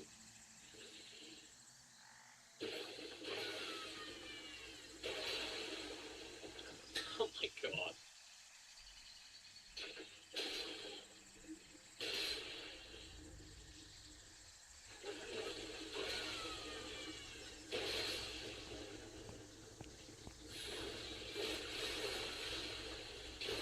Interesting. Dude, the Redan build is going insane here. There's some you know what? There's some bosses I want to try this on because I'm actually thinking, based on what I'm seeing here, the hit stun might be high enough to just unlock pretty much every boss. I don't know if you'd be able to chain it together though. Maybe not the exact same, but it does kind of remind me of the pair of Ultra Greatswords in ES3, maybe? Yeah, I mean, I've used this weapon in PvP for that exact thing I just did to that guy. Like, bait enemies off ledges.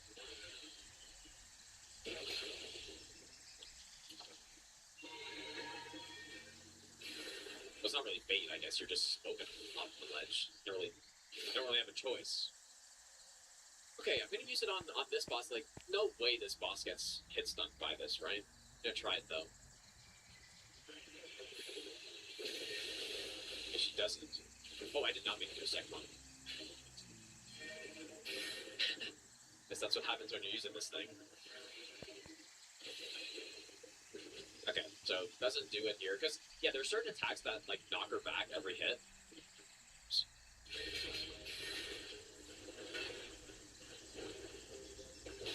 Hitting the wrong button. But yeah, just as a jump attack build, this works perfectly good.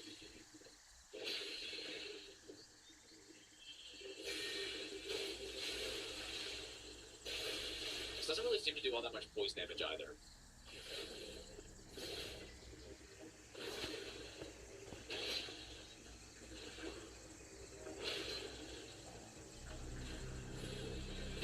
Really, I'm okay. Should have killed her, but a bunch of those missed. Okay, I mean, not the best, but just the jump attacks are good, and I was hoping for more. Alright, so for Millennia, I guess I'm curious about a couple things. It's mostly the charge build, the Braggart Roar build. That's the one that I'm really interested in, but...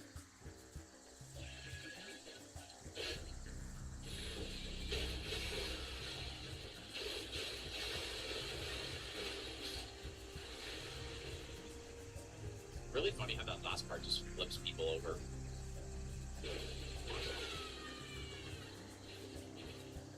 Oh my god.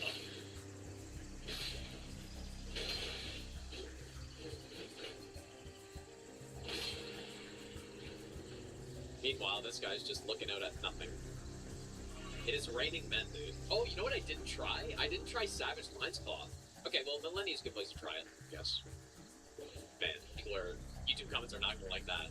It's like, you did this entire run and you didn't try Savage Lion's Claw. I can't believe you've done this. I think I used it on the Colossal Weapon run, and I wasn't really that impressed by it, but, it's somewhere here, right? Yeah, here we go.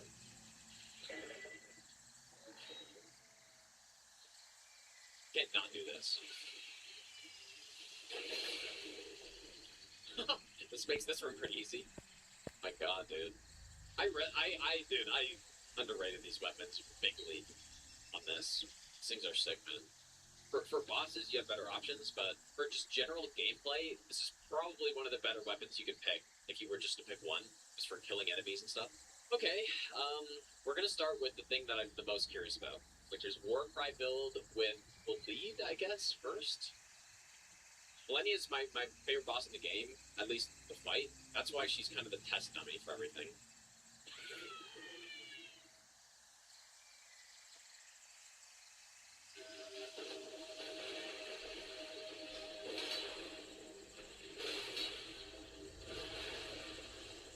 Certainly not bad. Oh boy.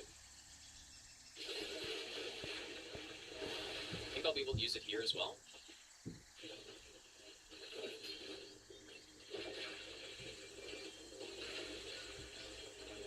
Ah, it does do it.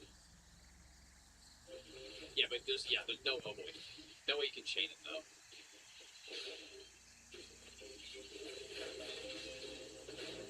It does pretty much do what I was hoping for though, but I'm wondering.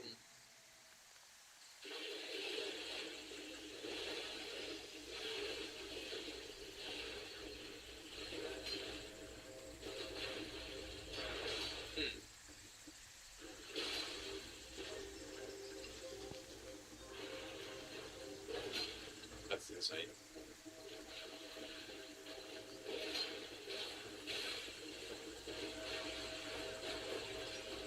Interesting. I've landed like one or two.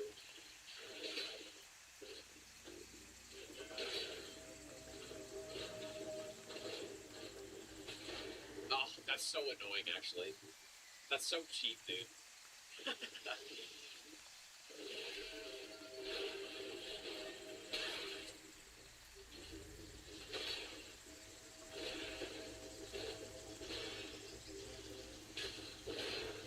Okay, I guess there was safe.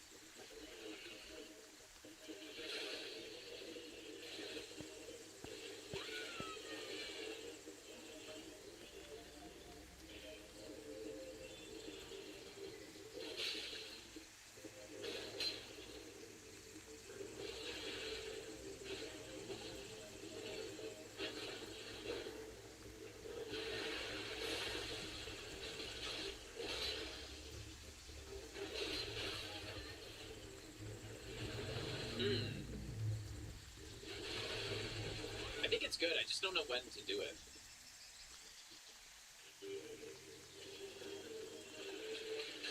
And she's not canceling out of that either. It's a little surprising.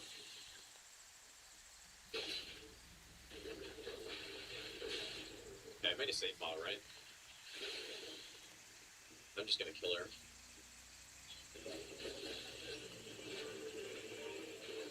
That's insane. Stop doing this, you. But yeah, it doesn't seem like it's too slow to just use it at any point in the fight. There's actually another build we should try there. Lightning Slash is something that you can pretty much use at any point in the fight because it has such a quick hitbox on the stomp, and then it's a true combo. So on any punish, you can just do a Lightning Slash into an R1, pretty much with any weapon, at least one R1.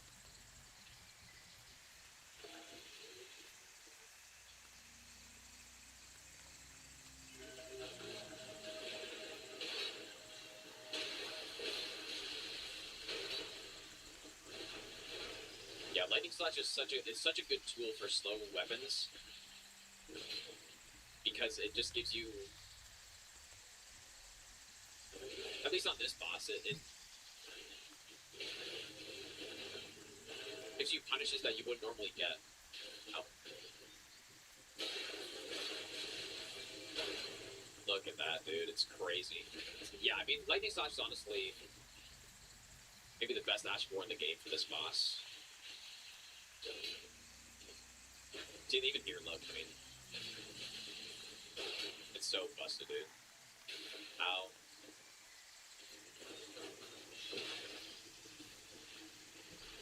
Pretty good.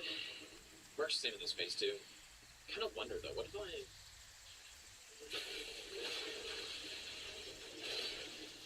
That doesn't look like it's safe, but...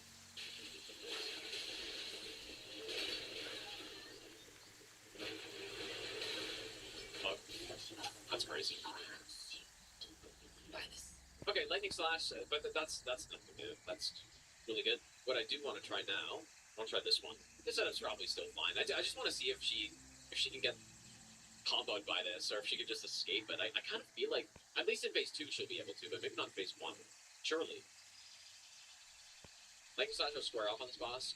I think Lightning Slash is better, but it's because you can use...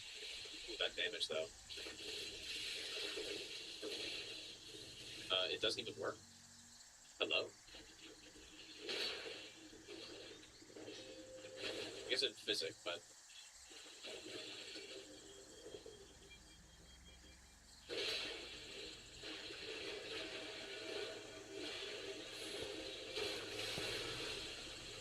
Yeah, this doesn't work.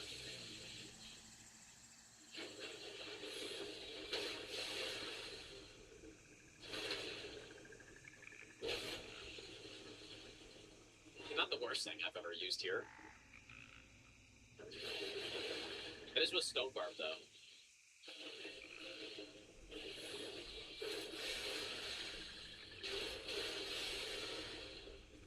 It just kind of seems like the damage is low.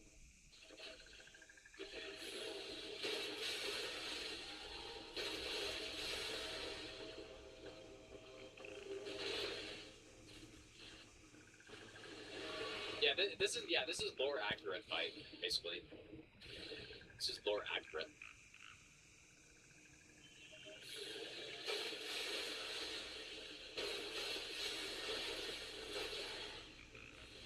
I mean, wait a second here, though. Takes a lot of stamina.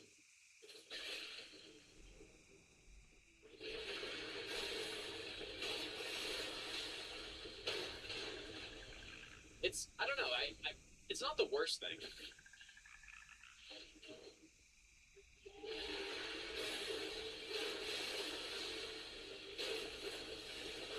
Fuck. Dude, that's insane.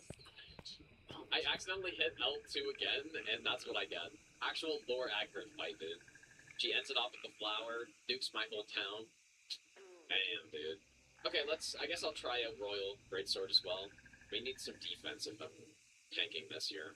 A full-blown wide cosplay. Furry cosplay.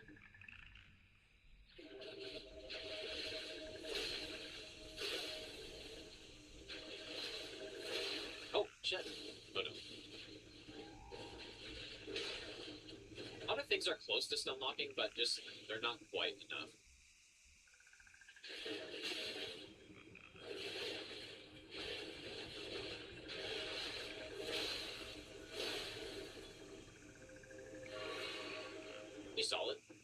one of the better things we've tried so far here.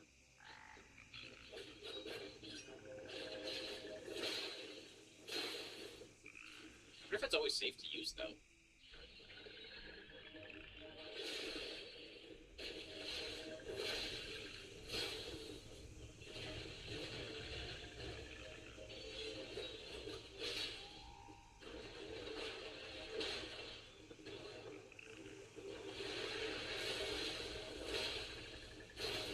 Nah, it's not.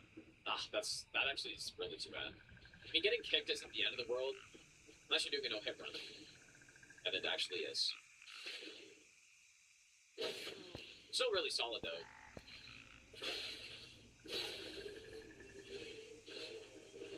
Where's my frost? Like, it's actually such a huge shame that this weapon doesn't have innate frost on it. But Your strength. that was nice, dude. Sword looks so cool, too. That was nice. Savage Line Claw, surely good here. It's probably, it must be good. Calculated strength.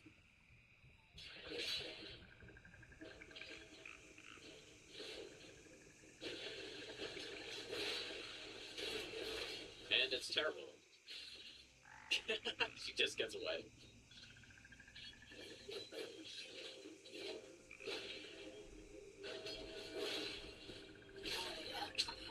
Yeah, it's, I mean,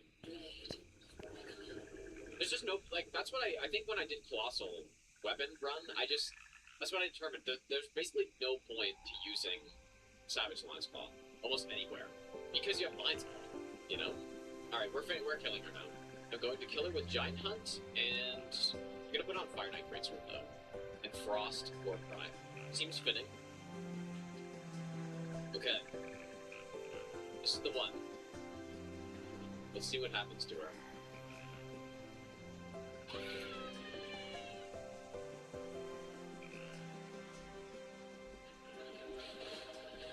It's an instant prop. Oh, yeah. You know what? I wonder if I... Oh, to it Poise Break is the Stone Bar. Oh, see, now this is what I'm talking about, dude. Is it rock again? Yep. Oh my god, dude. I should get the,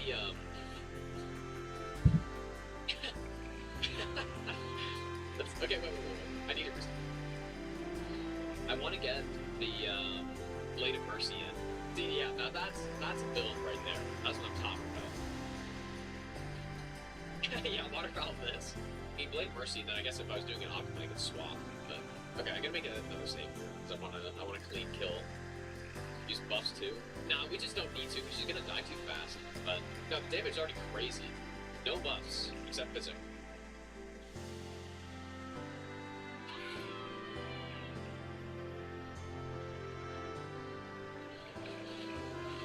Okay, so Giant Hunt. Then this. Why'd you get poisoned before? Not go.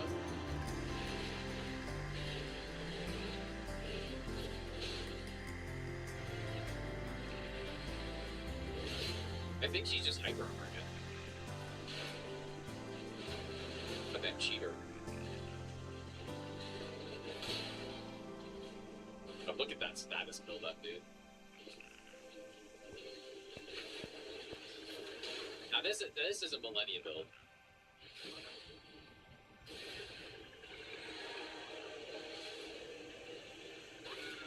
The nice thing about Warcry is that it is really fast. So reapplying the buff is no problem. Oh, that's so annoying that it misses when she does that.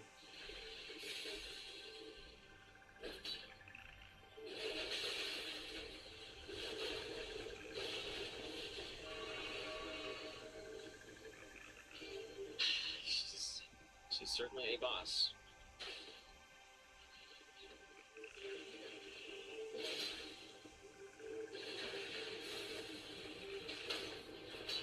Oh, I guess it...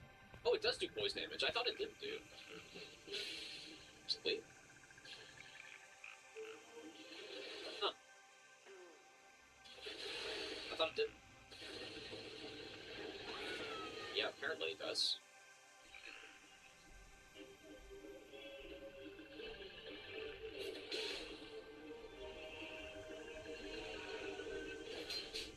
Dude, so, like this, I don't know. The best build I think that we actually used was... Oh, here we go. Honestly, Wolf Knight probably had the cleanest kill here, even though it wasn't safe to use. Oh boy. Probably dead because she's gonna like waterfall me or something here. Just... Okay, goodbye. Ruining my cool kills. Extraordinary. The one, the truth. Yeah, yeah, I shaved her legs there, yeah. Yeah, unfortunately the roar doesn't actually work that well here, but Giant Hunt does, obviously. Dearest Nicola, Giant Hunt is the best here, probably. I'm sorry. The rest of these, I don't know, I guess we didn't try Ruins. I'll do one Ruins kill. Didn't try it. Only +9 though. Does Ruins flip her into the air? Not +10. Well, it doesn't matter. We'll get the idea. Oh, I guess it does as well. Not quite as good damage though. Real from range. I assume she just dodges.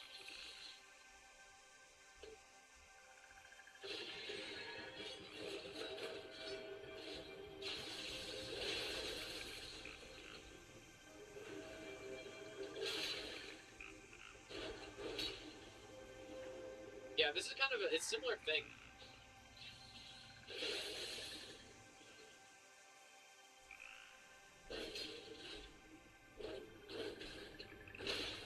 Yeah, Giants Hunt's pretty much no doubt. But man, that dude on the wake up on the stun, the charge R2 is quite good.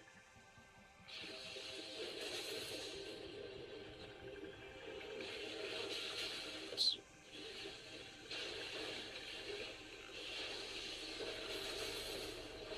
I'm really getting styled on.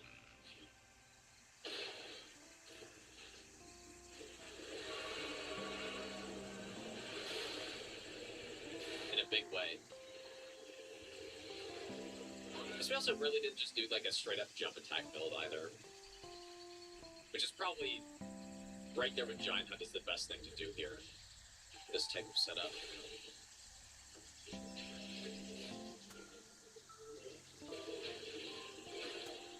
God, the range is so bad on that.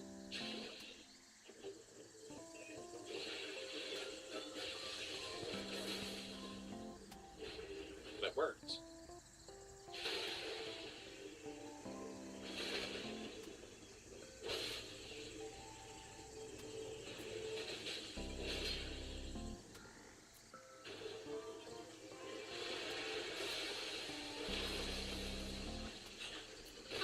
Dude, okay, that was pretty good.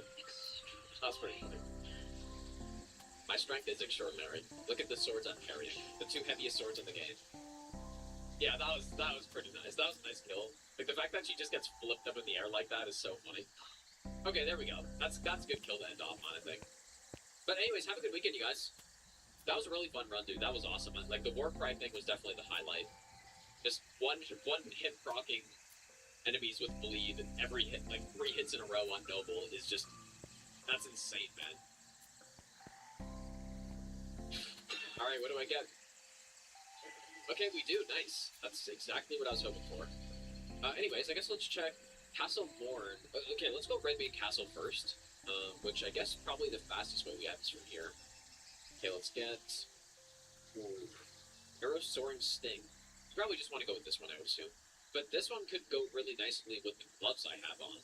But this one is all around, so I'm just going to get this one first. It is so tempting to just melee this guy with my bow here. Alright, let's see.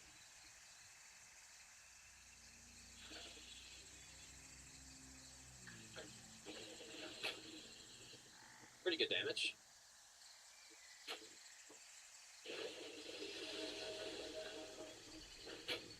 Should have done a charge shot though.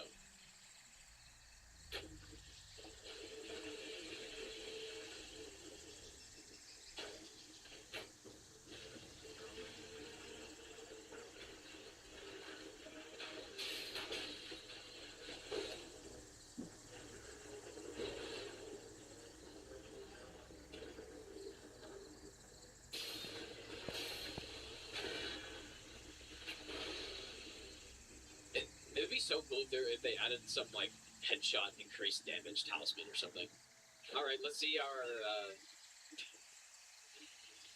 Here we go. Bonk.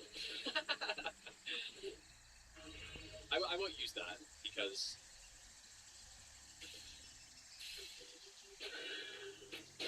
that is not meant to be that strong.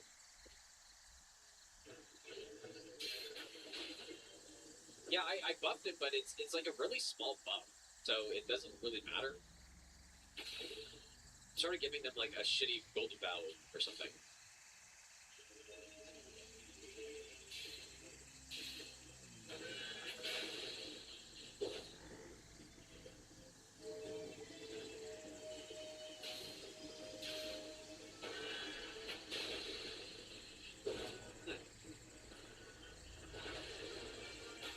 Nice. I guess it's just weaker magic.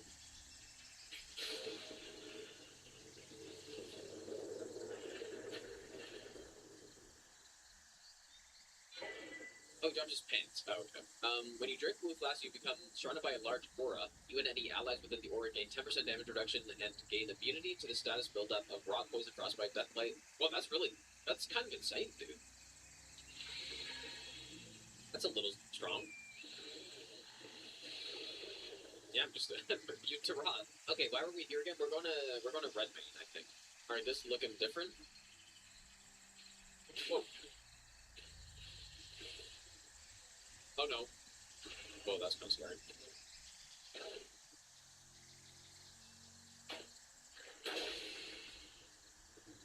This reminds me of Wukong, dude. It's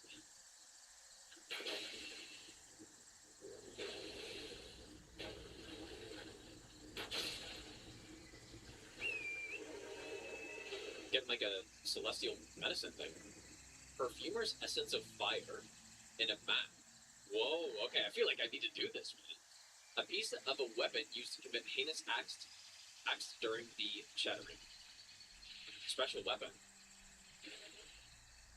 Oh, they're still shooting at me.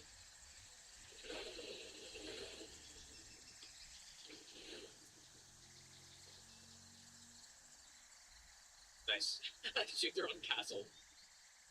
Shoot their own wall. Well played.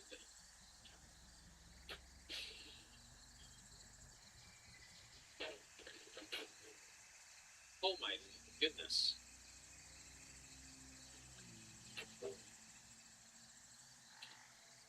This music is just perfect for this. Like, they just see their friend get blasted, no one cares. Look at how long that AoE lasts for. That's so funny.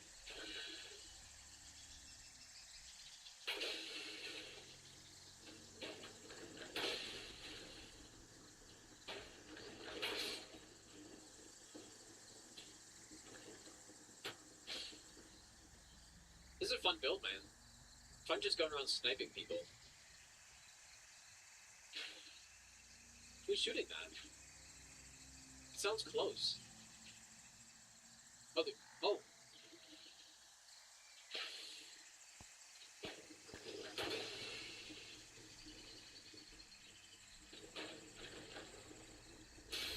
Oh my god. Alright, I've stolen his lookout point.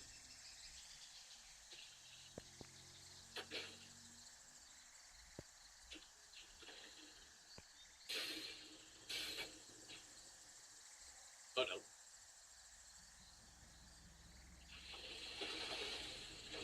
That's what I need to get my hands on. Rain of arrows.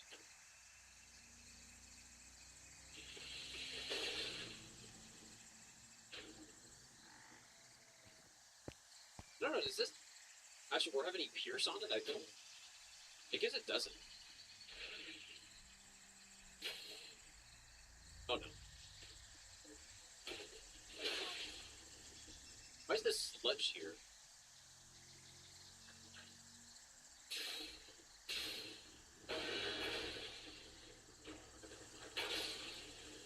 I don't know if they can walk out.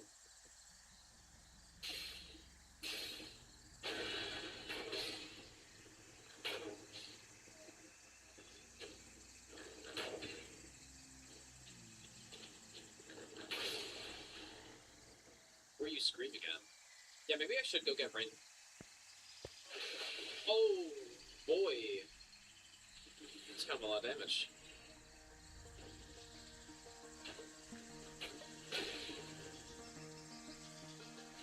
Please don't. I kind of need some grace or something, dude. This area is so much better in this mod, dude. I never understood why... here we go. I never really understood why they allow you to just completely bypass the entire Fort Redmayne in the base game. As usual, Convergence is making me, like, question the base game. Just like when I went to, Castle Morn the first time on Convergence, it's like, man, this is what I was this is what I was hoping it'd be when I first saw it in the base game, and then it looked so cool until I got there, and then it was not cool. Oh, this is where he drops down now, I guess. How is that not headshot?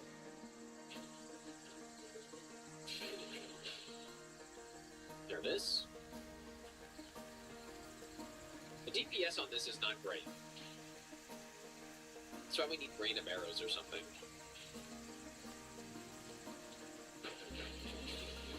Ow!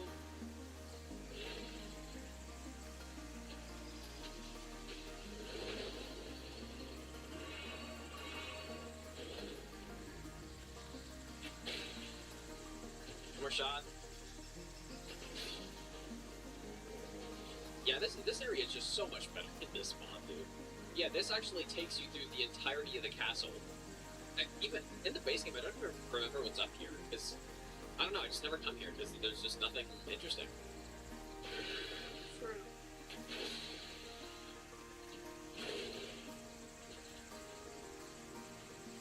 This is the Archer gameplay, dude. You just run away. Okay, is this it? This might be it. Warding Remnant. Oh, okay. Just another Remnant. I haven't gotten that one yet, though. Yep, paid trousers. Okay, let's see what these do. Increased dex strength by 2, 7% bow range. Hunters defy late.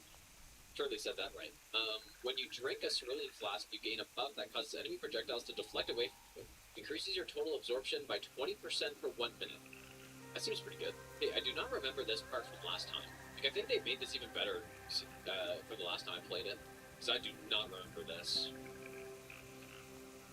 Oh! Oh, wow, look at this, man. They really just went crazy here. Eccentric's armor. Strength, dex, and vigor, and endurance. It was really good. Alright, I do remember who this boss was last time.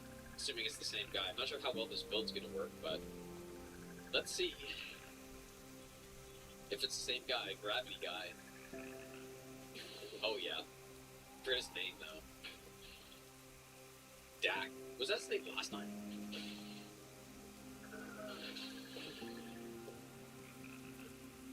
Yeah, he's pretty fast. Do not really remember his moves.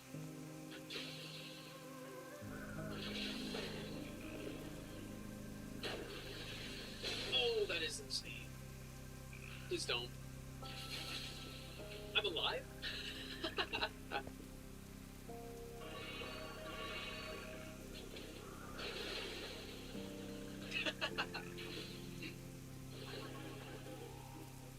Is phase 2 now?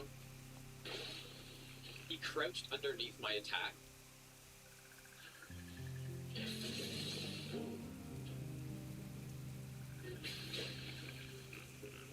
He's really just hunting me down here.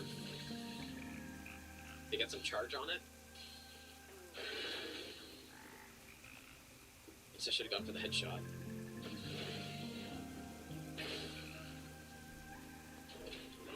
I was kind of hoping this would knock him down.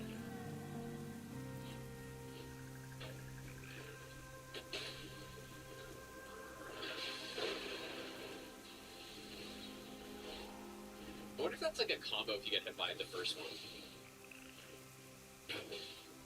I'm not planning to find out.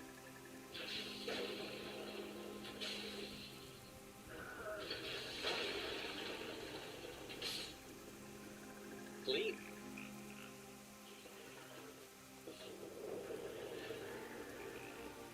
I appreciate that. Okay, so we got a new type of remnants. Oh, this is like DLC stuff. Sort of. Oh, the Taker's cameo was the one that was like so insanely good in this mod. HP, FP, and stamina when you kill an enemy. Okay, and this is like the second tier of these, I think, so probably I just go holy damage. It seems to be our main damage type at this point. Let's keep upgrading.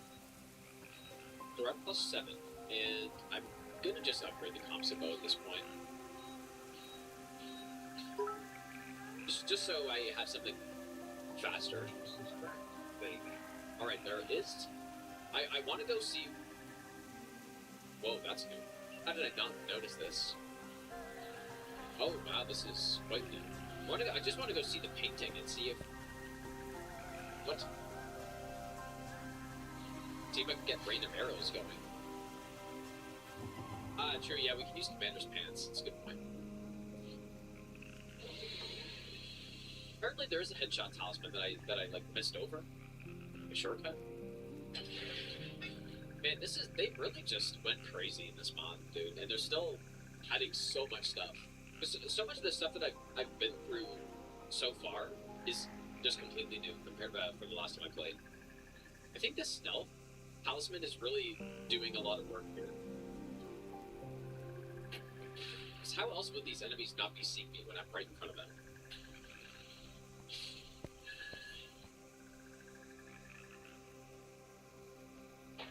No. Oh. You just don't get poisoned. Actual slow motion. Where are these guys coming from? I guess were they up top? What on earth? Who's doing that? Whoa. That smoked everybody. Oh, maybe it was the alabaster.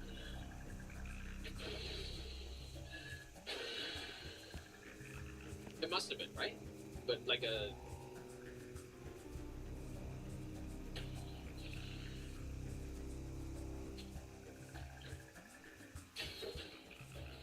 Why did that knock him the wrong way?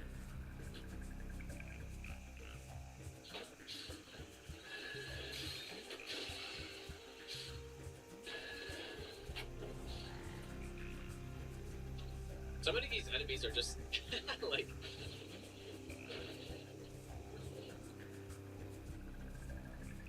What is happening here, dude? Who shot that? Huh?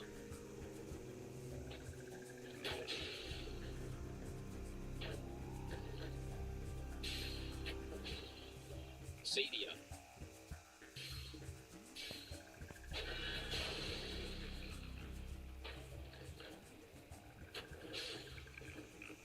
A fight? Star Shadow. I'll have to see what that is in a second. This build is definitely, at least at this point, very methodical. Oh. Oh boy, is this actually going to be a rot boss here? Getting rotted constantly? I don't really know where those meteors were coming from. Oh. Alright, well, something's going on over there.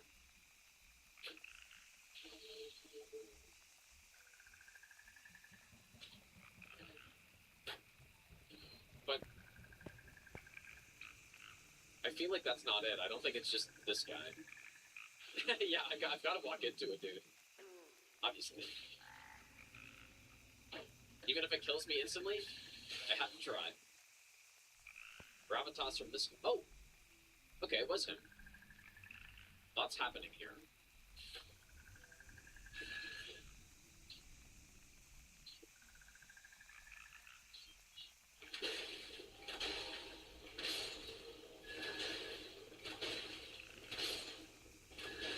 What are they mining here? Running bricks. So here's the cave. This looks a little different.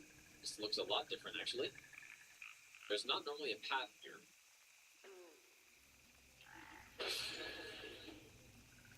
Okay, this isn't really where I'm meant to go, but...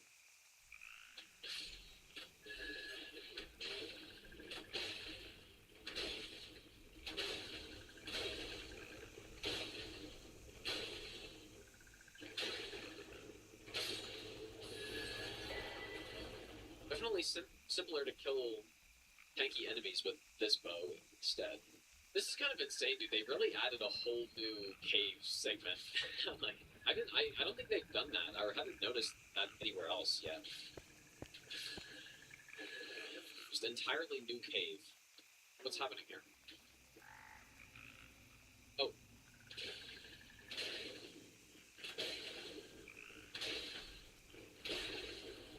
No.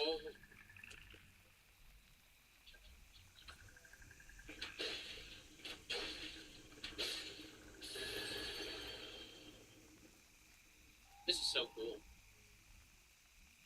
Of course, there's an imp in here.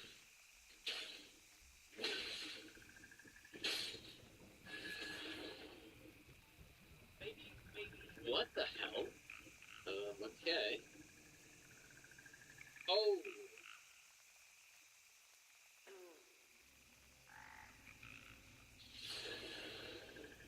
Oh, we made it to the boss, dude. Oh, that's so cool. So there's two different ways you can go, I guess. I gotta go see the other way, man.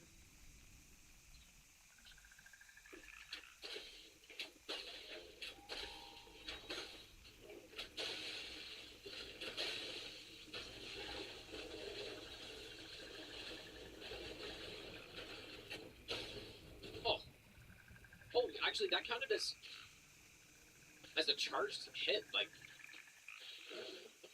that's kind of insane.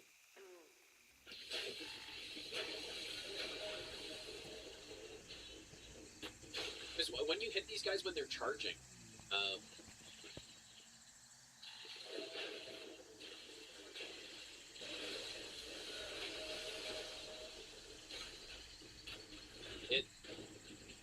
it like stuns them out a bit, and apparently he was charging during that.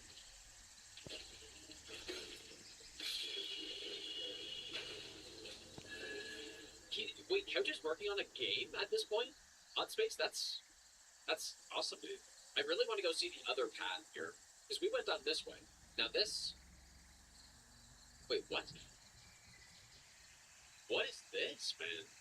Oh, what the hell is this? That's really interesting. Maybe I gotta go back? Oh, the path is cleared. Ah, yes. Okay, I guess I shouldn't have gone back then. Okay, yeah, so path is cleared now.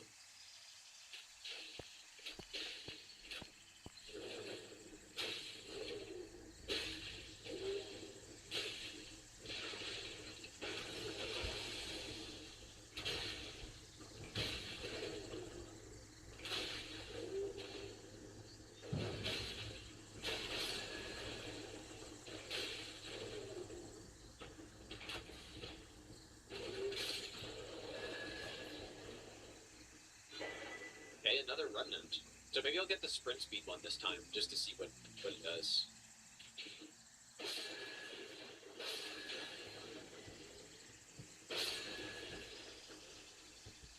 Got another path this way. I'll go this way first, I guess.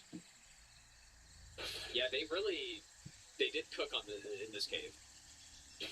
Some crystal meth is in here. Modders also cooked in this cave. So, I don't know if I should drop down or not. I should go this way first, probably. Oh, there's another one here. Pathway opened. Wait, what did I just do? Oh, it ported me back?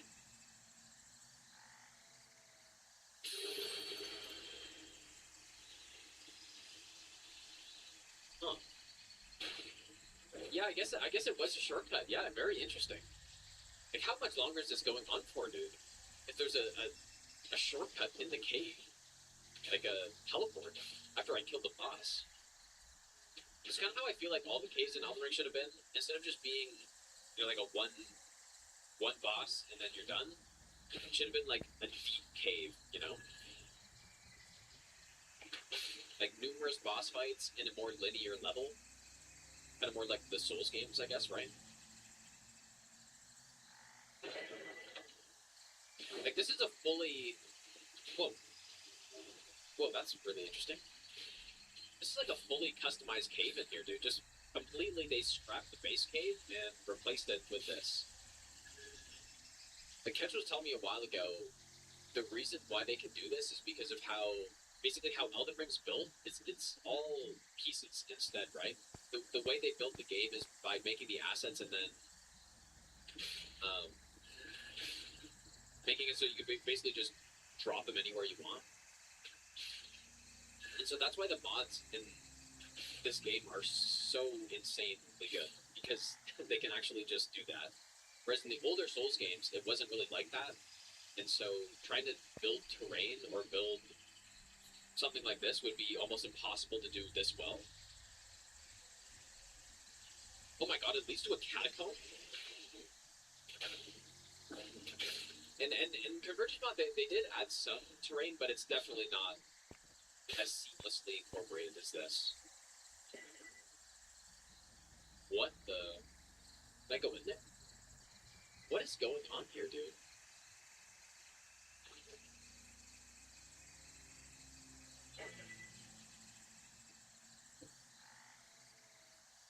What the... Oh my god! I'm in the Lake of Rot now, all of a sudden. I was not expecting this. A lot of money. We could just get kind of everything leveled up equally, or all my normal stats. Let's try this unlimited stamina here. Kind of forgot about it, and could be nice with a bow. But we still got Estelle here. I just hopefully they increase the duration of it, because the base duration of it is not long enough. I think it should be like a 30-second tier or something. Or maybe that's too broken. Oh boy, this might take some time. Like, this is the first kind of... I think this is considered... Yeah, it still doesn't last very long. To be one of the main, like... main bosses for this, for progression, right? So... I didn't really want to come to one of these so early, but here we are. I didn't really know where I was... where I was ending up. I need some, like, status arrows, I feel like.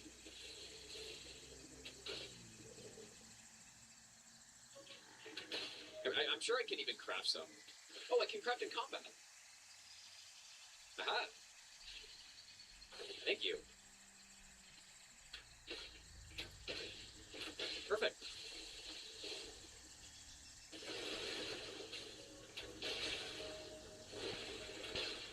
Already got the rot, too.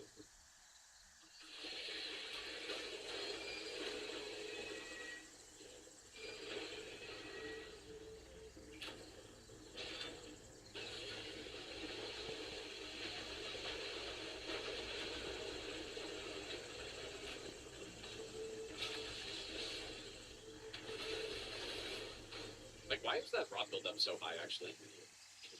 Estelle's not really weak to rot.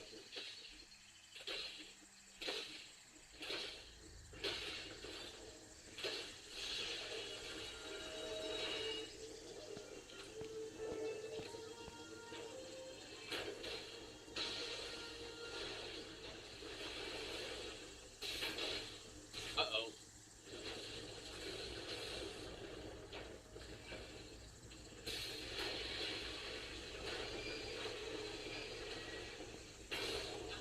Oh, nice.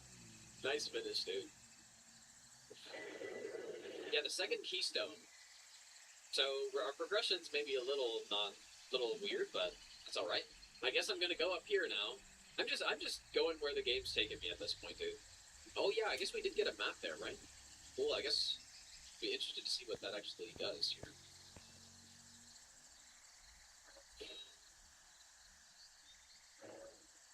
So what does that mean? Oh, dude, I really like that. That's cool. I should probably try to get some other status arrows going, huh? Let's go here. I'm gonna go visit the merchant up here and see if he's got those poison serpent arrows or whatever.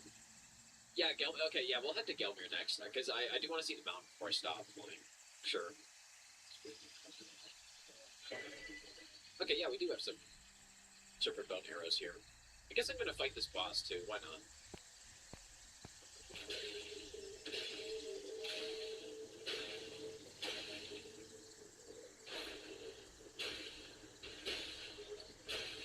Dude, imagine if there was an arrow ashen or a bow ashen board that allowed you to, you know, like poison flower blooms twice or whatever. And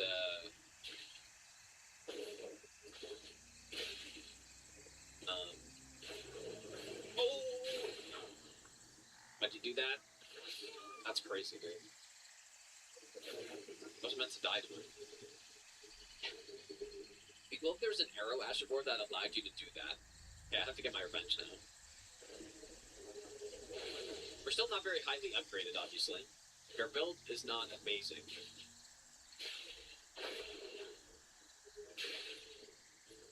This guy, I mean, this guy does have a lot of health. Normally we just cheese muffin cliff, so I don't really remember. That rod is, how's it still going, dude?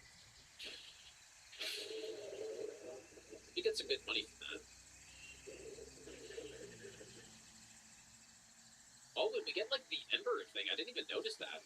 Or Runar gets activated every time we kill the boss, which is exactly how it should be. Oh, we have the upgraded version. Do I just keep getting holy? I'm not the main one I'm using, so... Here's what also level up a little bit. No-hit bow run doable in vanilla Elden Ring. It absolutely is, yes. I remember when the game came out, I was saying I was going to do that. I still haven't done it. I may at some point, though. 4 plus 9. 7. Gonna finish conversion run this week. I probably won't finish it this week. We have a lot of runs on the go at the same time, because I still have the fist run that I'm gonna finish. And then we're gonna have this run.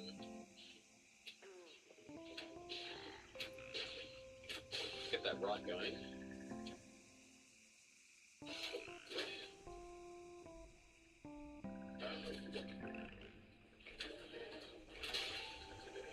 We're gonna get both statuses and then just blast with the great bow, I think.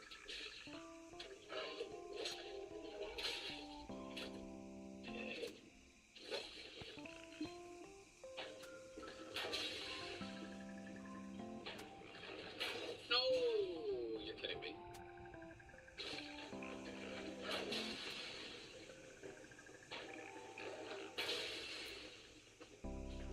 Really fast enough.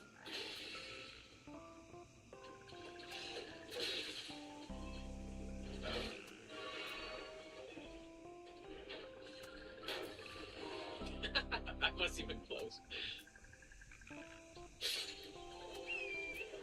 It was a good effort. It was a good try. Holy tier, finally.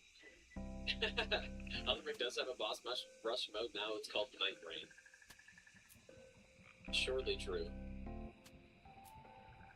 I'm excited for Night Rain, though. I think Night Rain's going to be... I think a lot of people are going to be... A lot of the, like... I don't know what to call them. Like, maybe the OG Souls fans, maybe, like, the ones who prefer the original Dark Souls games over Elden Ring and don't like the open world, all this stuff. Like, people who've been playing Souls for a long time, they may really just not like Night Rain at all. I could easily see that happening. I think it's gonna be really fun, though, man. I don't think there's a way that they could make this not fun.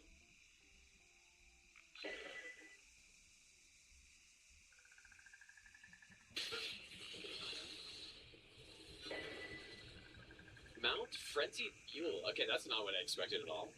Can I just... How do I do it? You have to go back to round table first? That is... Maybe I should have gotten a grace to it. Oops. Oh! Oh, maybe there are more than 4.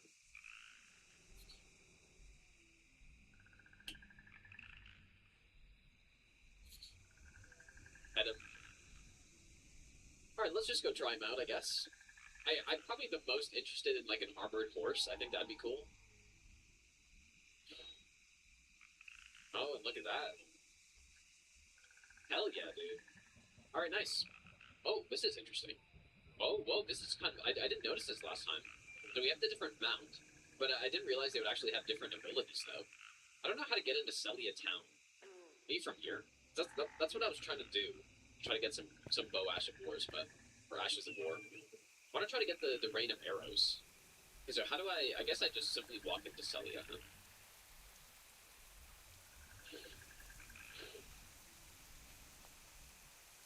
It's a little different.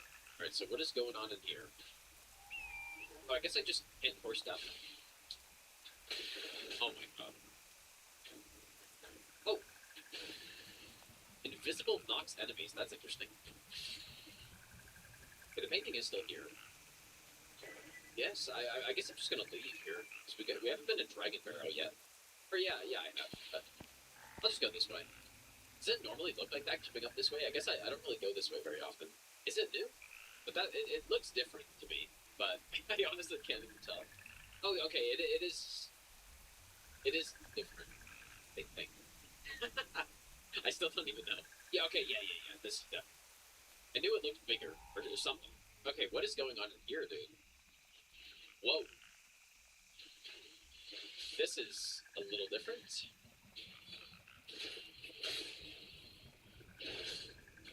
Oh my god, this is completely fucking different, dude. This is very interesting. Completely reworked Fort Barrow.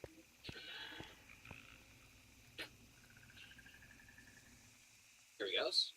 Wow, they did a really nice job changing this, dude. Oh, we go up the tree, I guess. Man, this is so sick, actually. They have really reworked Caleb nicely in this mod. Oh, we go here now. Okay, look at this level design. This is so sick, actually. This is so good.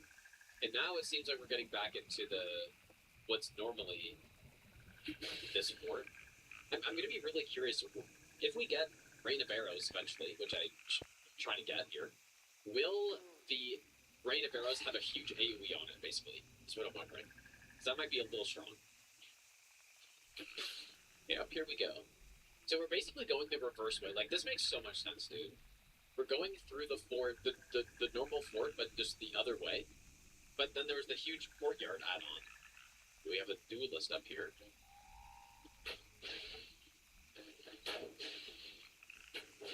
To be fair, this is kind of like, bows in the base game are just like this as well. You kind of just stun lock every enemy. Simply don't let him get up.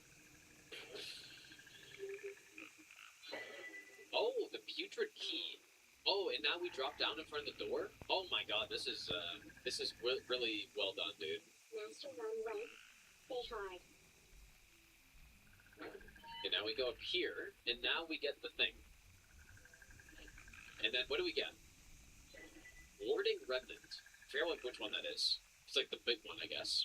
Oh, there's not normally an item over here, is there? Colossal Somber Stone. Reaver's Odachi. Is it the Great Katanas before they were Great Katanas?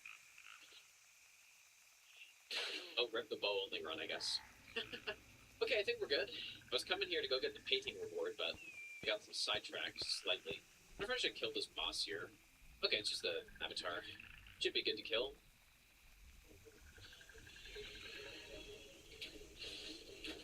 Oh yeah, our damage is really good.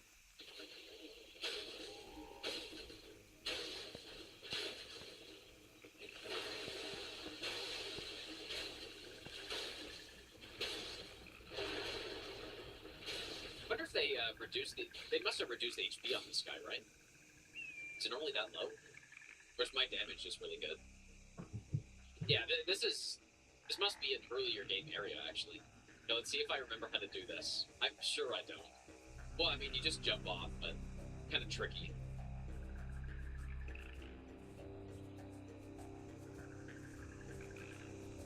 Okay, good enough, I guess. Please be random arrows still. Okay, there we go. Nice. You know what? Let's go back. Oh, I guess we killed a stealth on this. I don't really remember that, but... Oh, it's because we went to the cave. The big cave that led to a stealth. Alright, let's put that on this bow.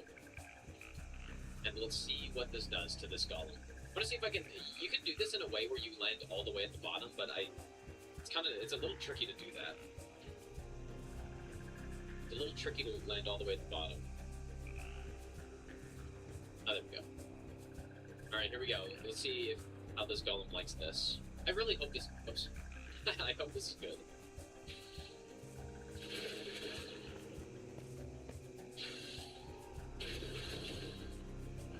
It's not looking so good. Oh my god, I'm gonna get smoked by this guy. Oh!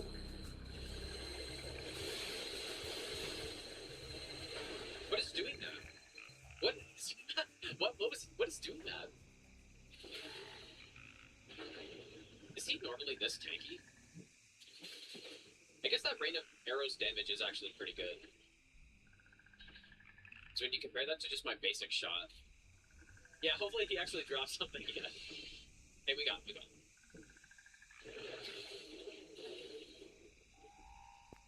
Please drop something. No, he still doesn't drop anything.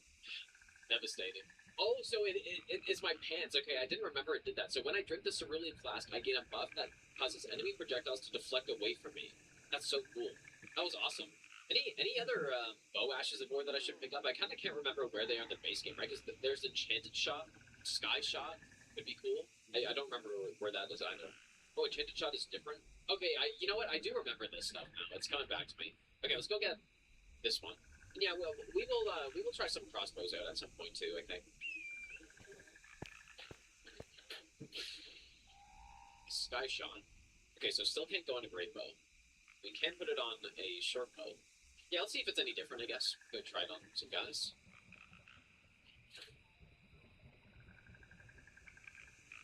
It is a cool Ash of War, but I don't know if it's that handy. I'm gonna go to East Altus. Let's just go from there. Alright, it's one of these guardians, so let's go Rotten Poison. Oh. Sky Shot? Do you dodge Sky Shot? That's so funny, actually. This doesn't even do it. This is where you need, like, Enchanted Shot. I think Enchanted Shot would work.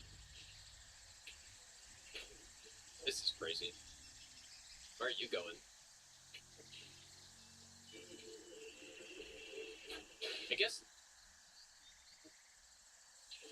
Oh boy. Oh boy.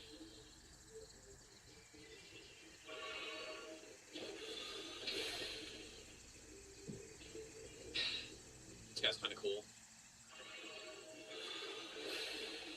Can I strafe this still?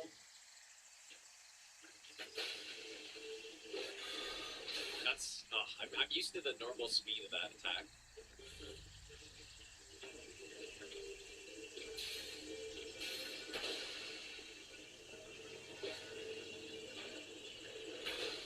I'm playing this like a normal great bow. Oh! Whoa. Okay. No! Every single time, dude. I need to stop that. Simply stop.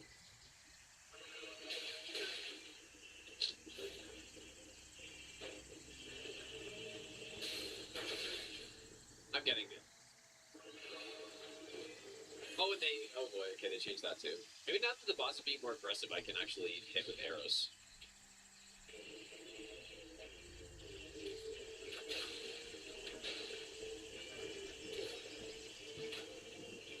Okay, we got the rod though.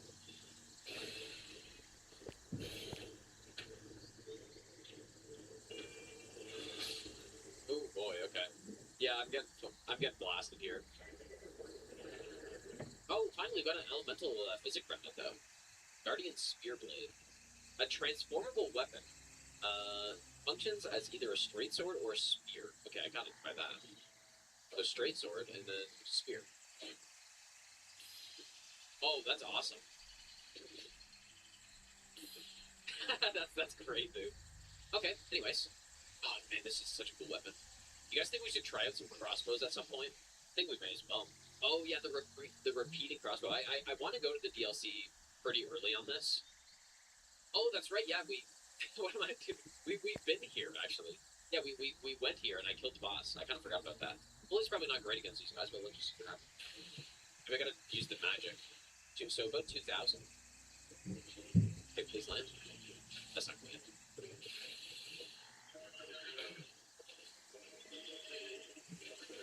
Please land. Don't move. Definitely don't. No, you don't. Yes, you do. Ah. Of course. Okay, I'm gonna try to bait out the slam. Please land. You have to. Actually, less damage somehow. 1854. So that's lightning.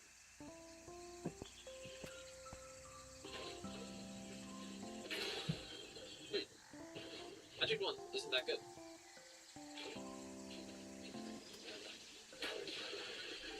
That was not a good item. Okay, lightning it is. I guess it is also raining. Are you kidding me?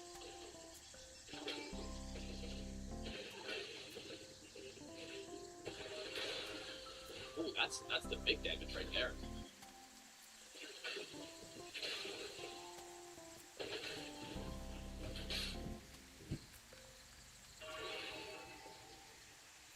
I want their horse.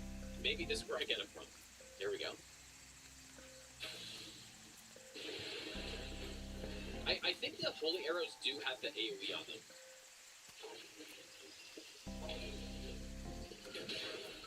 It's pretty good damage though. Oh, a big counter hit. Oh.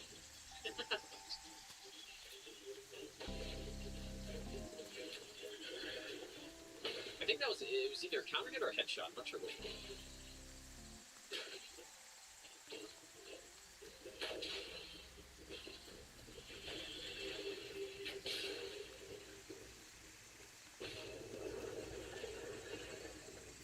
Wait, a seal near an old entrance into Lanedale has been broken. What does that mean? Does that mean the front door? Abandoned guardhouse. Wait, it looks the same to me. Oh, I see. Oh shit, dude. Hell yeah. Okay, there we go. Nice. Bertree Steed. Wait, so is this what the seal was that got open? Must have been, right? Hell yeah, dude. Okay, nice. Let's go. Let me go pet him. This is what I've been waiting for. When is horse percent? Pet every horse percent. Okay, cool. I'm excited to see what this guy looks like when I'm riding him. Bertree Steed. So speed, no, 100%. So I guess they added dash iframes on horses or something. Greater poise plus trample. Oh shit! Can I like run people over? Oh hell yeah, dude! I feel like I need to wear the. There we go. We are now a full-blown tree sentinel. Oh, I hear the hitbox is going. I don't think I can color the horse armor, but I'm not sure about that. Okay, let's see what this trample looks like. Okay, so it just hits. I'm gonna go one less intensity on my primary color. Unless I should just go with like a not a yellow. The white does look really cool too, actually. Dude, that looks pretty sick, I have to say. Okay, where am I going? Let's go get the the whatever it's called. Master 4. Okay, this is the guy.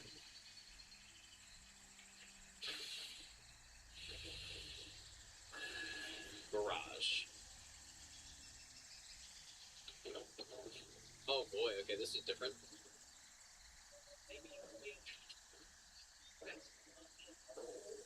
Here we go.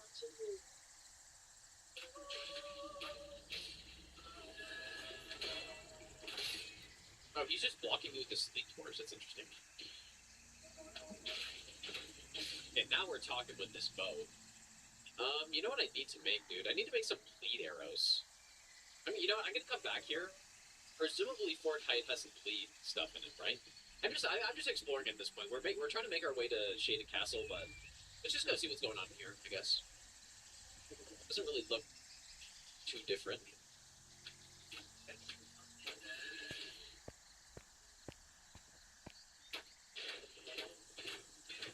should have used the rod against this guy.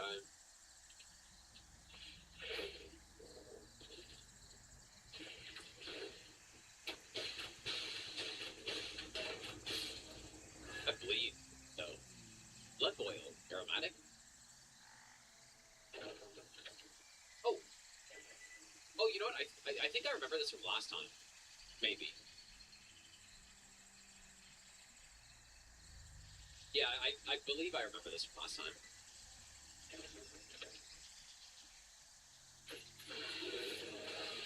Oh, seriously?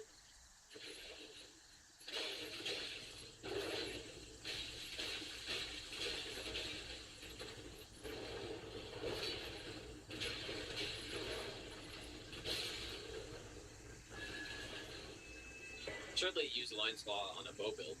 Okay, a little detour, but we got the blood. Oh, Frenzy Arrow. Blight Bow Arrow. Let's get the Frost.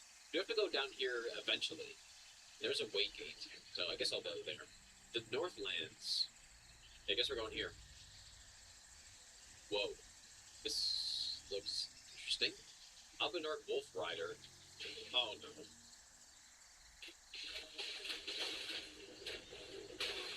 Oh no. Okay, we're having a bow war here. Oh, this is so bad. Okay, gotta go pretty quick. What is... There we go.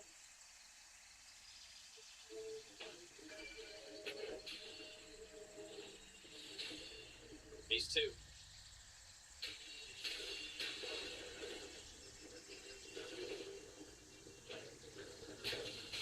Oh boy, this is so mean.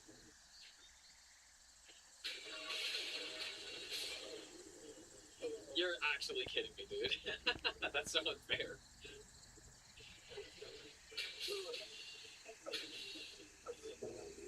This guy's actually insane.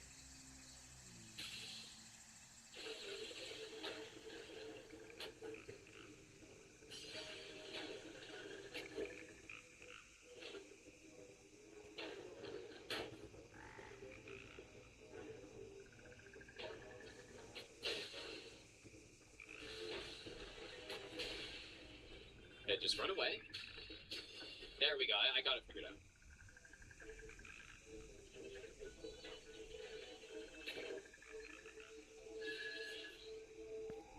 Okay.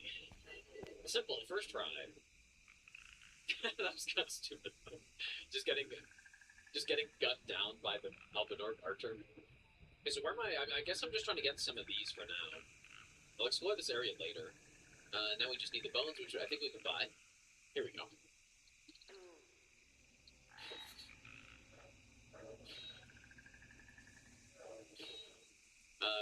I kind of want to get some madness ones, right? I think that's probably good. We get some rainbow stone just for just for fun, I guess. The elusive basic smithing stone that I just can't seem to find. Because I want to upgrade the pulley bow and then go with that instead. Oh, it's somber. Okay, well, Canton shot has been buffed. Okay, let's go get it, actually. So we gotta go to Nokron for that, right? How do you find a rock in Nokron?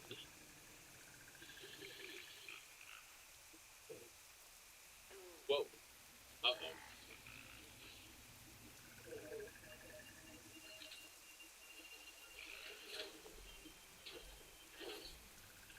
I don't like this so much.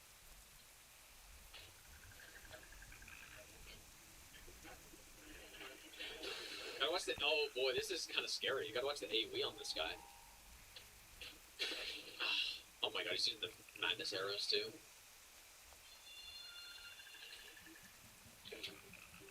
And the sleep arrows. I guess anything I equip I can use immediately.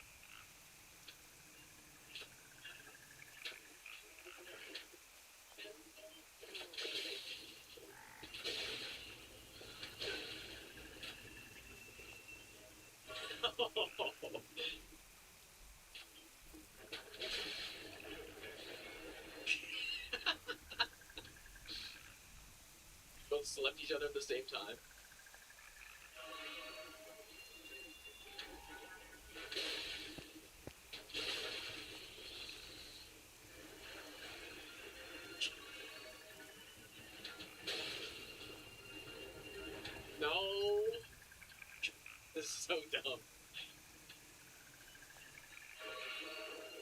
I do this? Is it only for magic? Yep. Please don't.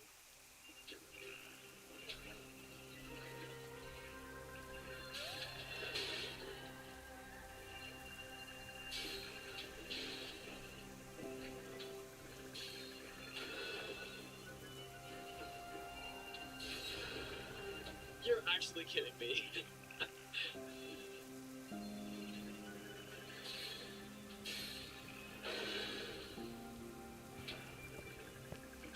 Oh my god. Oh my god.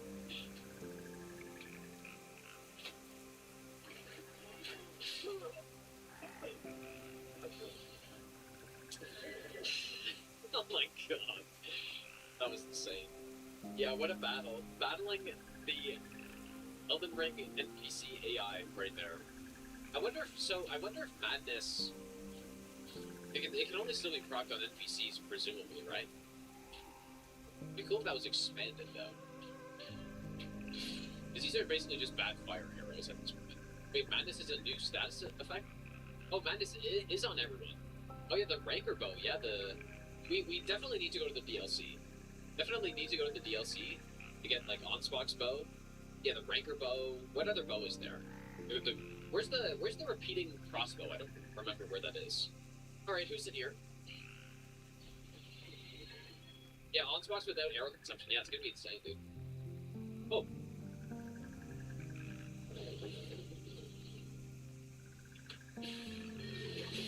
Whoa.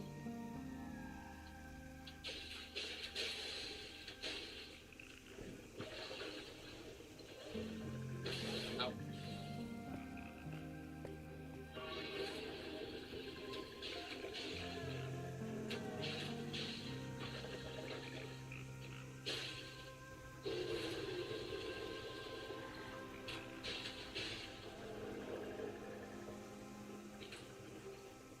Have a rest, my friend. Close.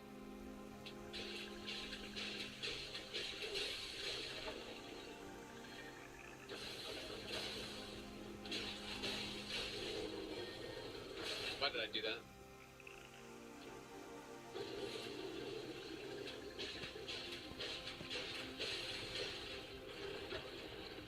Oh, it's Gorus. Gorus, Scourge of Dreams. Ow. It's kind of cool, man. Oh, he's putting sleep on me?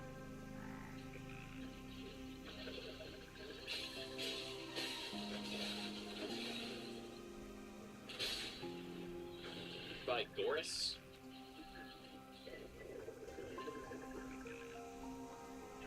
Yeah, what with the ancestor and the bear were doing something. This guy came out. This is a little different.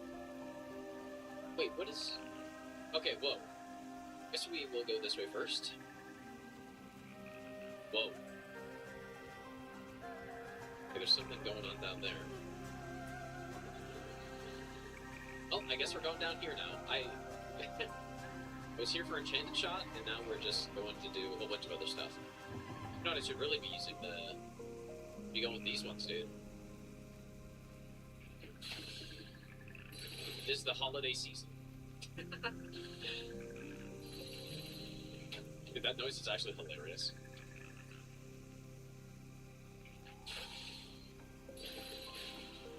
Yep, simply get pushed off.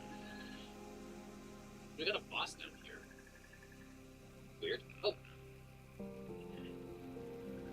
Who's this? Is that the guy that's normally in front of the gargoyles? But yeah, Enchanted Shot, I feel like it's pretty bad in the base game. Apparently it's better in the mod, though. Maybe not in PvP, though. I think in PvP it can be pretty good.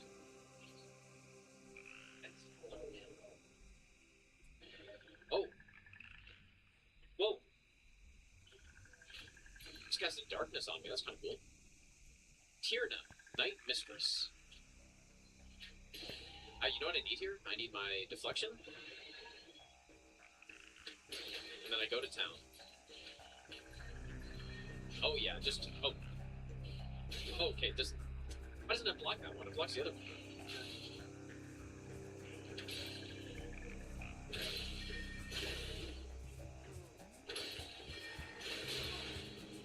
I guess it just goes through my shield.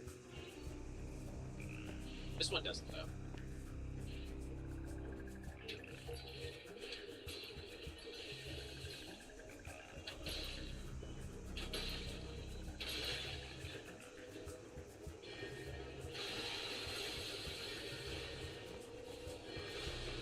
Whoa. That's... it's so annoying that one gets through. Oh, I don't... That's really bad.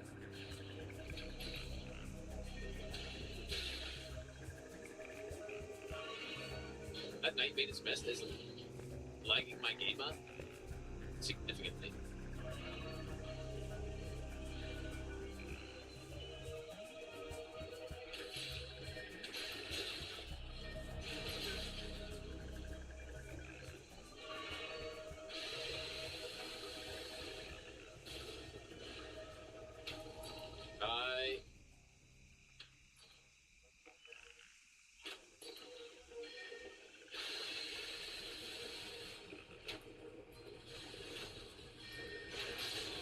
Oh my god.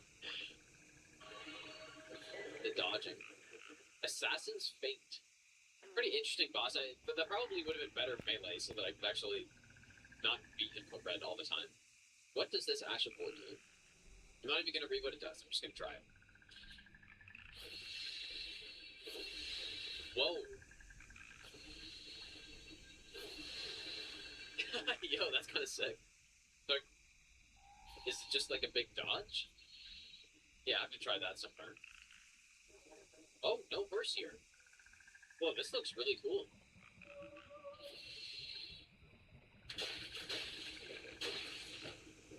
Okay, let me try the dodge on this guy.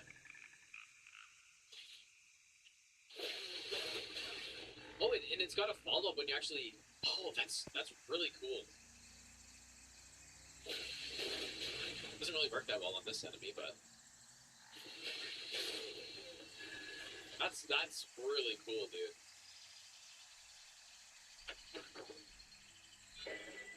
Enchanted Remnant, that's really good. Use more of those. Who's this supposed to be? New boss coming up? I think I need to go with the Great Bow in this section.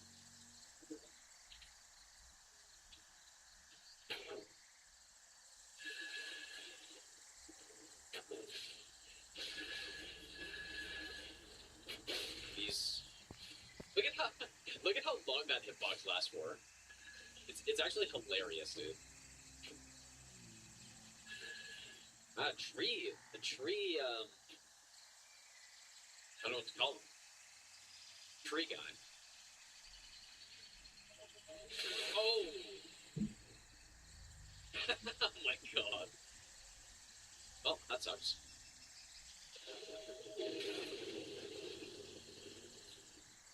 I saw it, but I just didn't get away in time. It's gonna be an ambush as soon as I open the chest. Oh no. Before I even open the chest.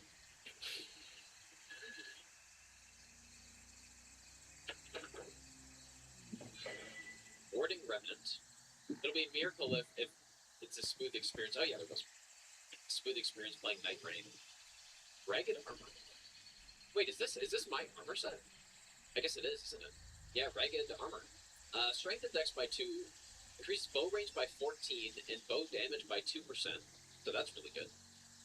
If you do not have a weapon, ranged weapons excluded equipped, with int/fate scaling, this item has a following effect. Secrets of the Wild. When you drink a Crimson Flask, you gain an effect that eliminates all stamina consumption for 20 seconds. Okay, that's really good. Just a little increase. Yeah, good thing I didn't miss that, because that would have sucked.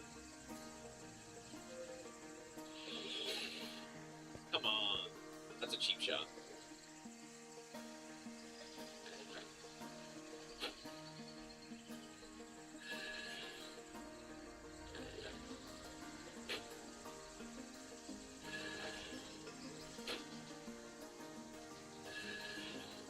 Guess I should go into that area also. What is it there? Maybe this is the enchant shop? Oh, it is? Okay. I'm really not sure where I'm going here at all. I'm just following where it's taking me. because there haven't been any pyres to light, or I mean, this is gonna be a long playthrough, you guys. Well, it's only been 6 hours actually. That's kind of surprising. Oh wait, there's something up there too that I missed. Didn't notice that branch. It's just, I feel like there's so much to explore that I haven't seen yet. I know where I am, but I'm not sure. I don't think I've been up there yet. Oh, what is this here?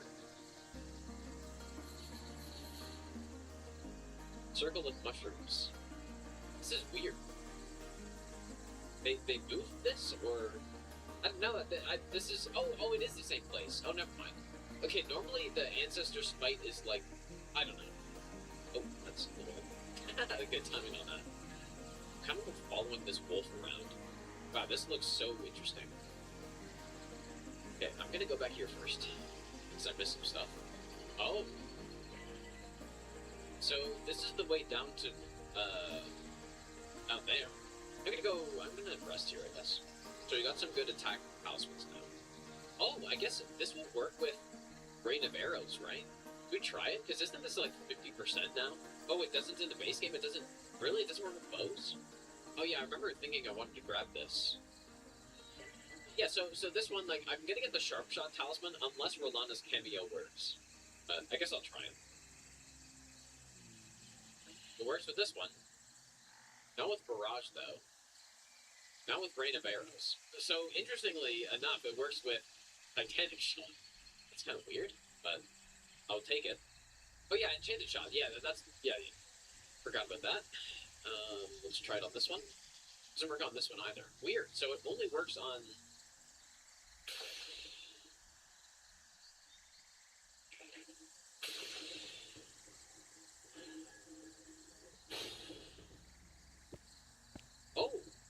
Oh my god, dude. Okay, I was not expecting that at all. This is so cool, actually.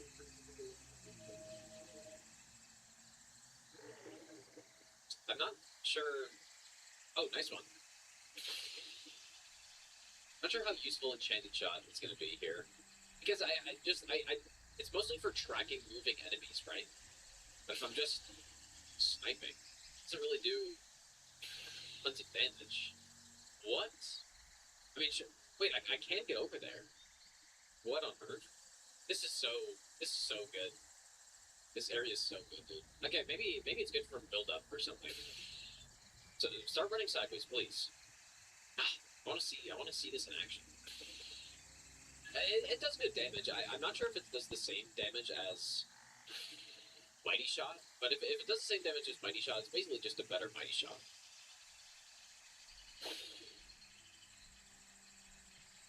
Alright, the last path, presumably.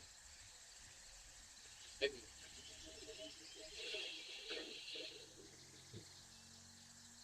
This is insane. Where is this even supposed to be? This is totally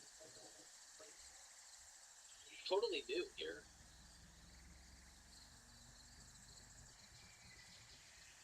Whoa. This looks so sick. I'm blown away here. Is this the Gargoyle Arena? It kind of looks like it. I think it is, but yeah, it must be. Yeah. Okay, so somehow we made it here. It just looks 100 times cooler. And this wolf who's been leading us the whole way, we now stumble upon again. Oh, it's Kaimar. Oh boy, yeah, this was a DS3 Convergence boss, I think. And this is, yeah, it was what the statues were. Here we got Frost.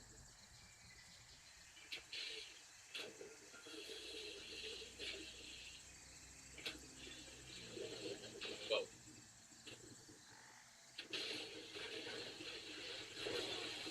Oh no. Oh god.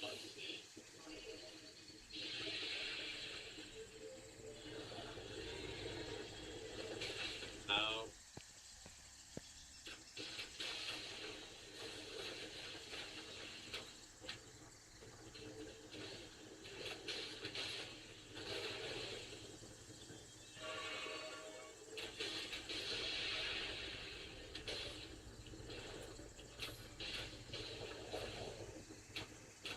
It's a cool attack. He keeps sidestep, like, just does not even care about my attacks.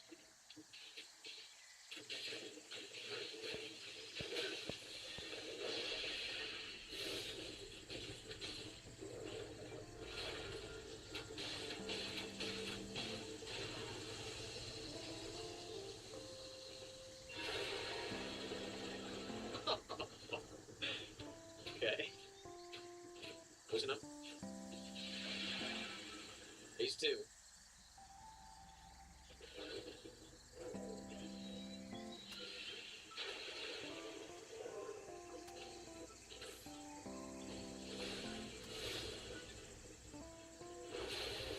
Oh my god, man. What are these moves?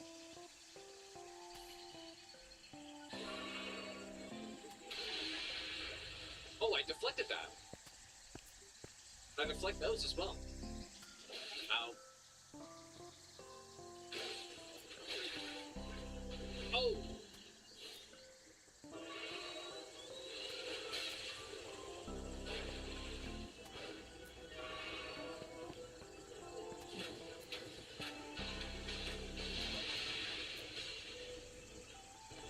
I should get another blue flask.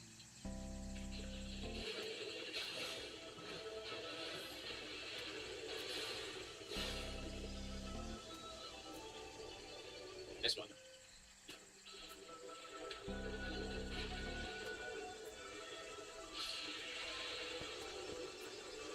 Damn. Pretty sick boss, dude. Remembrance of the Spirit Shaper. The art on that is really cool too, isn't it? A little bit better than the Gargoyle, I'd say. I'm trying to remember what his moveset was like in DS3. I don't think it was like that. I'm pretty sure it's quite a bit different. Okay, now where does this go to? Okay, now this is the top. Oh, this is so good. Can't believe how good this is, dude. Yeah, all for free as well. Well, once you buy the game, I guess. Oh, wow, boy, what a cool area that was. That was really nice. I guess we haven't. I thought I did come down here, but I guess I didn't. I mean, what were we even trying to do? I don't remember. We're going to Shaded Castle. Okay, let's go back to Shaded Castle then.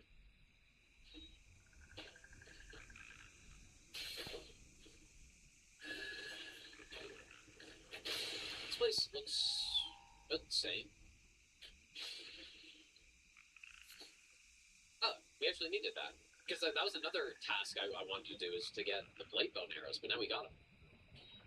Nice. And Blight works totally different in the mod as well, right? If I'm remembering correctly. Yeah. I forget what it does. I think it, reduces defense or does some other stuff. There's one build I was using where I was using Death Blight. Alright, let's go check up here first. It must be up here. Oh my god, that AoE lasts for so long. Oh, I thought it was a chest for some reason. Gleamrot, Night Sets. Faith, Arcane, and Endurance.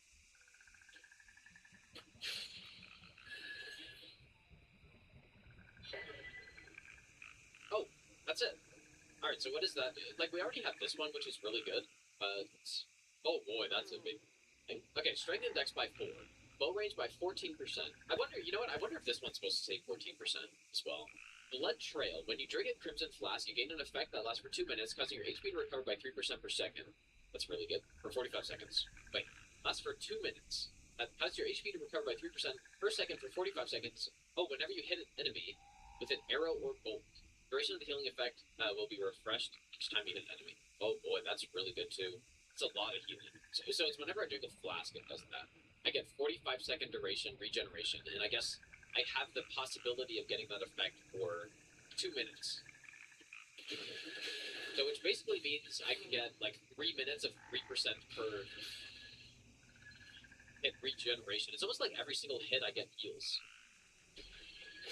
Take some damage, maybe. Okay, let's see. I'm gonna take some damage.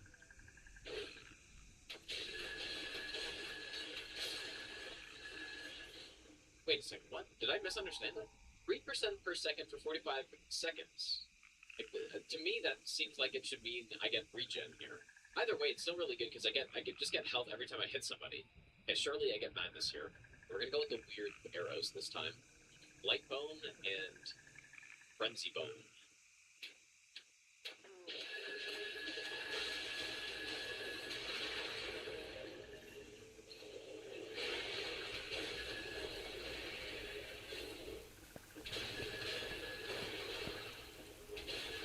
Got that noise at the front of the. Oh wait, I think I procced him with Madness. Yes. Yeah, I definitely did.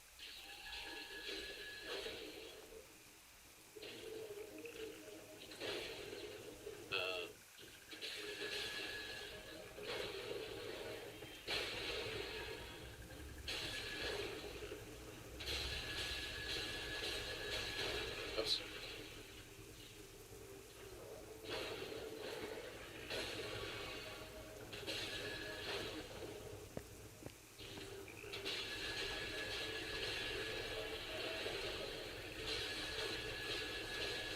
A lot of noises going on here.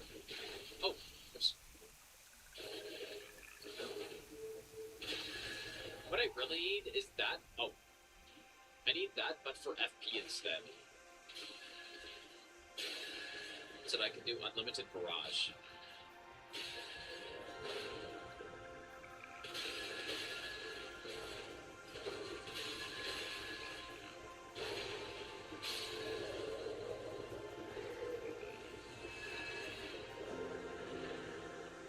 Okay, yeah, it does look like 3% per hit, but it's probably meant to be 3% per second as well. I mean, that's so strong, bro. Yeah, it might just be bugged up. Anyways, I'm probably gonna end for today, guys. Yeah, I'm gonna level up my Perfect. Just a little bit. We don't need too much more. Okay, that's good. There we go. Alright, welcome back, you guys. So it's been a while. I wasn't gone or anything, I just got sick, but you can probably hear it. Mark's fan. Also, where can we get Golem Great Arrows from? Do we have to farm them in the mod? Oh, EG has them, really? I guess let's go check it out, since this one. Oh, but yeah, look at it, so this is the fashion we've got right now. We've switched up a little bit. Giant Crystal Crab. This guy looks interesting. Might be a little overpowered for him right now.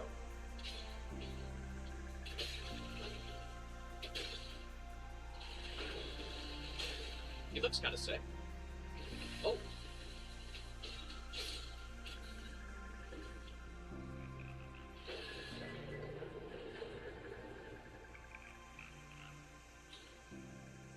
I want to go through Carrier Manor on this because I've heard it's different. But this is different as well. What is going on here? Guess we examine.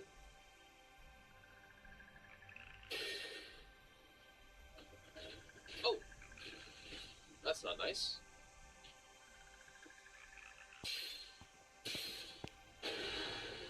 I'm blocking.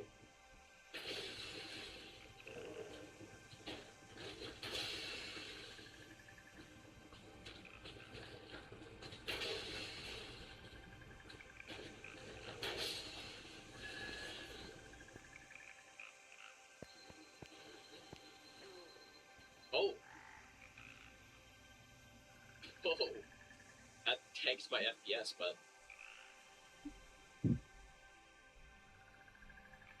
Okay, now we go in. Whoa! What is this place? It's kind of like another belfry, sort of. So, presumably this takes you to the belfries, this takes you to Ichi. Interesting.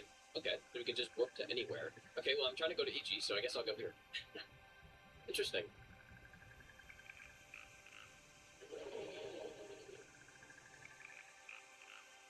Doesn't look a little different.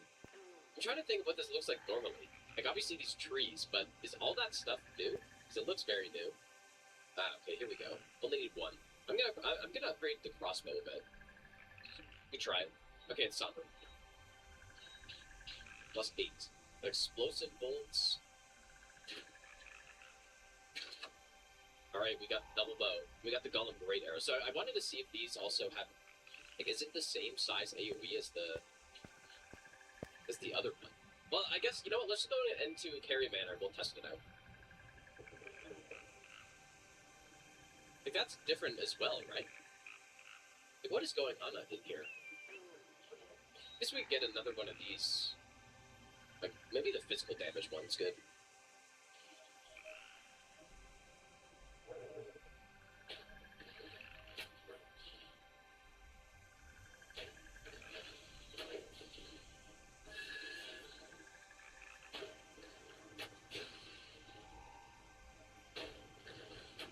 Yeah, it seems like the AoE's probably about the same size.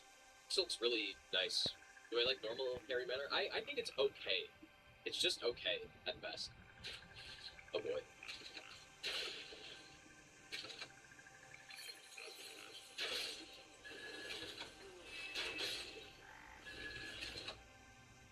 Does this bring me back to Dark Souls 3, dude? Are there any crossbow Ashes of War that you can even... Oh! That's new and kind of annoying. Here we go. The cut... Oh. I guess that actually they're much faster in this, aren't they? This does feel quite a bit faster. The Cut Knight set. Increases non-physical damage absorption by 2%, reduces weapon stamina cost by 2%, magic weapon damage by 2%. The Cut Knight set, surely. Oh boy.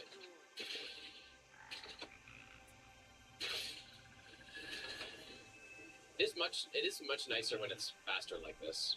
Yeah, in fact, maybe I should go get some of the other crossbows and stuff. Like the ballistas in the base game, they're pretty cool, but they're so damn slow. So if they're even more sped up in this, it could be pretty sick. What is happening here? Is this intentional? Is it the crystal? Oh.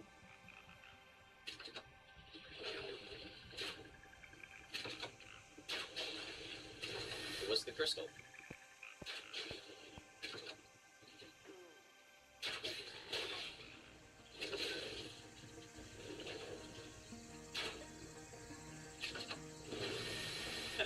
How did that miss, dude?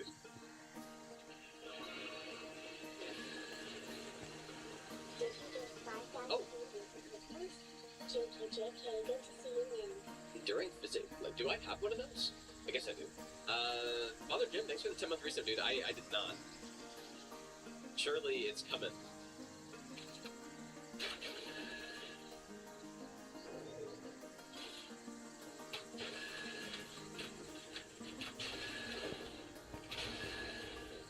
I don't have anything to smoke them with once I sleep them.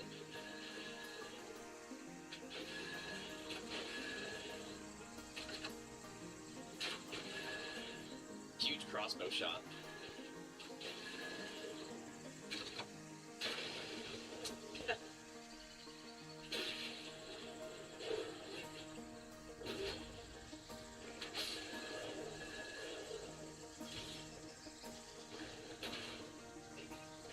Okay, whoa. Here it is.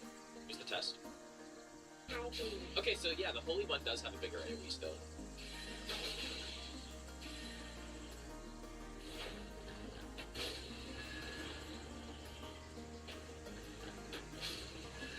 At the cost of basically nothing. Oh, here we go. The problem with this area in the base game is that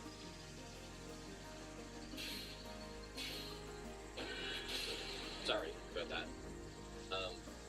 It's just that it's, you know, you get this big courtyard and then just kind of, you know, just all open, you run around, it's nothing really super interesting. You get to the upper part, it's a bit cooler, but they basically fixed that. Where's this taking me? Jacob, thanks for the 10-month resub.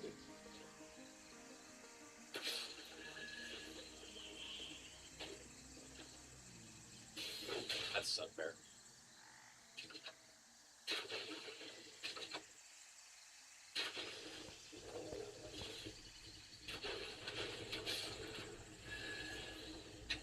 the roof crab, dude.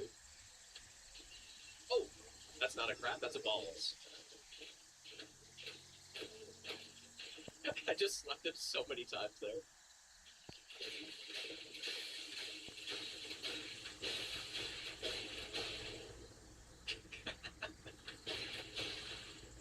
More balls.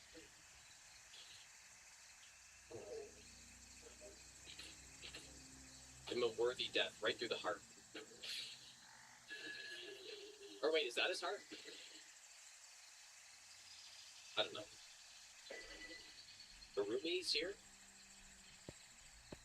Oh.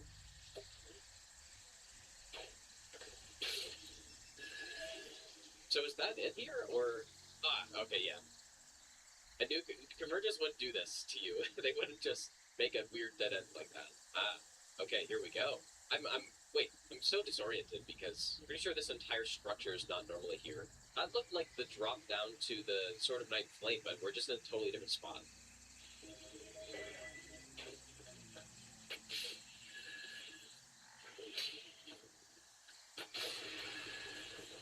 Because normally that's here.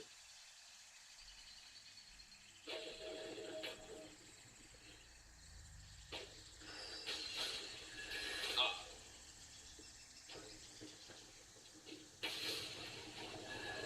Oh, and I guess this lever... Oh. So this is the lever so that we can get through that, presumably. Yeah, maybe I'll do a crossbow and ballista run. I don't know, should I do that all bosses? Because I did bow. When I did bow only, I did it all bosses as well. All bosses is kind of a lot, though. Hunter would not be pleased. Yeah, so this is much better than the base game, obviously. Like, this definitely feels more like an actual level. Oh, Golem Arrow AoE works. Rain of arrows. Let's try it.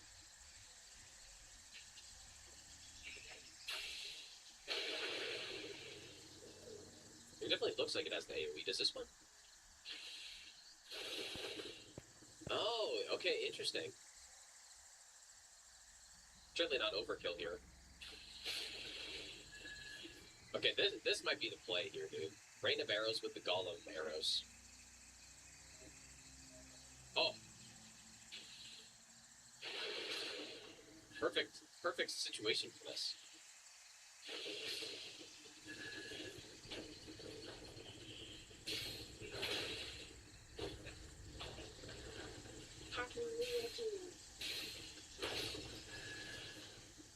I really think the best part about this mod, I think I was saying this last time too. You know, obviously they have really cool new spells and all this stuff, but I think the best part is the revamping of all these dungeons and stuff, dude. I think that's the best part.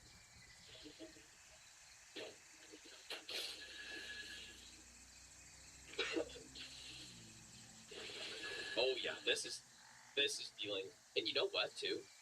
That heals me so much. Because it hits so many times, and we have the Page's Garb on, right, which gives me the 3% heal.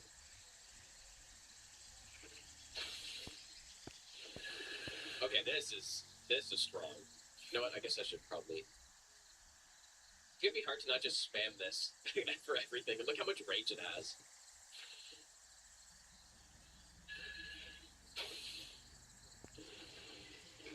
I feel like in the base game it doesn't have that much range, but maybe it does. I think he's got a big head, right? I guess we'll see who this boss is first. Yeah, much better area in this mod, obviously. Now, I guess the second half it wasn't touched too much, but it was just like I was saying, right? The first courtyard part kind of sucks, but then the second part's cool. That's probably exactly what they thought as well. Interesting. Oh!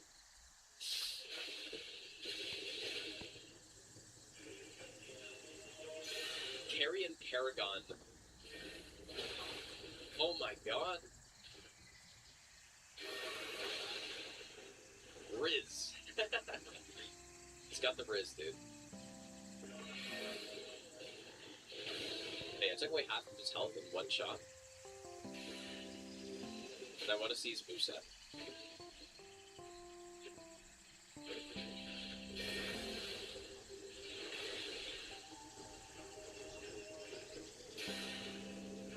So they remade a Knights Cavalry to be not a shitty Knights Cavalry.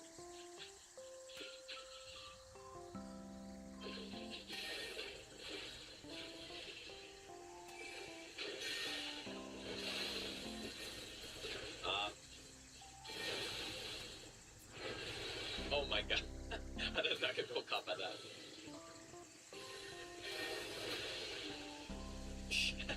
Jesus, dude. Oh boy.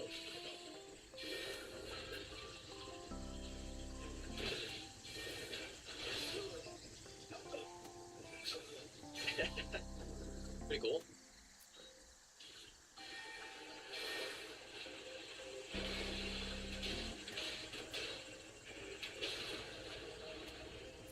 Okay, wait. Oh. He's a standing sleeper. Me and Riz.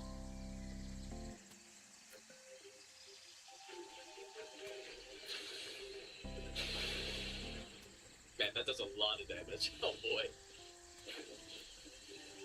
That does so much damage, dude. Oh.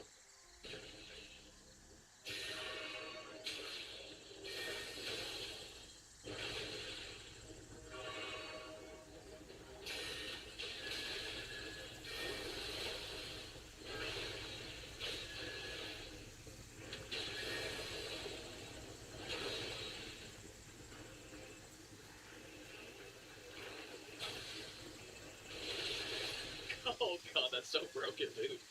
I'm sorry, Riz. Oh boy. Okay, Reign of Arrows has taken a big step up. And how good it is. Pretty cool boss. What's going on up here? Glowing Rune of Frost. Whoa, this is... I guess this is that new part that I was looking at.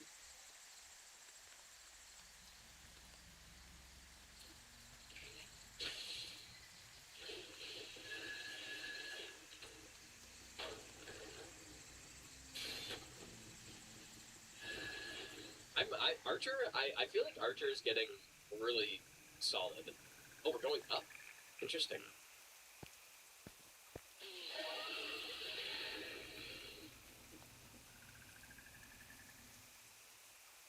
Whoa, this is oh.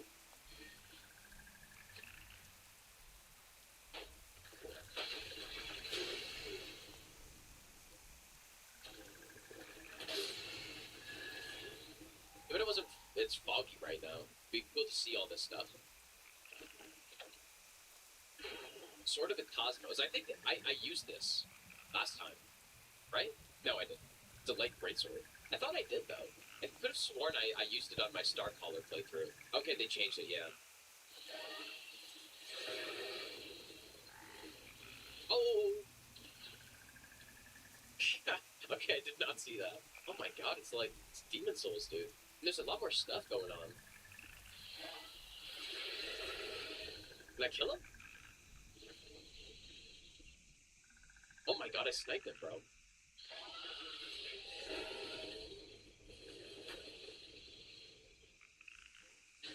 This is straight out of Demon Souls, dude. This is great.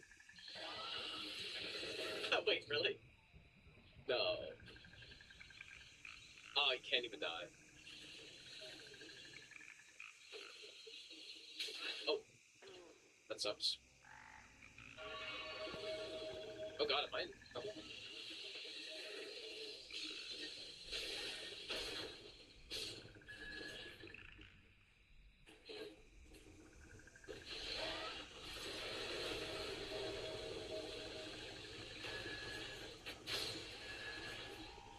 Too bad I can't kill it. I feel like I definitely should be able to kill it. This is so interesting, dude. Look at this place. This is so damn cool. What is normally here? Oh. Okay, so we're expanded into the like upper shelf, I guess, which normally has nothing. Dude, this is so cool. Like, just thinking back a couple of years ago, the state of modding in Souls games was kind of like it is advanced so much to the point where we have this whole thing, which is like completely indistinguishable from being something that they made or that From Software made and put into the game.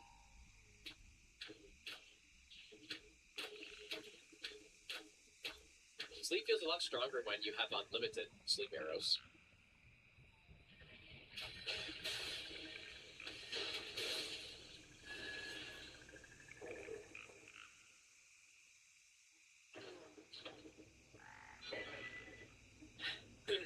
chivalric tactics. When you drink a cerulean flask, you can gain an effect that causes your strength, X, and endurance to be increased by 1 each time you dodge, jump, or block an attack for 90 seconds. That seems kind of strong. Look at my endurance bar going up.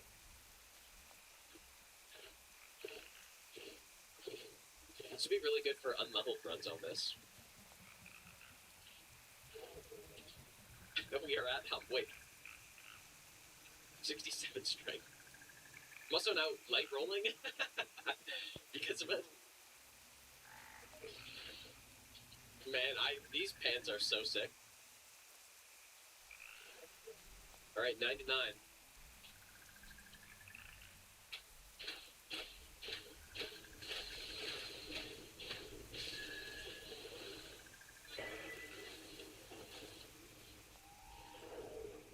Those are some cool pants, dude. Yeah, the pre-buff before bosses. Spend 45 seconds before boss was rolling. But no, you obviously wouldn't do that. But like, on real boss fights, that'd work out pretty nicely, right? Because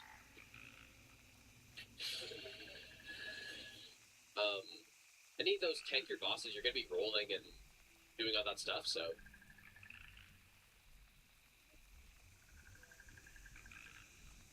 man, I'm very surprised by this because I was expecting that first part to kind of be the only difference in Carrier Manor, but they've actually made this area at least twice the size now. Oh, it's not foggy anymore. Oh, dude, this looks... I kind of want to go back and see what I was trying to see earlier now.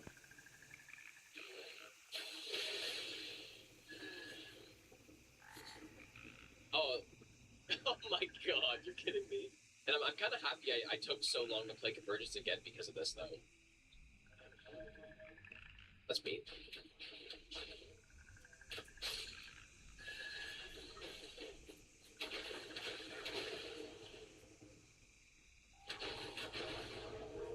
Sleep is pretty good, man.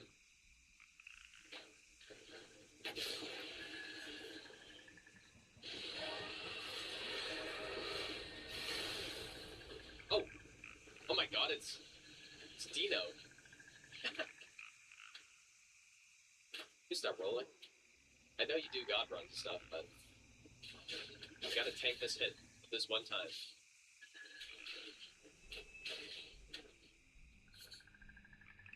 I know what Dino can't avoid. His one weakness. Ground AoEs.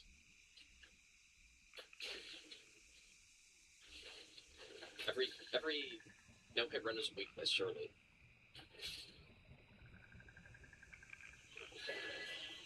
Some more Starve Mace. Frost and Bleed. Mace spikes Ash. Where did it? He probably did it. I didn't really notice, though. Wasn't paying enough attention. Okay, so we went the upper path. So we definitely heard the dragon. Okay, here we go. I wasn't expecting any of this here, but... Einar. This feels familiar. Is this a DS3 Convergence guy? Oh boy.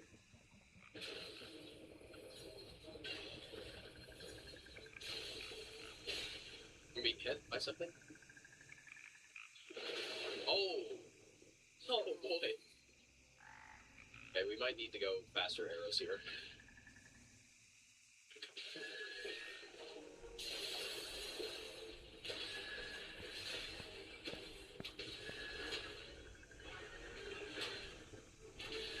Come on, Einar, have a rest, buddy. Ah, he doesn't want to take a nap.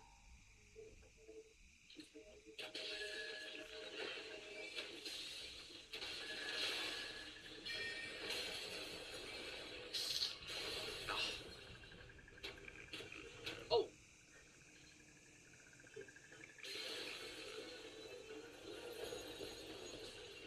Oh my god, dude. That attack was kind of sick. Okay. Don't use the frost arrows.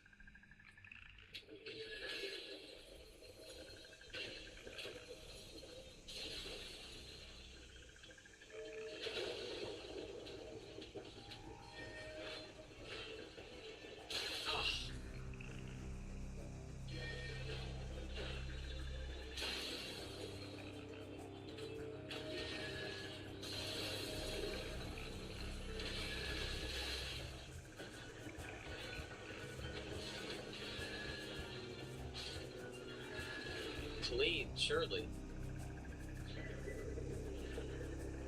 Ah, okay, first keystone of the forge. That was pretty cool, boss dude. Oh, my apologies.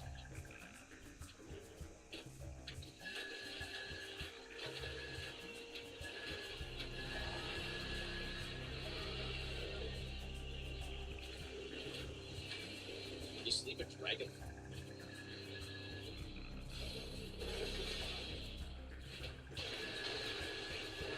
Ah.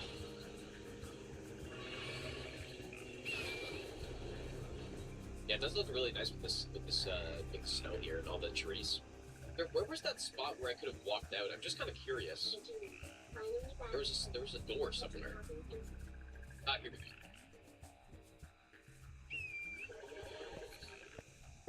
Just kind of curious what's going on out here, but man, this is so good. I saw the old stuff they did with Lady Prop, but apparently it did even more. So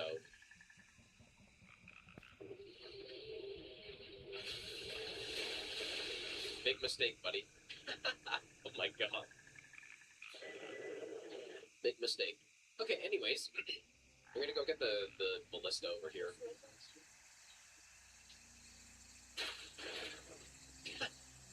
This one. That's what I do too when someone's about to shoot me with a crossbow. I just simply stand still. Expose my chest to them.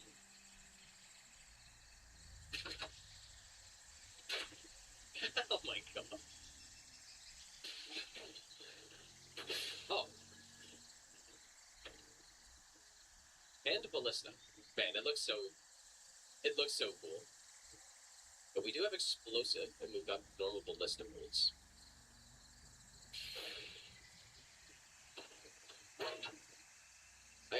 I think that reload's about the same as normal. Oh, this is gonna be so fun to mess around with unlimited ammo. Oh boy. Yeah, maybe it is a little faster. Actually. Let's go get the jar cannon as well. Probably go from here. And yeah, it also scales now in the mod. Like, but normally these don't scale at all. So I wonder if they're just gonna be even more broken. Well, they're not really broken basically, but I wonder if they're gonna be really good.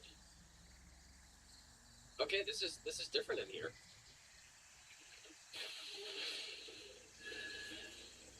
Yeah, don't start singing at my house either, because that's what'll happen.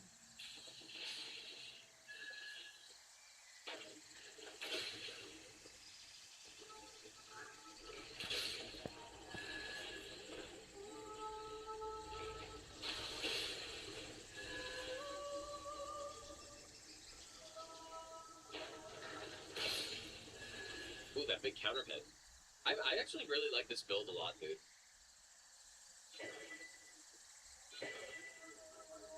And maybe it's more fun too because Spirit Dreaming, by the way.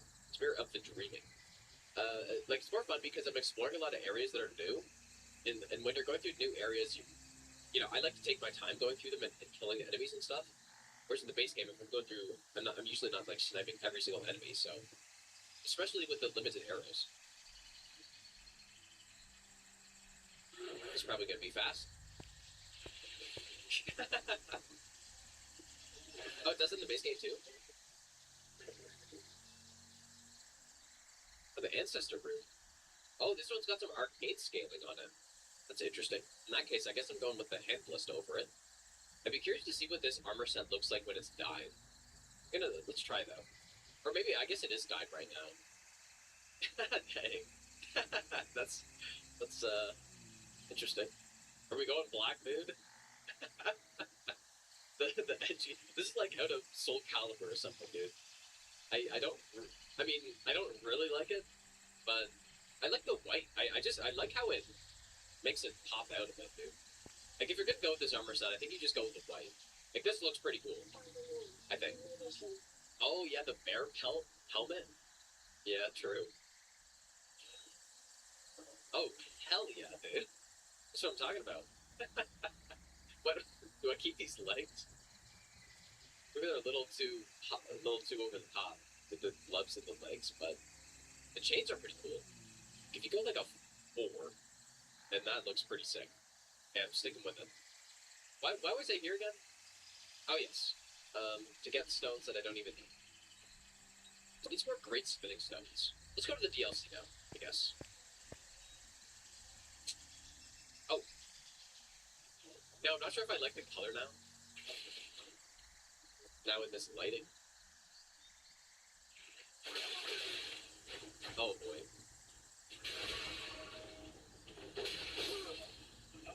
Oh my god. Alright, white it is again. Alright, time to get my revenge.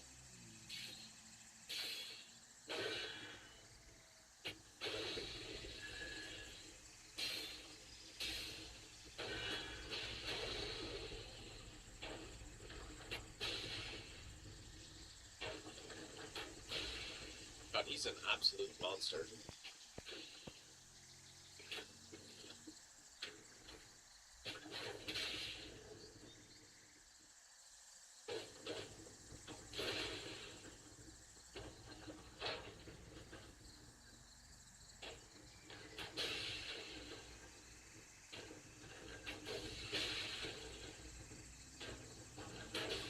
Should have cheesed him off the edge.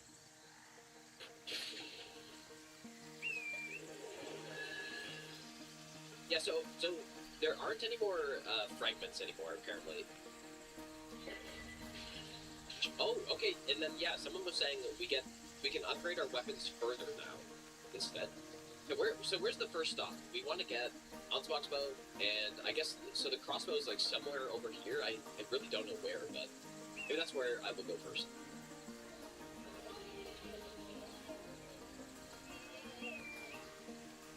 Okay, so where's this crossbow, you guys? I really do not know. Is it in this camp? Oh, it's like actually somewhere around the dragon? Oh, is that it right there? Oh. Oh. That was easy. Yeah, I'm hoping this thing will be good. We do have some warp points. We can go... Okay, yeah, we should go to Shadow View to get the cannon. Okay, let's go here. Yeah, Midra, dude. Midra is... It's so unfortunate. Oh.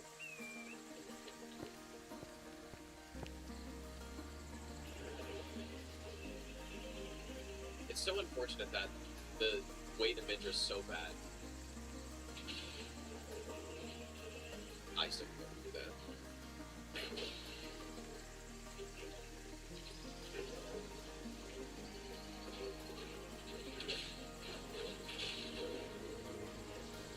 Let's do it anyways. This is by far my highest damage, so...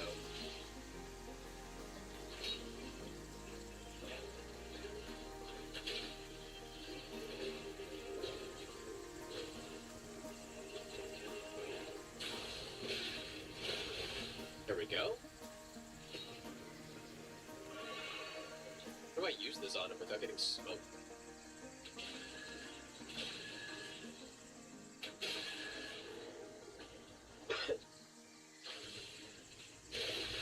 Nah, dude, look at that damage. Nice. This place looks even nicer with the new tree.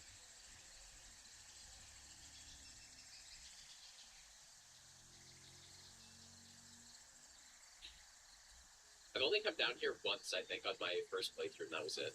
So.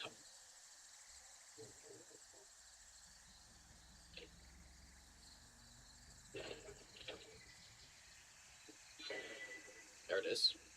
Got that in scaling, though. Like, I forget, does this track? Or what was special about it?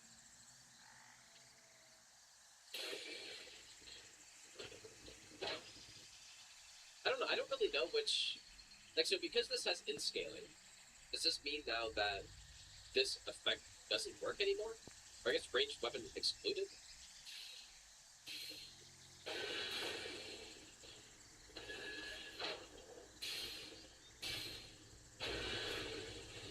I'm probably gonna go with this one, dude.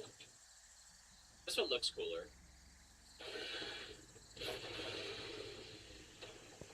Oh, oh my god. And that was like across the map snipe right there. Like I was far away.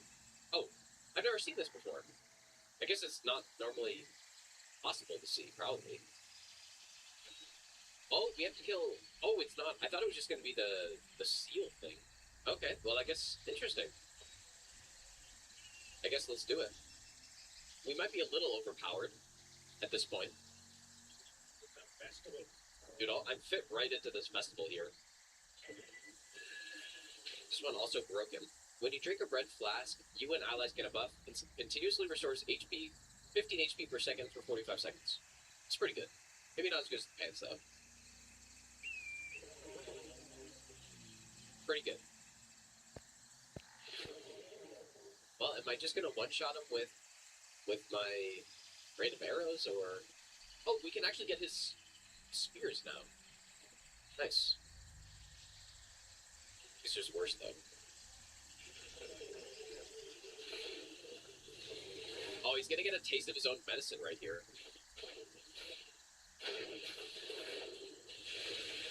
Oh, yeah. Okay, maybe not quite a one-shot. I'll take that. Great. Ah.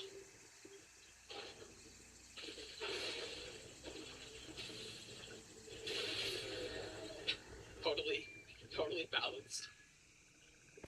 Very reasonable boss fight. This is kind of what he deserved. Yeah, nah, exactly. He got karma, dude. What goes around comes around. Oh yeah, his bow as well, true. And you know what? Actually, maybe that will be the random arrows bow, and then... I wanted to see what else we got here. So we have this. Oh, this is a twin blade. This is kind of cool. I guess I didn't really look into this. Man, that's sick, actually. Sure.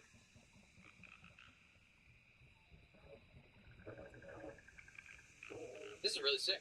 Okay, I guess we'll try some of the new weapons. I didn't know I could do this. Sword of the Cosmos. So this is the one that I had used before, but they changed it to be a light greatsword. Oh.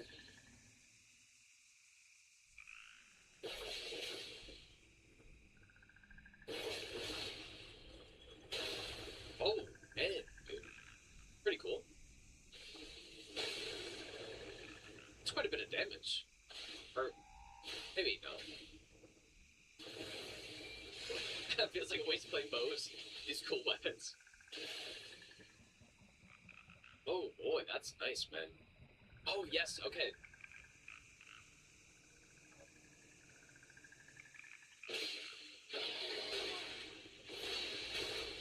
Look at that, dude.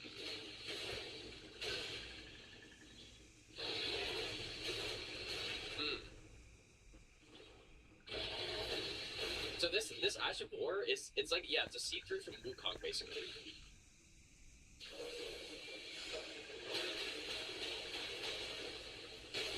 Oh boy, that seems really strong.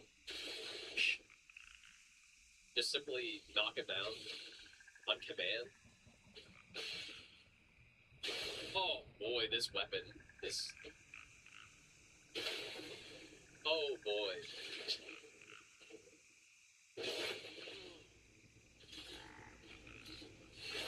Oh. That seems like a better version of that other one. Yo! Okay, that seems actually so busted, dude. Yeah, why did my character do like a katana parry type thing? Oh, would you let go of L2? Oh boy, that'd be hard to time.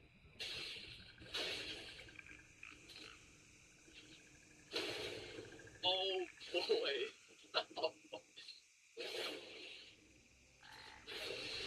This weapon is sick, dude.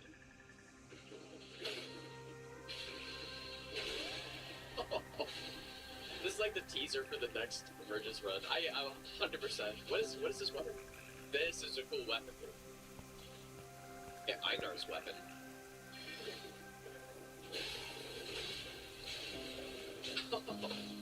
Oh boy. That's kind of sick.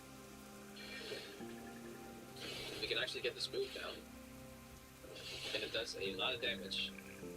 Spear of Dreaming. Is that R2? Oh, Mesmer Soldier Spear. Oh, that's right. Oh boy, that's quite a combo.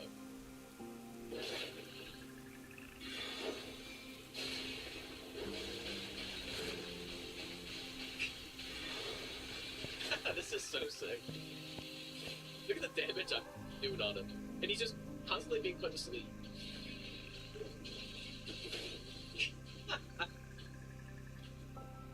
We have this one.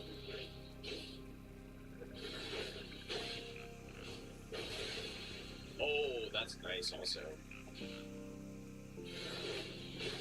Oh, I really like that one.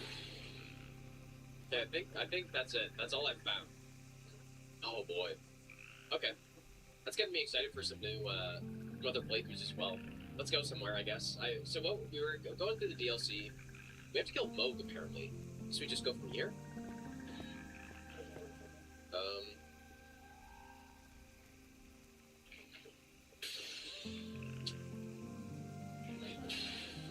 Oh, that's a different weapon. Oh boy. Look at that, dude, look at that AoE. That is so dumb.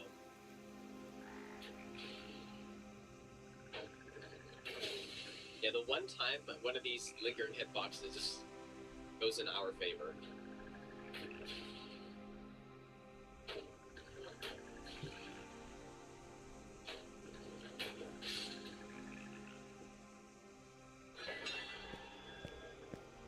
You know what? I think I remember that weapon from last time, maybe. Or maybe I don't know.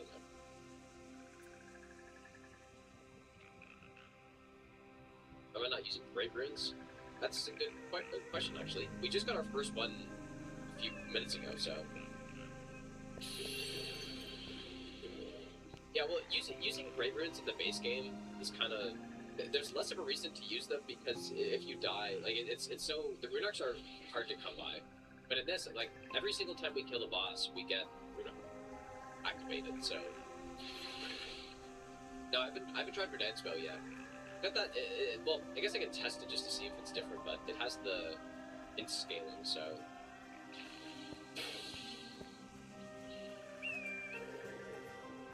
Is that like a bigger version?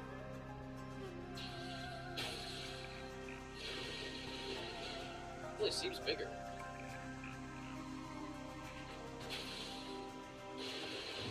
Is that how it is in the base game too? I've never noticed that. I want to go upgrade and get bell bearings and stuff, dude. We got a +9 though. Hopefully that's a bit better. I want to up the repeating crossbow though.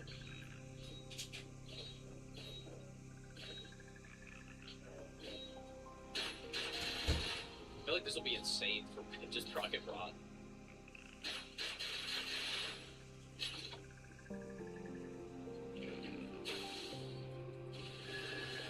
I think what would be nice for this, for the bow build, like if they start adding in Ashes of War and stuff, it'd be cool to have a rain of arrows that was just maybe less or I don't know, just like a more spread out version. I would, you know, like a lot of the other classes have spells that would easily just be able to blast through this entire crowd in like 2 casts or something. I feel like bow could use something like that. Oh, nice.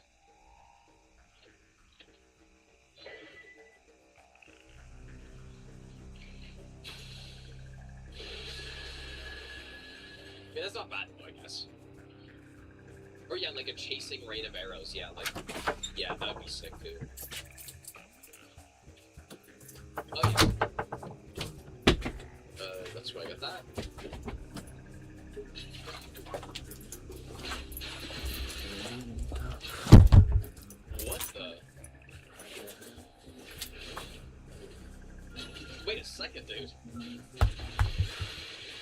so much damage?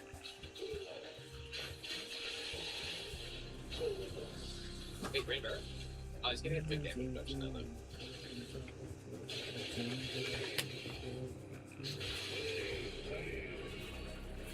Yeah, it's only a +6 though.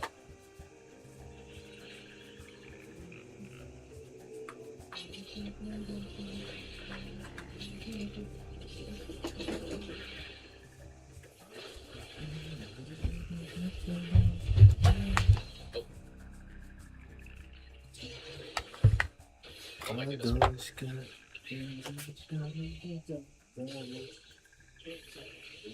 Does it normally, like, do this much damage? I'm gonna get smoked here, but...